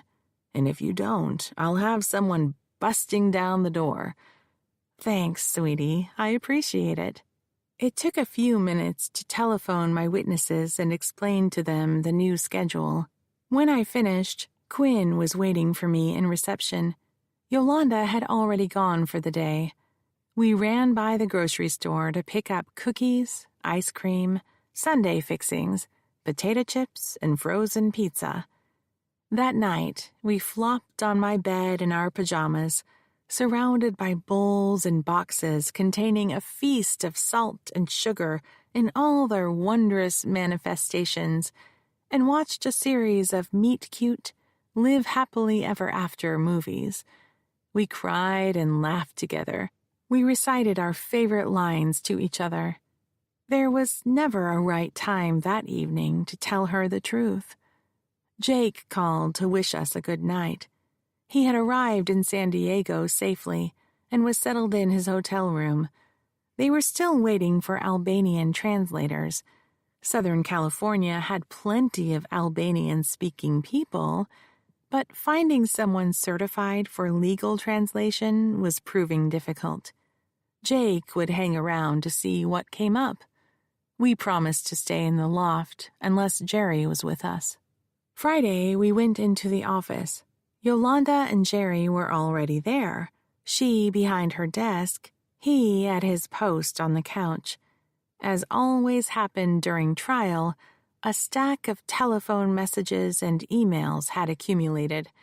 Quinn spent the day recombing through the evidence Frank had sent, just to make sure she hadn't missed anything.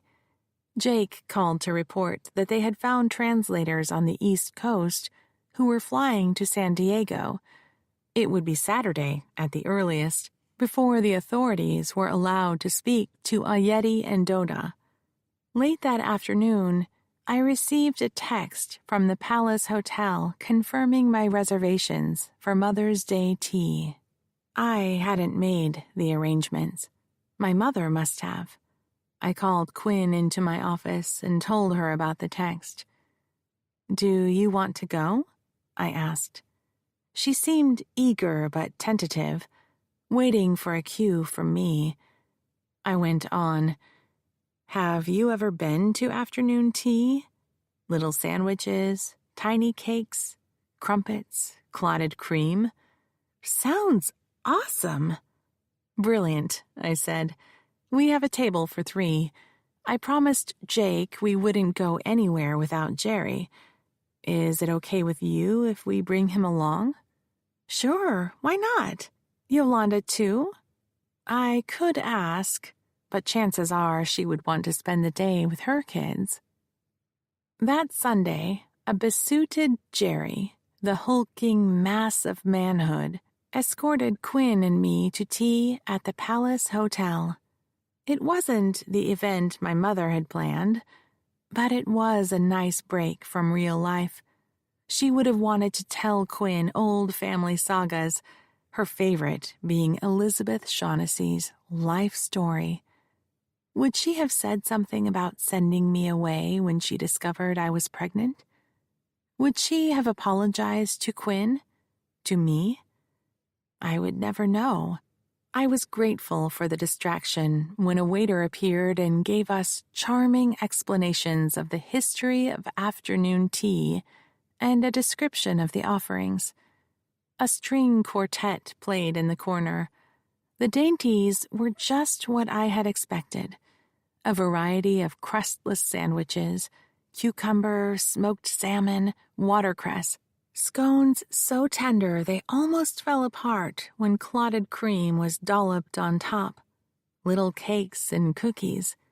As we ate, Jerry entertained us with stories of growing up in San Francisco, seeing the Giants play in the old Candlestick Park, flying kites in Crissy Field, going to the beach in Pacifica. By the end of the day, we had a long list of places Quinn would like to visit after the trial was over. Jake called after Jerry dropped us off at the loft. The translators had arrived late Saturday, but interrogations hadn't begun. First, Ayeti and Doda had to speak with each of the attorneys separately. The defense lawyers had asked for immunity from prosecution in exchange for cooperation. The feds would let them stew until Monday morning, then counteroffer with a plea agreement. If that didn't blow the negotiations to hell, they would go back and forth most of Monday before agreeing to terms that would let questioning begin. Jake had considered flying back to San Francisco, but he would have to fly back down again. With the check-in time and highway travel, it was easier just to stay down there. That night, we were too full to eat again.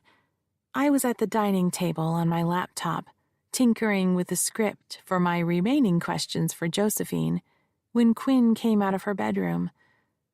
"Mom, do you have a minute?"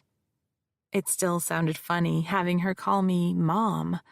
In all those fantasies I nurtured of our life together, she hadn't spoken. "Sure, honey, what's up?" She had a bundle in her hand. "I don't know why I brought these with me. The thing is, today was supposed to be different. It was going to be you, me, and your mom. Don't get me wrong, I loved the tea. But the way your mom had planned, it was supposed to be different. I feel bad she wasn't there." Regardless of what my mother had planned, talking about feelings was not something that had been encouraged in my family. I had never grown comfortable with it. My throat tightened, but I managed to say, "I get it. Me too. So I thought you might like to read the letters she sent me." "Are you sure?" She placed them on the table. "Up for a glass of wine?" I asked. She went into the kitchen. "I'll pour. White or red?" "White. I'll be right back. I moved Quinn's stack to the coffee table on my way to the hall closet. I opened the box containing those letters my mother had saved, still tied together with a pink ribbon. Now that I knew Quinn's handwriting, I recognized they had come from her. I came back to the great room, sat on the couch, and patted the spot next to me. Quinn came out of the kitchen with 2 goblets of wine, handed one to me, and sat down beside me. Let's get these organized, shall we? Date order, oldest on top. She laughed. You are such a lawyer. I took a sip of wine, put the glass down, and handed her one packet while I sorted the other. Who has the oldest? I have one dated September 3rd. That's the first letter I wrote her. We had connected online and she had an email address, but she said she didn't like using the computer. She wanted me to write her the old-fashioned way instead. I didn't know she could use the computer at all. Chances were she'd had Emily help her, and didn't want Emily reading the correspondence. I opened the envelope. 3 photographs fell out. I studied each photograph in turn, enjoying the history told there, even though I hadn't been around to share in its making. One was of Quinn as a little girl, about 5 years old. The second was a recent photograph of her with a group of girlfriends, clustered together for a selfie while they were hiking on a trail. A third was Quinn posed with a few other college-aged students, dressed in suits.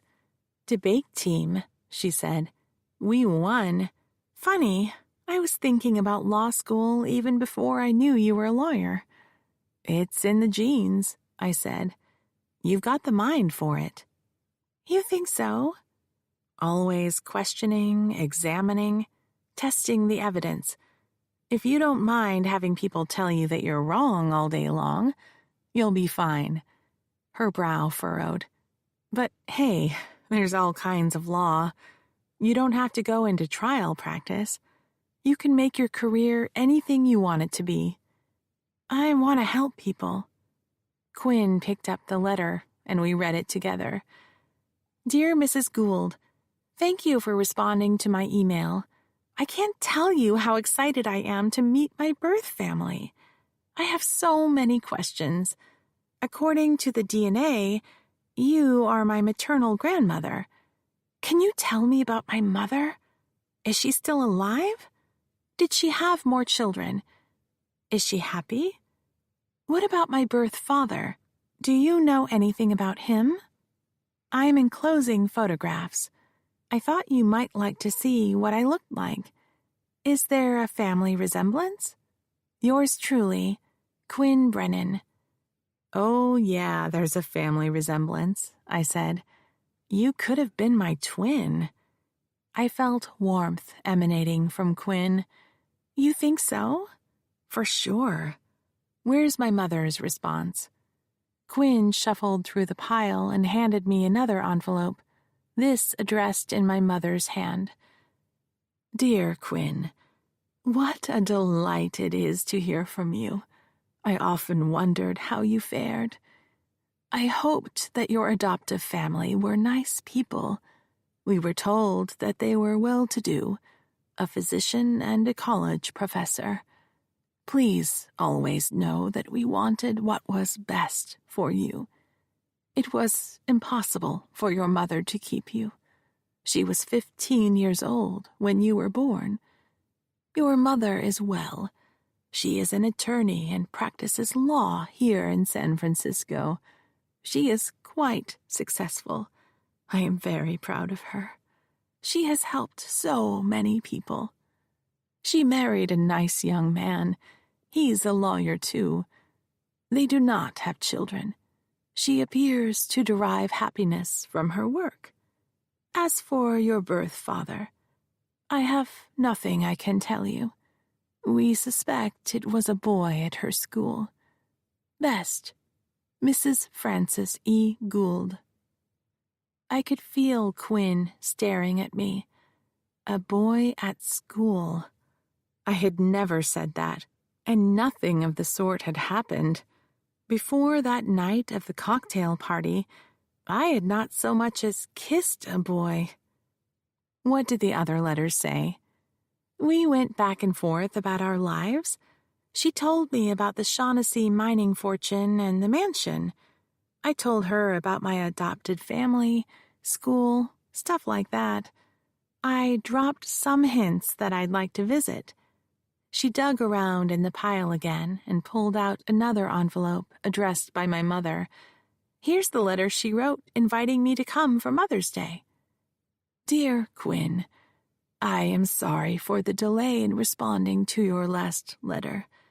I would be delighted to meet you. I am certain Maureen would be as well. I haven't told her yet about our correspondence. I want to make it a surprise. Will your studies permit you to visit San Francisco for Mother's Day? You can stay with us at the mansion. Maureen's old bedroom is just as it was. May is a lovely time in the Bay Area. Please let me know at your earliest convenience. Love, Grandmother Gould. I laughed. Granny Gould. It had taken 2 decades, but she had eventually warmed to the role. How long was it before she answered your letter, the one she talks about? A month. I was so scared that I had offended her, like maybe I was pushing too hard when I'd said I'd like to visit. I patted her knee. That wasn't it. That's when she started going to the doctor and they were doing tests. They were hoping it was just an ulcer, but it turned out to be stomach cancer. By the time she wrote you back, they had the diagnosis. You mean she knew she was dying already? I nodded. But she didn't think it would end so soon. My mother had wanted to meet this remarkable young woman who had been my baby. The loss, I felt, still lingered. But the resentment toward my mother was fading. That happily ever after fantasy of raising the baby at the mansion was childish. My mother had been right to put Quinn up for adoption. Quinn left the room. When she came back, she was carrying a box of tissues. She held it out before me. I pulled a hanky and used it to wipe my eyes. I pointed to a pink envelope. What's this? She sent me a birthday card. The postmark was January 20th, sent in time for Quinn's birthday on January 27th. I didn't realize my mother knew her birth date, much less had recorded it somewhere. May I look? I asked. She handed it to me. The card was frilly.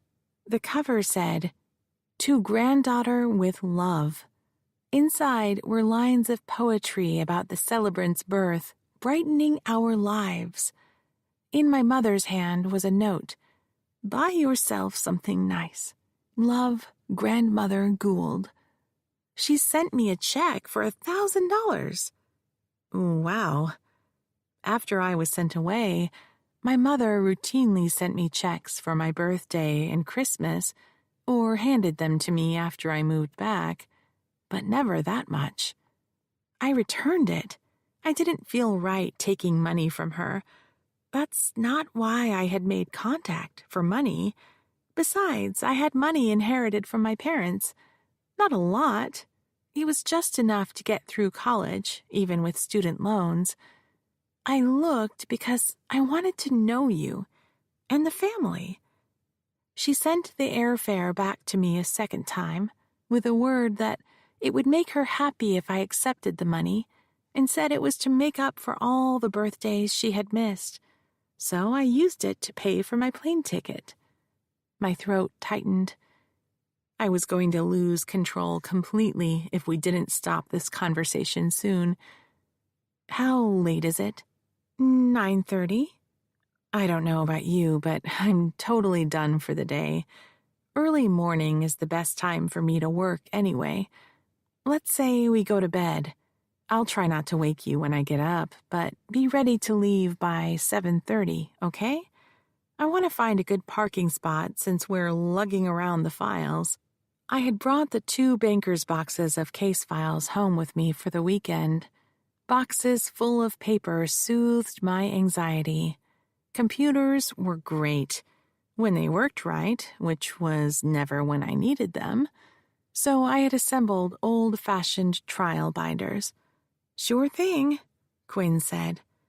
I kissed her on the forehead, as had become my custom. And as had become hers, she said, "Good night, Mom."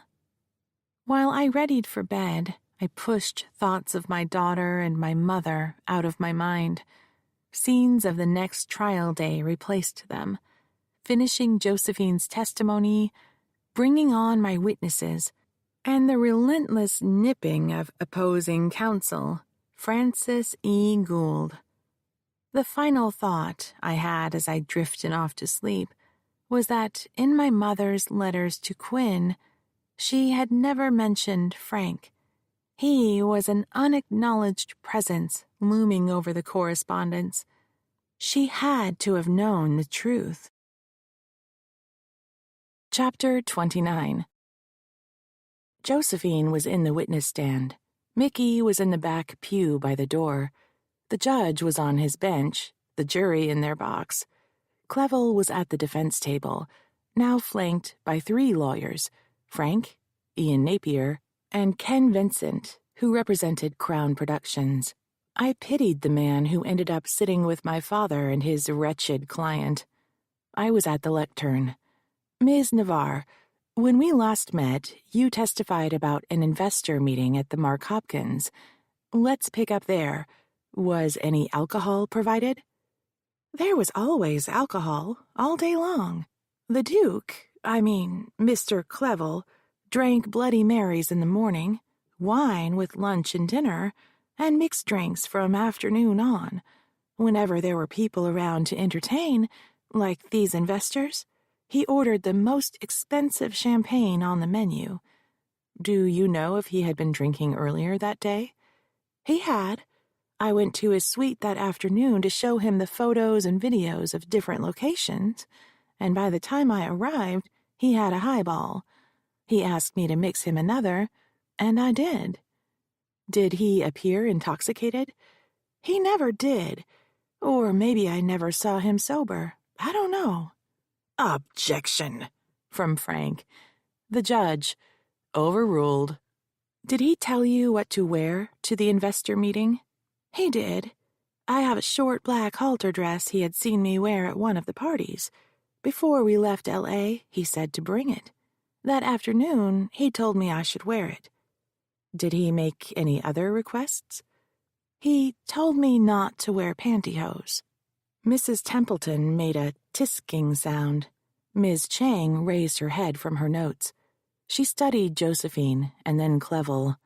While she was gazing at him, Clevel whispered something to Frank. Frank responded by flicking his hand as if he was batting away a fly. "Did you do as he asked?" Josephine's voice was quiet when she answered, "I did." "How did you arrive at the meeting?" "I went to Mr. Clevel's suite about 10 minutes before we were to meet the investors in the bar. He had just opened a bottle of champagne and insisted we had to drink it or it would go flat. I had a glass. He had a few." "Where were you during this time?" "I was seated on the couch. He sat down beside me." "Did you talk about anything?" "He talked about how big this movie was going to be, and asked me how I felt about having my name on the credits of a major motion picture for the first time." "How did you feel?" "I was thrilled. It was incredible.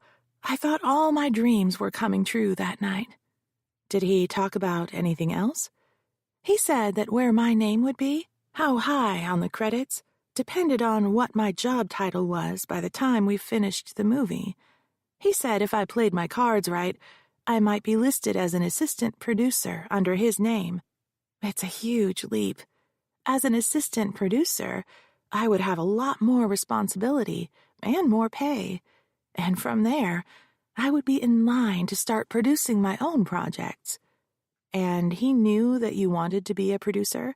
Oh, definitely. I mentioned it again that night. When I started to tell him about my ideas, he said it was time to go meet the investors. And so you went to the bar? We did. Just as we walked up to the maitre d's stand, he put his hand on my low back, like he was escorting me. Her shoulders tightened. Did that bother you? It was a halter top, so the dress was backless. His hand was on my bare skin. Yes, it bothered me. Had he ever touched you like that before? He had not. What did you do? I tried to walk ahead of him as we were led to our table, but he kept up. I was afraid to say something or make a scene. I didn't want to embarrass him. If I did, I thought he might fire me. Everyone had to have seen his hand on me, like I belonged to him. The men we were meeting were already there, and they all saw it. Were you seated at a table? It was a booth. The men scooted over. Mr. Clevel said, "Ladies first," so I slid in. Then he sat on the end. So you were trapped in the booth with him? Objection. Frank again. Ms. Gould? The judge. My question was another needle at the old lion. I'll rephrase. Ms. Navarre, how did you feel sitting in the booth, with investors to one side and Mr. Clevel seated on the end? Trapped, just like you said. Now, because of Frank's objection, the jurors heard the phrase twice. I took the opportunity to scan the jury. I saw some impassive faces, but the three that I had been watching, Mrs. Templeton with her cardigan, Norberto Boniface, the dog walker, and Ms. Chang, the executive secretary, all registered tension with stiff body language. And then what happened? Mr. Clevel ordered more champagne. They drank and talked about the movie. Did you participate in the conversation? No. Just before we walked into the bar, Mr. Clevel reminded me that I was just an assistant, and I should keep my mouth shut. Then what happened? He slipped his hand under the table. At first, he just rested his hand on top of my thigh. Did you say anything? I didn't dare. Like I said, I didn't want to make a scene and get fired. Besides, he had just told me to keep my mouth shut. Did you try to move his hand? She shook her head. Then what happened? Then his hand slid between my legs. He rested it there for a while. Then he worked his way up my thigh. The side of his hand was resting against me. Mrs. Templeton frowned. Ms. Chang set her mouth in a grim line. Mr. Boniface appeared baffled at first. When he realized what she meant, his mouth formed an "oh," and he grimaced. The two young financial guys were breathing shallowly. "Go on," I said. And then he started digging his fingers into my leg. Marked for identification is Plaintiff's Exhibit 2. Yolanda tapped on her keyboard, and a photo materialized on the screen. Ms. Navarre, is this a photo I took of your bruises? Yes. You took that the day after I came to your office. So the photo was taken about a day and a half after Mr. Clevel groped you? Your Honor. Frank again. The judge. Overruled. Continue, Ms. Gould. The photo showed Josephine's thigh with deep purple bruises, obviously the impressions of fingertips. The jury's collective spirit dampened. Their shock and outrage had progressed into sorrow. When both Mrs. Templeton and Ms. Chang finished examining the photo and gave me a nod, I asked my next question. So what did you do? I told them I had to go to the ladies' room. That's the only thing I could think of to escape. What did you do after you left the party? Frank, objection to the term party. The judge, overruled. You may answer the question, Ms. Navarre. Frank's most recent objections were so petty the judge overruled them without asking me to respond, but I didn't feel vindicated. The judge was swinging from giving me a few wins to giving Frank some, then back to me in his effort to appear fair. I worried that when he swung back to Frank, his rulings would damage my case. I went straight back to my room and locked the door with both locks. I got out of that dress and pulled on an old sweatshirt and jeans, and I went to bed. Why did you go to bed wearing your clothes? I was scared. Wearing clothes made me feel safer. What if he got into my hotel room and I was wearing a nightie? He'd think I was waiting for him, that I wanted to have sex, and that wasn't true. But he didn't come to your room. He didn't. He called around midnight. I must have drifted off. He told me we had to go over some new stuff that had come up in the investors' meeting, and I needed to come to his suite right away. Did he say anything about your disappearance? I figured if he did, I'd just tell him I had gotten sick. But he didn't. So you went back to his suite around midnight. What happened when you arrived? The first thing he said was, "Where's that sexy dress you had on?" I told him that I spilled champagne on it and I had to rinse it out in the sink. Was that true? No. I was just trying to find a way of getting out of this conversation without making him angry. How was he dressed when you arrived? In the bathrobe. Please tell the jury what happened next. I went over to the dining table where we did our work. I had brought an e-notebook with me to take some notes. As soon as I sat down, he said, "No, over there," and pointed me to the couch where we had been sitting earlier that evening. So I got up and moved over to the couch. Then he sat down beside me, really close. Like his leg was right up against mine. I scooted away to make room, and when I did, he took the notebook out of my hand and put it on the coffee table. I was trying to avoid eye contact because, we were sitting so close. I was afraid he was going to kiss me, and I didn't want that to happen. Then he opened his bathrobe just as I felt his other hand on the back of my neck, pushing my head down. I heard a gasp from the jury box, but I kept my eyes on Josephine. I wanted her to know that I was with her, absolutely. As much as I could, I tried to share the memory with her to lessen her burden. She wasn't alone anymore. She lifted her chin and was blinking rapidly to stem back tears, but it was no use. She found the tissue box on the witness stand and plucked one out, then dabbed at her eyes. "Counsel," Judge St. James said, "does your client need a moment before we continue?" Josephine smiled up at him. "No, sir, I'm fine. Thank you." She took a deep, shuddering breath, then waited for the next question. Was he aroused? A sob broke from Josephine. She grabbed a wad of tissues from the box, covered her face, and began to cry uncontrollably. The judge stood. "We'll stand in recess. 15 minutes. As the jury shuffled past Josephine, the ladies and Mr. Boniface sent her consoling looks. The financial guys craned their heads, trying to see who in front of them was holding up the line. These two would vote with the crowd when the jury eventually deliberated, just so they could leave quickly.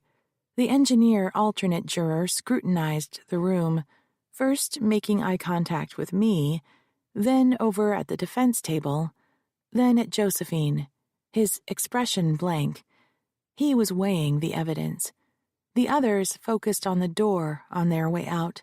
It could be an effort to appear unbiased, I told myself. Clevel, Frank, and the other defense lawyers left the courtroom, Mickey in their wake. They had turned her down for an interview before, but she would continue to ask. Whatever they said would be important to her story. Their repeated refusals to speak would be important as well. Yolanda, Quinn, and I circled the witness box. Yolanda filled the plastic water cup and handed it to Josephine, who took a sip, both hands shaking, then put it down. Quinn handed Josephine her purse. She pulled out a makeup mirror and consulted it as she wiped under her eyes with her little finger, then reapplied lip gloss. The tallest of us three, I stood in the center between them, blocking the view so as to give my client a sense of privacy. The clerk returned to the courtroom and said, "The judge is on his way." I gave Josephine's hand a squeeze, and she squeezed back. I resumed the lectern.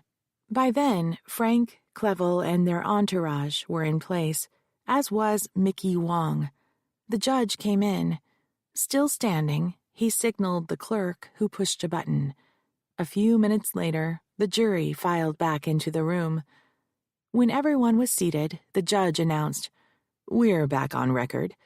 Ms. Gould, you may resume your direct examination." "Ms. Navarre, before the break, we were discussing what happened that night when you were in Mr. Clevel's suite. You testified that he had pushed your head into his lap." "Yes." "What did you do next?" She pulled herself upright. It was then I noticed how much weight she had lost, how gaunt she appeared. "I did what he wanted me to do." "And that was?" "I performed oral sex on him." "Did you try to refuse?" "He was too strong. I was scared. I thought maybe if I did this one thing for him, then he would leave me alone and I could get away." "Then what happened?" "He was pushing my head down so hard, I gagged. He got mad. He said I wasn't doing it right. He threw me on the floor and I thought he was going to rape me. I don't know what happened. I just lost it. I started kicking. I think I might have screamed. He grabbed my foot and he was coming at me, so I kicked and caught him somewhere. I don't know where. He yelled, 'You bitch,' and let go. I got up and ran out of the room. That's the last time I saw him until the deposition." She took in another deep breath and let it out slowly. "What about that e-book you had brought? Do you know what happened to that?" She shook her head. "I forgot it. I never saw it again." There was a stirring in the jury box. It could have been anything. Someone taking off her sweater or someone reacting to the lost e-book. "You testified at your deposition that you heard laughter coming from the bedroom." "I didn't know anyone else was there. I thought we were alone. But apparently there was some kind of orgy going on in the bedroom. I heard girls laughing. They sounded young." I waited for an objection from Frank, but it didn't come. "Were you aware that Mr. Clevel had planned to host a party after the investor meeting?" "I was not." "Do you know who attended the party?" "I couldn't tell you. I never saw any of them." "After you ran out of the suite, what did you do?" "I locked myself in my room again. I was trying to figure out what to do next. He had been drinking. Maybe he wouldn't remember what happened. I was thinking about whether I should quit my job, and if I did, how I would explain it when I looked for work. I worried about what he would tell potential employers about me." "Did you come to a decision?" "I didn't have time. Around 5 a.m., 2 hotel security guys knocked on my door and said they were instructed to escort me from the hotel, and I was no longer employed by Crown Productions. They stayed in the room while I packed. They went with me down the elevator and out of the hotel. Then they left me standing there on the sidewalk." "No further questions. Thank you, Ms. Navarre." I took my time as I collected my trial book, stickies, highlighters, pens, and moved them over to the counsel table to give Josephine a breather before cross-examination started. As I turned toward my table, I caught Mickey's eye. She blinked at me slowly. An acknowledgement. Josephine's testimony would be the bones of her story. Chapter 30. Frank took my place at the lectern with legal pad and pen. I pushed my chair back from counsel table, ostensibly to cross my legs, but in truth, to keep an eye on Clevel. Ms. Navarre, let's be clear about this, shall we? What you described here is a criminal act, yet you never called the police. Why didn't you? I was confused. I didn't realize at the time it was a crime because it wasn't a rape. It's not like he dragged me off the street. Clevel lifted a hand as if to say, "See, it wasn't rape." A number of jurors tilted their heads in his direction. Clevel was effectively testifying through gestures and snorts.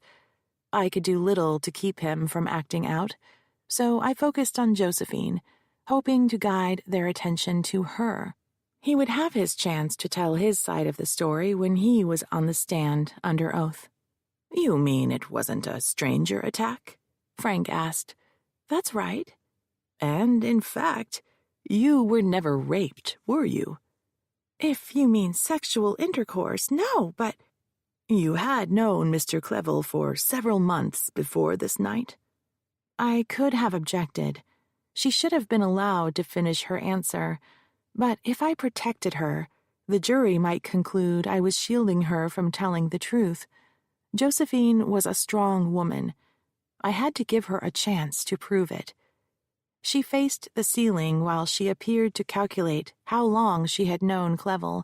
I had started working for Crown about 6 months before. You had been in his hotel suite numerous times before that night, is that correct? Yes. In fact, too many times to count? She hesitated. That's where he worked. I was his assistant. I had to be there. Frank pointed at Ian Napier, who tapped on a keyboard. A photograph lit up the screen, a picture of Josephine in her little black dress, standing next to Clevel with his arm around her waist. Defendant's Exhibit A. Can you identify this photograph for us, Ms. Navarre? It's a picture of Mr. Clevel and me taken at some event. I can't tell you when or where. Perhaps we can winnow down that time frame. Do you recall when you purchased that dress? In August. Why did you buy it? Mr. Clevel said I needed something to wear for an event. He gave me his credit card and told me to go down to Rodeo Drive. He paid for the dress. That's right. I had just graduated and couldn't afford to buy anything that would be appropriate. So it's your testimony that a backless mini dress was appropriate? You should have seen what the actresses were wearing. My dress was pretty tame by comparison. Trial lawyers call Frank's strategy death by 1,000 cuts. He would pick apart Josephine's story bit by bit, challenging each morsel in isolation, so that when he finished, the disassembled puzzle would flummox the jury. My job would be to put the story back together again before the trial was over. Do you allow all of your employers to purchase mini dresses for you? It was for work. He wanted me to go with him, and I had nothing to wear. So the answer is no, because I had never been to one of these events before. That was a pretty big deal for you, wasn't it? Big Hollywood producer takes you out for a night on the town. Josephine's voice was level. Like I said, it was an industry event. That's how business is conducted in Hollywood. You have to be seen so you can remain relevant. Was that what you were doing? Remaining relevant? I don't understand the question. Never mind. I'll withdraw. Take another look at the exhibit, Ms. Navarre. Is that Mr. Clevel's arm around you? It is. Before the night in question, had he put his arm around you or touched you in any way? You have to understand, this is Hollywood. Complete strangers will put their arm around you for a photograph. It doesn't mean anything. But we can agree that the night in question was not the first night Mr. Clevel touched you. Is that right? If you say so. Let's turn back to the night in question. You testified that you met Mr. Clevel in his suite, wearing this dress, and drank champagne. Right. Did you often drink alcohol with Mr. Clevel? Not often, but there were times it was expected. I couldn't say no. I was afraid of losing my job. So, in order to stay in Mr. Clevel's good graces, in hopes for a promotion within his production company, and in the hopes that he would advance your movie career, you agreed to meet him alone in his hotel suite, wearing this dress for champagne. That's not what happened. You make it sound like I was trying to seduce him. I was just doing my job. He told me to come to the suite first, and then we would go meet his investors. You testified that Mr. Clevel put his hand on you as you entered the bar, but you didn't object. Like I said, I couldn't. We were in public. I didn't dare embarrass him. I was afraid of losing my job. And you testified that when he put his arm on your thigh, you didn't remove it. I was afraid that someone would see. But if no one saw Mr. Clevel put his hand on your thigh, why would anyone notice you removing it? Josephine's eyes widened. Clevel gave a small victory punch. Ian Napier guided Clevel's arm back down to the table. I wasn't worried. In practice, we had anticipated Frank would make this point. I didn't know if anyone did or didn't see it, but I was afraid if they saw me move his hand, he would get mad at me. And you'd lose your job. That's right. And you claim that he gave you bruises? He did put those bruises on my leg. Josephine's voice was strident. The cross-examination was beginning to unnerve her, but I had to let her defend herself for as long as she could. But those pictures were taken, what, 1 day, 2 days after the meeting? So what? Do you have anyone who will testify those bruises were not on your leg before the meeting? No. She drew the word out in her Southern California drawl. Do you have anyone who will testify they saw the bruises forming immediately after you left the meeting? Her face was deadpan. No, I was alone in my hotel room. No one saw my leg until they took pictures in my attorney's office. So you have no one who can corroborate that you did not cause those bruises yourself? At this, Clevel's head whipped from Napier to Ken Vincent as if to say, aha. You're just going to have to trust me. Because you're telling the truth. That's right. Like you were telling the truth when you excused yourself from the table that night, saying you had to go to the ladies' room. I wanted to get away from him. That's why I said that. It wasn't true, was it? When she answered, her voice sounded small. No. I scooted forward in my chair, ready to stand up and make an objection. And like you were telling the truth when you told him that you had spilled champagne on your dress. Like I said, I didn't want him to be mad at me. So you can agree we have established that you are not always truthful, correct? If that's how you see it. And we can agree that you are at times untruthful when it suits you. I was trying to save my job. And now that you have been fired from your job, you expect the jury to believe that now you're telling the truth to them?" Josephine's face became stony. I imagined she was groping for a pithy comeback, but was forced to edit out swear words in deference to the judge and jury. I stood. "Objection. Counsel is badgering the witness." The judge scowled at me.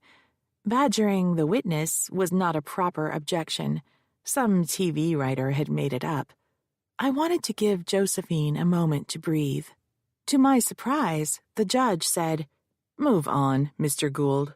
Ask another question." Frank tapped his pen on the lectern. "Which brings me back to the question, if you're telling the truth, why didn't you call the police?" Josephine leaned into the microphone. "Because I didn't understand that it was a crime." Frank scowled. "But you do now, is that correct?" "Yes." "And at some point before you took the stand in this trial, you came to understand that the events you claimed occurred might be criminal." "I don't see what you're getting at." "Yet you never, not from that day to this, reported these events to the police."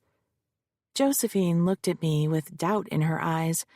Frank had gotten to her. She was wondering why I hadn't reported her assault to the police, and whether I had made a serious mistake that would cost her this case. "It never occurred to me to call the police." "But it occurred to you to hire an attorney." "The thing was, there was this story on the evening news just the night before about this big court case. When I was standing there on the sidewalk in front of the hotel, I didn't know what to do. I remember seeing that story, so I thought I should call the reporter and see if she could help me." "That reporter is Mickey Wong, who is sitting in the back of this courtroom. Is that right?" "Yes." "Is she doing a story on this trial?" "I don't know. You'd have to ask her." I hadn't talked to Josephine about Mickey. Objection. I was on my feet. The judge was curious. "Grounds?" "The press has a constitutional right to attend public proceedings, Your Honor. If Mr. Gould believes that there is something illegal with Ms. Wong's attendance, then he should make his concerns known, and we can have her employer's attorney appear and respond." Every trial attorney is afraid of lawyers who represent the press. They don't negotiate, and they are only too happy to take the case up to the U.S. Supreme Court where, more likely than not, they will win. Clevel was plucking at Frank's sleeve again. Frank said, "I withdraw the question." "Objection sustained," the judge said. "Go on to your next question, Mr. Gould." "So let me get this straight. You saw a news story about a sensational sexual harassment trial. Then you put on your little black dress, went to Mr. Clevel's suite, drank champagne with him, went to a bar with him and drank some more, lied about where you were going next, disappeared, and the very next day, you hired Ms. Gould to file a multi-million-dollar sexual harassment suit against your employer." "It wasn't like that. He fired me. He fired me because I wouldn't have sex with him." "But, according to your testimony, you did have sex with him. The act you described is sexual. Is that right?" "You're making it sound like I made this all up. I'm telling the truth. This is precisely what happened. He forced me to do that thing, and then he tried to rape me. So I ran away, and the next morning, he fired me." I caught the judge's eye and let him see me glance at the clock on the wall. "I see it's time for a morning recess," the judge said as he stood. "We shall reconvene in 15 minutes."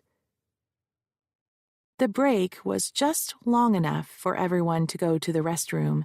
Mickey followed us out to the hallway, notepad in hand. I shook my head. Now wasn't the time for a quote. I needed a moment alone with my client. We went to the ladies' room, where I stood with Josephine at the sink while she repaired her makeup. "I shouldn't have worn mascara," she said. Sorry, I didn't warn you. I wear waterproof. Looking at me in the mirror's reflection, she gave me a wan smile. You're doing great. He's almost finished. And then I'm done? And then Ken Vincent gets to cross-examine you. She paused her efforts, holding up the tube of lip gloss she was about to apply. Why? Because he represents Crown Productions. Christ, will this never end? Soon, I said. I promise. Remember, don't let them push you. If you need a moment to collect your answer, just breathe. What's this thing about calling the police? Why didn't you tell me? It wouldn't mattered if you had, Josephine.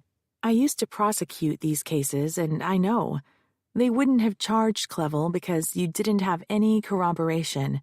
By the time you got to my office, you had brushed your teeth and taken a shower, destroying any DNA they could have gotten off you. There were no witnesses. There was alcohol involved. Believe me, the case wouldn't have gone anywhere. What's worse is that Clevel would have claimed you were using the police to leverage a big payoff. He made it sound like I did something wrong. That's his job. He's getting paid to attack your case. We talked about this when we prepared. Don't worry, you're holding your own. And that's because truth is on your side. Back in the courtroom, Josephine stepped into the stand. After the judge and jury arrived and we went back on record, Frank delivered his coup de grace.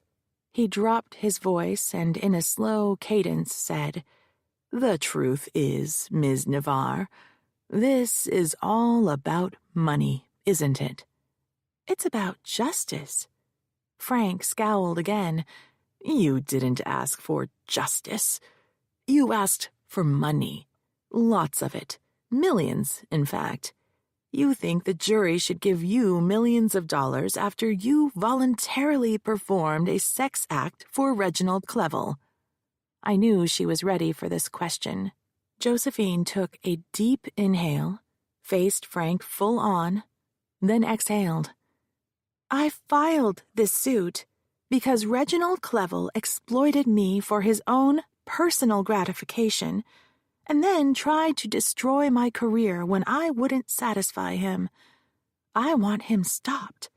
I want to make sure that he never abuses another young woman again. That's why I filed suit. So all the young women who come after would be warned. The world needs to know that Reginald Clevel is a rapist."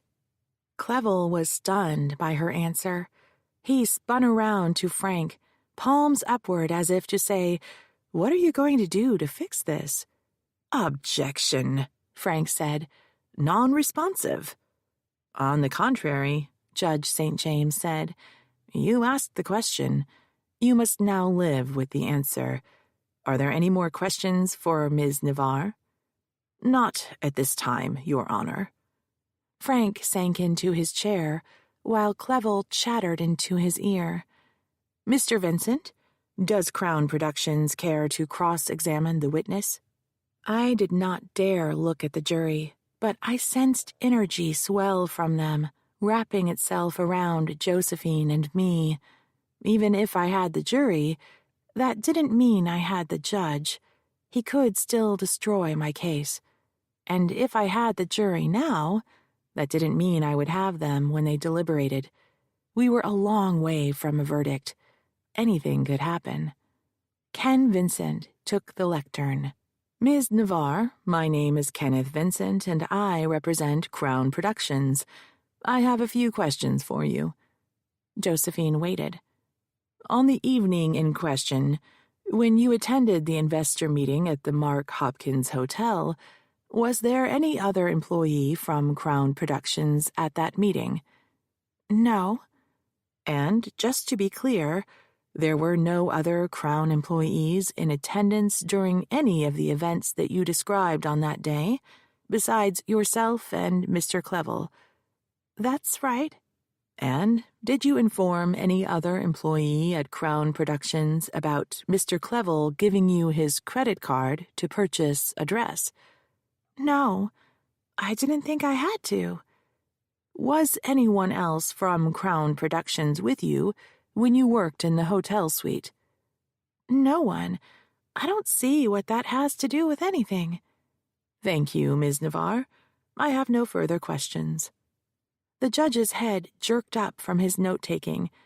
He surveyed the room. Counsel, approach. It took a minute for me, Frank, Ian Napier, and Ken Vincent to line up. We barely had enough room to stand shoulder to shoulder, and I was grateful when Ken stepped between Frank and me. The judge engaged the white noise machine. The pictures, the judge said. I was anticipating the introduction of the so-called selfies. If I may, Your Honor, Ken said. After deliberation, we concluded that the testimony regarding the selfie photographs was sufficient, and we did not wish to offend the jury by introducing this salacious evidence. Although material, we were concerned the jury would wrongly punish the defense for showing these exhibits. We've heard from Crown Productions' attorney. Is Mr. Clevel in agreement? Frank spoke. Yes, Your Honor. Ms. Gould, do you have any redirect? Anything I did after Josephine's last answer would suck energy from the room. None, Your Honor. Very well, then. I will excuse the jury for their noon recess. You may step back. Chapter 31.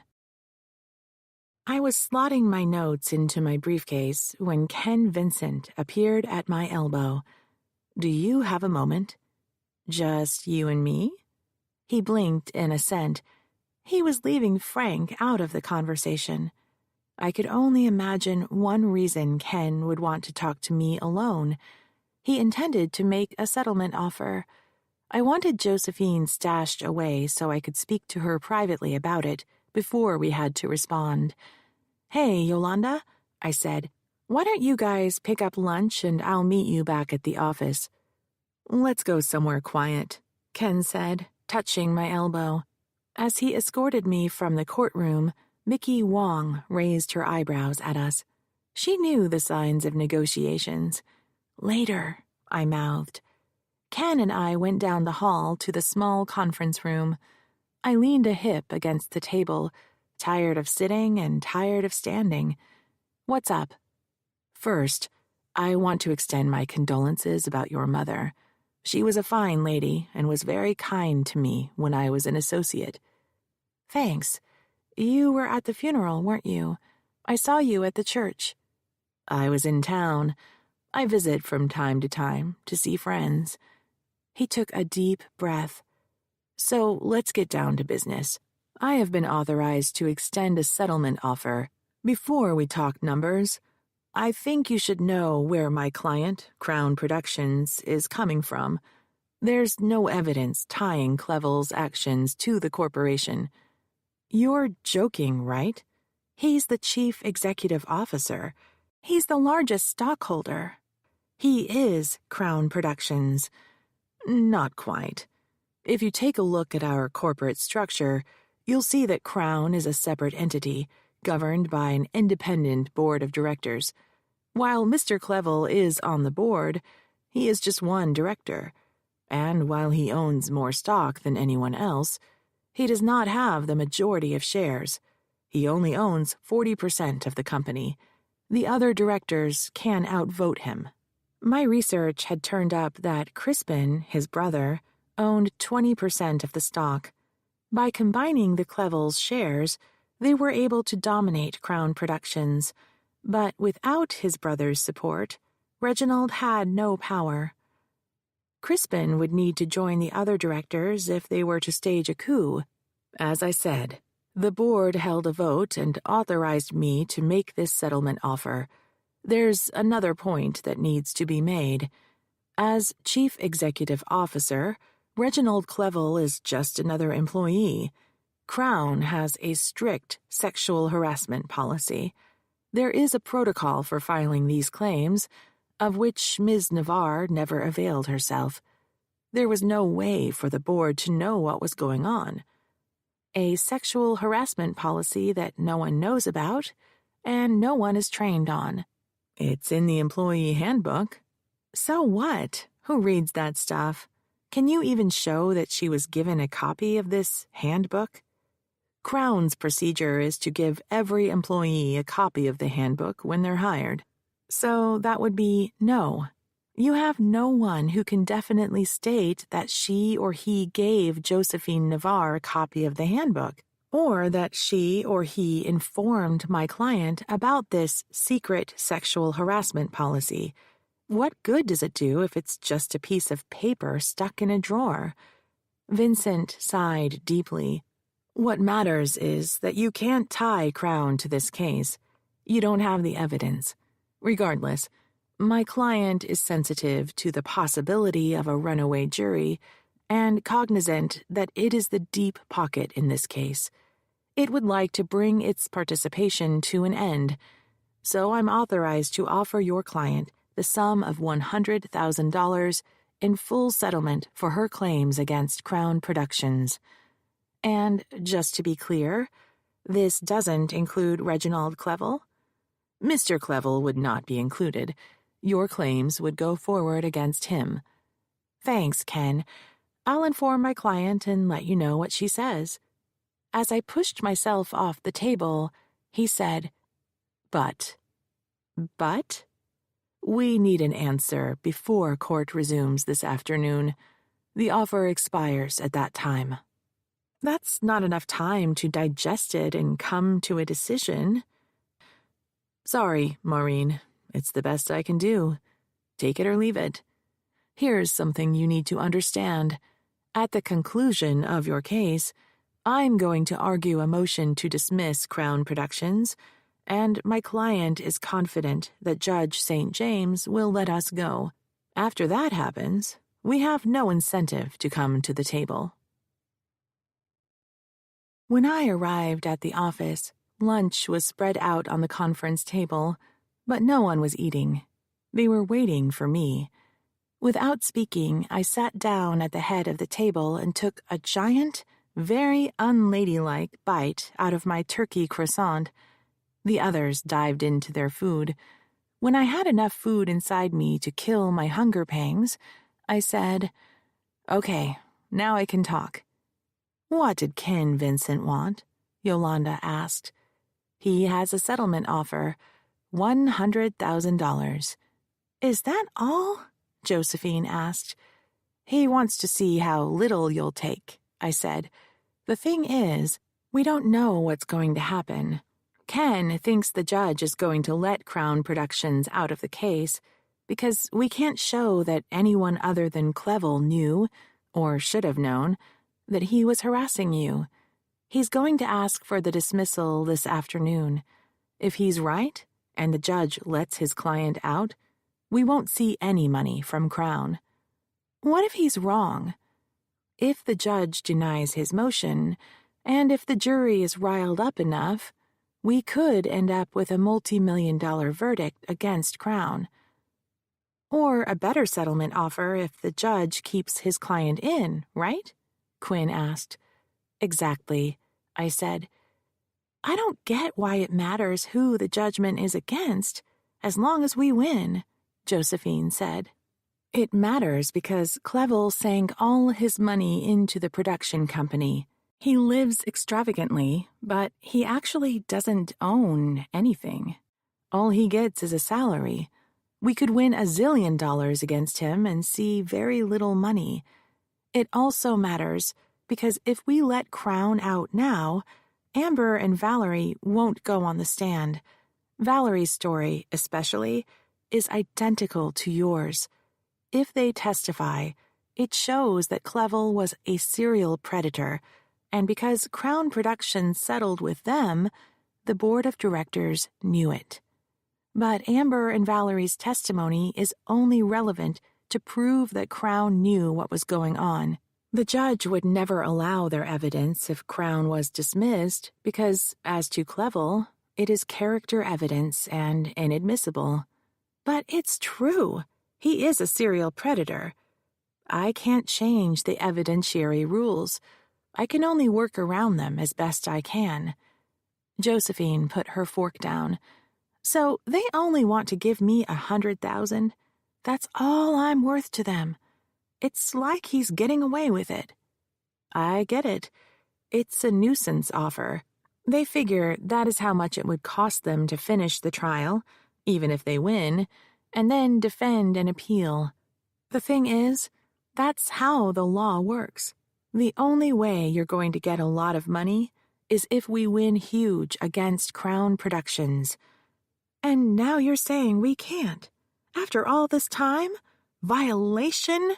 Loss of my job? My career? I walk away with nothing. Okay, first off, 100 grand is not nothing. Before you reject this offer, you need to understand that this may be your last chance to get any money. The trial could go sideways on us at any minute. Second, I'm telling you what Ken said because I have an ethical obligation to explain it to you. Josephine put the lid back on her salad and pushed it away. But the other girls, Valerie and Amber, they're testifying today, right? Shouldn't that matter to him? I swallowed the food that was in my mouth and washed it down with coffee. That's why he wants us to take or leave his settlement before we resume court this afternoon. I was starting to wonder if Ken Vincent knew something I didn't. If Valerie and Amber testified to what they had told me, Crown Productions would not be dismissed. My phone chirped from the depths of my purse.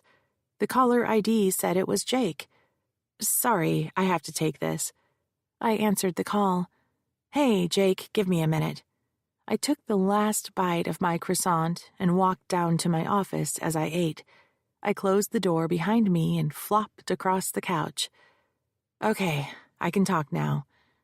Yeti and Doda are cooperating. Anything good?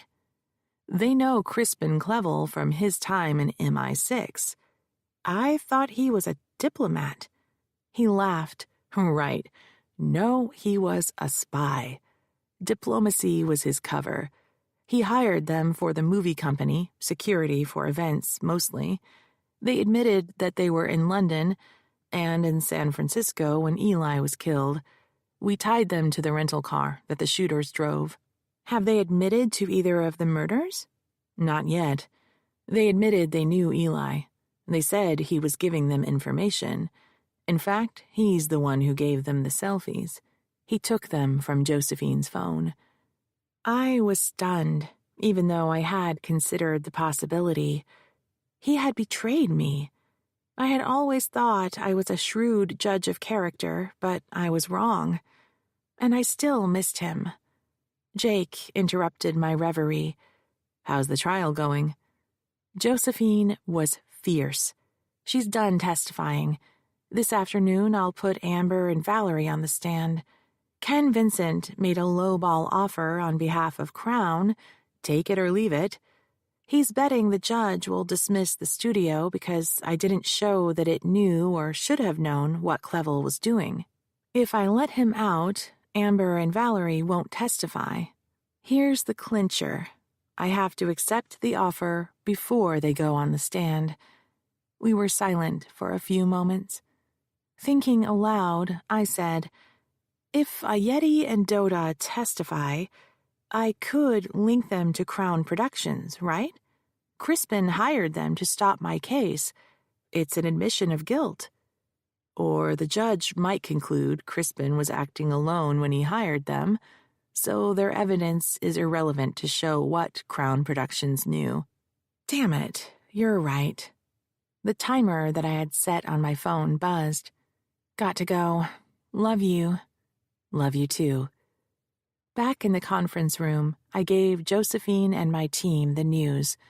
The color drained from Yolanda's face. I knew it. They were following us. Maureen, how do you even know they were shooting at Eli that day? Did you ever stop to think you were the target? Quinn spoke for the first time. But they're locked up now, so everything's okay, right? I frowned at Yolanda. There was no reason to frighten my daughter. Josephine dabbed her mouth with a paper napkin. If I understand correctly, they killed 2 people to stop my case, and when that didn't work, they want to throw $100,000 at me to go away? How cheap is life to these bastards? I had been so caught up in the whirlwind of the trial, the offer, and Jake's news that I hadn't thought about it that way. If I was right and Crown Productions, not just Crispin, knew about Ayeti and Doda, that meant Ken Vincent's client was willing to murder 2 people before it made a nuisance settlement offer. How cheap was life to them indeed? Josephine folded her napkin, placed it neatly by her plate, then reached for her purse and stood. Fuck them. When we arrived at court, I expected to see Valerie Van and Amber LaRue in the hallway. I had originally planned to start them mid-morning, but when Josephine's testimony ran long, I passed a note to Yolanda asking her to call them and let them know to be in court by 1 p.m. When we stepped off the elevator, they weren't sitting on the benches. Before I had a chance to ask, Yolanda said, "I called them. Neither answered, so I left messages." I peeked into the courtroom. It was empty. Quinn checked the ladies' room. She returned, shaking her head. Mickey came out of the courtroom looking for us, and I asked whether she'd seen 2 young women wandering around the halls. She had not. I pulled Josephine aside. If these 2 don't show up to testify, the judge or the jury might let Crown Productions off the hook. Maybe you should rethink the settlement offer. No way. The defense team stepped off the elevator. While Clevel, Frank, and Ian strode into the office, Ken Vincent hung behind. I walked down the hall and he followed. "Sorry, Ken. No deal." He patted my shoulder like a kind uncle. "Is your client sure about this? We won't come to the table again. I know my job. She's been advised and has made her decision. I didn't mean to offend. Don't mind me. I'm kind of wound up. Trial does that to me." "I understand. Sorry we couldn't work it out." I was too. I had a bad feeling. I had spoken to both Amber and Valerie a few days before, and they were still both enthusiastic about going public. For both of them to disappear could not be a coincidence. When court resumed, I was at the lectern. I had already handed Frank the new witness list Yolanda had typed up during the lunch break and given one to the court clerk. Frank remained standing after the judge sat down behind the bench. The jury had not yet been called in. "Is there something you wish to bring to my attention, Mr. Gould?" "Yes, Your Honor. Not a few moments ago, plaintiff's counsel served me with an amended witness list identifying 2 individuals heretofore undisclosed in this case. Obviously, her strategy is to sandbag the defense with surprise witnesses mid-trial. I strenuously object to this trial by ambush." "Ms. Gould, any response?" "Roman Ayeti and Alexander Doda are newly discovered witnesses. They are employees of Alpha Inc., a security contractor used by Crown Productions. They were arrested as they tried to cross the border into Mexico following the drive-by shooting of my investigator, Eli Conroy. We have evidence that they were in London when a potential witness was murdered as well." Frank threw his hands in the air. "Your Honor, plaintiff's counsel cannot possibly be accusing my client of murder. This is outlandish." The judge held up a staying hand. "Take a seat, Mr. Gould. We shall examine this issue in an orderly procedure." Frank threw himself in his chair. Clevel, face red and bloated, stared at him. Ian Napier took notes furiously while Ken Vincent leaned on one elbow at counsel table. a look of deep concern on his face. "Ms. Gould, please enlighten the court. What is the anticipated testimony from these two newly discovered witnesses? They will admit that they worked for Crown Productions, that they were in London at the time the witness was murdered, that they rented the car that was used in the drive-by shooting of my investigator, who was leaking information to the defense." "Your Honor!" "Frank, this is your last warning, Mr. Gould. Another outburst from you will see you sanctioned. Do I make myself clear?" Frank sat back down. "As I was saying, they will testify that my investigator leaked information about my case to the defense. Can these individuals testify to this from their personal knowledge?" The judge wanted to know if they had seen or heard Eli talking to the defense. Jake hadn't said. "I'm not sure if they had personal knowledge or if they were told that by someone at Crown Productions. For what purposes do you intend to introduce this testimony?" "The fact that these individuals were hired to spy on my team. Also, we have a witness, Ms. Valerie Van, who will testify that these individuals were parked outside her house, an intimidation tactic. We believe the circumstantial evidence will establish that they killed Sophia Lamar to keep her from testifying, and that they also murdered my investigator to keep him from confessing to me about his espionage. We believe the evidence shows that Crown Productions anticipated a large judgment against it as a result of this case, and that its actions in trying to stop this litigation constituted an implied admission of liability." "When are Ms. Van and Ms. LaRue expected to testify?" "I had planned to put them on this afternoon, but there seems to be a scheduling problem. They should be available tomorrow morning. I had no idea where they were or why they hadn't shown up. I needed time to find them." "Is there any other testimony you expect from these two men?" "No, Your Honor."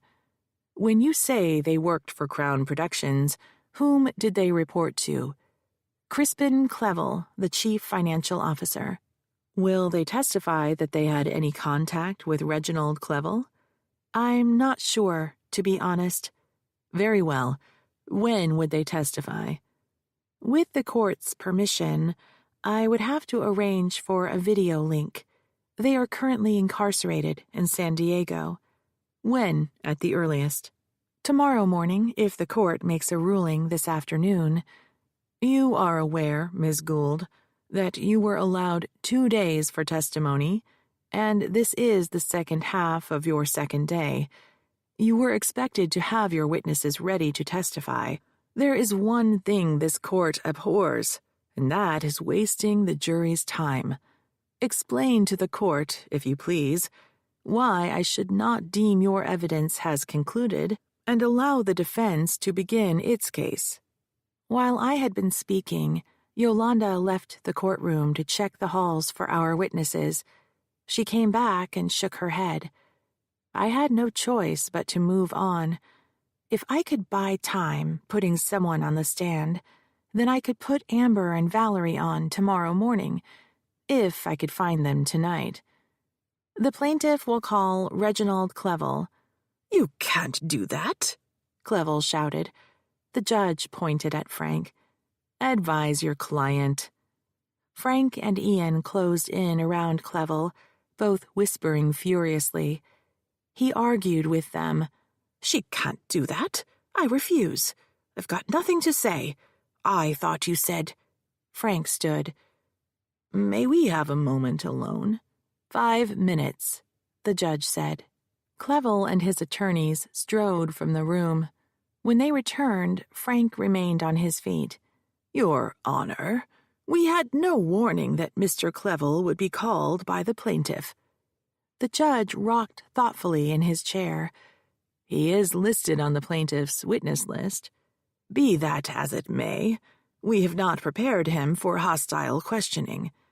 Ken Vincent stood. "Your Honor, may I make a suggestion that would save the court's time?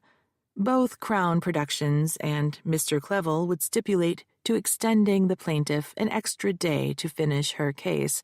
We suggest this afternoon could be used to allow both parties to brief the surprise witness issue before the court rules as to whether it will permit testimony of Roman Ayeti and Alexander Doda. Ken was politely warning that if the judge allowed me to introduce these two witnesses before he had the chance to stuff the file with 2 inches of briefing, the case might be mistried or overturned on appeal. The judge buckled under Ken's threat. Given the late notice of the plaintiff's amended witness list, fairness dictates the defense has adequate time to respond. Have your briefs filed no later than 3 p.m. The jury will be sent home. We stand in recess. Chapter 32. Yolanda faxed my brief precisely at 3 p.m. to court and to Ken Vincent and Frank's offices. A few minutes later, we received the defense filing. No surprises. All parties had cited the same cases, arguing that they supported our opposing positions. I argued fairness dictated the testimony should be heard. The defense argued I was on a fishing expedition, hoping to find incriminating evidence without any reason to believe it was there, that I had pushed this case to trial on a shortened timeline, and that I had told the court I was prepared to go to trial, so I shouldn't be allowed to add witnesses in the middle of the proceeding. While I had worked on the brief, both Yolanda and Quinn called Valerie and Amber repeatedly. Both of their phones seemed to have been turned off. They left messages, but no one returned the calls. I dropped Quinn off at the loft. Although we had spent most of our time in the company of other people, we had been together constantly since she first appeared in my office. I thought a break might do us both some good. I was poor company during trial, distracted and short-tempered when my train of thought was interrupted. She graciously suggested she could do with a nap. As I drove across the Bay Bridge to Amber's friend's apartment, Yolanda drove down to Saratoga to find Valerie. Rush hour traffic clogged the bridge, so it was early evening by the time I found the apartment. I buzzed the bell 4 times before a young woman opened the door a crack, a chain crossing the gap. She was sweaty from exercise. "May I speak with Amber? I'm Maureen Gould. She doesn't want to talk to you." "Can you tell me what happened today? I was expecting her to come to court." "She left." "When?" I was starting to feel sick. "Last night, right after that guy came." "What guy?" "Some old guy. I thought he might have been some actor friend of hers from the old days. He was that handsome for someone his age. He came in. She talked to him for a while, and then he left. Next thing I know, she packs up her bag and wants me to take her to the airport." "Did you catch a name?" "I don't remember a name, but she said he was a lawyer working for that guy you're suing." "Older, like old enough to be my father?" "No way. Your age, maybe 40 at the most." Ken Vincent. He had found Amber. She had just shown up in San Francisco a few days ago, and I hadn't disclosed where she was staying.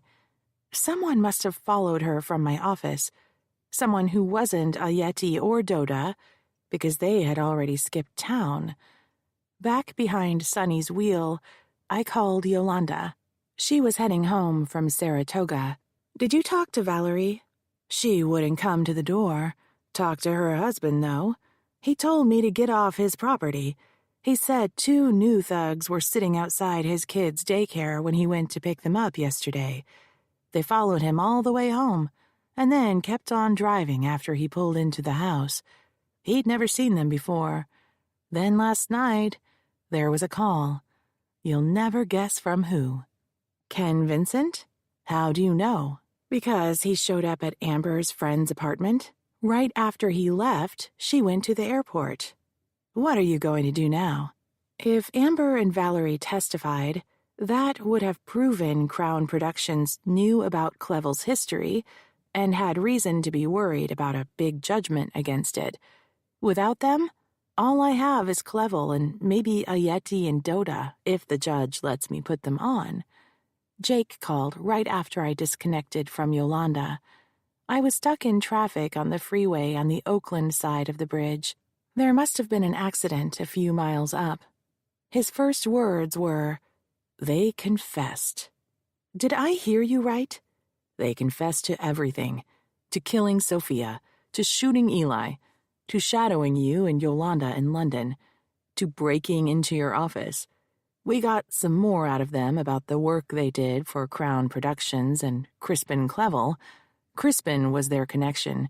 Everything went through him. The feds picked up Crispin at his apartment in L.A. Did they give up the Duke? A Yeti and Dota claim they never talked to him. They won't say who authorized the hits, but they admitted that Crispin hired them. If they want a good deal, why wouldn't they give up whoever hired them to do the murders? Because they're afraid of whoever it was. And you should be too. Where are you? I'm on the freeway, trying to cross back to San Francisco. I told him about Amber and Valerie not showing up to testify, my visit to Amber's friend, and Yolanda's visit to Valerie.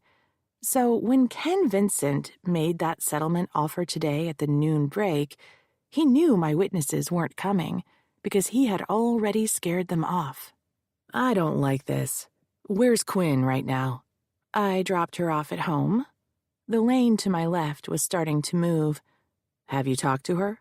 She said she needed a nap, so I haven't called. I was starting to get worried. I'll ring her and call you back. I called Quinn's number. It rolled over to voicemail. I called Jake and told him. He said, "I'm calling Jerry." 30 minutes went by. I managed to squeeze my way into the fast lane just before it came to a sudden halt. The car ahead of me had stopped so quickly, I had to slam on my brakes. Barely a foot separated us. The same happened with the truck behind me. I didn't have enough room to pull into the commuter lane on the left side or the slower lane on either side. My cell rang. It was Jerry. "Hey, Maureen, I'm at your place. Quinn isn't here. There's a phone on the charger, looks like she forgot it, and there's a note that says she went out to dinner with her grandfather." The car ahead of me moved a little, giving me enough room to jut into the commuter lane. I gunned Sonny and rushed up on one motorist after another, apologizing to each of the drivers in my head. The first and second cars pulled to the right, letting me by. Sonny flattened herself to the ground as I flew up on the next car, a red Mustang. He didn't move out of my way. I rode his bumper for a few seconds. If anything, he slowed down a fraction. He had to have known I was there. A spot opened on my right. I took it and floored the gas pedal. The Mustang sped up, trying to block me from pulling in ahead of him. We were side by side when a Ford Fiesta ahead of me suddenly slowed. I pulled into the right lane, downshifted, and crossed ahead of the Fiesta and the Mustang, pulling away from him as if he was a scooter.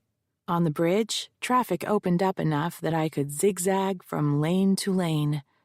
When I pulled up to the mansion, my father's Jaguar was parked in front.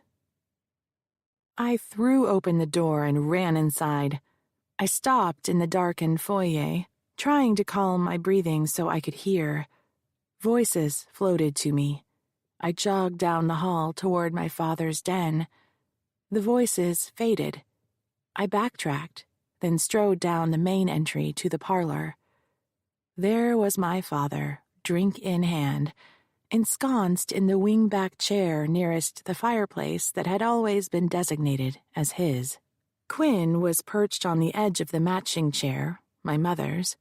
Between them was an antique drum-top table with one crystal highball glass filled with 2 fingers of whiskey and a half-empty decanter. The only illumination came from the dining room where the chandelier had been dialed low. Frank was speaking in a quiet tone when I walked in. He leaned across his chair. His free hand was extended and rhythmically tapping her armrest in emphasis to his words. He was feeling no pain. The folds of his reddened face, demarking jowls and bags, were softened by sedation. His right lid was almost closed. What I could see of his eyes glittered black in the half-light. The glass in his right hand tilted precariously and would have spilled if it wasn't nearly empty. Quinn's hands were pressed together between tightly clamped knees. Her face looked down, but as he spoke, she followed him from the side of her eye, smiling politely. I flicked the wall switch on, flooding the room with yellow light. "Mom!" Quinn stood and came to my side. I put my arm around her and kissed her on the forehead. "I was worried," I said. "I left a note. Did you find it?" "I tried calling your phone. It was dead, so I left it on the charger. I had no way to call you." Frank noticed his drink was empty. He studiously removed the decanter's stopper, fumbled and dropped it on the carpet, then gave a little shrug as if to say, "Someone will pick it up." As he poured, most of the whiskey fell outside the glass, forming a pool that crept across the tabletop to the edge, its shiny surface undulating. "You're home," he said. "Good of you to visit after such a long time. I was just filling our little girl in on the rich and storied past of the Gould clan." "And the Shaughnessy's," Quinn said. He threw an arm in the air. "I stand corrected. Maureen, you never told our little girl that my father was a justice. Not just a judge, but a justice on the California Supreme Court." "The courthouse is named after him," I told her. "That's right. A pillar of the community." Frank pushed himself into the depths of his chair. "We have a long day tomorrow," I said to Quinn. "Time to go home." Frank stood. "We need to talk about that, Maureen. I'm told you rejected Ken's offer. Not very bright of you, my dear. You don't know who you're dealing with. You don't know what they're capable of." "Oh, I think I do. Sophia is dead. Eli is dead. Your two thugs are cooperating. Crispin Clevel was arrested." He staggered toward us. I pulled Quinn in more tightly. "You don't get it," he said. "You just don't get it. These are dangerous people I'm talking about. They aren't done yet. People have invested their life savings. If the movie doesn't get made, they won't get their money back." "What people?" Frank struck an indignant pose, swaying as he did so. "I'm not at liberty to discuss that with you." "We're out of here." I reached into my pocket and pulled out my remote starter. A millisecond after I pushed the button, a burst of light filled the house. I was looking at Frank when it happened. His eyes cut toward the street, then his face seemed to dissolve into whiteness as I was temporarily blinded. My arm was still around Quinn. I felt her turning around in the direction of the blast. A boom thundered, and I felt the first shock wave rolling through the house toward us. Glass shattered all around us.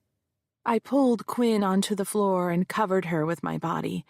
She was curled up tightly like an egg, so I knew she was alive. But I didn't know whether she was injured. Her back was warm. It felt dry. No blood.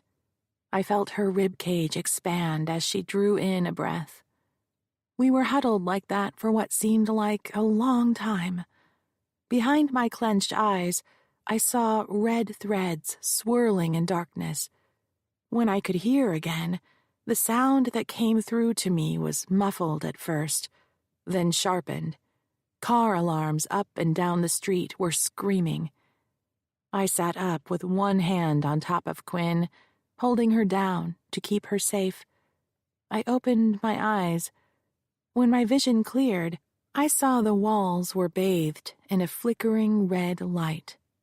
A car bomb. We were back in the loft. Outside the window, the sky was turning to the pearl gray of a San Francisco dawn. Jerry, wearing a shoulder holster, stirred a pot of hot chocolate on the stove. Jake was on his way home. Quinn and I sat side by side on the couch, wrapped in blankets.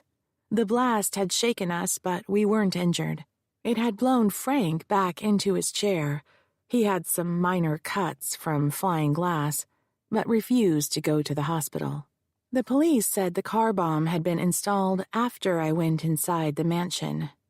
"What happened last night?" I asked Quinn. "Why did you go with him?" "He showed up without calling, but then he doesn't have my number. Someone buzzed the door, and I saw on the camera it was him. I let him in.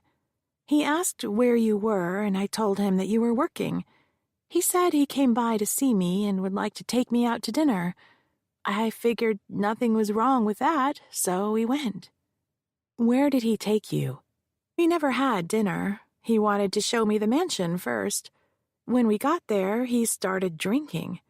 He told me about being sent off to seminary when he was 13 years old. His parents wanted him to become a priest because they didn't think he had what it took to be a lawyer. I felt so bad for him." I used to feel sorry for him, too. "Did he show you my room?" "He never got around to it. He just kept talking about himself. Stuff I'm sure you've heard before." "Like?" "Like when he proposed to your mother. How her grandmother, Elizabeth Shaughnessy, was against the marriage. She didn't think he was good enough, even though his father was sitting on the Supreme Court already, and the Shaughnessy money came from mining.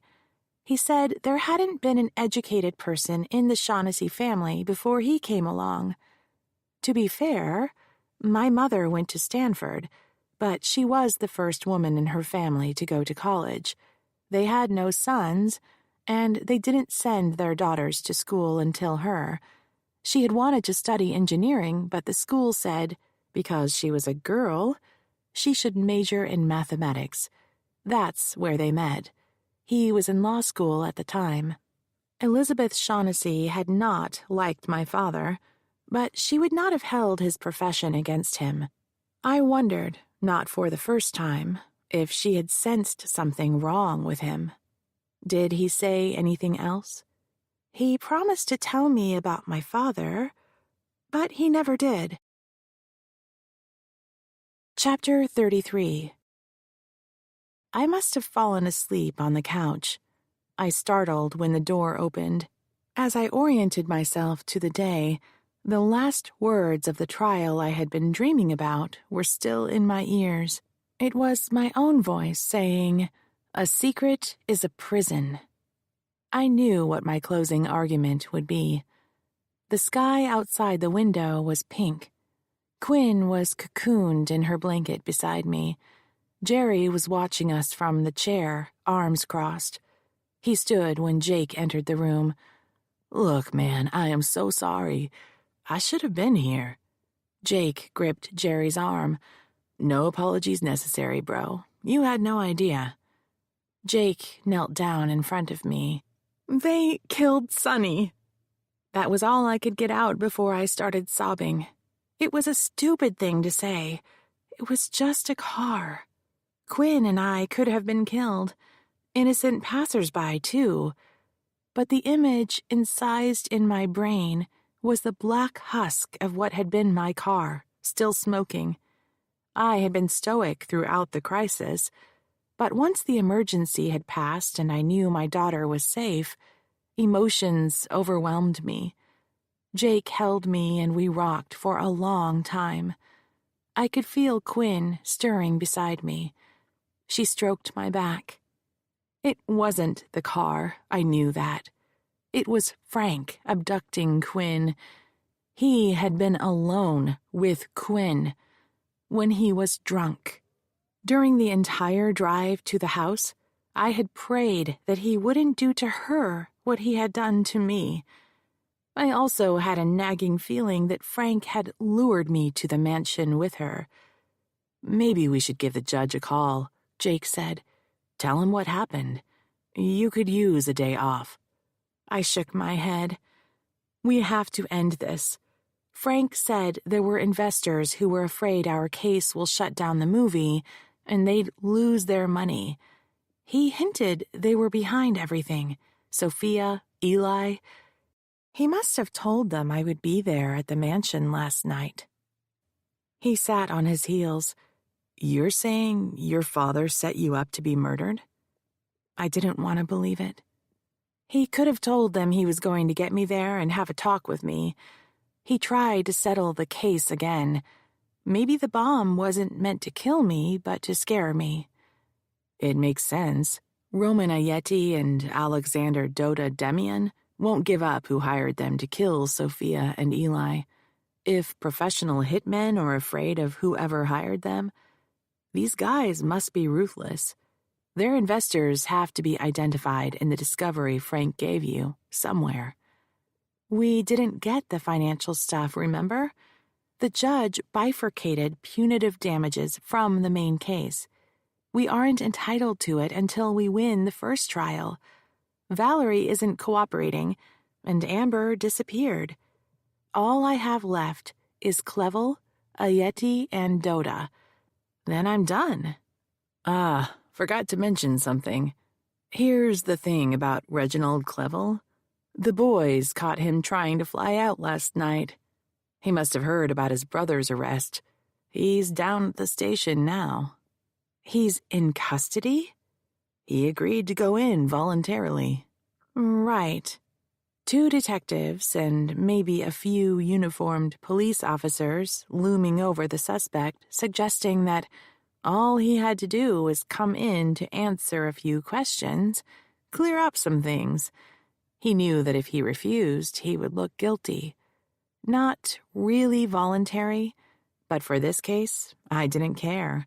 If I don't put someone on the stand today, my case is over. They'll let him go in time for court?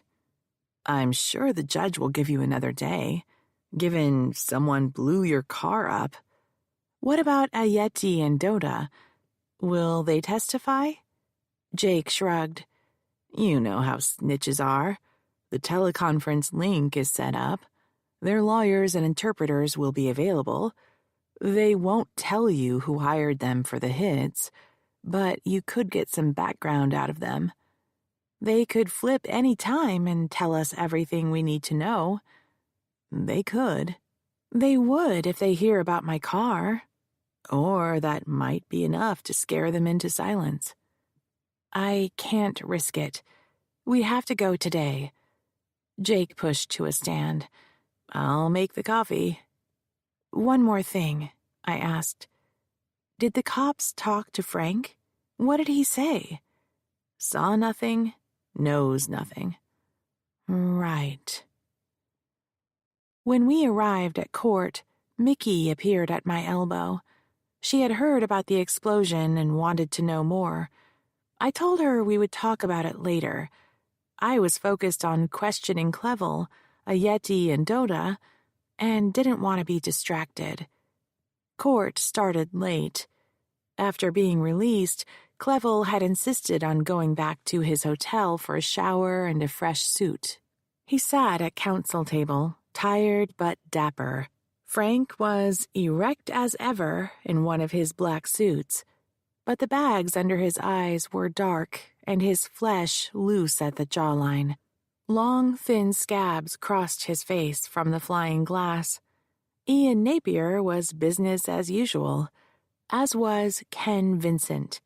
The jury was not in the room when the judge signaled the court clerk to begin recording. Ken stood.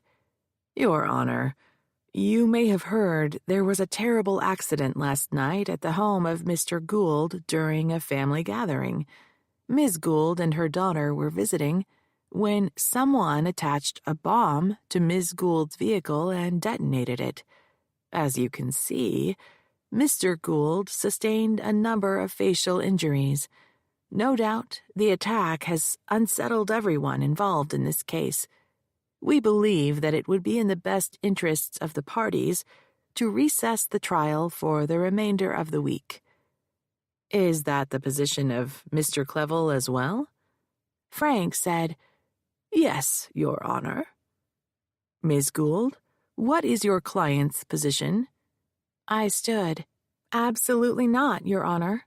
We're prepared to go forward and finish our case today."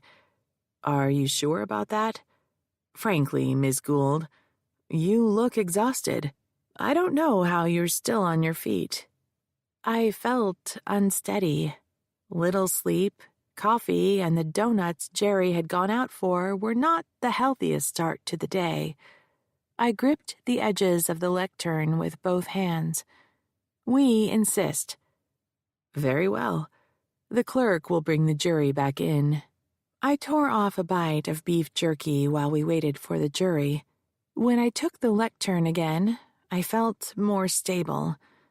"The plaintiff calls Reginald Clevel." The Duke shuffled across the well and was sworn in. "Mr. Clevel, are you the Chief Executive Officer of Crown Productions?" Clevel pulled an index card from his pocket and held it with both hands as he read, "Upon the advice of counsel, I hereby invoke my right to remain silent under the constitutions of the United States and the state of California." What? The Fifth Amendment allowed witnesses to refrain from answering questions that would incriminate them. How Clevel's job at Crown might be criminal, I didn't know. "Your Honor, would the court order the witness to answer the question?" The judge shook his head. "Move on, Miss Gould." "Mr. Clevel, were you in San Francisco earlier this year?" "Upon the advice of counsel, I hereby invoke my right to remain silent under the constitutions of the United States and the state of California." "Mr. Clevel, do you know Josephine Navarre?" He read the card aloud again. Clevel wasn't going to budge. "Your Honor, may we approach?" I asked. "Ladies and gentlemen of the jury, I realize we got a late start, but it appears that we need to take up a matter outside your presence. I would ask you to retire to the jury room until called." Mrs. Templeton gave the judge a disapproving look. The two financial guys shuffled excitedly toward the door, cramping the space of the people before them, anxious to return to their phones. Norberto Bonifaz cast me a conciliatory glance. The door drifted close behind the jurors, slowed by the hydraulic mechanism. After the knob snicked into place, the judge spoke. "Do I hear an application?" "Your Honor," I said, "I request that the court compel the witness to answer my questions. At this point, we are trying to establish, for the record, that Mr. Clevel is the Chief Executive Officer of Crown Productions and that he was here in San Francisco with Ms. Navarre scouting locations. This is all background information. There should be nothing remotely incriminating about his responses." "Mr. Gould?" Frank stood. "It came to our attention yesterday that Mr. Clevel's brother, Crispin, the chief financial officer of Crown Productions, was arrested for conspiracy to commit murder in relation to the deaths of Sophia Lamar and Eli Conroy. There appears to be some kind of allegation that these deaths are linked to this trial. Criminal law is not my specialty, and because of Ms. Gould's insistence upon going forward today, we were unable to consult with a qualified defense attorney. However, it is conceivable that if these allegations taint Crown Productions, Reginald Clevel could be vulnerable to prosecution as well. In an abundance of caution, I have advised, and my client has decided, to take the Fifth Amendment to every question posed." Ms. Gould, is it true that Crispin Clevel was arrested? That is my information. And is it true that the allegations concerning him involve this trial? That is what I have been told. Very well. Your request is denied, Ms. Gould. Mr. Clevel, you may stand down. Ms. Gould, do you have any additional witnesses? We are prepared to call Roman Ayeti and Alexander Doda. Those are the two individuals currently incarcerated in San Diego, your newly discovered witnesses. Am I correct? Yes, Your Honor. The judge opened a file on his desk and pulled out a sheaf of papers. I've reviewed the parties' briefing. There is a dearth of evidence to suggest the accusations against Mr. Ayeti and Mr. Doda can be linked to Reginald Clevel. Further, the plaintiff has been unable to show the likelihood of winning her case against Crown Productions. Therefore, Crown Productions has no incentive to abort these proceedings, as the plaintiff argued, as it has little reason to be concerned about an adverse judgment. Accordingly, I find that the plaintiff's theory that these two individuals were actors in a conspiracy to intimidate the plaintiff, her witnesses, or her attorney, is not supported. Your Honor, I said, the federal government disagrees. That is the reason these two are being held, and the reason Crispin Clevel was arrested, and why Reginald Clevel tried to abscond from the jurisdiction last night. Objection! Frank was on his feet. Mr. Clevel. The judge shook his head. Let's stay on track, shall we? Why the federal government is investigating these individuals and the evidence upon which it relies have not been provided to this court. All the plaintiff has argued is supposition. Her theories are insufficient to justify setting aside the rules of court and procedure. I remind the plaintiff that she insisted on trying this case at the first opportunity and had ample notice of this trial date. She cannot now claim she is unprepared. For these reasons, I deny the plaintiff's request to take testimony from the new witnesses. Do you have any other witnesses, Ms. Gould? No, Your Honor. Then I take it the plaintiff rests her case? The last thing in the jurors' memories about our case would be Clevel's Fifth Amendment assertion. It was not the dramatic finish I had planned. I had scripted questions for Clevel, confronting him with Josephine's testimony bit by bit. His entitlement and his outrage when challenged should have been the momentum that carried the jurors to their deliberations. Instead, his taking the Fifth Amendment felt like a punctured balloon sputtering to the ground. But I had nothing more. Yes, Your Honor. Very well. Is the defense prepared to call their first witness? Still sitting, Frank said, On behalf of Reginald Clevel, the defense rests its case. Judge St. James's face registered shock. Mr. Vincent? On behalf of Crown Productions, the defense rests its case. The judge leaned back in his chair. Are the parties prepared to go to closing arguments? Ken stood. Crown Productions has an application, Your Honor. It was standard protocol at this juncture of the case for the defense to make an argument that there was no proof and the case should be dismissed. 99 times out of 100, it would be denied. Proceed. Ken took the lectern. As the court wisely observed when ruling upon the plaintiff's newly discovered witnesses, the plaintiff has failed to produce sufficient evidence establishing that Crown Productions knew, or should have known, that Mr. Clevel's acts, if true, constituted sexual harassment. There is no evidence that prior to Ms. Navarre's interaction with him that night, that she or any other witness or any other person lodged a complaint with Crown Productions, the Human Relations Department, or any other employee. In fact, Ms. Navarre emphatically denied that she had made any complaints. Very well. Is there an application on behalf of Mr. Clevel? Clevel leaned in front of Frank, pointing to the lectern. Frank gingerly pushed himself up from the chair.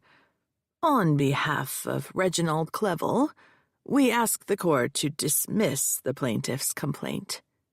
When Frank lowered himself into his chair, Clevel wiped sweat from his face, then said something into the ear of Ian Napier, who fixed his attention at the State of California emblem over the judge's bench.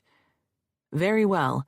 The court denies the motion by Reginald Clevel and grants the motion by Crown Productions.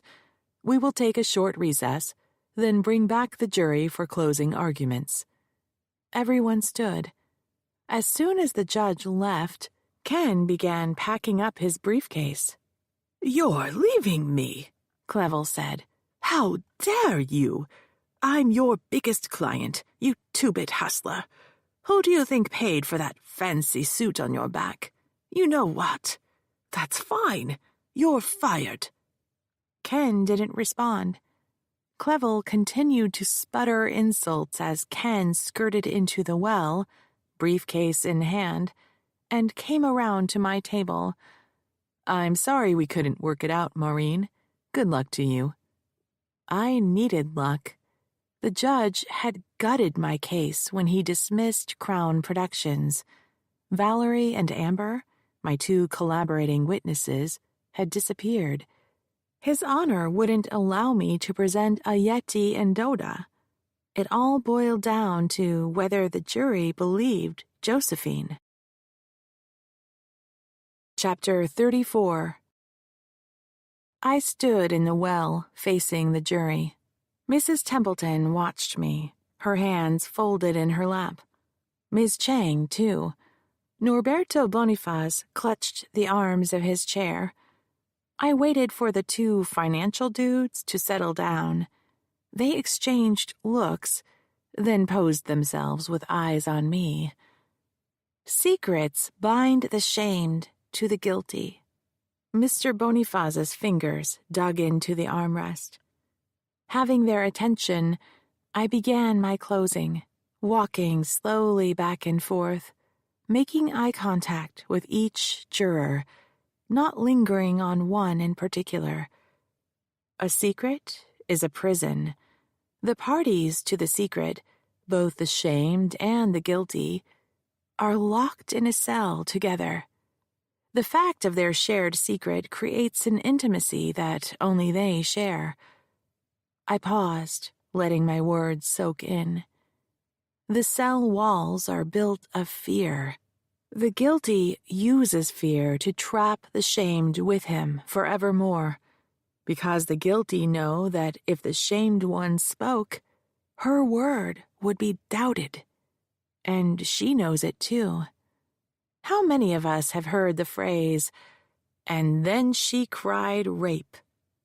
Everyone, I can see by the nods of your heads. To cry rape is synonymous with lying. It means that a woman has resorted to, in the opinion of men, the foulest, most devious accusation. Within those few words is the implication that a good man's honor is being impugned, and he cannot respond lest he be accused of unchivalrous behavior. So, because of his gallantry, he is the one who is trapped, he argues. He claims his virtue is his castle, but it's nothing more than those same prison walls where he keeps his captive. This lie has been so deeply woven into our culture that the phrase, "and then she cried rape," is part of our lexicon. The damage this myth has wrought was played out for you in this courtroom.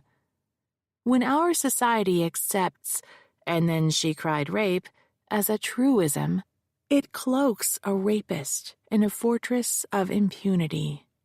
Without so much as saying one word, he will be believed. When a woman reports sexual abuse, she is scrutinized. Her word is suspect. She is accused of lying, trickery. Her accusers seek a hidden agenda. Every woman knows this.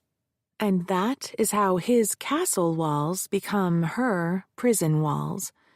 They are not built upon the presumed virtue of man. They are built upon the fear of women. Rapists know this. They know that their presumed virtue will protect them. They don't expect to be exposed, and when they are outraged. As you have seen, they are outraged because she told. She challenged not his virtue, because he has none. He is a rapist. But she tarnished his honor, his appearance of virtuosity. The truth is an inconvenient matter to the rapist. What is important to him is how he appears. So when a woman as heroic as Josephine Navarre breaks out of the prison of secrets, when she tells the truth, she is attacked. You saw it here for yourselves. They accused her of being a gold digger and an extortionist. Josephine Navarre was vulnerable because she had a dream. She needed to work her way up the Hollywood infrastructure to build her career. Reginald Clevel used this dream against her. Everyone she worked with and for at Crown Productions confirmed that it was her duty to do just as Reginald Clevel dictated. No questions asked. That was the expectation, the norm, and he pretended to take her under his wing, as a professional would mentor a protégé. Instead, Reginald Clevel used Josephine Navarre's ambition to lure her into his hotel suite.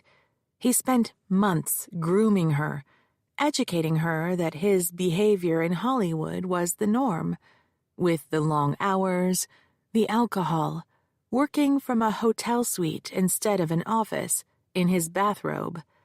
Every little act of his was designed to normalize intimacy, even though, as she told us, she did what she was told because he was her boss.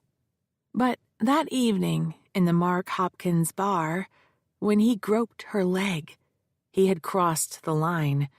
She was afraid, and she ran away. Later that same night, he lured her to his suite with the claim that there was work to be done. She went, as she had done so many times before when his whim commanded. We know that there was no work. As soon as she arrived, he forced her to perform oral sex. He would have raped her if she had not run away. And he fired her. To him, her job was to please him sexually. Her job had nothing to do with making movies. And when she fought back, he threw her away. I stopped pacing. The law is a clumsy instrument for obtaining justice. At the end of the day, there is only one way a jury can say, "We believe you," and that is to award a money verdict. When Josephine Navarre came forward and testified to you about the heinous treatment she received, she broke out of that prison of secrets. Her reason was to make sure Reginald Clevel never traps another woman again. Our hope and prayer are that you, the jury, agree that my client told the truth. It has been my honor and privilege to represent this courageous young woman, Josephine Navarre. On her behalf, I thank you for your time and attention. I took one step back, easing myself from the jury's fear. As I walked to our table, I saw Josephine wiping her eyes. The judge had pulled himself close to his desk and leaned on his elbows. Ian Napier gave me an apologetic smile. Cleville's face was as bloated and reddened as I had ever seen it. Frank was slumped in his chair. When our eyes met, Quinn's lips were parted. She glanced at Frank, then back at me. A frown formed on her face as her mind churned. She brought a hand up to cover her mouth, her expression begging me to deny her suspicion. I could not. In that moment, the secret that had shackled me to Frank infected my perfect baby girl. I wished she had never found me. I wished she had never learned the truth. Quinn stood and walked toward the door. A man sitting in the back of the room rose to open it for her. It was Jake. If he heard the closing, he must have come to the same conclusion Quinn had. But I had to tell him in person. He deserved to hear it from me. I walked back to counsel table, passing behind Josephine, and gave her upstretched hand a squeeze. I gestured to Yolanda to go after Quinn. I had to stay and finish the trial.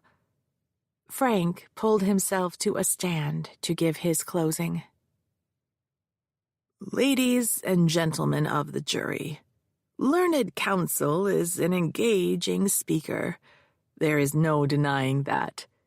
But please do not allow yourself to be dazzled with rhetoric, for rhetoric is all the plaintiff has. Let's look at the evidence instead. The plaintiff claims that she was subjected to a pattern of grooming, but she told no one. She did not object to my client. She did not report his behavior to anyone at Crown Productions. She stayed in her job. She continued to work for Reginald Cleville. The plaintiff claims that she was at a table full of investors when Mr. Cleville slipped his hand between her legs and groped her so violently she suffered bruising. But no witnesses came forth. No one saw the alleged assault. She didn't tell him to stop. If we are to believe it occurred at all, she admitted she didn't try to move his hand. When she went to her room, she didn't call anyone to complain. Then she claimed that she was called to his hotel suite in the middle of the night for work. Again, no witnesses. And despite claiming she had been assaulted, she did not go to the hospital to be examined. She did not call the police. Frank slammed the lectern. It was not until after she was fired that she did anything. And what was that thing she did? She called a lawyer. She filed a lawsuit. And here her attorney stands before you and dares to equivocate justice with money. She argues the only way to stop this monster is to give her an award. How would enriching Josephine Navarre save the women of the world? He paused, then shrugged casually. It wouldn't. You know that. No, what it would give her is a windfall, a wholly unjust result, because if everything she said was true, Josephine Navarre went to that hotel room in the middle of the night for one purpose, and one purpose only, and it was not work. If we are to believe Josephine Navarre, the only reasonable explanation is that she went to that hotel suite for the purpose of engaging in sexual activity with Reginald Cleville so that she could later extort money from him. Think about it.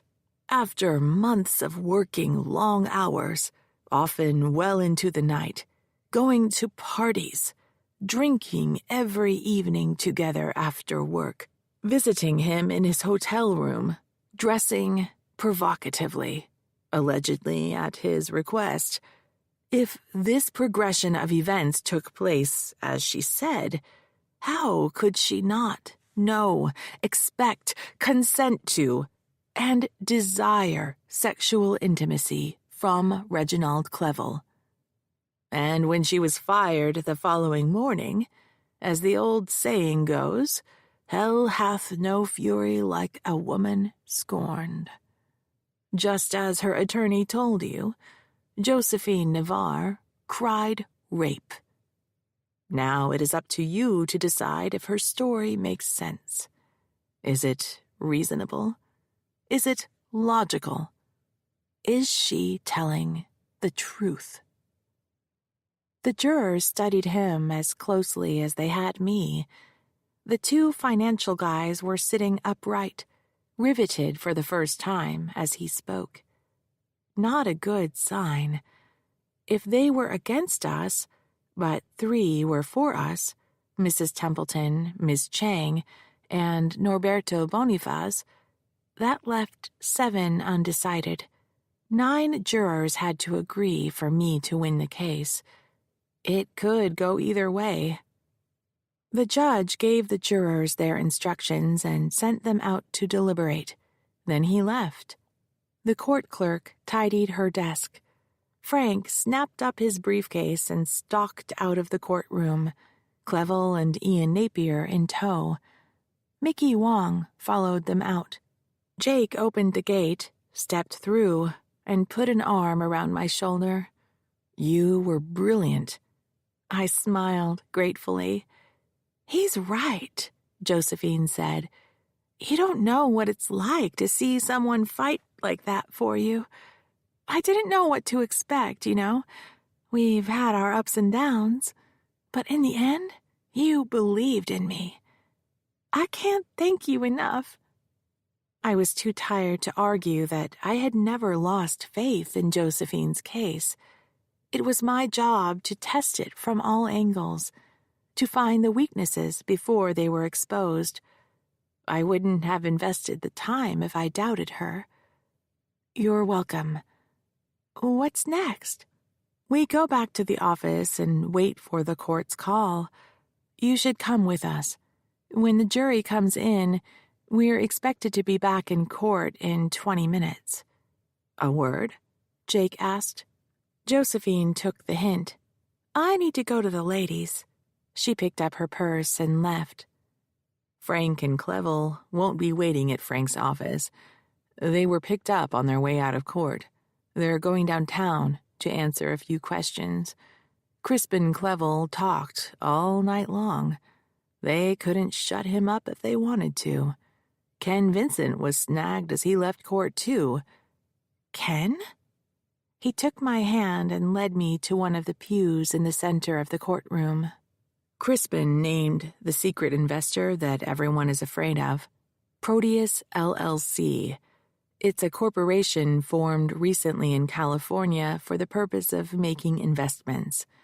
Frank is the attorney who put it together and is one of the members. Frank didn't have any money.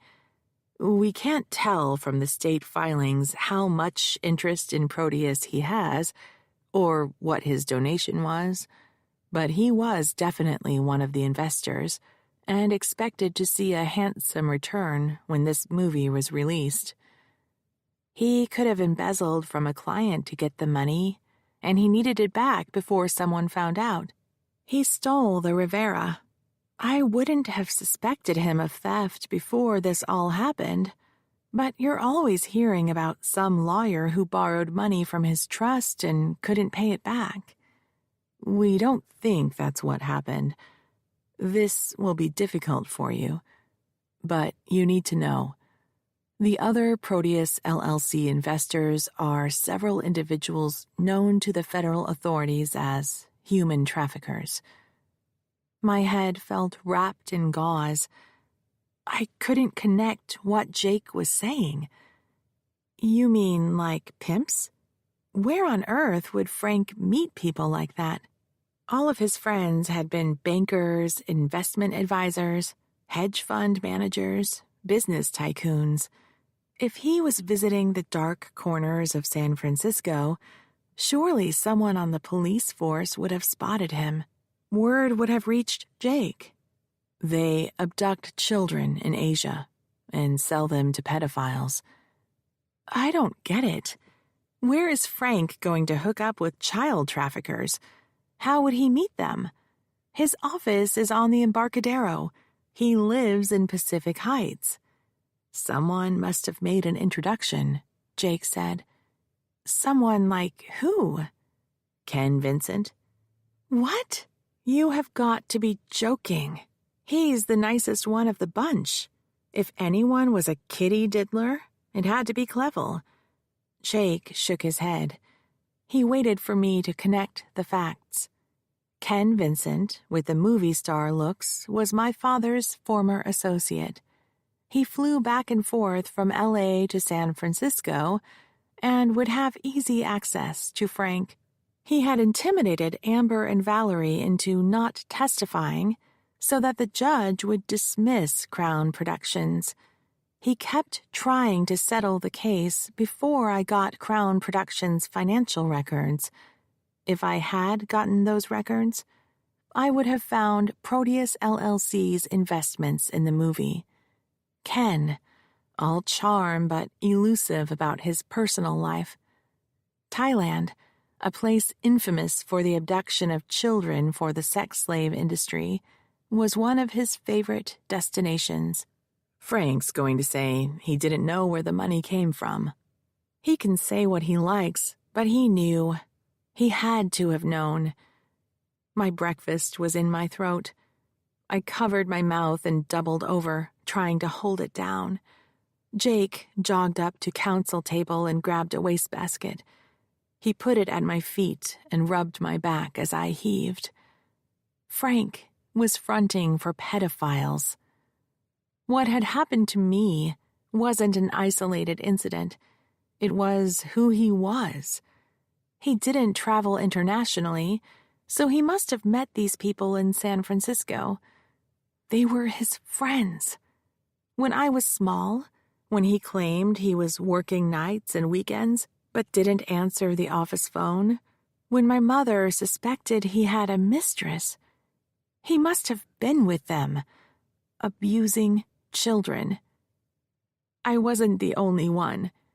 All this time, I had thought that Frank raped me because of our unique relationship.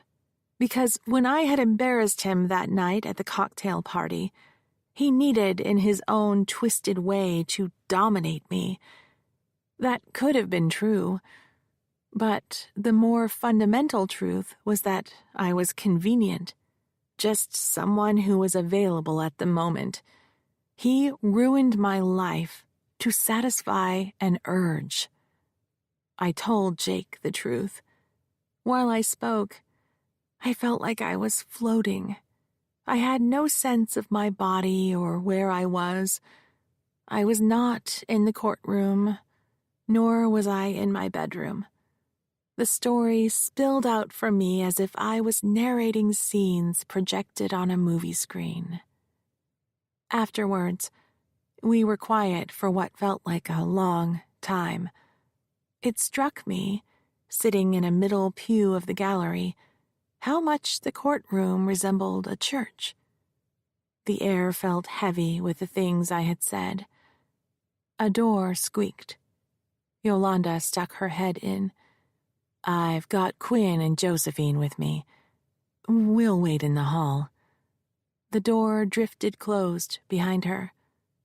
Rapist. Pedophile. What else could Frank do?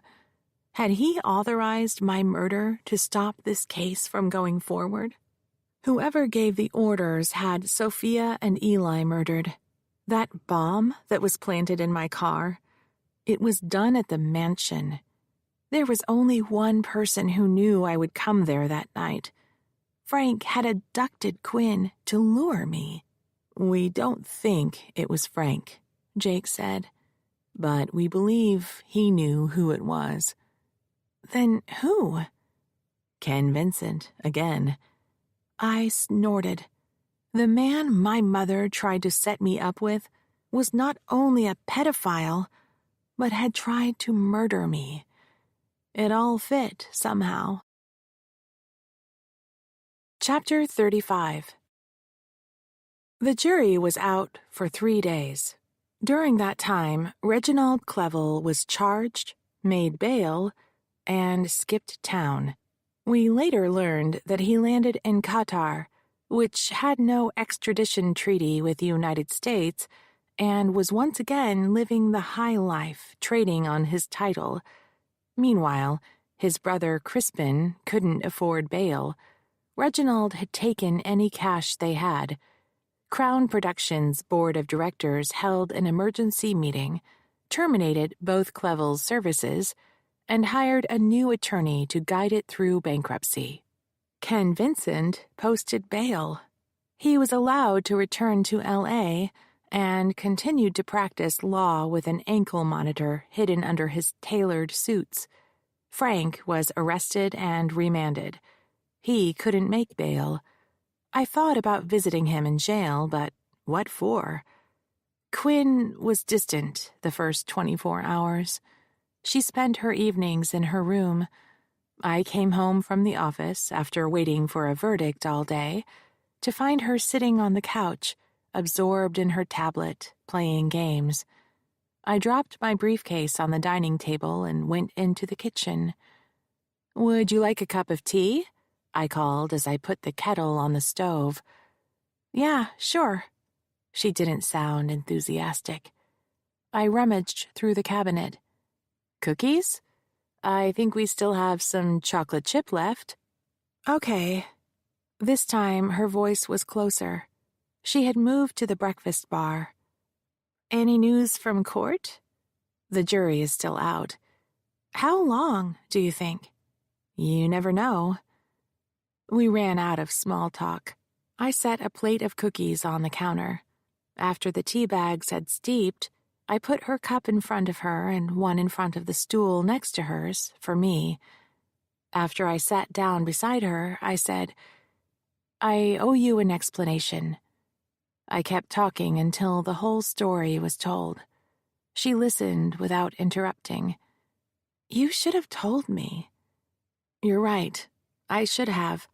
And I am so very sorry. I was afraid.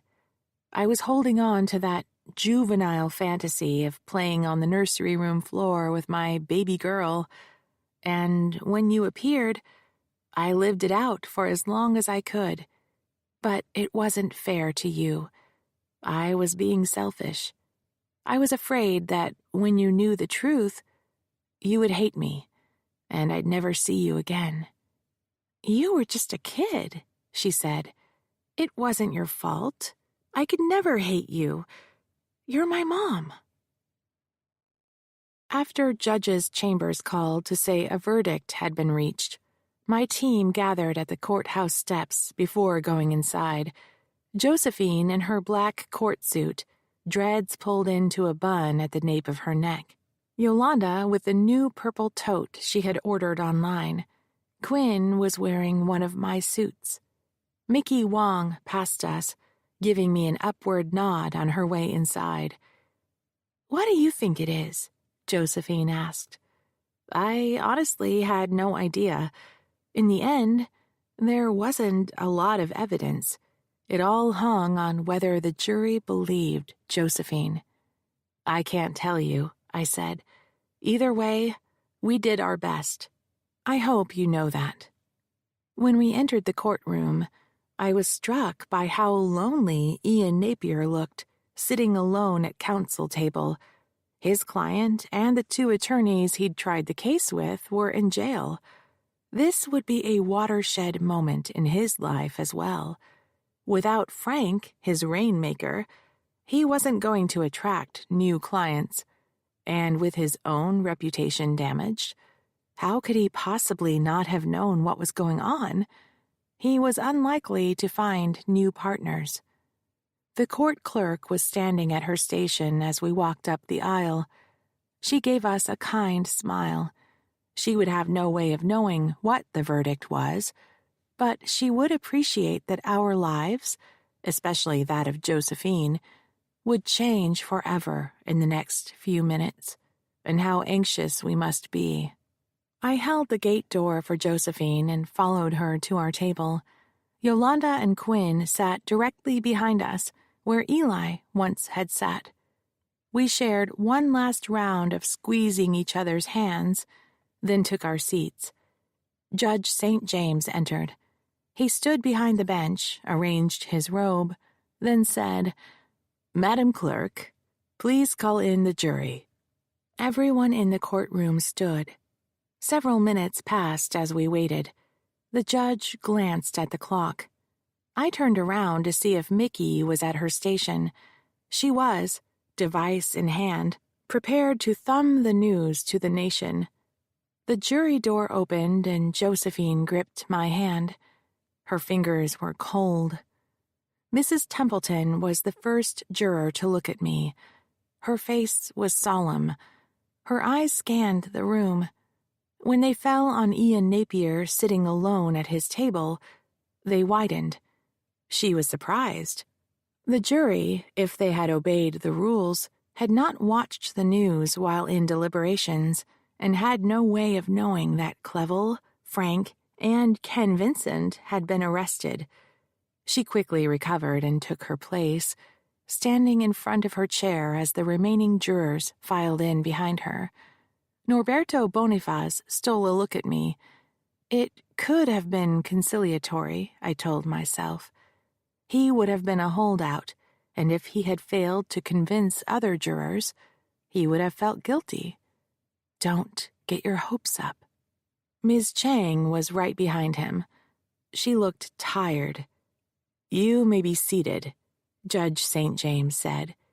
Clothes rustled and chairs squeaked as each person settled. "Would the foreperson please rise?"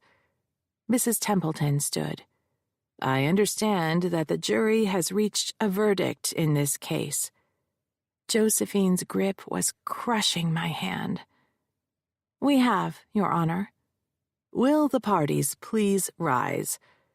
Josephine and I both stood again. She was clutching my hand. Out of the corner of my eye, I could see Ian Napier on his feet, staring numbly into space. The judge spoke again. "Madam Foreperson, please read the verdict." Mrs. Templeton slipped on a pair of readers that were dangling on a chain around her neck and held a page in front of her.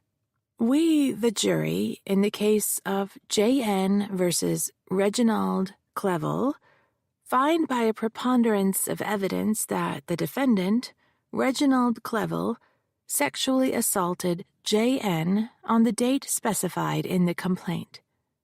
Was this verdict reached by a consensus of at least 9 jurors? Yes, Your Honor. Were you able to agree upon a judgment for damages? Yes, Your Honor. My hand didn't hurt any more from Josephine's grip. It had gone numb. And what figure have you found Reginald Clevel is liable to, Ms. Navarre? Mrs. Templeton held the paper up so she could read aloud. We, the jury, in the case of J.N. versus Reginald Clevel, find the defendant Reginald Clevel is liable to the plaintiff J.N. on all counts. Norberto Bonifaz's face broke into a smile. Ms. Chang looked over at my client. "What did they say?" Josephine whispered in my ear. "We won." Her head was close to mine. She frowned in confusion, then mouthed, "Seriously?" "Seriously," I whispered. "We won." She fell away from me as she dropped into her chair. I bent over her. "Are you okay?" "We won," she said. She tried to pull herself back onto her feet until Judge St. James said, "You may be seated." I don't remember much of what happened after that. The judge went through the usual motions of thanking the jury, then sending them home. After the judge left, Ian Napier came up to me, hand extended, and said, "Congratulations. You earned it." He shook Josephine's hand. "Good luck to you, Ms. Navarre." Immediately after the jury was dismissed, Mickey caught Norberto Bonifaz on the courthouse steps. He told her the thing that had swayed the jury was the e-book that Josephine had brought to the Duke's suite that night. If she had gone there for sex, she wouldn't have brought an e-book. It was obvious to Mrs. Templeton and Ms. Chang that she had gone there for work, and they had convinced enough of the other jurors as much. A few weeks later, we had a one-day trial to decide on the amount of the judgment. Crown Productions had been dismissed, so it wasn't required to produce its financial documents. Clevel had skipped the country. Frank was in jail. Ian Napier appeared on Clevel's behalf, submitting his client's tax records. Lots of money coming in. Lots more going out, if accounting could be believed. The jury awarded Josephine $25 million. But the judgment was worthless. Clevel had spent all his money and had been living on credit. We could have appealed the dismissal of Crown Productions, but it was bankrupt. The bankruptcy trustee offered Josephine $2 million to settle her claim, and she took it. The real justice came via an interview. Chapter 36. Mickey had sold her bosses on a series of stories about sexual harassment, focusing on 3 stories. Josephine told her story while sitting in my conference room, as did Amber and Valerie. And I told mine. I told the story of how, when I was 14 years old, a man, a trusted member of the family, crept into my bedroom during a cocktail party and raped me. I sat on the bed in my bedroom in the mansion while I told the story. The camera panned to the door, to the billowing curtains, to my hands as I spoke, and to close-ups of my face as I explained about the emptiness I felt, the betrayal because my parents had not protected me, and the shame. At the time, I knew that something unspeakably bad had happened. Somewhere deep down inside me, I'd believed that it was my fault because I had wanted love. As I told my story more often, the shame dissipated. It comes back again in waves, but not like it was. Less frequent, too, are the nights when I wake up struggling for breath, covered in cold sweat. The night the first segment aired, we had a watch party at the loft. Everyone was there: Mickey, Dr. Howard, Josephine, Amber, Valerie, Yolanda, Jake, Jerry, Quinn. Frank never made bail. He was convicted of a conspiracy relating to money laundering and disbarred. I packed all of his things, his clothes, his books, and put them into storage for him, for when he was released, decades from now. Bank records revealed that he had blown all the Shaughnessy money years earlier, beginning when he bought his first Jaguar. The state bar discovered he had been leeching money from his trust account to support his lifestyle. After Frank's conviction, Jake made sure the Rivera, which the authorities had found in Clevel's suite, was returned to me. Quinn lives with us permanently, sharing her room with Jermaine Greer the cat, who follows her devotedly. She finished her college degree online, took the law school entrance exam, earned an outstanding score, and was accepted to every school to which she applied: Stanford, Berkeley, University of San Francisco, and Golden Gate. In a few weeks, she will have to decide. My fingers are crossed for my alma mater, but any place Quinn chooses, I will support. Yolanda, Quinn, and I scrubbed the mansion from top to bottom. Jake and Jerry did handyman things. I sold the Rivera painting to pay for a new roof, boiler, and electrical system. On January 27th, Quinn's birthday, we opened the doors of the Elizabeth Shaughnessy Foundation for Abused Women and Children, where we offer counseling, resettlement, and vocational training and placement. The space that I had once dreamt of converting into a nursery for Quinn became the daycare. The sun, centered in what looked like an orange blanket, hovered at the ocean's horizon while the cloudless indigo sky darkened. One star after another began to sparkle. The flames of tiki lanterns lining the path flickered in a soft breeze. The gentle surf of the outgoing tide whispered in the distance. I followed Quinn from the hotel. We each had a wreath of baby's breath in our hair and carried pink tulips, my mother's favorite flower. I wore Elizabeth Shaughnessy's pearls. She looked like an angel in the full-length white gauzy dress she wore, which matched mine. For the first time in my life, I didn't want to hide my scars and chose billowy elbow-length sleeves. The scars were pink instead of red, and receding because I no longer had the urge to scrub them. Jake and Jerry waited for us in the pergola, each wearing linen pants and Hawaiian shirts. Yolanda, who was officiating the renewal of our vows, was in a purple kaftan. Mickey Wong was there too, wearing a linen sleeveless shift. I did a second take when I saw her in a dress, and she flipped me off. By the time Jake and I kissed, the sun had disappeared. For the briefest moment, a green light flashed across the sky and was gone. The night was perfect, on the beach with my closest friends, my husband, and my daughter, drinking champagne beneath the stars. As much as I love the law, my family is now my life. This concludes Implied Consent by Keenan Powell, narrated by Lou Banks. Copyright 2022 by Keenan Powell. This unabridged audiobook is published by arrangement with Keenan Powell and was produced in the year 2023 by Tantor Media Incorporated, a division of Recorded Books, which holds the copyright thereto. Please visit tantor.com for more information on our growing library of unabridged audiobooks.